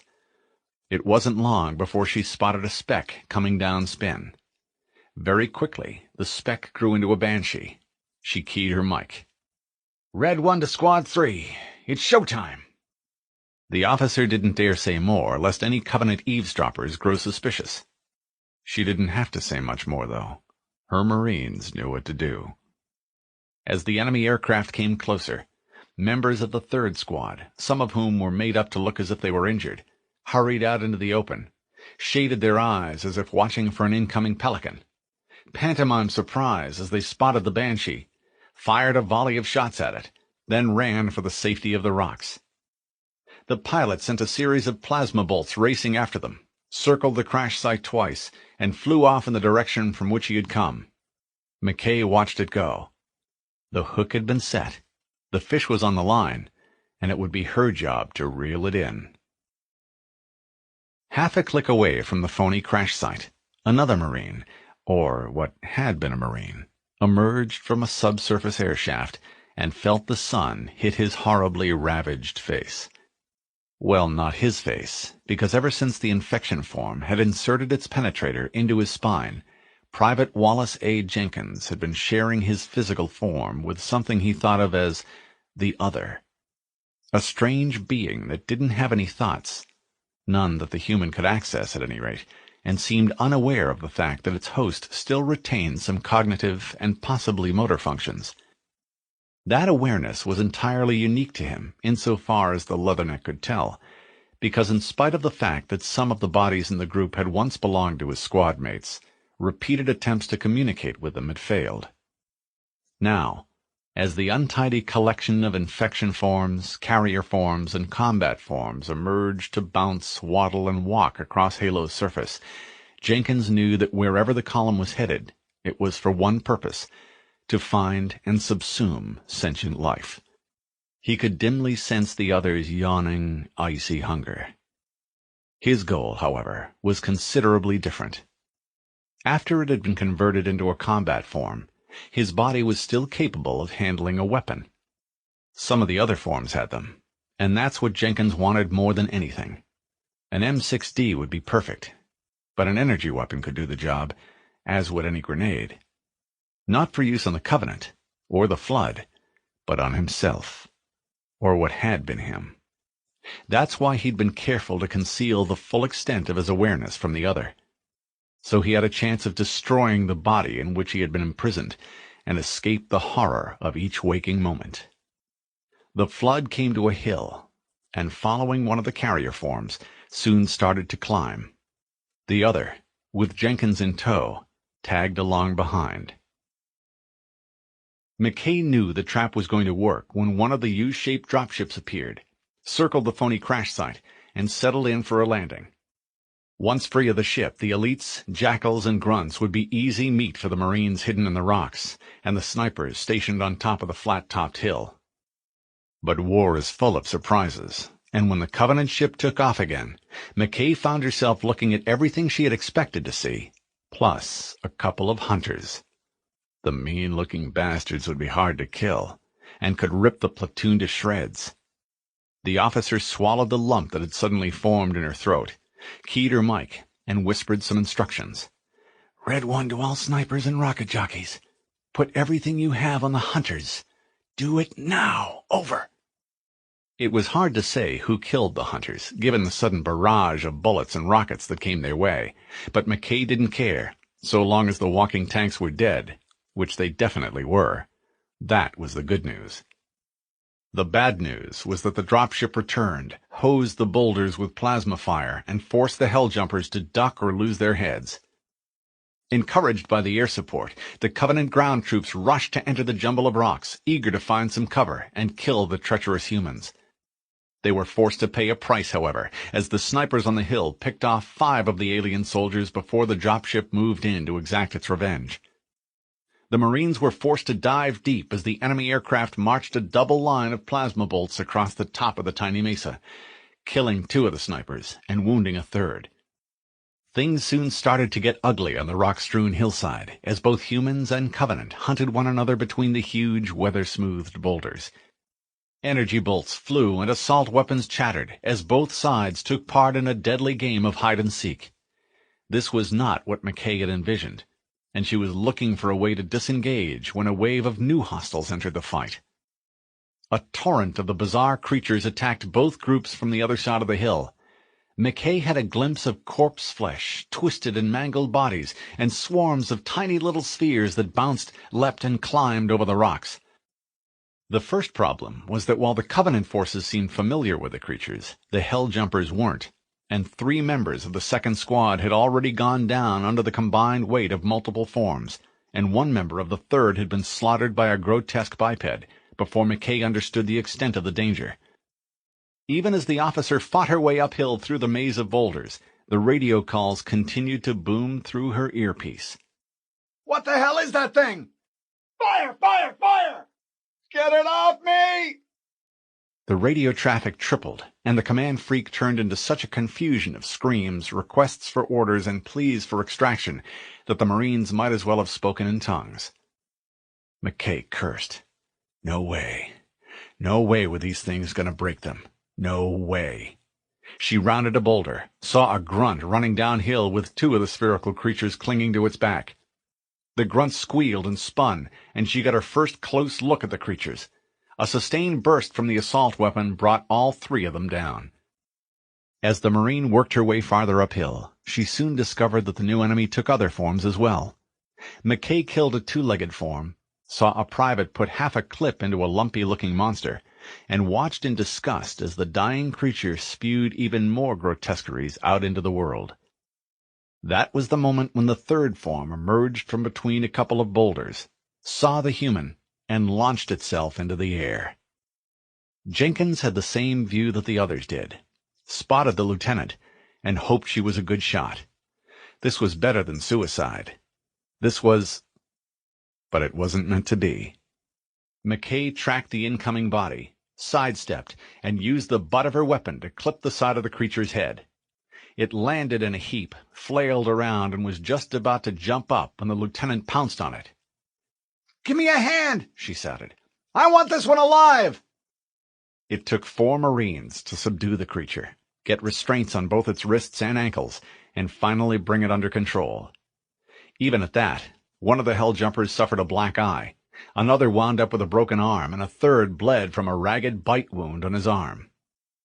The ensuing battle lasted for a full 15 minutes, an eternity in combat, with both humans and Covenant forces taking time out from their battle with one another to concentrate on the new enemy. The moment the last bulbous form was popped, however, they were back at it again, tracking one another through the maze in a contest of life and death, no quarter asked and none given. McKay radioed for assistance, and with help from the reaction force, plus 2 Pelicans and 4 captured Banshees, she was able to drive the Covenant dropship away and kill those ground troops who weren't willing to surrender. Then, on McKay's orders, the Helljumpers combed the area for reasonably intact specimens of the new enemy, which could be taken back to Alpha Base for analysis. Finally, after the bodies were recovered, Jenkins was the only specimen that was still alive. In spite of the way that he jerked, bucked, and tried to bite his captors, they threw him onto the Pelican, roped him to the D-rings recessed into the deck, and delivered a few kicks for good measure. With fully half of her Marines making the return trip in body bags, McKay sat through the seemingly endless journey to Alpha Base. Tears cut tracks down through the grime on the Helljumper's face to wet the deck between her boots. The Covenant had been bad enough, but now there was an even worse enemy to fight. Now, for the first time since the landing on Halo, McKay felt nothing but despair. The Spartan left Sergeant Mobuto's body behind and approached one of the large metal doors, pleased to see that it was open. He crouched and passed through. 343 Guilty Spark disappeared on one of his mysterious errands a few moments later, and, like clockwork, the Flood came out to play. He was ready for them. The Flood swept into the room, dozens of the bulbous infection forms scuttling along the walls and floor, with another half-dozen of the combat forms in tow. They paused as if in confusion. One of the combat forms looked up, and the Spartan dropped from the pillar he'd shimmied up. His metal boots pulped the creature's face. Assault rifle fire raked the leading edge of the cluster of infection forms. The pods detonated in a chain reaction string. That got their attention, he thought. The chief turned and ran. He jumped up onto a raised platform as he fought, disengaged, and fought again. Finally, as the last body fell, both the Monitor and the Sentinels reappeared. The Spartan looked at them in disgust as he reloaded his weapons, scrounged ammo off the Flood combat forms, and followed 343 Guilty Spark out onto a lift that was identical to the last one he'd been on. The platform carried the human up to a still higher level, where he got off, paused to let the Sentinels soften up the Flood welcome wagon that waited out in the hall, then emerged to lend a hand. There was a loud boom as one of the combat forms leapt from an archway and landed right on top of a Sentinel. Its whip tendril flailed at the hovering robot's back and was rewarded with a series of sparks and a gout of flame. A moment later, the Sentinel exploded, and the Flood and the wrecked drone crashed into the floor in a ball of flesh, bone, and metal. The resulting shower of shrapnel cut 3 Flood forms down and wounded a score of others. The Spartan took another out with a burst from his assault weapon, and the other robots moved in to fry the remains. Once that contingent of freaks had been dealt with, the chief followed the Monitor down a hall lined with blue screens, through an area that was infested with Flood, and out onto a lift that looked different from the last one he'd been on. Geometric patterns split the floor into puzzle-like shapes. A series of raised panels stood guard around a column of translucent blue light, and the whole thing seemed to glow. The Master Chief stepped on board, felt a slight jerk as ancient machinery reacted to his presence, and saw the walls start to rise. He was headed down this time, and hoped that his journey was near an end. Without hesitation, he slammed fresh ammo into his weapon. It seemed as if he emerged into a huge cluster of Flood every time he traveled on a lift. The lift made hollow, rumbling sounds, fell a long way, and stopped with a reverberating thud. 343 Guilty Spark hovered over his shoulder as the Spartan stepped off the lift and approached a pedestal. "You may now retrieve the index," the Monitor said. The artifact glowed lime green. It was shaped like the letter T. It slowly rose from the top of the cylindrical tube in which it had been kept for so many millennia. A series of metal blocks that encircled the device rotated and spun, releasing their protective grip on the index. The Spartan took hold of the device and pulled it up and out of its tubular sheath. He held it up to examine the glowing artifact, and was startled when a gray beam lanced from Spark. The index was yanked from his hand and disappeared inside a storage chamber in the Monitor's body. "What the hell are you doing?" the Spartan demanded.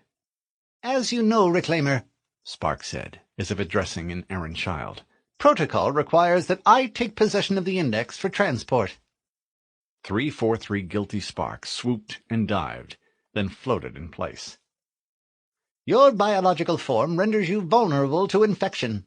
The index must not fall into the hands of the flood before we reach the control room and activate the installation. The flood is spreading. We must hurry.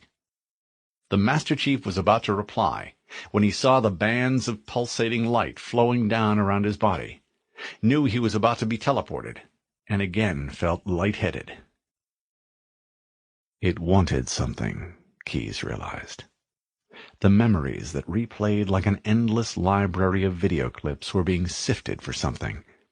The buzzing presence in his mind sought what? He grasped at the thought and pushed back against the wall of resistance the other that burrowed through his consciousness had erected. He brushed up against it, and it almost slipped away. Then he had it. Escape. Whatever this thing was, it wanted off the ring. It hungered, and there was a perfect feeding ground to be found. The other plunged a barbed wire tendril into his mind and ripped forth an image of a lunar Earthrise, which blurred into images of cattle in a slaughterhouse. He felt the other's tendrils eagerly grasp at the image of Earth. "Where?" it thundered. "Tell." The pressure increased and battered through Keyes' resistance, and in desperation he summoned up a new memory. The alien presence seemed startled at the image of Keyes and a childhood friend kicking a soccer ball on a vibrant green field. The pressure eased as the hungry other examined the memory. Keyes felt a stab of regret. He knew what he had to do now. He dragged all he remembered of Earth, its location, his ability to find it, its defenses, and shoved them down as deep as he could. Keyes felt the gaping sense of loss as the memory of the soccer field was ripped away and discarded forever. He quickly summoned up another, the taste of a favorite meal. He began to feed his memories to the invading presence in his mind, one scrap at a time. Of all the battles he'd ever fought, this one was the toughest and the most important. The chief rematerialized back on the walkway, which seemed to float over the black abyss below. The control room. He saw the replica of Halo which arched above, the globe that floated at the center of the walkway, and the control panel where he had last seen Cortana. Was she still there? 343 Guilty Spark hovered above his head. Is something wrong? No, nothing. Splendid. Shall we? The Spartan made his way forward. The control board was long and curved at either end. An endless light show played across the surface of the panel as various aspects of the ringworld's extremely complicated electronic and mechanical machinery fed a constant flow of data to the display, all of which appeared as a mosaic of constantly morphing glyphs and symbols. Here, if one knew how to read it, were the equivalents of the ringworld's pulse, respirations, and brain waves. Reports that provided information on the rate of spin, the atmosphere, the weather, the highly complex biosphere, the machinery that kept all of it running, plus the activities of the creatures around whom the world had been formed, the flood. It was awesome to look at, and even more awesome to consider. 343 Guilty Spark hovered above the control panel and looked down on the human who stood in front of him. There was something supercilious about the tone of the construct's voice. My role in this particular endeavor has come to an end. Protocol does not allow units from my classification to perform a task as important as the reunification of the index with the core. The monitor zipped around to hover at the Master Chief's side. That final step is reserved for you, Reclaimer. Why do you keep calling me that? The Chief asked. Spark kept silent. The Spartan shrugged, accepted the index, and gazed at the panel in front of him.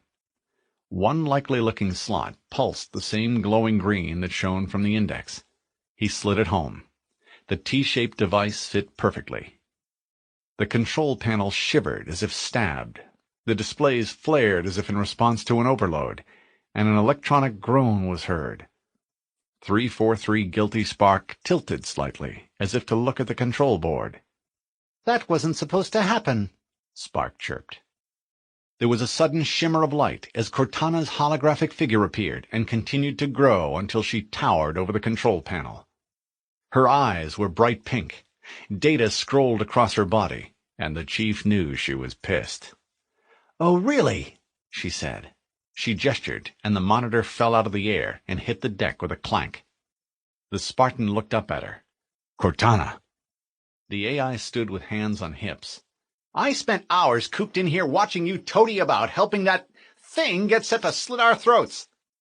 The chief turned toward the monitor and back. "Hold on now, he's a friend." Cortana brought a hand up to her mouth in mock surprise. "Oh, I didn't realize. He's your pal, is he? Your chum? Do you have any idea what that bastard almost made you do?" "Yes," the Spartan said patiently. "Activate Halo's defenses and destroy the flood, which is why we brought the index to the control center." Cortana's image plucked the index out of its slot and held it out in front of her. "You mean this?" Now reanimated, 343 Guilty Spark hovered just off the floor. He was furious. "A construct in the core? That is absolutely unacceptable!" Cortana's eyes glowed as she bent forward. "Piss off!" The monitor darted higher. "What impertinence! I shall purge you at once!" "You sure that's a good idea?" Cortana inquired as she waved the index, then added the data contained within it to her memory. "How dare you!" Spark exclaimed. "I'll—" "Do what?" Cortana demanded. "I have the index. You can float and sputter."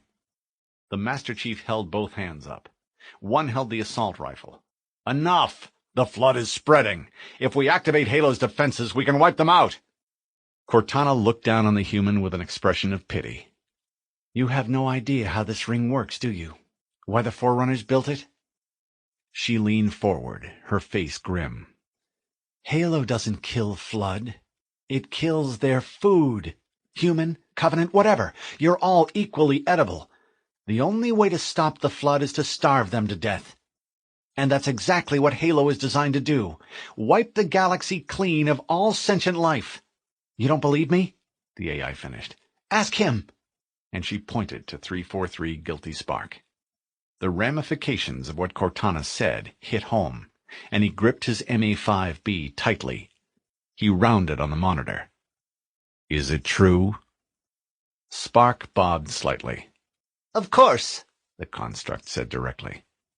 Then, sounding more like his officious self again, "This installation has a maximum effective radius of 25,000 light-years, but once the others follow suit, this galaxy will be quite devoid of life, or at least any life with sufficient biomass to sustain the flood." "But you already knew this," the AI continued contritely. The little device sounded genuinely puzzled. "I mean, how couldn't you?" Cortana glowered at the chief. "Left out that little detail, did he?" "We followed outbreak containment procedure to the letter," the monitor said defensively. "You were with me each step of the way as we managed the process." "Chief," Cortana interrupted, "I'm picking up movement." "Why would you hesitate to do what you've already done?" 343 Guilty Spark demanded. "We need to go," Cortana insisted. "Right now." "Last time you asked me, if it were my choice, would I do it?" the monitor continued, as a flock of sentinels arrayed themselves behind him. "Having had considerable time to ponder your query, my answer has not changed. There is no choice. We must activate the ring." "Get us out of here," Cortana said, her eyes tracking the sentinels. "If you are unwilling to help, I will simply find another," Spark said conversationally. "Still, I must have the index. Give your construct to me, or I will be forced to take it from you." The Spartan looked up at Spark, and the machines arrayed in the air behind him. The assault weapon came up ready to fire. "That's not going to happen." "So be it," the monitor said wearily. Then, in a comment directed to the sentinels, he added, "Save his head. Dispose of the rest." Section 5. 2 Betrayals. Chapter 10. D-168, 0327. Spartan 117 mission clock. Halo control room. The vast platform that extended out over the control room's black abyss felt small and confining as the Master Chief was attacked from every direction at once. Ruby-red energy beams sizzled, and the smell of ozone filled the air as the airborne sentinels circled, searching for a chink in his armor. All they needed was one good hit, a chance to put him down, and they would be able not only to take his head, but the index as well. Cortana's intrusion skills had become much less conventional since the landing on Halo. He had been surprised when she'd used his suitcom as a de facto modem to broadcast her way into the control room computers. He was also unprepared for her sudden return. After so much time in the ring's massive systems, she felt somehow larger. He pondered her unusual behavior, her shortness, the flare of temper. There was no time to consider Cortana's mental state. There was still a mission to achieve: protect Cortana and keep Spark the hell away from the Index. For his part, the Spartan wove back and forth, conscious of the fact that the walkway had no rails, and how easy it would be to fall off the edge. That made hitting his targets a great deal more difficult.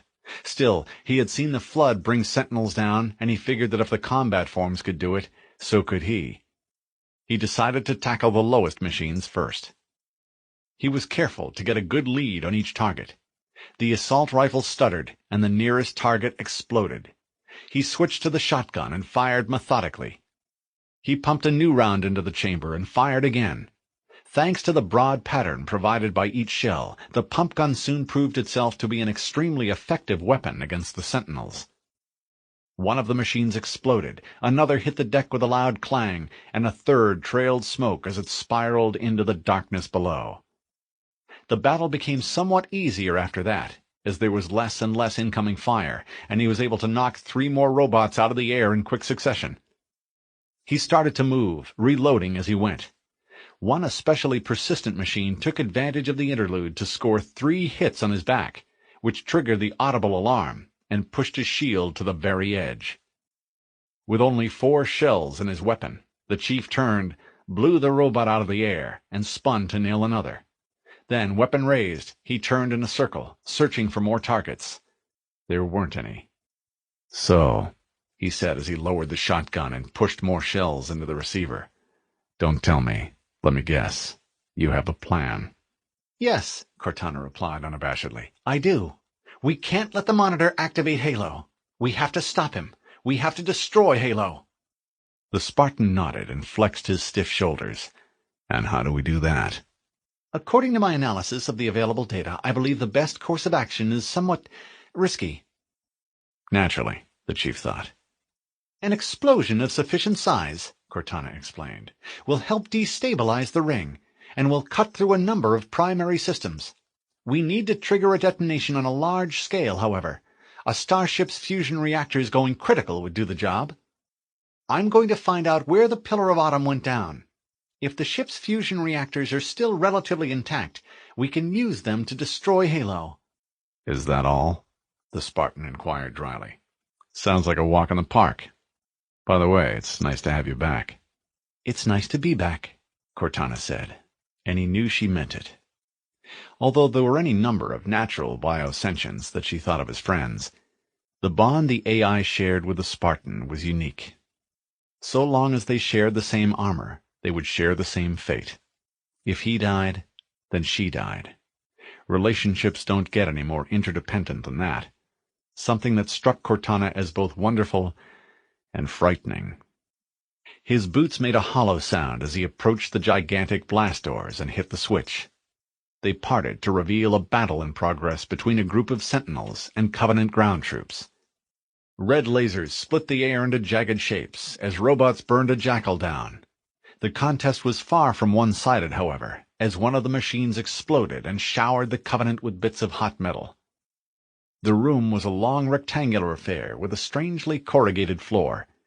Standing at one end of the space, and well out of harm's way, the Spartan was content to watch and let the two groups whittle each other down. However, when the last robot crashed, leaving 2 elites still on their feet, the Master Chief knew he'd have to take them on. The Covenant spotted the human, knew he'd have to come to them, and stood waiting. The chief took advantage of what little bit of cover there was and made his way down the length of the room. With only half a clip of ammo left in his assault rifle, he had little choice but to tackle them with a shotgun. Far from ideal at this range. He fired a couple of rounds just to get their attention, waited for the elites to charge, and lobbed a plasma grenade into the gap between them. The explosion killed one soldier and wounded the other. A single blast from the shotgun was sufficient to finish the job. Striding through the carnage, he exchanged the assault weapon for a plasma rifle. From there it was a short journey through an empty room and out onto the top level of the pyramid. It was dark, and a fresh layer of snow had fallen since the time when the non-com had battled his way up to the control room from the valley below. They were guards, but all of them had their backs to the hatch and didn't bother to turn until the doors were halfway open. That was when they saw the human, did a series of double takes, and started to respond. But the chief was ready and used the energy weapon to hose them down. The elites jerked and fell, quickly followed by several jackals and grunts. Then, just as suddenly as the violence had started, it was over. Snow swirled around the sole figure who remained standing, began the long, painstaking job of covering each body with a shroud of white, and fostered an illusion of peace. Cortana took advantage of the momentary pause to update the Spartan regarding her plan. "We need to buy some time in case the Monitor or his Sentinels find a way to activate Halo's final weapon without the Index. The machines in these canyons are Halo's primary firing mechanisms.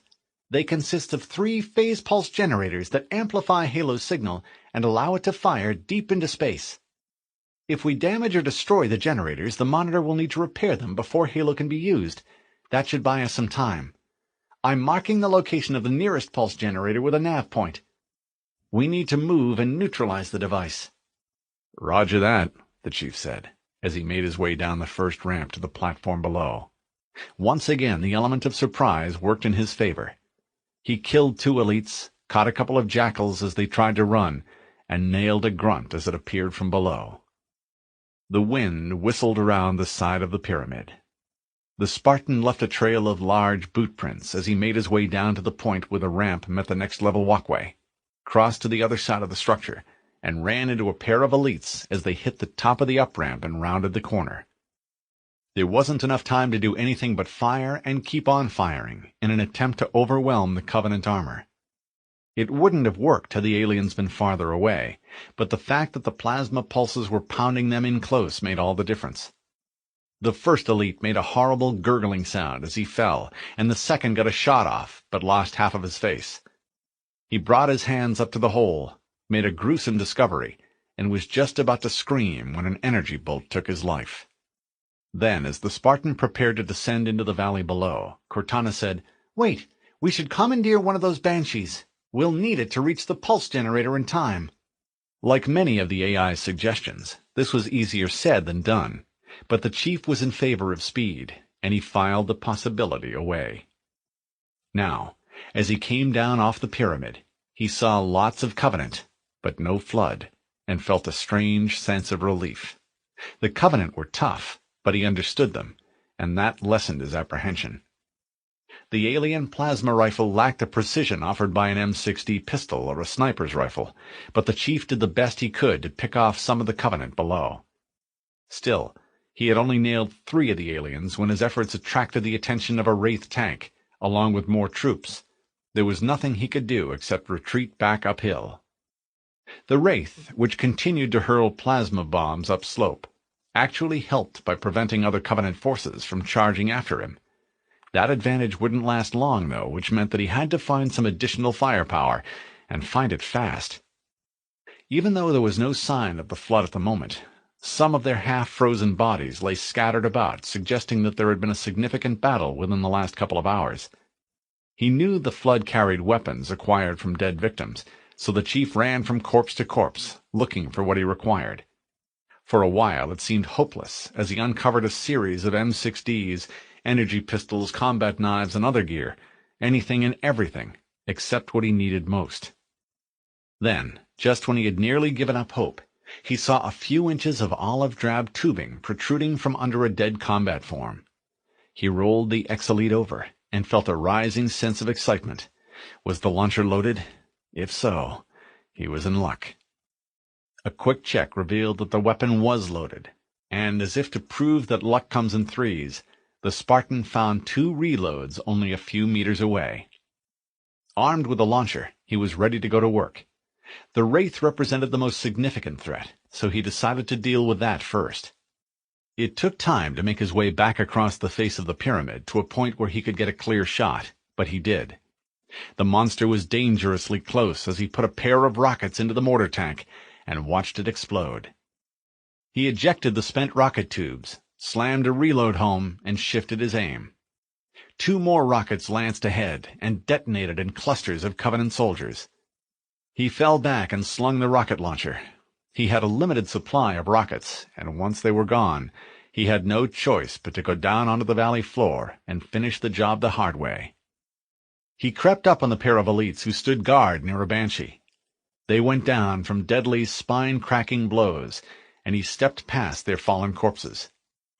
He examined the banshee's controls while Cortana pulled up files the tech boys and intel had prepared based on examinations of captured craft.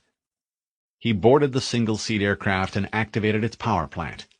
He wondered why the aliens hadn't used the ship against him, was thankful that they hadn't, and eyed the instrument panel.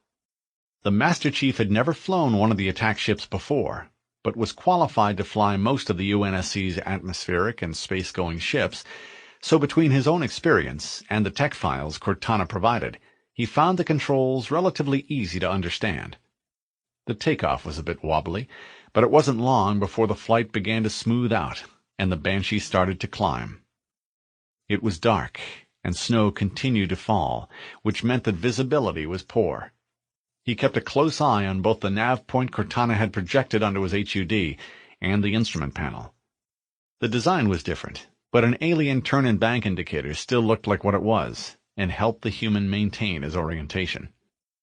The attack ship made good speed, and the valleys were quite close together, so it wasn't long before the Spartan spotted the well-lit platform which jutted out from the face of the cliff, as well as the enemy fire which lashed up to greet him. The word was out, it seemed, and the Covenant didn't want any visitors. Rather than put down under fire, he decided to carry out a couple of strafing runs first. He swooped low and used the Banshee's plasma and fuel rod cannons to sweep the platform clear of sentries before decelerating for what he hoped would be an unopposed landing. The Banshee crunched into the platform, bounced once, then ground to a halt. The chief dismounted, passed through a hatch, and entered the tunnel beyond. "We need to interrupt the pulse generator's energy stream," Cortana informed him. "I have adjusted your shield system so that it will deliver an EMP burst and disrupt the generator, but you'll have to walk into the beam to trigger it." The Master Chief paused just shy of the next hatch. "I'll have to do what?" "You'll have to walk into the beam to trigger it," the AI repeated matter-of-factly. "The EMP blast should neutralize the generator." "Should?" the Chief demanded. "Whose side are you on?" "Yours," Cortana replied firmly. "We're in this together, remember?" "Yeah, I remember," the Spartan growled. "But you're not the one with the bruises."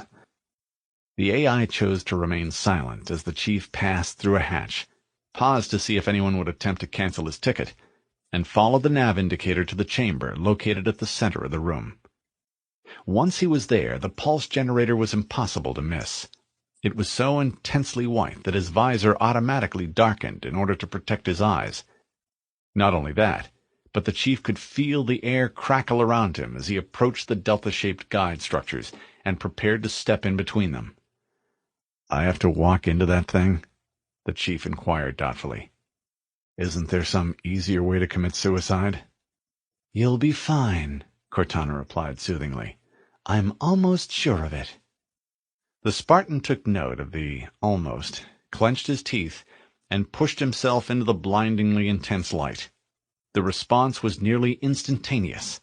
There was something akin to an explosion. The light started to pulsate, and the floor shook in response. The Chief hurried to disengage, felt a bit of suction, but managed to pull free. As he did so, he noticed that his shields had been drained. His skin felt sunburned. "The pulse generator's central core is offline," Cortana said. "Well done." Another squadron of sentinels arrived. They swooped into the cramped pulse generator chamber like vultures, fanned out, and seared the area with ruby-red energy beams. Not only did the monitor take exception to the damage, he was after the index, too. But the chief knew how to deal with the mechanical killers, and proceeded to dodge their lasers as he destroyed one after another. Finally, the air thick with the stench of ozone, he was free to withdraw. He went back through the same tunnel to the platform where the Banshee waited. "The second pulse generator is located in an adjacent canyon," Cortana announced easily. "Move out, and I'll mark the nav point when we get closer." The Master Chief sent the Banshee into a wide bank and toward the next objective. Minus the refrigeration required to preserve them, the bodies laid out on the metal tables had already started to decay, and the stench forced Silva to breathe through his mouth as he entered the makeshift morgue and waited for McKay to begin her presentation. 6 heavily armed hell-jumpers were lined up along one wall, ready to respond if one or more of the flood suddenly came back to life.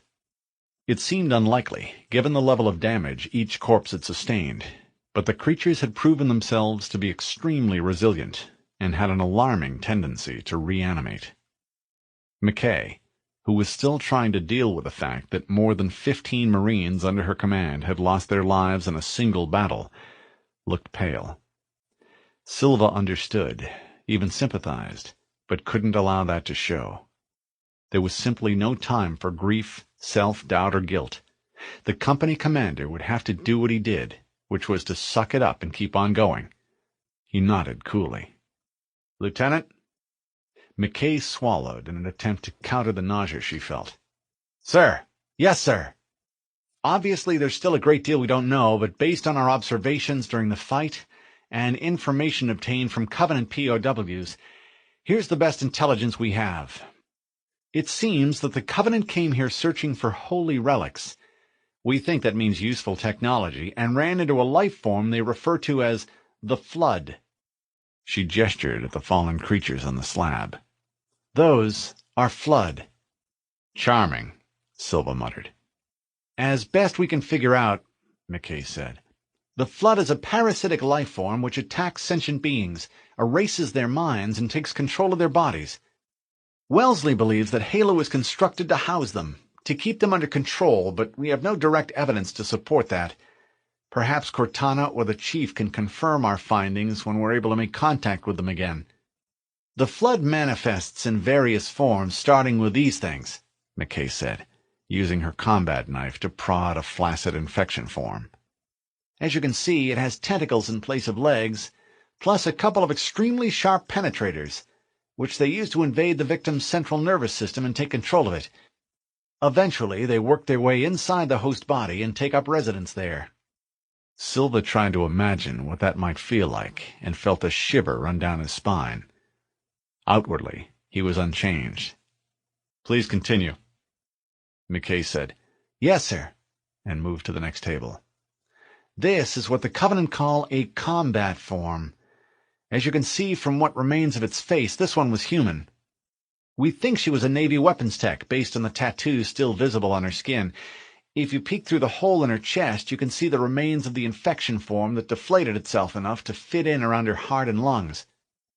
Silva didn't want to look, but felt he had to, and moved close enough to see the wrinkled scalp, to which a few isolated clumps of filthy hair still clung. His eyes catalogued a parade of horrors: the sickly-looking skin, the alarmingly blue eyes which still bulged, as if in response to some unimaginable pain, the twisted, toothless mouth, the slightly puckered 7.62 millimeter bullet hole through the right cheekbone, the lumpy, penetrator-filled neck, the bony chest, now split down the middle so that the woman's flat breasts hung down to either side, the grossly distorted torso, punctured by 3 overlapping bullet wounds, the thin, sinewy arms, and the strangely graceful fingers, one of which still bore a silver ring. The Major didn't say anything, but his face must have telegraphed what he felt, because McKay nodded. "It's pretty awful, isn't it, sir? I've seen death before, sir." She swallowed and shook her head. "But nothing like this." For what it's worth, Covenant victims don't look any better. This individual was armed with a pistol, her own probably, but the Floods seem to pick up and use any weapon they can lay their hands on. Not only that, but they pack a very nasty punch, which can be lethal. Most combat forms appear to be derived from humans and elites, McKay continued, as she moved to the last table. We suspect that grunts and jackals are deemed too small for first-class combat material, and are therefore used as a sort of nucleus around which carrier forms can grow. It's hard to tell by looking at the puddle of crap on the table in front of you, but at one time this thing contained 4 of the infection forms you saw earlier, and when it popped, the resulting explosion had enough force to knock Sergeant Lister on his can. That, or the mental picture that it conveyed, was sufficient to elicit nervous grins from the helljumpers who lined the back wall. Apparently they liked the idea of something that could put Lister on his ass. Silva frowned. Does Wellesley have scans of this stuff? Yes, sir. Excellent. Nice job. Have the bodies burned, send these troops up for some fresh air, and report to my office in an hour. McKay nodded. Yes, sir. Zuka Zamami lay belly down on the hard-packed dirt and used his monocular to scan the pillar of autumn. It wasn't heavily guarded. The Covenant was stretched too thin for that, but the Council had reinforced the security force subsequent to the human raid, and evidence of that was visible in the banshees, ghosts, and wraiths that patrolled the area around the downed ship. Yayup, who lay next to the elite, had no such device and was forced to rely on his own vision. "This plan is insane," Zamami said out of the side of his mouth. "I should have killed you a long time ago." Yes, Excellency, the grunt agreed patiently, knowing that the talk was just that. The truth was that the officer was afraid to return to the Truth and Reconciliation, and now had very little choice but to accept Yayup's plan, especially in light of the fact that he had been unable to come up with one of his own. "Give it to me one more time," the elite demanded, "so I'll know that you won't make any mistakes." Yayup eyed the readout on his wrist. He had 2, maybe 2.5 units of methane left before his tanks were empty and he would suffocate, a problem which didn't seem to trouble the elite at all. It was tempting to pull his pistol, shoot Zamami in the head, and implement the strategy on his own, but there were advantages to being in company with a warrior, plus a giddy sense of power that went with having threatened a warrior and survived. With that in mind, Yayup managed to suppress both his panic and a rising sense of resentment. Of course, Excellency. As you know, simple plans are often best, which is why there is a good chance this one will work. On the possibility that the Council of Masters is actively looking for Zuka Zamami, you will choose one of the commandos who died on the human encampment and assume that individual's identity. Then, with me at your side, we will report to the officer in charge of guarding the alien ship, explain that we were taken prisoner in the aftermath of the raid, but were subsequently able to escape. "But what then?" the elite inquired warily. "What if he submits my DNA for a match?" "Why would he do that?" the grunt countered patiently. "He's short-handed, and here, as if presented by the Great Ones themselves, is a commando elite. Would you run the risk of having such a find reassigned? No, I think not. Under circumstances such as these, you would seize the opportunity to add such a highly capable warrior to your command, and give thanks for the blessing." It sounded good, especially the highly capable warrior part, so Zamami agreed. "Fine. What about later?" "Later, if there is a later," Yayup said wearily, "we will have to come up with another plan. In the meantime, this initiative will assure us of food, water, and methane." "All right," Zamami said. "Let's jump on the Banshee and make our appearance." "Are you sure that's the best idea?" the grunt inquired tactfully. "If we arrive on a Banshee, the commanding officer might wonder why we were so slow to check in." The elite eyed what looked like a long, hard walk, sighed, and acquiesced. "Agreed." A hint of his former arrogance resurfaced. "But you will carry my gear." "Of course," Yayup said, scrambling to his feet. "Was there ever any doubt?" The inmate had attempted suicide twice, which was why the interior of his cell was bare and under round-the-clock surveillance. The creature that had once been Private Wallace A. Jenkins sat on the floor with both wrists chained to an eye-bolt located just over his head. The flood mind, which the human continued to think of as the other, had been quiet for a while, but was present nonetheless, and glowered in what amounted to a cognitive corner, angry but weak. Hinges squealed as the metal door swung open.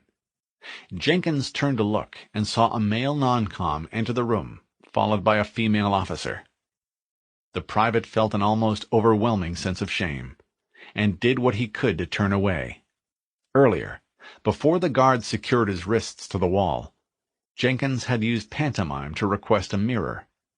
A well-meaning corporal brought one in, held it up in front of the soldier's devastated face, and was frightened when he tried to scream.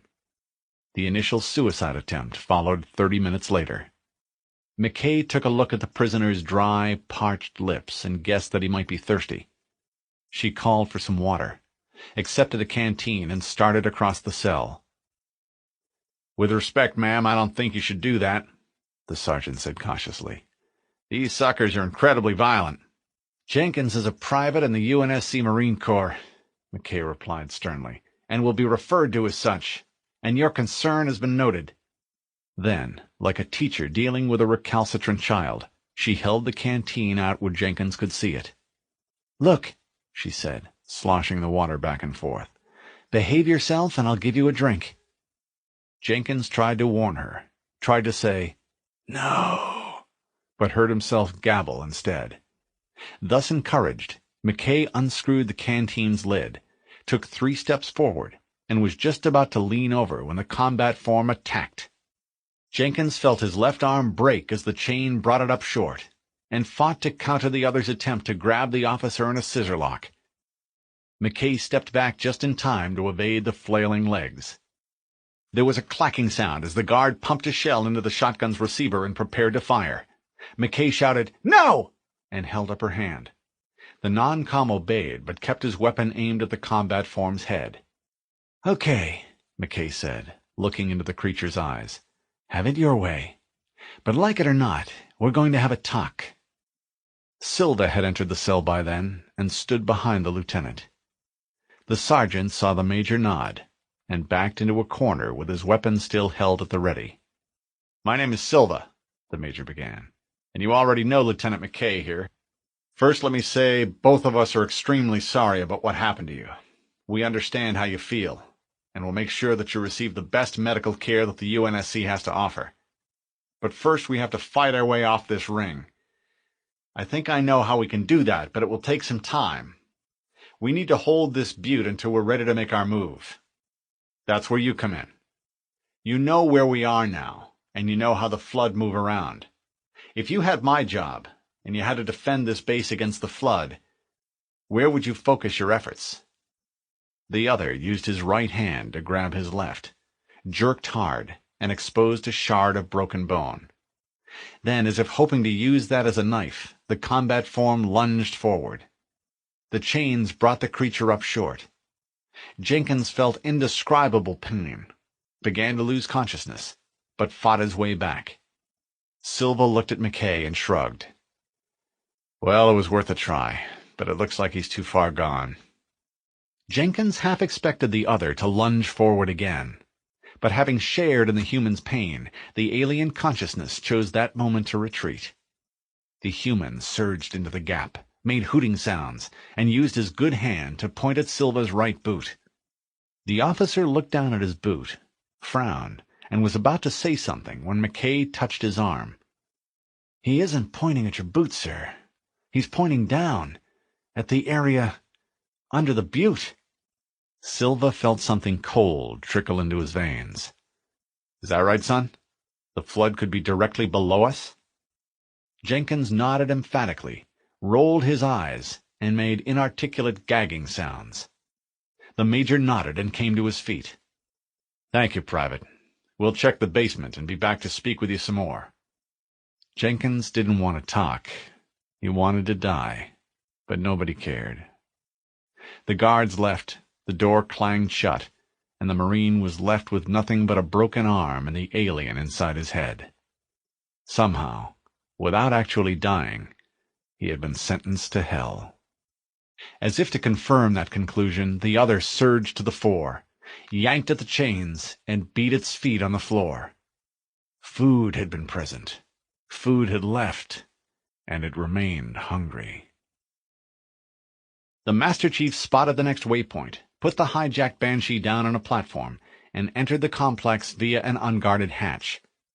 He heard the battle before he actually saw it, made his way through the intervening tunnel, and peered through the next door. As had occurred before, the Covenant was busy taking it to the flood, and vice versa, so he gave both groups some time to whittle each other down, left the security of the tunnel, and proceeded to tidy up. Then, eager to replenish his supplies, the Spartan made his ghoulish rounds, and soon was able to equip himself with an assault weapon, a shotgun, and some plasma grenades. Even though he didn't like to think about where it came from, it felt good to dump the Covenant ordnance he'd been saddled with, and lay his hands on some true blue UNSC issue for a change. Pulse Generator 1 had been dealt with, and he was eager to disable number 2, then move on to his final objective. He stepped into the beam, saw the flash of light, felt the floor shake, and was in the process of pulling away when the flood attacked from every direction. There was no time to think and no time to fight. The only thing he could do was run. He turned and sprinted for the corridor he'd used to enter the chamber, and took 2 powerful blows from a combat form. He bowled his way between 2 carrier forms and leapt out of the way as they detonated like grenades. New infection forms spewed from their deflating corpses. There was barely enough time to turn, hose the closest forms with 7.62 millimeter, and toss a grenade at the group beyond. It went off with a loud wham, broke glass, and put 3 of the monstrosities down. He was out of ammo by then, knew he lacked the time necessary to reload, and made the switch to the shotgun instead. The gun blew huge holes through the oncoming mob. He charged through one of them and ran like hell. Then, with some pad to work with, the human turned to gun down the pursuers. The entire battle consumed no more than 2 minutes, but it left the chief shaken. Could Cortana detect the slight tremor in his hands as he reloaded both weapons? Hell, she had unrestricted access to all of his vital signs, so she knew more about what was going on with his body than he did. Still, if the AI was conscious of the way he felt, there was no sign of it in her words. "Pulse generator deactivated. Good work." The chief nodded wordlessly and made his way back through the tunnel to the point where the Banshee waited. "The Pillar of Autumn is located 1,200 kilometers upspin," Cortana continued. "Energy readings show her fusion reactors are still powered up. The systems on the Pillar of Autumn have fail-safes even I can't override without authorization from the captain. We'll have to find him, or his neural implants, to start the fusion core detonation." "One target remaining. Let's take care of the final pulse generator." A nav indicator appeared on the non-com's HUD as he lifted off, took fire from a neighboring installation, and put the attack ship into a steep dive. The ground came up fast. He pulled out and guided the alien assault craft through a pass and into the canyon beyond. The nav indicator pointed toward the light that spilled out of a tunnel. The Banshee began to take ground fire, and the Spartan knew his piloting skills were about to be severely tested. A rocket flashed by as he pushed the Banshee down onto the deck, fired the aircraft's weapons, and cut power. Flying into the tunnel was bad enough, but flying into it at high speed verged on suicidal. Once inside the passageway, the challenge was to stay off the walls and make the tight right and left-hand turns without killing himself. A few seconds later, the Spartan saw double blast doors and flared in for a jarring landing. He hopped down, made his way over to the control panel, hit the switch, and heard a rumbling sound as the doors started to part.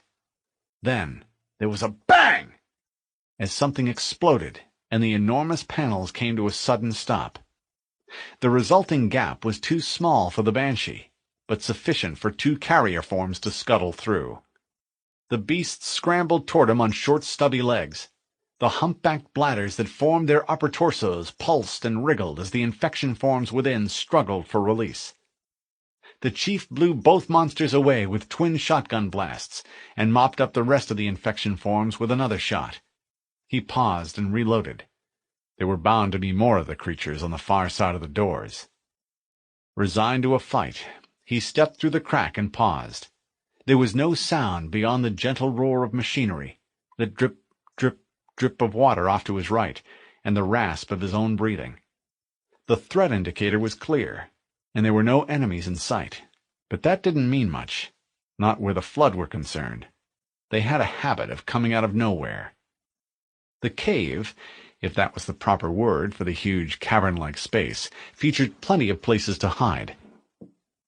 Enormous pipes emerged from the walls and dived downward. Mysterious installations stood like islands on the platform around him, and there was no way to know what might lurk in the dark corners. Lights, mounted high above, provided what little illumination there was. The humans stood on a broad platform that ran the full length of the open area. A deep chasm separated his platform from what appeared to be an identical structure on the other side of the canyon. One of two bridges that had once spanned the gorge was down, leaving only one over which you could pass, a made-to-order choke point for anyone who wanted to establish an ambush.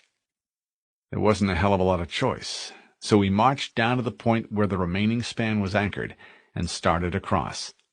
He hadn't gone more than 30 paces before 50 or 60 infection forms emerged from hiding and danced out to block the way. The Spartan held his position, waited for the flood forms to come a little closer, and tossed a fragmentation grenade into the center of the group.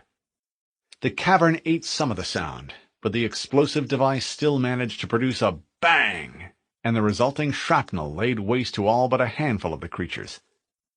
There were 2 survivors, though, both optimists, who continued to bounce forward in spite of the way in which the rest of the group had been annihilated. A single shotgun blast was sufficient to kill both of them. He slipped some additional shells into the gun's magazine tube, took a deep breath, and moved forward again. He made it about halfway to the other side before a mixed force of combat forms, carrier forms, and infection forms started to gather at the far end of the span. Another grenade inflicted casualties, but they charged him after that, and the Master Chief was forced to retreat, firing the assault weapon as he did so. It was nip and tuck for a few seconds as combat forms launched themselves 15 meters through the air. Carriers charged straight in, and the omnipresent infection forms swarmed through the gaps. Retreating, the Spartan had already reloaded 3 times before his back hit the wall, and the last combat form collapsed at his feet, started to rise, and took a blast in the head. Once again, it was time to reload both weapons, step out onto the gore-splattered bridge deck, and attempt another crossing. This one was successful, with only light opposition on the other side, and an opportunity to replenish his ammo. The next set of blast doors opened flawlessly, allowing the Spartan to enter a relatively short section of tunnel that led back to the surface. Determined to use stealth, if at all possible, he slipped out of the passageway, scrambled up over the snow embankment to his right, and ran into a group of 4 flood. A grenade took care of 2, and the assault weapon finished the rest. A banshee swooped in, burned a long line of dashes into the snow, and continued up the valley. The chief was surprised to get off so lightly, but given the darkness and all of the confusion, it was possible that the pilot had mistaken him for a combat form. A worthy target, to be sure, but not something to turn around for, particularly not when the valley was full of combat forms. He was careful to hug the face of the cliff and stay within the cover provided by the boulders and trees that lined the edge of the valley. The incessant thud of automatic weapons and the whine of plasma weapons testified to the intensity of a conflict raging off to his left. Then, just as he was starting to believe that he could slide by without firing a shot, he came up over a slight rise to see that the Covenant and Flood were engaged in hand-to-hand combat within the depression below. A grenade, followed with bursts of fire from the MA-5B, decimated both groups. Snow crunched as the human made his way down through the blood-stained snow, past the spot where a trio of greedy infection forms squabbled over a wounded elite, and up another rise to a stand of trees where a combat form and a carrier tried to jump him. Both of the floods staggered as bursts of 7.62 millimeter slugs cut them down, and they flopped onto the snow. Having broken through the perimeter of the battle, the Master Chief was able to follow the nav indicator into a second valley, where he came upon a group of dead Marines, loaded up on ammo, and tried to decide whether to stay with the scattergun or trade it in for a sniper's rifle or a rocket launcher. It would have been nice to have all three, but that many weapons would be unwieldy, not to mention damned heavy. In the end, he went with the rifle and shotgun, and hoped it was the right decision. The Spartan checked the Marines for dog tags, discovered that they had already been taken by someone else, and took the time required to drag the bodies into a nearby cave in the hope that the infection forms wouldn't find them. That seemed like a good place to stash the extra weapons, so that's what he did. Then, having followed the second valley to the point where it opened onto a third valley, he came across a now familiar scene. The Covenant were battling the flood with everything they had, including shades, abrasive ghosts, and 2 extremely active wraiths, but the flood had plenty of bodies to throw back at them, and didn't hesitate to do so. What the chief wanted was the Banshee that was parked at the head of the valley, but in order to get at the aircraft, it would be necessary to cut both groups down to size. He stayed right, slipped along the cliff face, made use of a thin screen of trees and boulders to hide his movements from those out toward the center of the valley. Finally, having passed behind a house-sized rock and found a vantage point that allowed him to look out on the area where the vast majority of the Covenant were congregated, the Spartan unlimbered the S2AM, selected the 10x setting for the scope, and began his bloody work. In this particular situation, he selected the softest targets first, starting with the grunts on the shades, followed by the outlying jackals, all in hope that he could inflict a lot of casualties before the elites took notice and sent the tank to get him. The problem was that the little world inside the scope was all-consuming, a fact that caused him to let down his guard. The first hint he had that a flood form had come up behind him was when it whacked the Spartan in the head. The blow would have killed anyone else, but the armor saved him, and the chief rolled in the direction of the blow. The long-barreled S2 wasn't well suited for close-in combat, but that's what he had in his hands. There was no time to aim as the flood form charged, only time to fire, and that's what he did. The slug caught the ex-elite in the chest. The combat form didn't even flinch as the bullet passed through its spongy center of mass. A tiny spurt of gray-green ichor trailed from the entry wound as the creature swung a vicious blow at the Master Chief. He ducked the attack and dropped the rifle. He dived, tucked into a roll, and came up with his sidearm in his hand. He emptied the clip into the beast. One round blew its left arm off, and the final round made a foot-wide exit wound in the flood's back. He kicked in the creature's chest, crushing the infection form within. He collected the S2 and frowned. He studied the fallen flood for a moment, and saw that the creature's insides were rapidly liquefying. The velocity of the S2's projectile had passed through the non-vital mass of the creature's chest, and just kept going. Another nasty surprise, courtesy of the flood. After a quick look around to make sure that there weren't any more surprises lurking in the vicinity, with his heart still beating like a trip hammer, the chief went back to his grisly work. 3 more Covenant warriors fell before a barrage of fireballs arced high into the air to land all around his position. One came so close that just the bleed off it was enough to push his shielding into the red and trigger the alarm. He pulled back, switched to the assault weapon long enough to ice a couple of overly ambitious grunts, and switched back to the S2 as he rounded the opposite side of the big boulder. He selected a spot where he could go to work on both the Covenant and the Flood, and settled in. He wanted to nail the elites now, and thanks to the powerful 14.5 millimeter armor-piercing rounds, he could drop most of them with a single shot. Combat forms were a different story, so he switched to the pistol. It was less accurate, but did the job. It wasn't long before more than a dozen bodies were laid out in the snow. But then the word was out. Soon the mortar tank moved into position to bombard his new position, and it was necessary to pull back. The Wraith was a problem, a serious problem, which meant there was only one thing the Spartan could do. hike back to the weapons cache, and trade the rifle for the launcher. It was a major pain in the ass, but he didn't have much choice, so he pulled out. It took a full half-hour to make the round trip between the valley and the weapons cache, so he expected things to have calmed down a bit by the time he returned.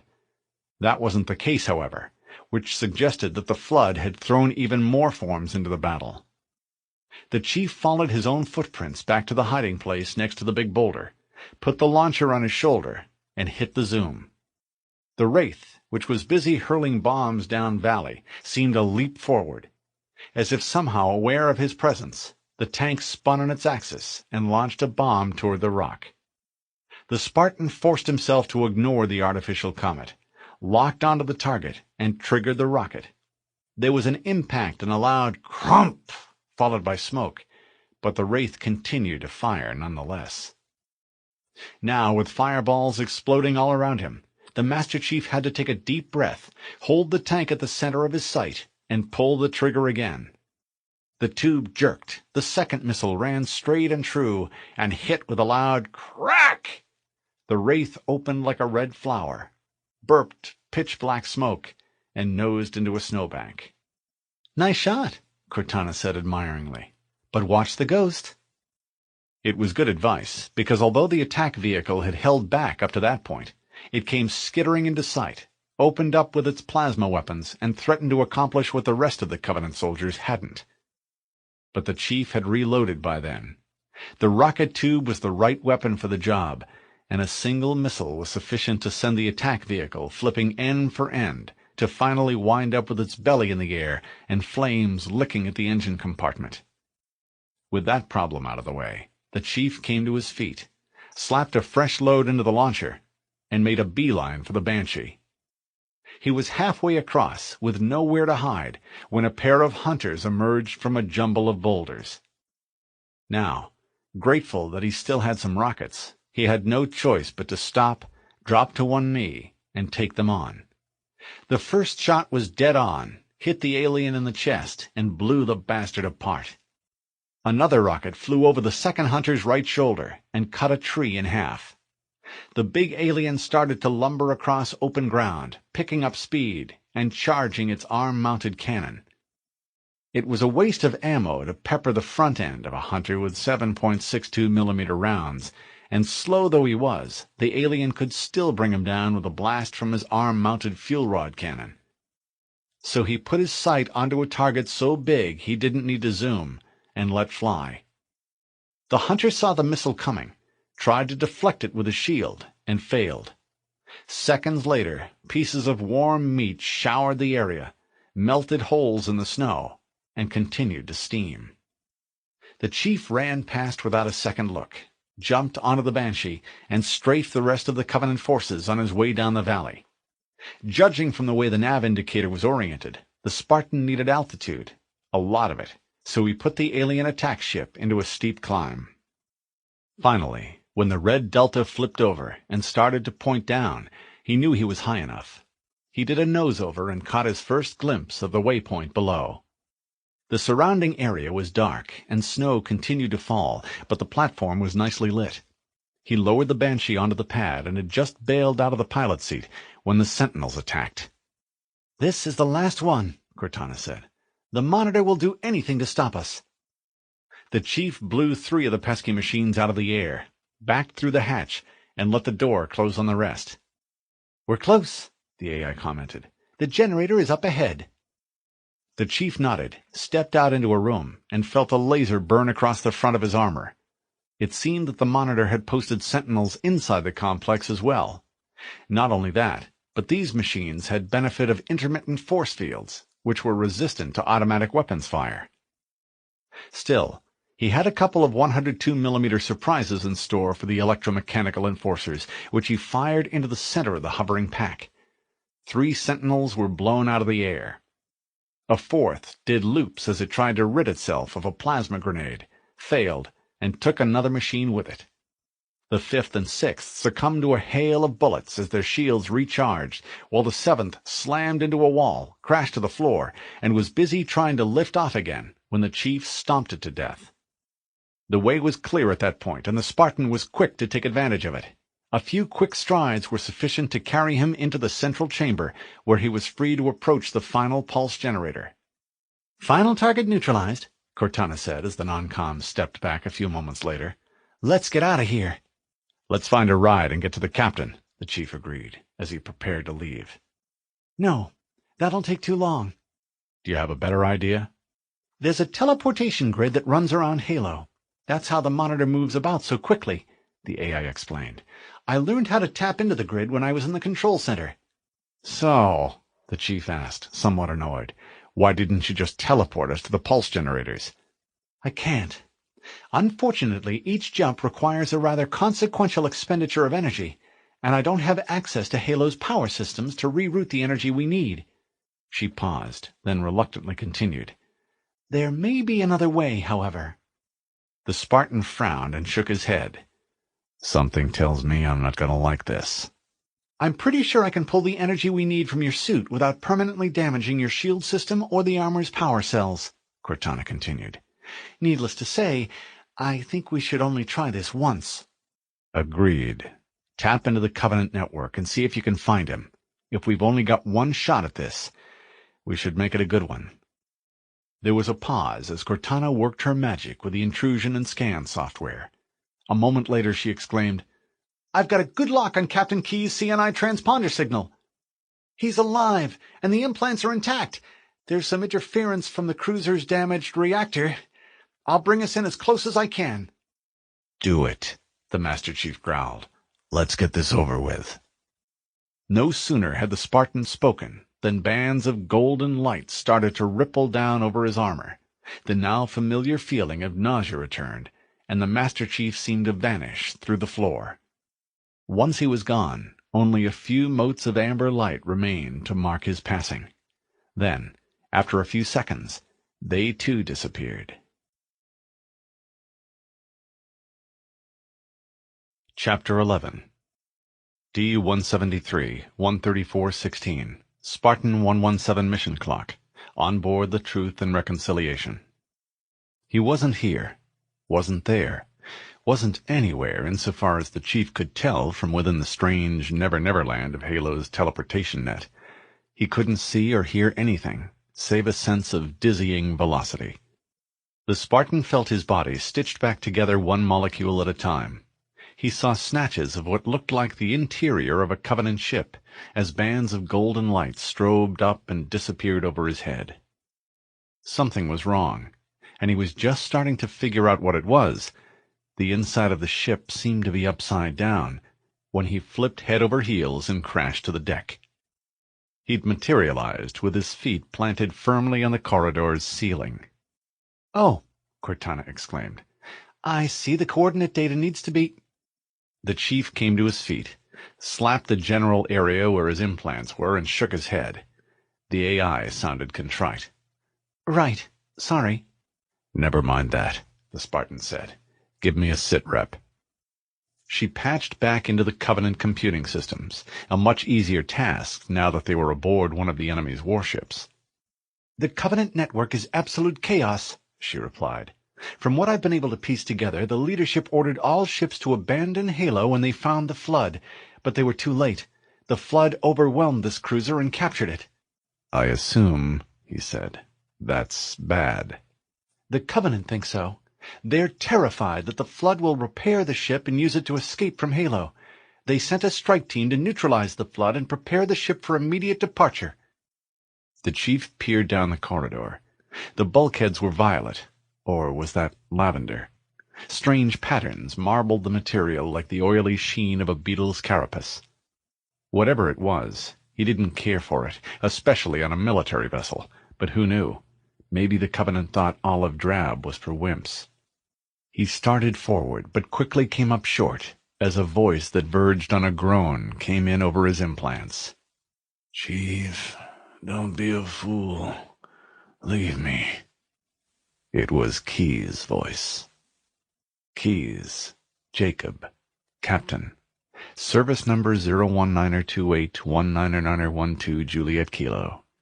He clung to the tether of his CNI carrier wave and heard familiar voices, an iron-hard, rasping male voice, A tart, warm female voice. He knew them. Was this another memory? He was struggling to dredge up new pieces of his past to delay the numbing advance of the alien presence in his mind. It was harder to maintain a grasp on who he was, as the various pieces of his life, the things that made him who he was, were stripped away, one at a time. Keys, Jacob, Captain, service number 019er28, 199er12, Juliet Kilo. The voices, they were talking about him. The Master Chief, the AI Cortana. He felt a sense of mounting panic. They shouldn't be here. The other grew stronger and pressed forward, eager to learn more about these creatures that were so important to the struggling prisoner who clung so stubbornly to identity. Keys, Jacob, Captain, service number 019er28, 199er12, Juliet Kilo. Chief, Cortana, you shouldn't have come. Don't be a fool. Leave me. Get out of here. Run. The presence descended, and he could feel its anticipation of victory. It wouldn't be long now. "Captain?" Cortana inquired desperately. "Captain! I've lost him." Neither one of them said anything further. The pain in Key's voice had been clear. All they could do was drive deeper into the ship and hope to find him. The chief passed through a hatch, noticed that the right bulkhead was splattered with Covenant blood, and figured a battle had been fought there. That meant he could expect to run into the flood at any moment. As he continued down the passageway, his throat felt unusually dry.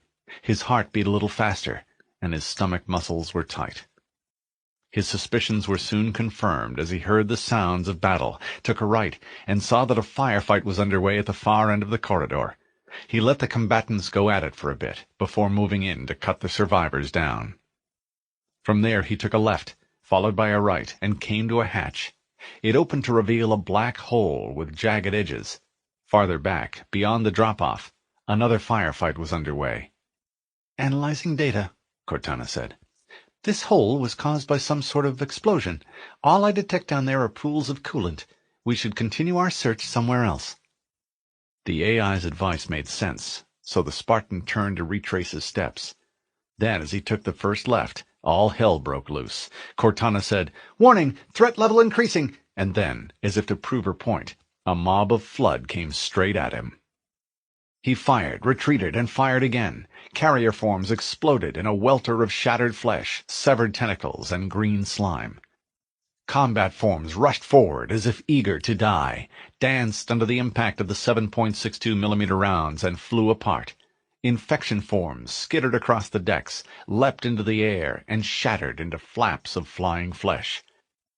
But they were too many, far too many, for one person to handle. And even as the chief heard Cortana say something about the black hole, he accidentally backed into it, fell about 20 meters, and plunged feet first into a pond of green liquid. Not in the ship, but somewhere under it, on the surface below. The coolant was so cold that he could feel it through his armor. It was thick, too, which made it more difficult to move.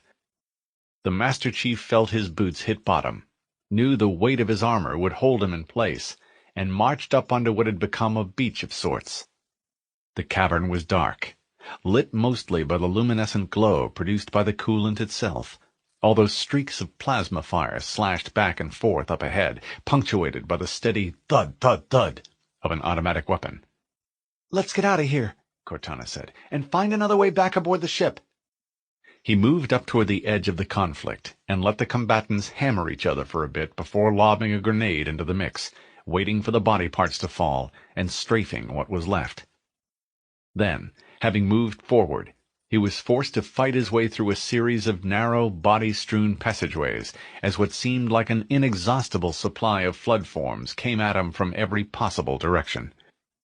Eventually, having made his way through grottos of coolant and past piles of corpses, Cortana said, "We should head this way, toward the ship's gravity lift," and the Spartan saw a nav pointer appear on his HUD. He followed the red arrow around a bend to a ledge above a coolant-filled basin. Even as he watched, a dozen carrier forms marched up out of the green lagoon to attack a group of hard-pressed Covenant soldiers. The Spartan knew there was no way in hell that he'd be able to force his way through that mess, turned, and made his way back down the trail. A sniper rifle, just one of hundreds of weapons scattered around the area, was half obscured by a headless combat form. The petty officer removed the rifle, checked to ensure that it was loaded, and returned to the overlook.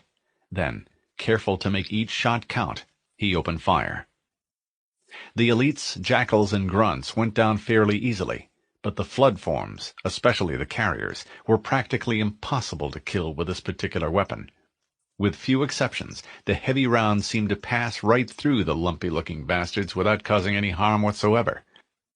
When all of the 14.5mm ammo was gone, the chief went back for the shotgun, jumped into the green liquid, and waded up onto the shoreline.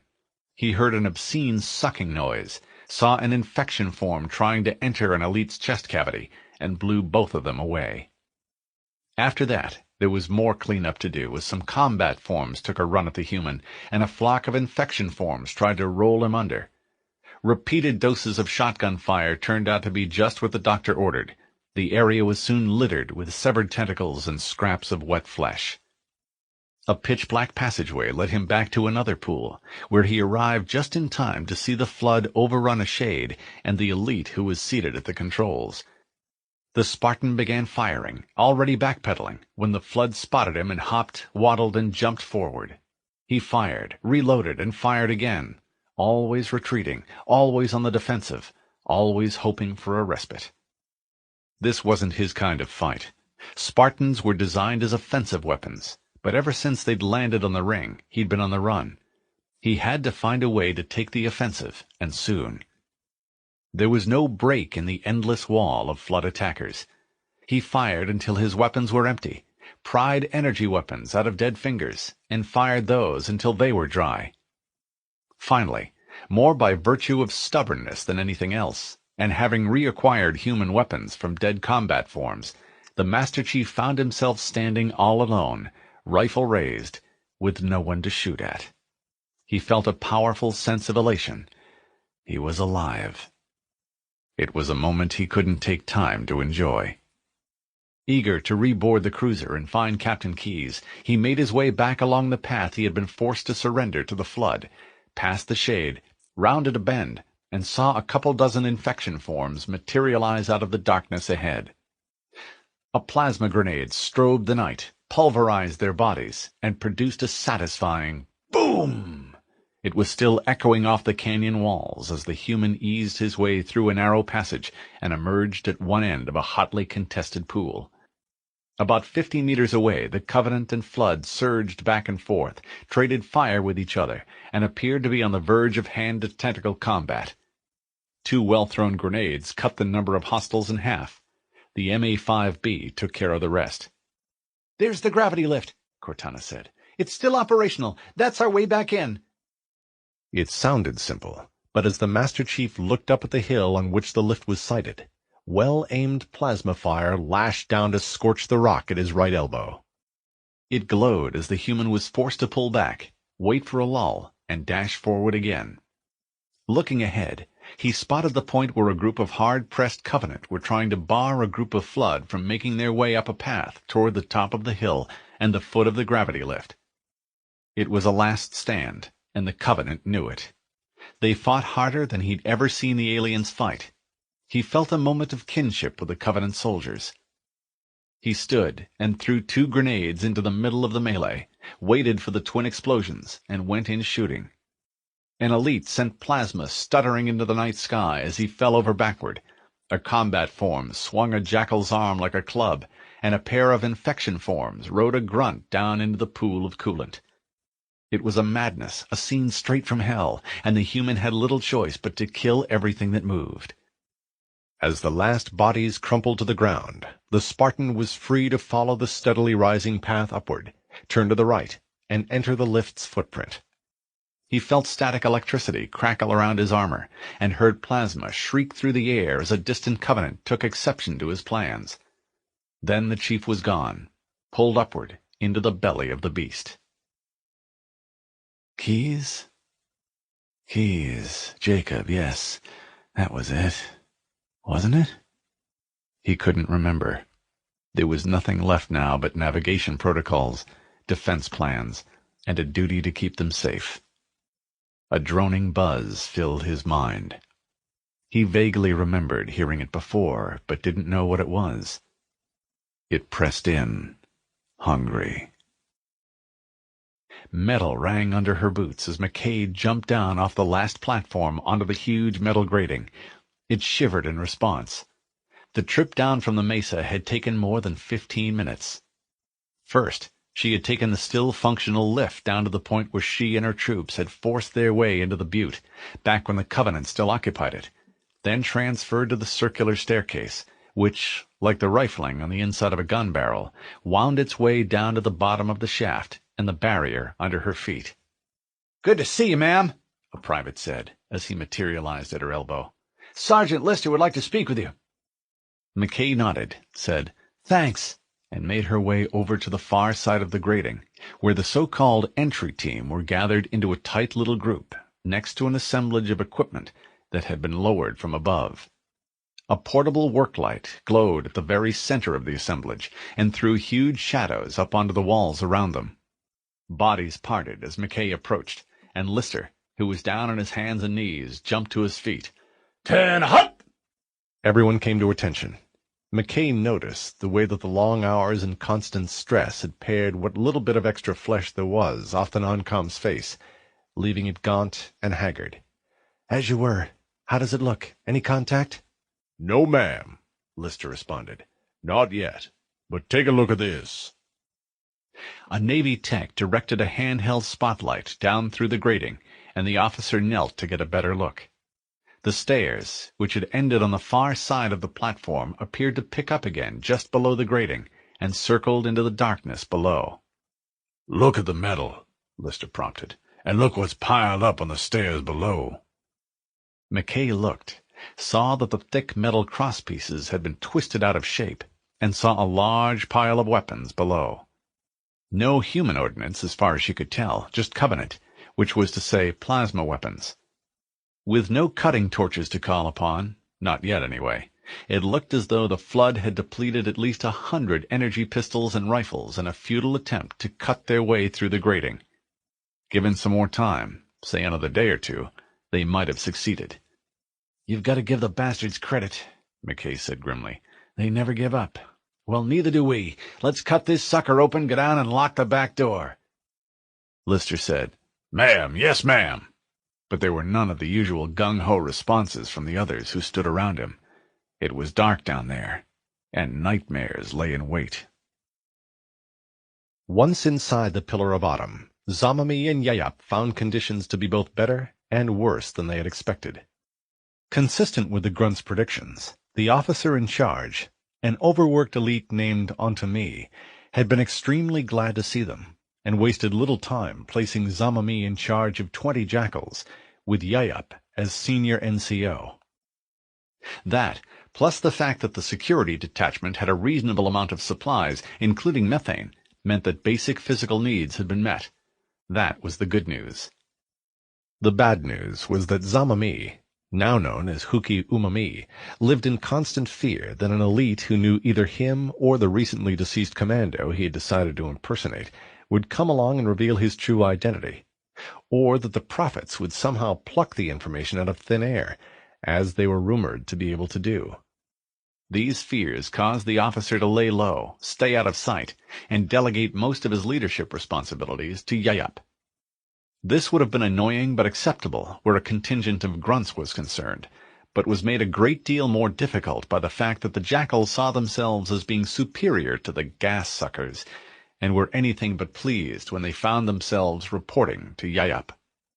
Then, as if to add to the grunts' woes, the flood had located the Pillar of Autumn, and while they were unable to infiltrate the vessel via any of the maintenance ways that ran back and forth just below the ringworld surface, they had become adept at entering the vessel through rents in its severely damaged hull, the airlocks where lifeboats had once been docked, and on one memorable occasion, via one of the Covenant's own patrols, which had been ambushed, turned into combat forms, and sent back into the ship.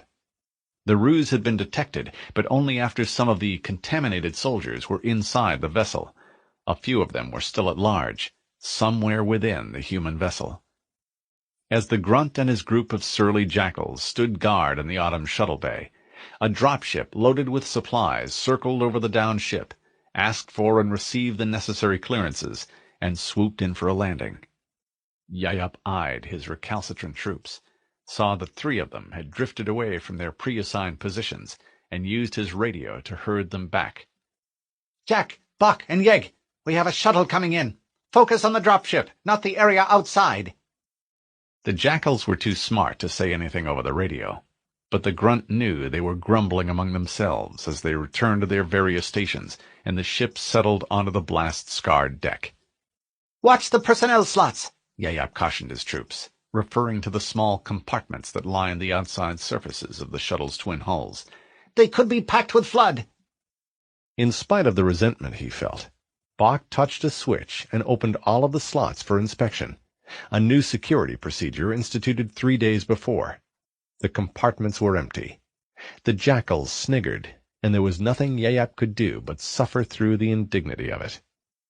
With that formality out of the way, a crew of grunts moved in to unload supplies from the cargo compartments that lined the inside surface of the dropship's hulls, and towed the heavily loaded anti-grav pallets out onto the deck.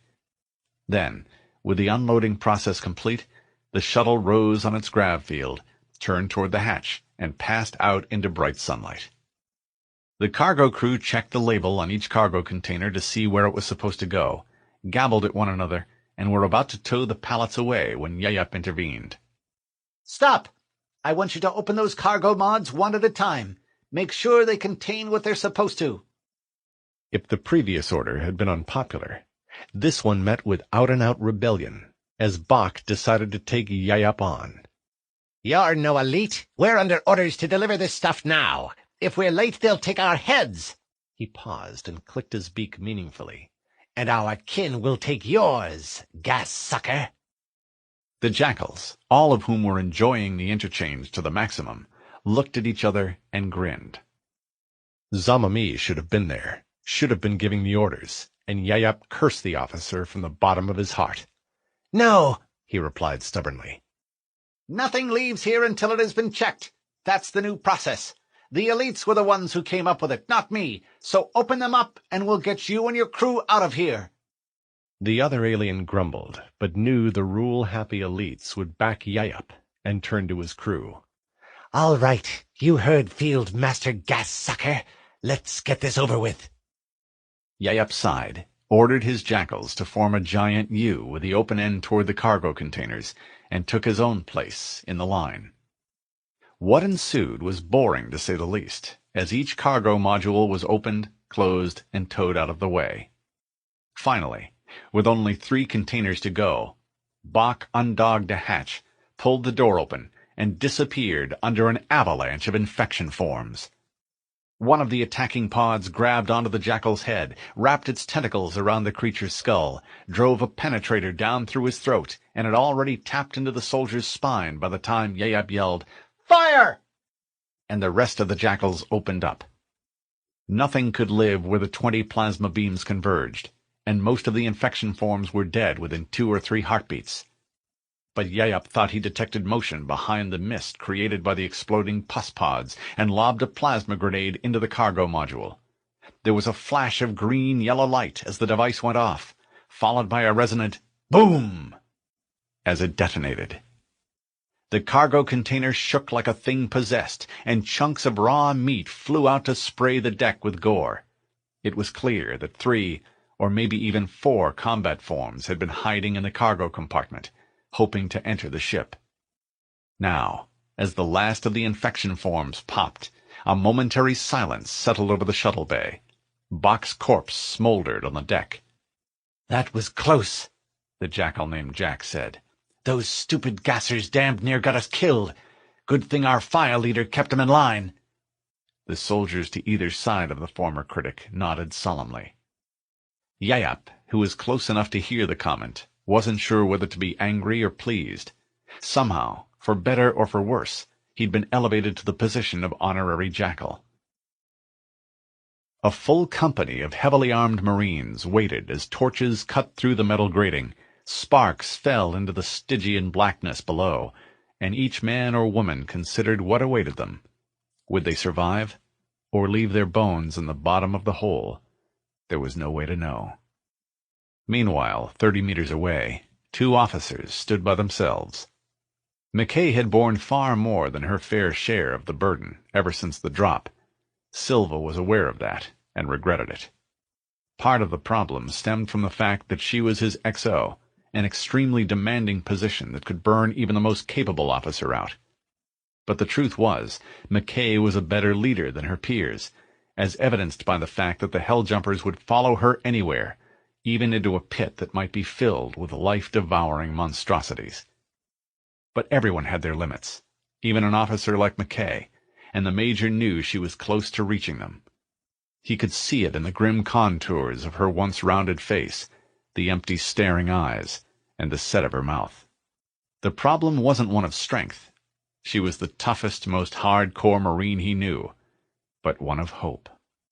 Now, as he prepared to send her below, Silva knew she needed something real to fight for, something more than patriotism, something that would allow her to get at least some of the Marines to safety. That, plus the possibility that something could happen to him, lay behind the briefing that ensued. "So," Silva began, "go down, get the lay of the land, and see if you can slam the door on those bastards. 48 hours of flood-free operation would be ideal, but 24 would be sufficient, because we'll be out of here by then." McKay had been looking over Silva's shoulder, but the last sentence brought her eyes back to his. Silva saw the movement and knew he had connected. "Out of here, sir? Where would we go?" "Home," Silva said confidently. "To brass bands, medals, and promotions all around. Then, with the credibility earned here, we'll have the opportunity to create an army of Helljumpers and push the Covenant back to whatever hole they evolved from." "And the Flood?" McKay asked, her eyes searching his face. "What about them?" "They're going to die," Silva replied.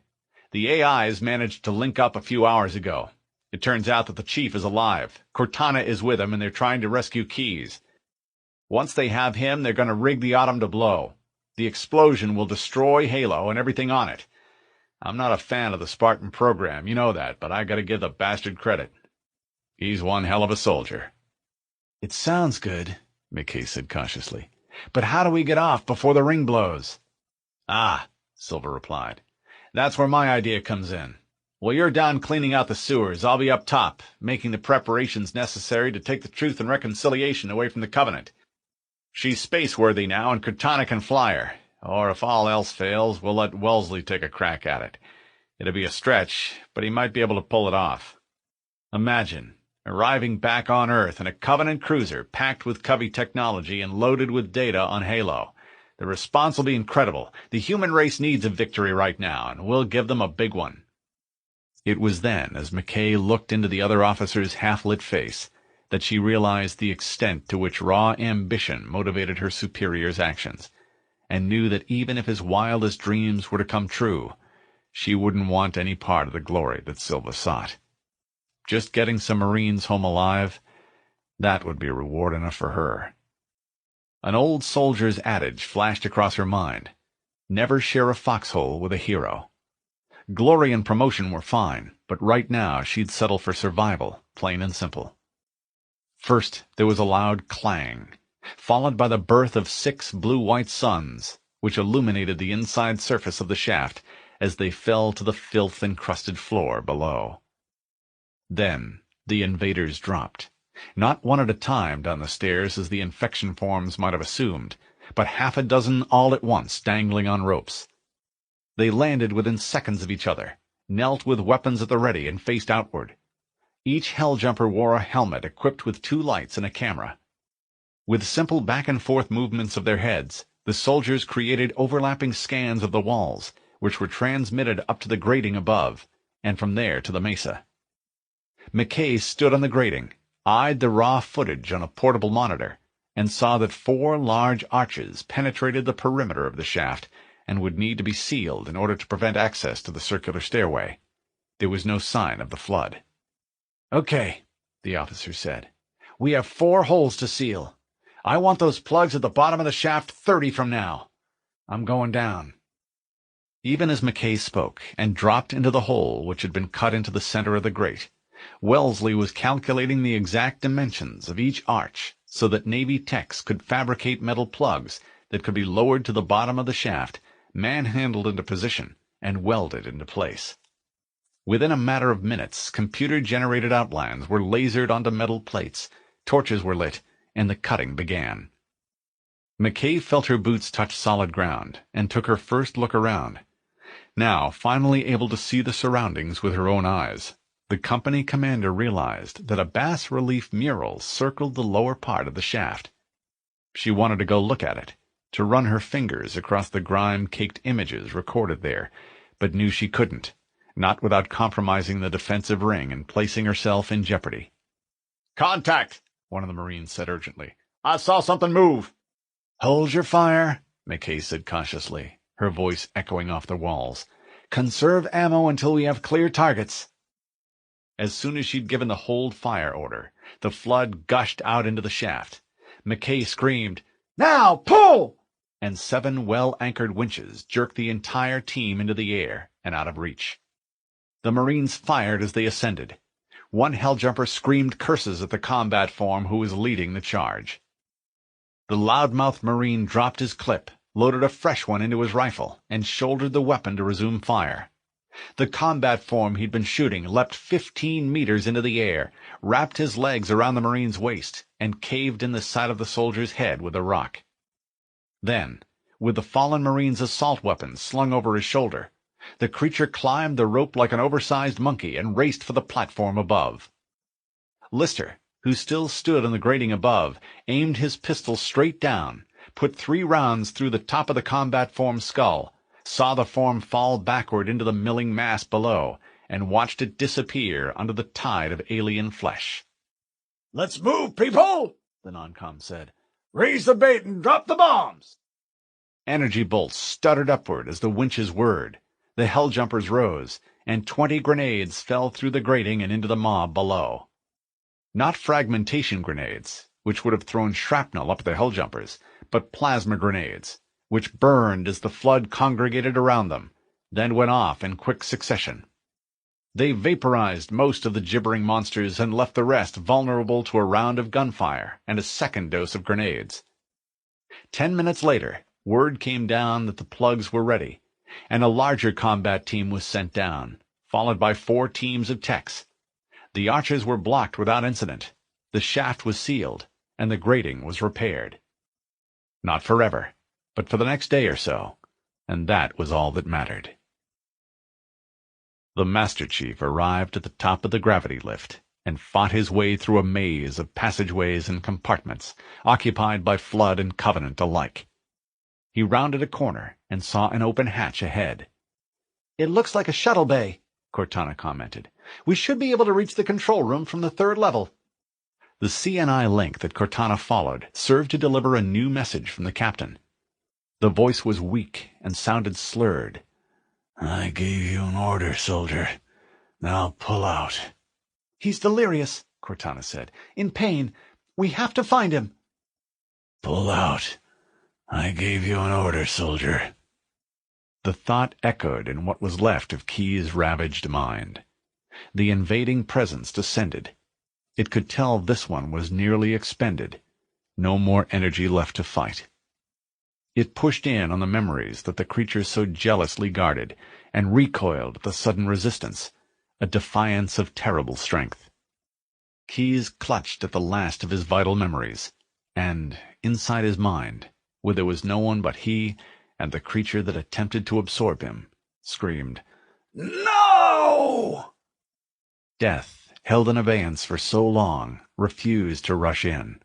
Slowly, like the final drops of water from a recently closed faucet, his life force was absorbed. With the memory of the voice to spur him on, the Master Chief made his way out onto a gallery over the shuttle bay, found that a pitched battle was in progress, and lobbed 2 grenades into the center of the conflict.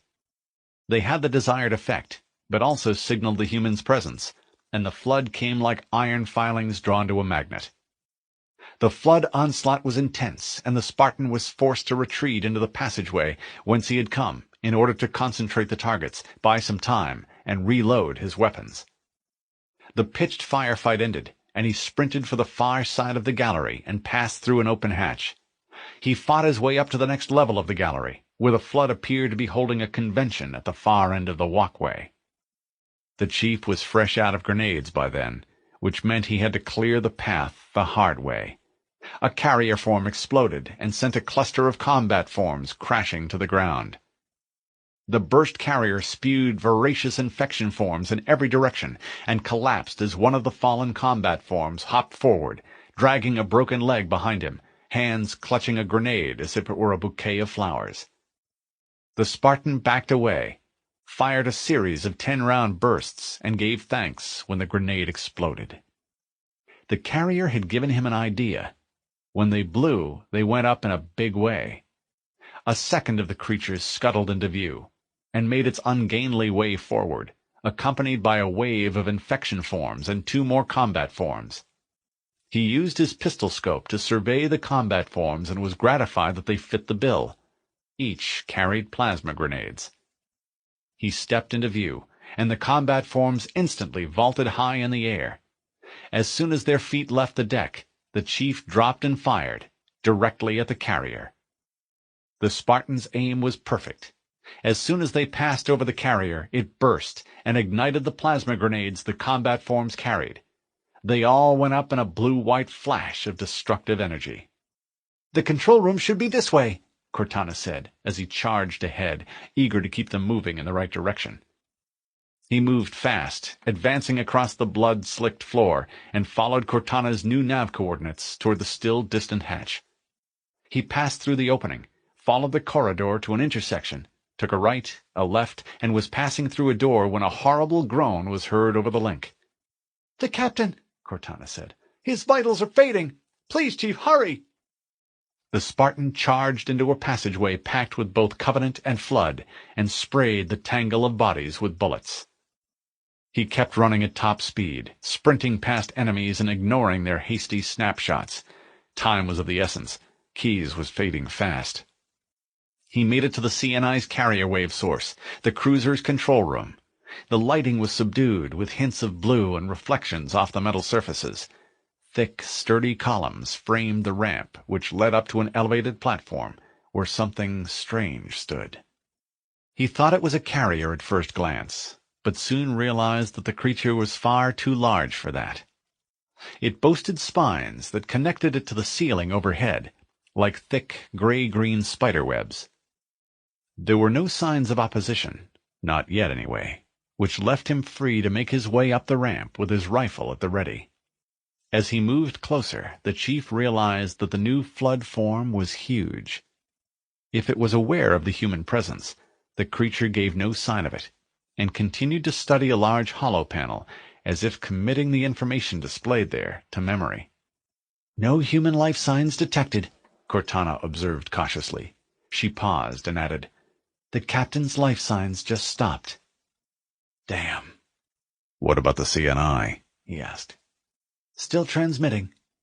Then the chief noticed a bulge in the monster's side, and realized that he was looking at an impression of the naval officer's grotesquely distorted face.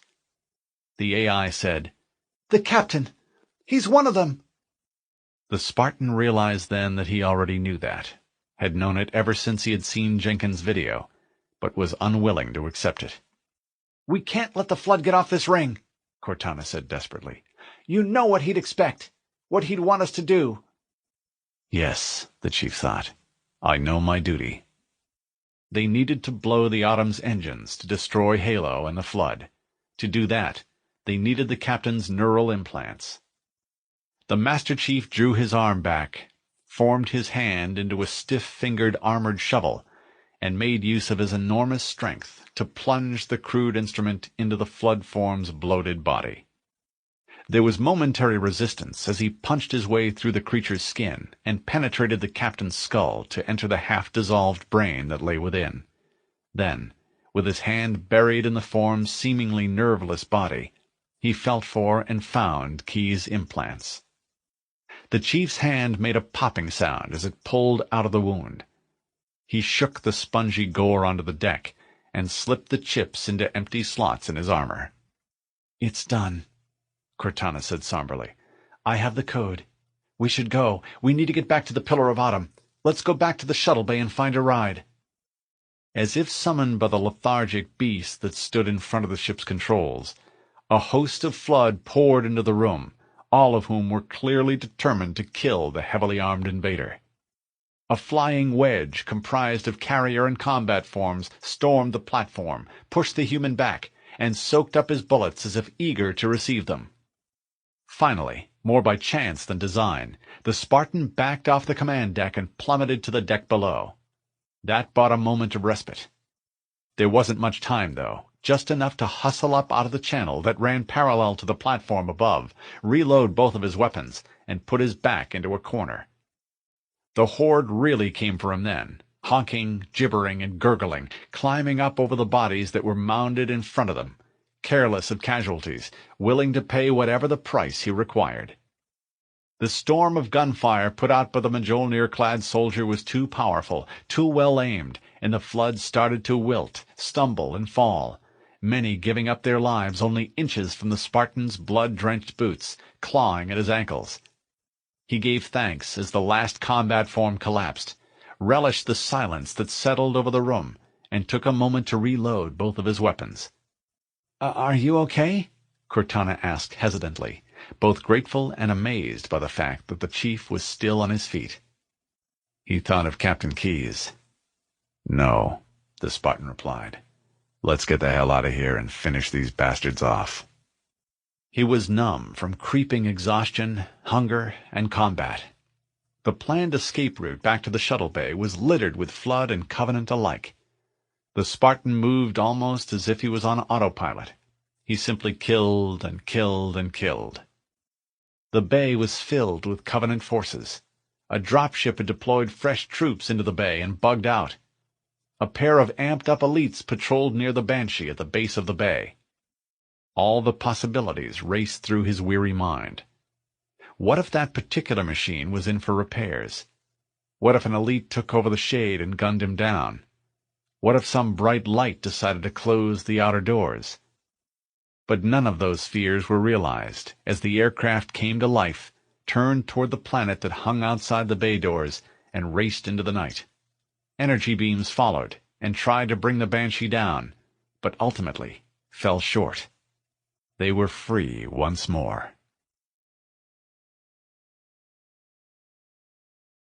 Section 6.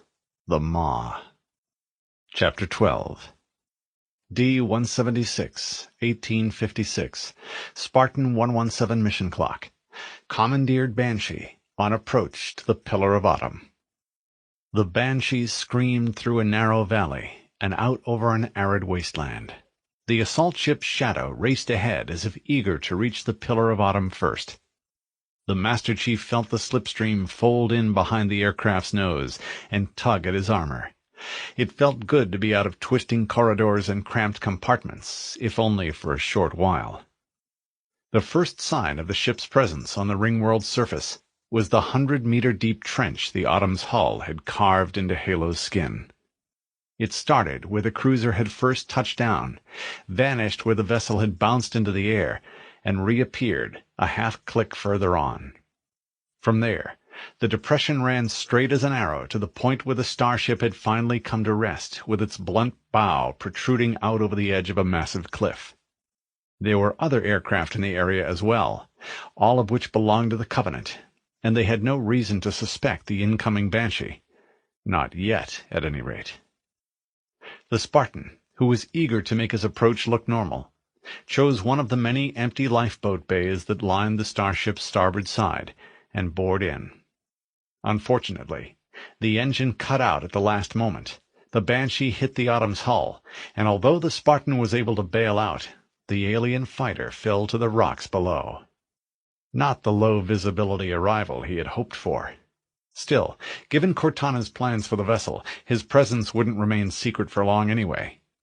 "We need to get to the bridge," Cortana said. "From there we can use the captain's neural implants to initiate an overload of the ship's fusion engines. The explosion should damage enough systems below it to destroy the ring." "Shouldn't be a problem," the chief commented as he made his way toward the tiny airlock. "I don't know who's better at blowing things up, you or me." The moment he stepped outside, he saw a cluster of red dots appear on his motion detector, and knew some nasties were lurking off to his left. The only question was, which hostiles did he face, the Covenant or the Flood? Given a choice, he'd take the Covenant. Maybe, just maybe, the Flood hadn't located the ship yet. The passageway ended to the right, which meant he had little choice but to turn left. But rather than run into the Covenant or the Flood, the Spartan came under attack from a flock of sentinels. "Uh-oh," Cortana said as the non-com opened fire. "It looks like the monitor knows where we are." "I wonder if he knows what we're up to," the chief mused. A robot exploded. Another hit the deck with a loud clang, and the Master Chief shifted fire to a third. "Yeah, he's after my head, but it's you that he really wants." The AI made no reply as the third machine exploded, and the chief made his way down the hall using the lifeboat bays for cover. 2 additional sentinels appeared, were blown out of the air, and turned into scrap. Soon after that, they arrived at the end of the corridor, took a right, and spotted an open maintenance hatch. Not ideal, since he didn't relish the thought of having to negotiate such tight quarters, but there didn't seem to be any other choice. So he ducked inside, found himself in a maze, and blundered about for a while before spotting a hatch set flush into the deck in front of him. That's when a group of infection forms swarmed up out of the hole, and the chief's question was answered. It appeared that the Flood had located the Autumn, and already taken up residence there. He swore under his breath, backed away, and hosed the Flood with bullets. He eased forward and looked down through the floor hatch. He saw a carrier form, and knew there were bound to be more. He dropped a plasma grenade down through the hole, backed away, and took a certain amount of pleasure in the ensuing explosion. The maintenance tunnels didn't seem to be taking him where he needed to go, so he dropped through the hole, crushed a handful of infection forms, and shot 2 more. The blood-spattered corridor was messy but well lit. He pried open a wall-mounted locker, and was pleased to find 4 frag grenades and spare ammo. He quickly stowed them, and moved on. 2 sentinels nosed around a corner, opened fire with their lasers, and got what they deserved. "They might have been looking for us," Cortana observed, "but it's my guess they were assigned to flood control."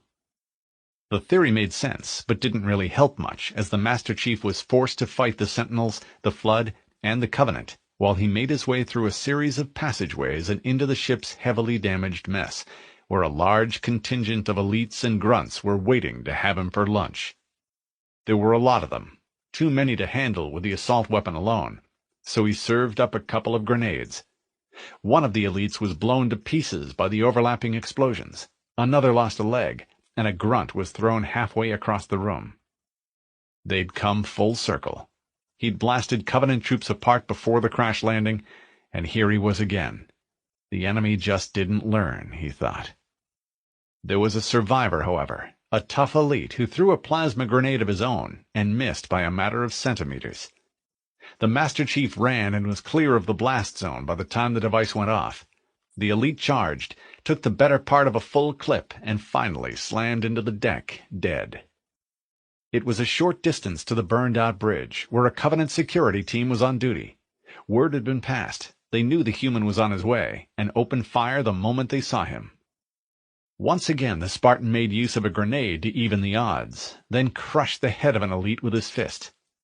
The alien's head was turned to pulp, and its body collapsed like a puppet with no strings. The armor gave him enough strength to flip a warthog over. Then, just when he thought the battle was done, a grunt shot him in the back. The audible went off as his armor sought to recharge itself. A second shot, delivered with sufficient speed, would kill him. Time seemed to slow as the Master Chief turned toward his right.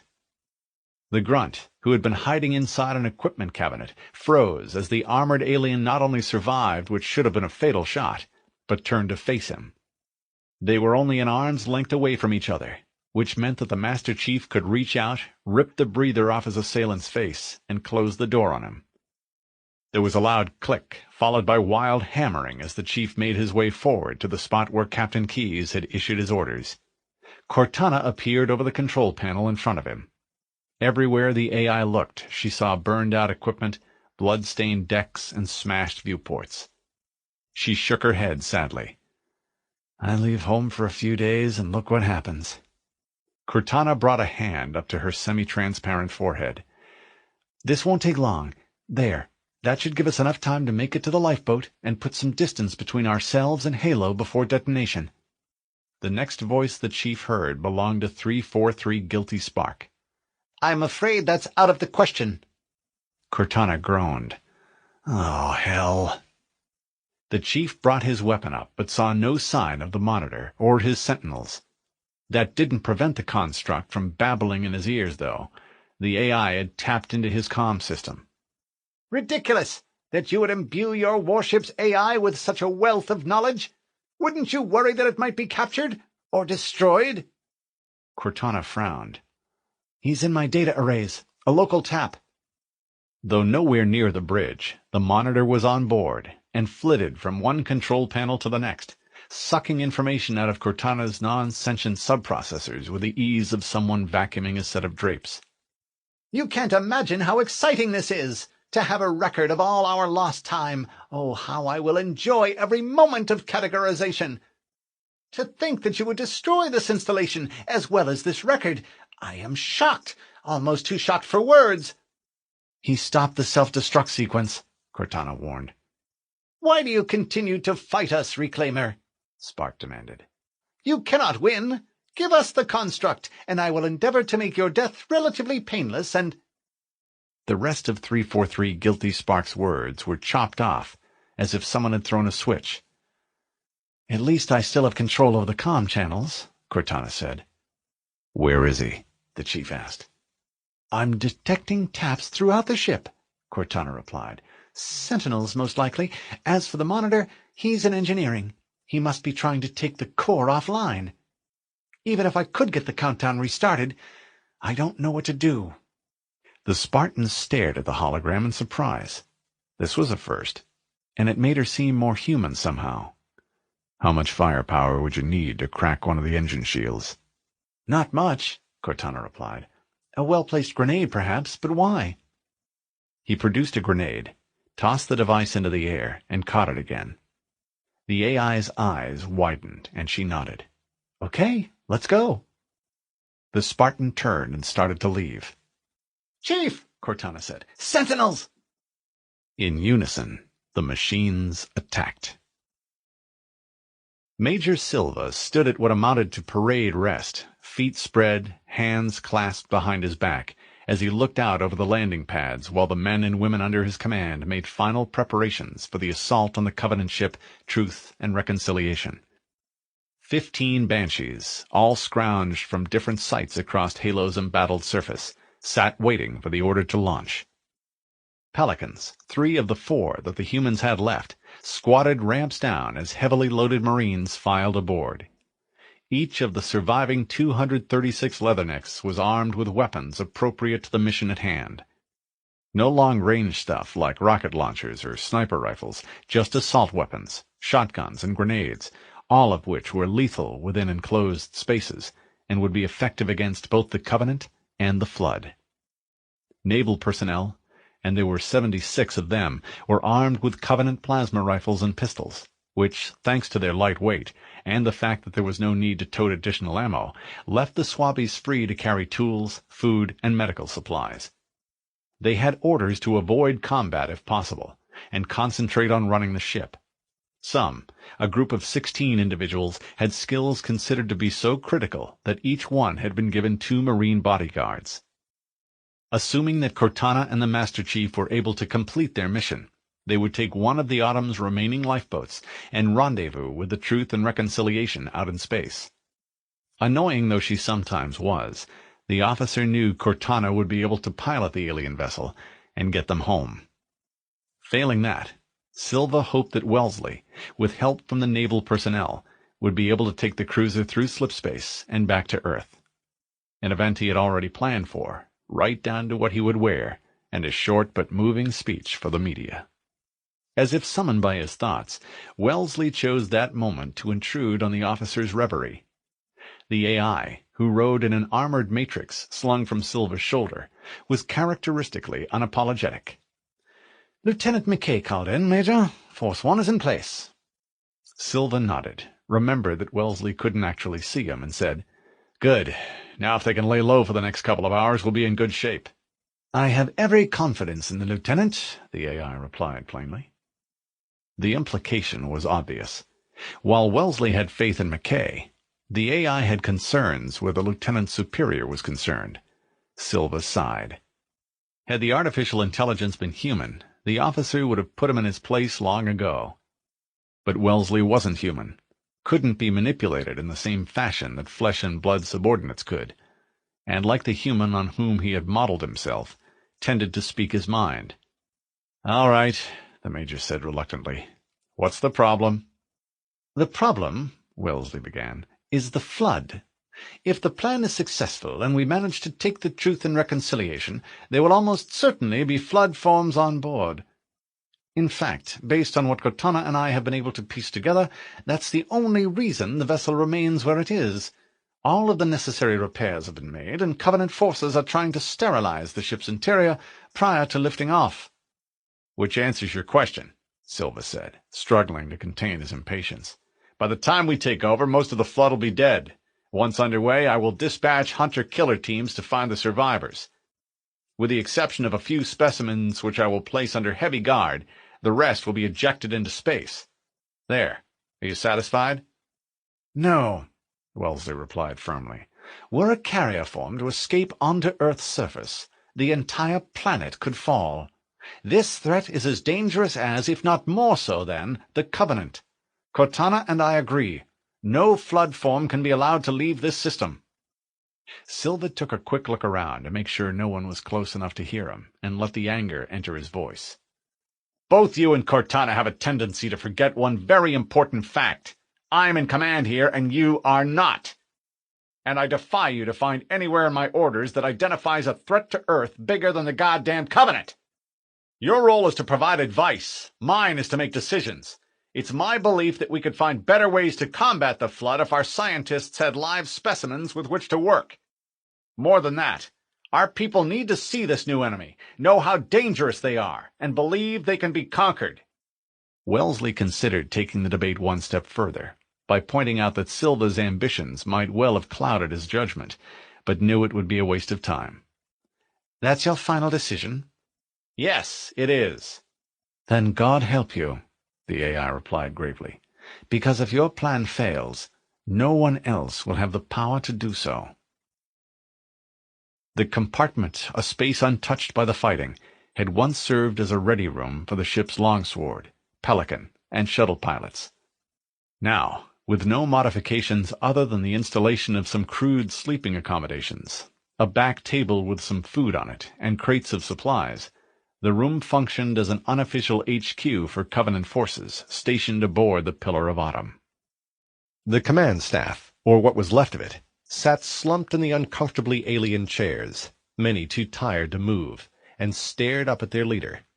His name was Antomi, and he was confused, frustrated, and secretly frightened. The situation aboard the Autumn had deteriorated dramatically. In spite of all the efforts to stop them, flood forms continued to trickle into the ship. The disgusting filth had even managed to seize control of the ship's engineering spaces before a new enemy, one which was inimical to Covenant and flood form alike, sent an army of flying robots into the ship and took control of the engine room. Now, as if to prove that Antomi was truly cursed, still another threat had arrived on the scene, and he was reluctant to share the news with the already exhausted elites arrayed in front of him. "So," Antomi began lamely, "it seems that a human crashed a banshee into the side of the ship, and is now on board." A veteran named Kasami frowned. "A human? As in a single human? With respect, Excellency, one human more or less will hardly make a difference." Antomi swallowed. "Yes, well, normally I would agree with you, except that this human is somewhat unusual." "First, because he wears special armor. Second, because it appears that he's on some sort of mission. And third, because he single-handedly killed every member of Security Team 3, which had responsibility for the command and control deck. Unnoticed by those in front of him, the seemingly lethargic officer known as Huki Umami started to look interested. He sat up straighter and began to pay close attention. Having chosen a seat in the last row, Zamami found it difficult to hear. The discussion continued. "One human accomplished all that?" Kasumi demanded incredulously. "That hardly seems possible." "Yes," Antami agreed, "but he did. Not only that, but having accomplished whatever he entered the control area to do, he left and is somewhere else on board this ship." The elite scanned the faces in front of him. "Who has the skill and courage required to find the alien and kill him?"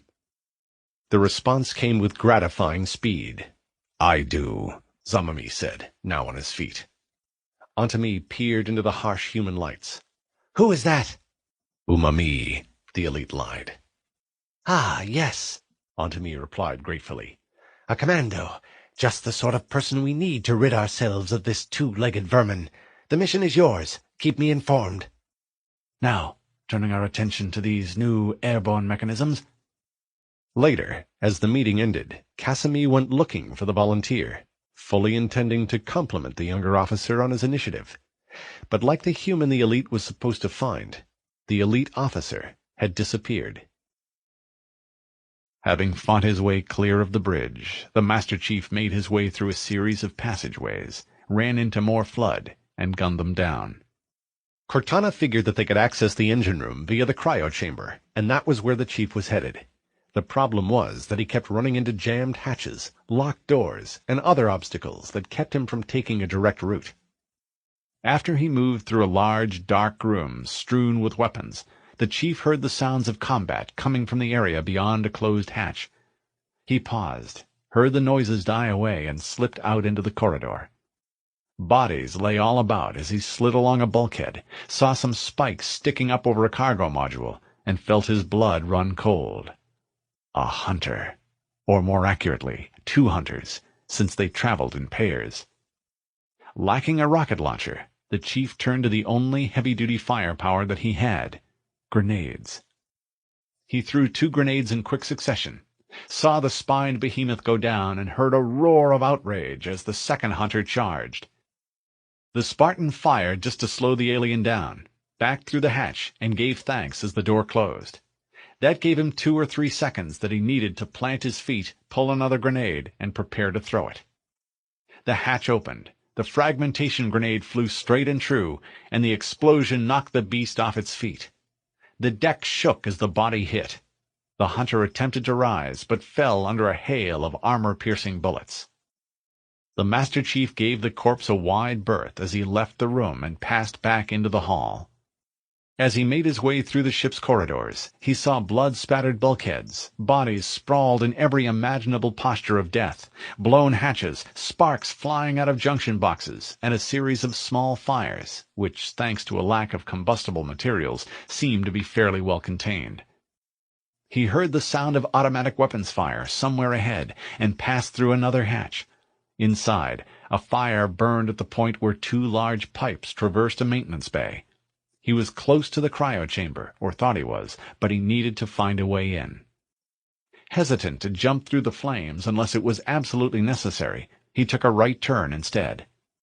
The sounds of combat grew louder as the hatch opened onto a large room where a full array of flood forms were battling a clutch of sentinels. He paused, shouldered his weapon, and fired. Sentinels crashed, carrier forms exploded, and everyone fired at one another in a mad melee of crisscrossing energy beams, 7.62mm projectiles, and exploding needles.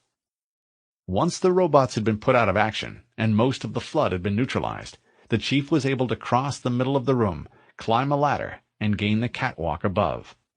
From that vantage point, he could look across into the maintenance control room, where a couple of sentinels were hard at work trying to zap a group of flood, none of whom were willing to be toasted without putting up a fight. The combatants were too busy to worry about stray humans, however, and the non-com took advantage of that to work his way down the walkway and into the control room. And that, as he soon learned, was a big mistake. It wasn't too bad at first, or didn't seem to be, as he destroyed both of the sentinels and went to work on the flood. But every time he put one form down, it seemed as if two more arrived to take its place, soon forcing him onto the defensive. He retreated into the antechamber adjacent to the control room. The human had little choice but to place his back against a locked hatch. The larger forms came in 2s and 3s, while the infection forms came in swarms. Some of the assaults seemed to be random, but many appeared to be coordinated as 1 or 2 or 3 combat forms would hurl themselves forward, die under the assault weapon's thundering fire, and fall just as the Spartan ran out of ammo, and more carrier forms waddled into the fray. He slung his AR, drew the shotgun, briefly hoping there would be a lull during which to reload, and open fire on the bloated monstrosities before the force exerted by their exploding bodies could do him harm. Then, with newly spawned infection forms flying in every direction, it was cleanup time, followed by a desperate effort to reload both weapons before the next wave of creatures attempted to roll over him. He dropped into a pattern of fire and movement. He made his way through the ship, closer to the engineering spaces, pausing only to pour fire into knots of targets of opportunity. Then he quickly disengaged, reloaded, and ran farther into the ship. The noise generated by his own weapons hammered at the Master Chief's ears. The thick, gagging odor of flood blood clogged his throat, and his mind eventually grew numb from all the killing. After dispatching a Covenant combat team, he crouched behind a support strut and fed rounds into the shotgun. Without warning, a combat form leapt on his back and smashed a large wrench into his helmet. His shield dropped away from the force of the blow, which allowed an infection form to land on his visor. Even as he staggered under the impact and pawed at the form's slick body, a penetrator punched its way through his neck seal, located his bare skin, and sliced it open. The Spartan gave a cry of pain, felt the tentacle slide down toward his spine, and knew it was over. Though unable to pick up a weapon and kill the infection form directly, Cortana had other resources and rushed to use them. Careful not to drain too much power, the AI diverted some energy away from the Mjolnir armor and made use of it to create an electrical discharge. The infection form started to vibrate as the electricity coursed through it. The chief jerked as the flood form's penetrator delivered a shock to his nervous system, and the pod popped, misting the Spartan's visor with green blood spray. The chief could see well enough to fight, however, and did so, killing the wrench-wielding combat form with a burst of bullets. "Sorry about that," Cortana said as the Spartan cleared the area around him, "but I couldn't think of anything else to do." "You did fine," he replied, pausing to reload. "That was close." Another 2 or 3 minutes passed before the flood gave up, and he could take the moment necessary to remove his helmet, jerk the penetrator out from under his skin, and slap a self-adhering antiseptic battle dressing over the wound. It hurt like hell. The Spartan winced as he lowered the helmet back over his head and sealed his suit. Then, pausing only to kill a couple of stray infection forms, and still looking for a way to gain entry to the cryochamber, the chief made his way through a number of passageways, into a maze of maintenance tunnels, and out into a corridor where he spotted a red arrow on the deck, along with the word engineering. Finally, a break. No longer concerned with finding a way into cryo, the non-com passed through a hatch and entered the first passageway he'd seen that was well lit, free of bloodstains, and not littered with corpses. A series of turns brought him to a hatch. "Engine room located," Cortana announced. "We're here." The Spartan heard humming, and knew that 343 Guilty Spark was somewhere in the vicinity. He had already started to back through the hatch when Cortana said, "Alert! The monitor has disabled all command access. We can't restart the countdown. The only remaining option will be to detonate the ship's fusion reactors. That should do enough damage to destroy Halo. Don't worry, I have access to all of the reactor schematics and procedures. I'll walk you through it. First, we need to pull back the exhaust coupling. That will expose a shaft that leads to the primary fusion drive core." "Oh, good," the Spartan replied. "I was afraid it might be complicated." The chief reopened the hatch, stepped out into the engine room, and an infection form flew straight at his faceplate. The attack on the Truth and Reconciliation came with mind-numbing speed, as a wing of 15 Banshees came screaming out of the sun, attacked the nearly identical number of Covenant aircraft assigned to fly cover over the cruiser, and knocked half of them out of the sky during the first 60 seconds of combat. Then, even as individual dogfights continued, Lieutenant Cookie Peterson and his fellow Pelican pilots delivered Silva, Wellesley, and 45 heavily armed Marines into the enemy cruiser's shuttle bay, where the first Leathernecks off the ramps smothered the Covenant security team in a hail of bullets, secured all the hatches, and sent a team of 15 Helljumpers racing for the ship's control room. Conscious of the fact that occupying the control room wouldn't mean much unless they owned engineering as well, the humans launched a nearly simultaneous ground attack. Thanks to the previous effort in which the Master Chief and a group of Marines had entered the ship looking for Captain Keyes, McKay had the benefit of everything learned during that mission, including a detailed description of the gravity lift, video of the interior corridors, and operational data which Cortana had siphoned out of the ship's systems. Not too surprisingly, security around the gravity lift had been tripled since the previous incursion, which meant that even though McKay and her force of Helljumpers had been able to creep within meters of the hill on which the gravity field was focused, they still had 6 hunters, 12 elites, and a mixed bag of grunts and jackals to cope with before they could board the vessel above. Having anticipated that problem, McKay had equipped her 15-person team with 8 rocket launchers, all of which were aimed squarely at the hunters. The Covenant-flown Banshees had just come under attack, and the spined monsters were staring up into a nearly cloudless sky when McKay gave the word. "Now!" All 8 launchers fired 1, then 2 rockets, putting a total of 16 of the shaped charges on the aliens, so that the hunters never had a chance to fight as a series of red-orange explosions blew them apart. Even as gobbets of raw meat continued to rain out of the sky, the launchers were reloaded, and another flight of rockets was sent on its way. 3 of the 4 elites had been killed during the initial attack, which meant that some of the survivors were targeted by as many as 2 missiles and simply ceased to exist as the powerful 102mm rounds detonated. Those who survived the volley, and there weren't many, fell quickly as the rest of the team hurled grenades into the enemy positions and hosed them with automatic fire. Total elapsed time, 36 seconds. A full minute was consumed racing up the hill and greasing the guard at the top, which meant that 1:36 had passed by the time the murderous humans appeared inside the Truth and Reconciliation, slaughtered the grunts on guard duty, and deactivated the lift. Jenkins was chained between a pair of burly Marines. McKay waved the trio forward.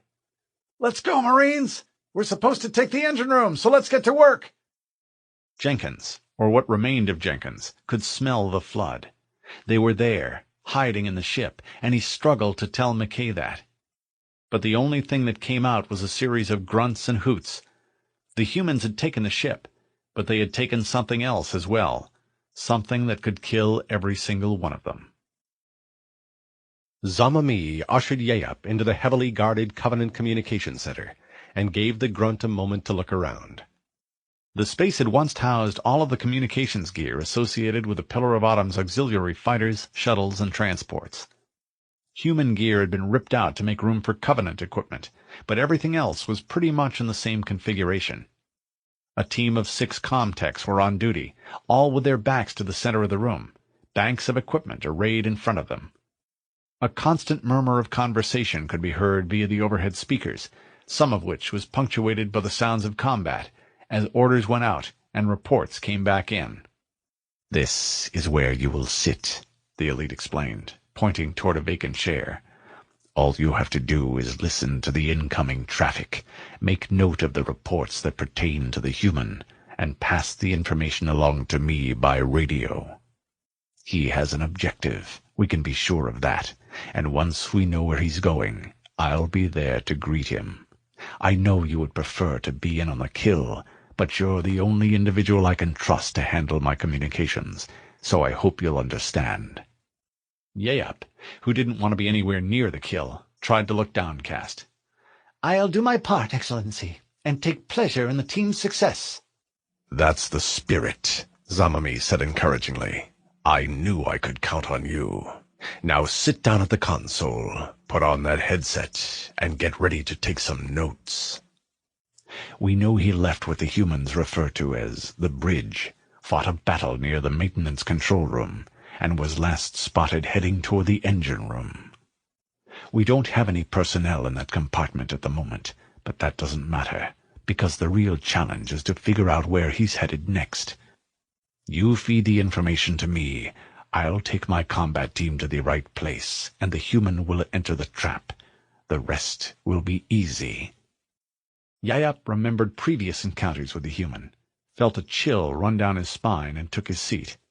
Something told him that when it came to a final confrontation between the elite and the human, it might be many things, but it wouldn't be easy.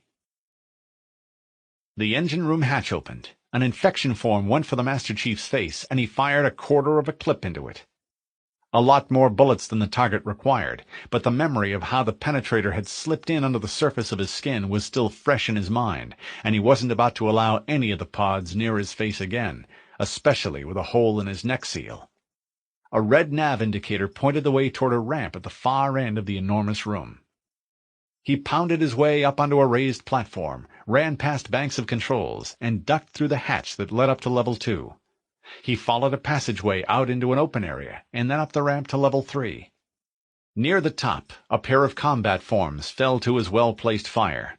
He policed the fallen creature's ammo and grenades and kept going. "Not acceptable, Reclaimer," 343 Guilty Spark intoned. "You must surrender the construct." The chief ignored the monitor, made his way up to Level 3, and encountered a reception party comprised of Flood. He opened fire, took 2 combat forms and a carrier down off the top, and backed away in order to reload. Then, with a fresh clip in place, he opened fire, cut the nearest form off at the knees, tossed a grenade into the crowd behind him. The frag detonated and blew them to hell. Quick bursts of automatic fire were sufficient to finish the survivors and allow the Master Chief to reach the far end of the passageway. A group of forms were waiting there to greet him, but quickly gave way to a determined assault as he made his way up the blood-slicked steel and through the hatch at the top of the ramp. He moved onto the Level 3 catwalk and immediately started to take fire. There was total chaos as the sentinels fired on the Flood shot back, and everyone seemed to want a piece of him. It was important to concentrate, however, to focus on his mission, so the Spartan made a mad dash for the nearest control panel. He hit the control labeled Open, heard a beeper go off, followed by the sound of Cortana's voice. "Good. Step 1 complete. We have a straight shot into the fusion reactor. We need a catalytic explosion to destabilize the magnetic containment field surrounding the fusion cell." "Oh," the petty officer said, as he jumped down onto a thick slab of duracrete and felt it start to move. "I thought I was supposed to throw a grenade into a hole." "That's what I said." The chief grinned as a brightly lit rectangular slot appeared, and he tossed a grenade in through the opening. The ensuing explosion threw bits of charred metal around the smoke-filled compartment. 1 down and 3 to go, the Spartan told himself, as the sentinels fired and the laser beams hit his chest. Thanks to the lightning-fast and extremely well-coordinated nature of the attack, the humans controlled more than 80% of the Truth and Reconciliation and were preparing to lift off. Those compartments not under human control could be dealt with later on. There hadn't been any contact with Cortana for a while, and Silva intended to play it safe. If Halo was about to blow, he wanted to be far away when the event took place. The cruiser's control room was a scene of frantic activity as Wellesley wrestled with the ship's non-sentient navcomp. Naval personnel struggled to familiarize themselves with all manner of alien control systems, and Silva gloated over his latest coup. The attack had been so fast, so successful, that his hell jumpers had captured a being who referred to himself as a prophet and claimed to be an important member of the Covenant's ruling class. Now, safely locked away, the alien was slated to become yet another element in Silva's triumphant return to Earth. The officer smiled as the ship's gravity locks were released. The hull swayed slightly in response, and the final pre-flight check began. Many decks below, McKay felt someone touch her arm. "Lieutenant, do you have a moment?" Though not in the same chain of command, Lieutenant Commander Gale Purdy outranked the Helljumper, which was why McKay responded by saying, "Yes, ma'am. What can I do for you?" Purdy was an engineering officer, and one of those 16 individuals who raided bodyguards, both of whom had their backs to the officer and were facing out. She was middle-aged and stout, with ginger-colored hair. Her eyes were serious and locked with McKay's. "Step over here. I'd like to show you something." McKay followed the other officer over to a large tube that served to bridge the 1-meter gap between one blocky-looking installation and the next. Jenkins, who had no choice but to go wherever his Marine guards went, was forced to follow. "See that?" the naval officer inquired, pointing at the tube. "Yes, ma'am," McKay answered, mystified as to what such a structure could possibly have to do with her. "That's an access point for the fiber-optic pathway that links the control room to the engines," the engineer explained. "If someone were to sever that connection, the power plants would run wild. There may be a bypass somewhere, but we haven't found it. Given the fact that 20% of the ship remains under Covenant control, I suggest that you post a guard on this piece of equipment until all of the Covenant are under lock and key." Purdy's suggestion had the force of an order, and McKay said, "Yes, ma'am. I'll take care of it." The naval officer nodded as the deck tilted and forced both women to grab onto the fiber channel. 2 people were thrown to the deck. Purdy grinned. "Pretty sloppy, huh? Captain Keyes would have a fit." Silva wasn't worried about the finer points of ship handling. As the final loads of UNSC personnel were deposited in the shuttle bay, the Pelicans were secured, the outer doors were closed, and the Truth and Reconciliation struggled to break the grip that Halo had on her hull. No, Silva was satisfied merely to get clear of the surface, to feel the deck vibrate as the cruiser's engines struggled to push countless tons of dead weight up through the ringworld's gravity well, to the point where the ship would break free. Spurred into action by the vibration, or perhaps just tired of waiting, the Flood chose that moment to attack the engine room. A vent popped open, an avalanche of infection forms poured out and came under immediate fire. Jenkins went berserk and jerked on his chains, gibbering incoherently as the Marine guards struggled to bring him under control.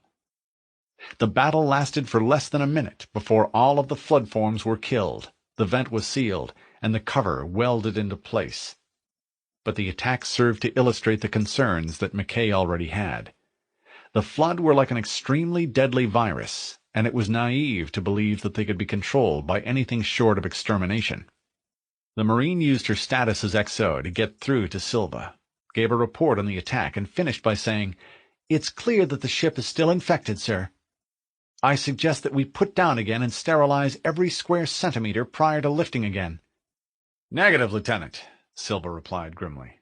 "I have reason to believe that Halo is going to blow, and soon. Besides, I want some specimens, so see what you can do to capture some of the ugly bastards." "The lieutenant is correct," Wellesley put in dispassionately. "The risk is too great. I urge you to reconsider." "My decision is final," Silva growled. "Now return to your duties, and that's an order." McKay broke the connection. The military incorporated many virtues, in her mind at least, one of the most important of which was duty. Duty not just to the Corps, but to the billions of people on Earth to whom she was ultimately responsible. Now, faced with the conflict between military discipline, the glue that held everything together, and duty, the purpose of it all, what was she supposed to do?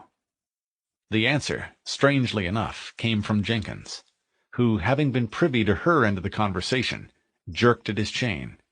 The action took one of the guards by surprise.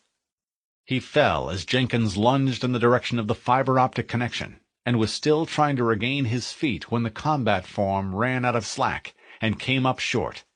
Seconds later, the Marines had Jenkins back under control. Having failed to do what he knew was right, and with his chains stretched tight, Jenkins looked imploringly into McKay's eyes. McKay realized that the decision lay in her hands, and that although it was horrible, almost beyond comprehension, it was simple as well. So simple that even the grotesquely ravaged Jenkins knew where his duty lay. Slowly, deliberately, the Marine crossed the deck to the point where the guard stood, told him to take a break. took one last look around, and triggered a grenade. Jenkins, still unable to speak, managed to mouth the words, "Thank you." Silva was too many decks removed to feel the explosion, or to hear the muffled thump, but was able to witness the results firsthand. Someone yelled, "The controls are gone!" The deck tilted as the Truth and Reconciliation did a nose-over, and Wellesley made one last comment. "You taught her well, Major. Of that you can be proud." Then the bow struck. A series of explosions rippled the length of the hull, and the ship, as well as all of those aboard her, ceased to exist. "You're sure?" Zamami demanded, his voice slightly distorted by both the radio and an increasing amount of static. Yayup wasn't sure of anything, other than the fact that the reports flowing in around him were increasingly negative, as Covenant forces came under heavy fire from both the Flood and the Sentinels. Something had caused a rock to form down in the grunt's abdomen, and made him feel slightly nauseated. But it would never do to say that, not to someone like Zamami, so he lied instead. "Yes, Excellency. Based on the reports and looking at the schematics here in the communication center, it looks like the human will have little choice but to exit via hatch E117, make his way to lift V1269, and go up to a Class 7 service corridor that runs along the ship's spine." "Good work, Yayup," the elite said. "We're on our way."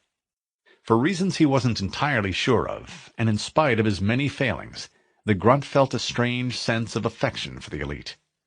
"Be careful, Excellency. The human is extremely dangerous." "Don't worry," Zamami replied. "I have a surprise for our adversary. A little something that will even the odds. I'll call you the moment he's dead." Yayup said, "Yes, Excellency," heard a click, and knew it was the last time he would hear the officer's voice. Not because he believed that Zamami was going to die, but because he believed all of them were about to die.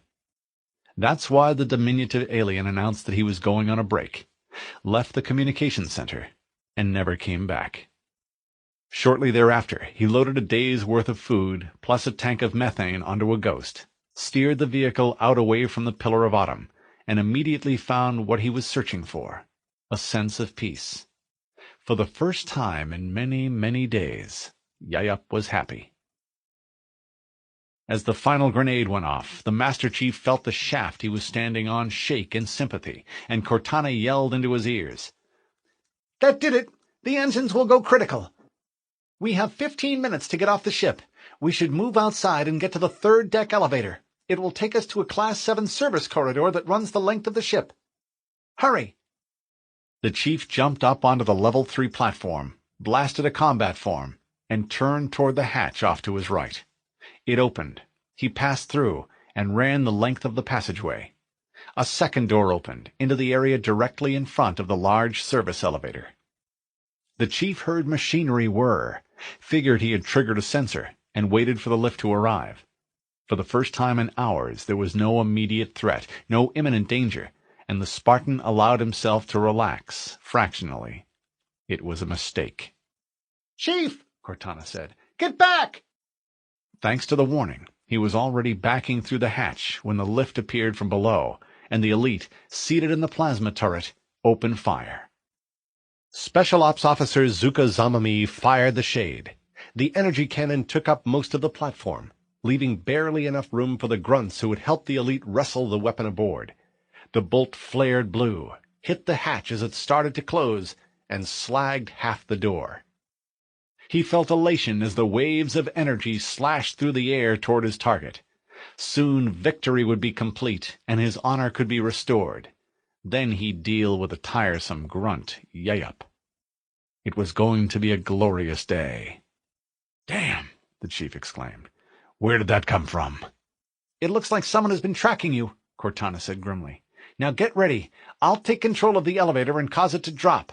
You roll a couple of grenades into the shaft."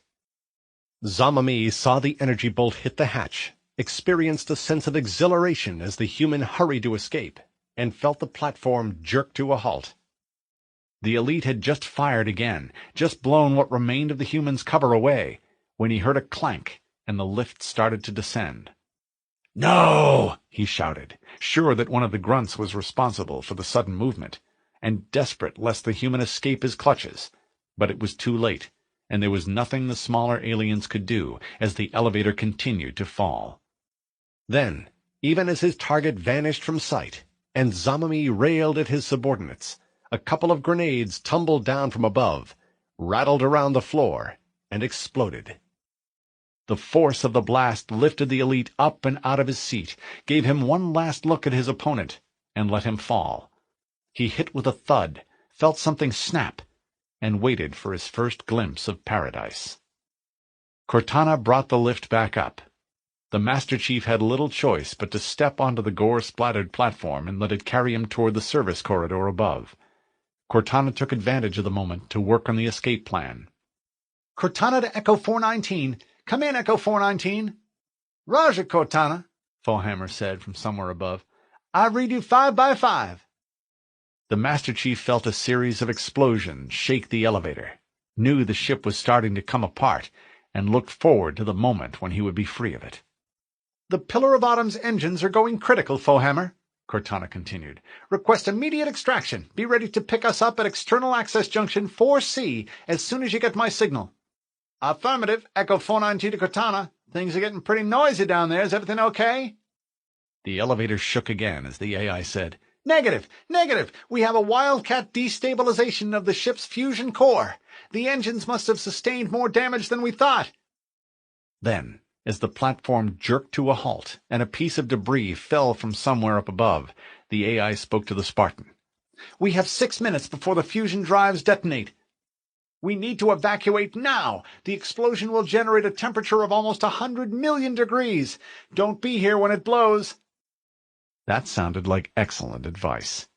The Master Chief ran through a hatch into a bay full of warthogs, each stowed in its own individual slot. He chose one that was located near the entry, jumped into the driver's seat, and was relieved when the vehicle started up. The countdown timer which Cortana had projected onto the inside surface of his HUD was not only running, but running fast, or so it seemed to the Chief as he drove out of the bay, hooked a left to avoid a burning hog, and plowed through a mob of Covenant and Flood. An elite went down, was sucked under the big off-road tires, and caused the vehicle to buck as it passed over him. The slope ahead was thick with roly-poly infection forms. They popped like firecrackers as the human accelerated uphill and plasma bolts raced to catch him from behind. Then, cautious lest he make a mistake and lose valuable time, he took his foot off the accelerator and paused at the top of the ramp. A large passageway stretched before him, with walkways to either side, a pedestrian bridge in the distance, and a narrow service tunnel directly ahead.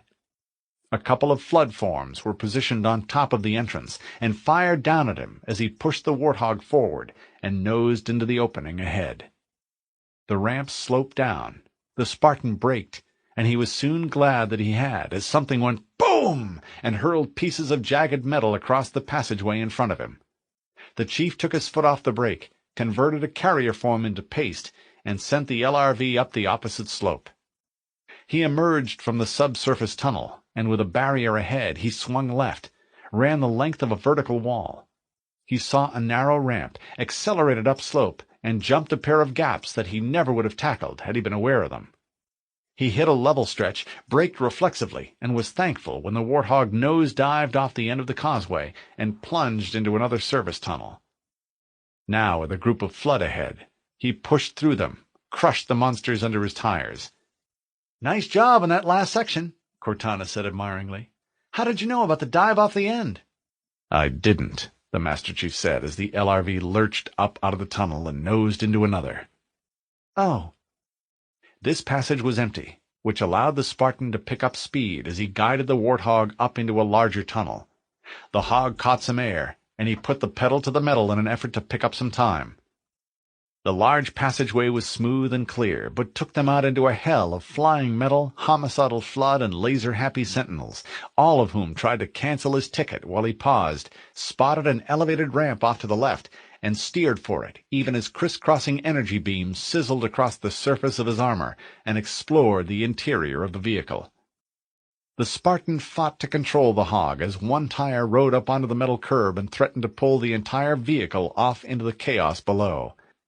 It was difficult, with fire sleeting in from every possible direction, but the chief made the necessary correction, came down off the ramp, hooked a left, and found himself in a huge tunnel with central support pillars that marched off into the distance. Careful to weave back and forth between the pillars in order to improve his time, he rolled through a fight between the Flood and a group of Covenant, took fire from a flock of sentinels, and gunned the LRV out into another open area with a barrier ahead. A quick glance confirmed that another elevated ramp ran down the left side of the enormous passageway, so he steered for that. Explosions sent gouts of flame and smoke up through the grating ahead of him, and threatened to heave the warthog off the track. Once off the ramp, things became a little easier as the Spartan entered a large tunnel, sped the length of it, braked into an open area, and pushed the vehicle down into a smaller service tunnel. Infection forms made loud popping sounds as the tires ate them alive. The engine growled, and the chief nearly lost it as he came out of the tunnel too fast, realized there was another subsurface passageway ahead, and did a nose-over that caused the front wheels not only to hit hard, but nearly flipped the hog end for end. Only some last-minute braking and a measure of good luck brought the LRV down right side up and allowed the Master Chief to climb up out of the passageway and into a maze of pillars. He swore as he was forced to wind his way between the obstacles, while precious seconds came off the countdown clock, and every alien, freak, and robot with a weapon took potshots at him while he did so. Then came a welcome stretch of straight level pavement, a quick dip through a service tunnel, and a ramp into a sizable tunnel as Cortana called for evac. Cortana to Echo 419, requesting extraction now, on the double. Affirmative, Cortana, the pilot replied as the Master Chief accelerated out onto a causeway. Wait, stop, Cortana insisted. This is where Forehammer is coming to pick us up. Hold position here. The Spartan braked, heard a snatch of garbled radio traffic, and saw a UNSC dropship approach from the left. Smoke trailed behind the Pelican, and the reason was plain to see. A Banshee had slotted itself in behind the transport and was trying to hit one of the ship's engines. There was a flash as the starboard power plant took a hit and burst into flames. The chief could imagine Forehammer at the controls, fighting to save her ship, eyeing the causeway ahead. "Pull up, pull up!" the Spartan shouted, hoping she could pancake in, but it was too late. The Pelican lost altitude, passed under the causeway, and soon disappeared from sight. The explosion came 3 seconds later. Cortana said, "Echo 419!" and receiving no response, said, "She's gone." The Master Chief remembered the cheerful voice on the radio, the countless times the pilot had saved somebody's tail, and felt a deep sense of regret. There was a short pause while the AI tapped into what remained of the ship's systems. "There's a longsword docked in Launch Base 7. If we move now, we can make it." Rubber screeched as the chief put his foot to the floor, steered the warthog through a hatch, down a ramp, and into a tunnel. Huge pillars marked the center of the passageway, and a series of concave gratings caused the LRV to wallow before it lurched up onto smooth pavement again. Explosions sent debris flying from both sides of the tunnel and made it difficult to hear Cortana as she said something about full speed and some sort of gap. He hit the accelerator, but the rest was more a matter of luck rather than skill. The Master Chief pushed the hog up a ramp, felt the bottom drop out of his stomach as the LRV flew through the air, dropped 2 or 3 levels, hit hard, slewed sideways, and came to a stop. The chief wrestled with the wheel, brought the front end around and glanced at the timer. It read 011020.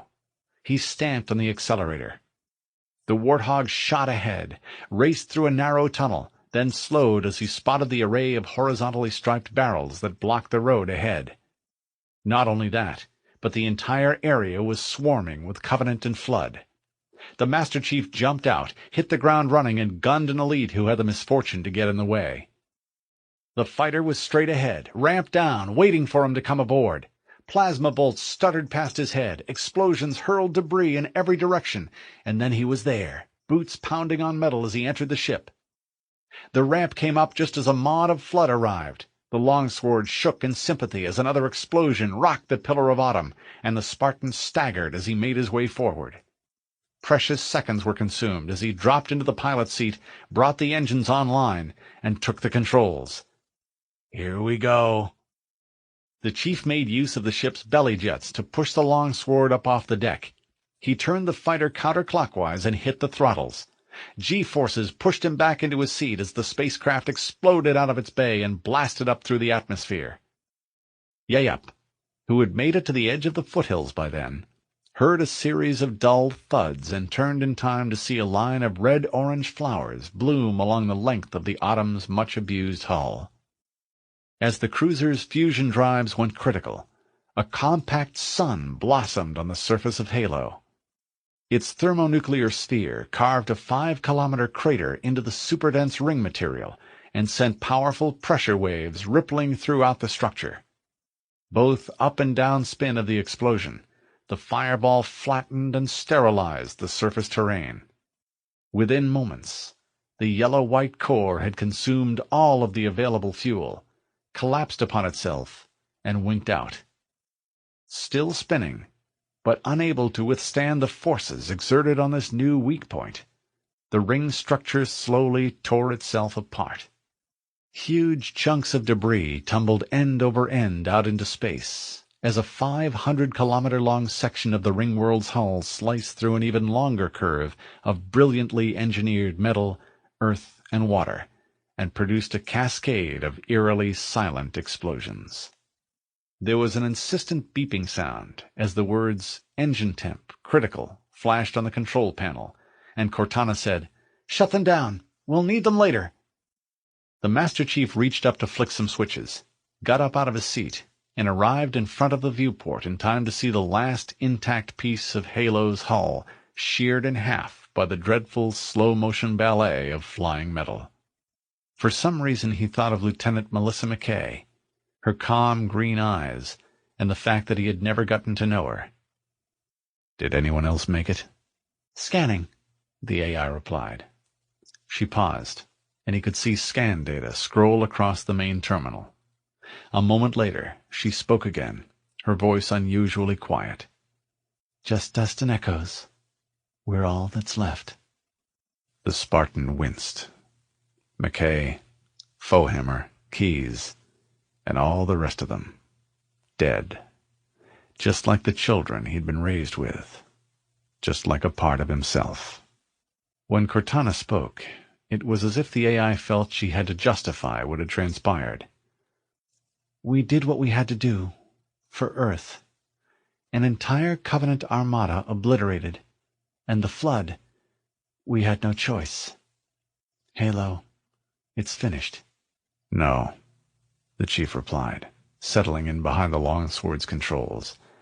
"The Covenant are still out there, and Earth is at risk. We're just getting started."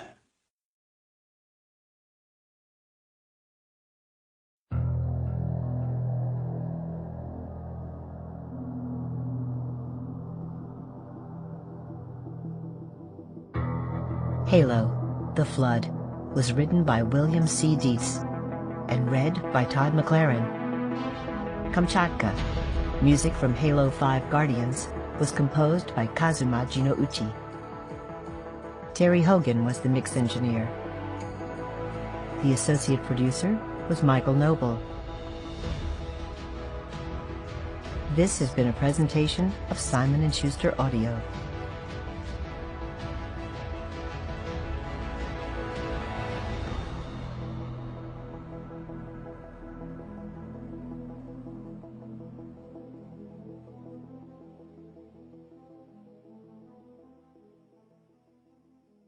Halo, The Flood, is available as an ebook from Gallery Books.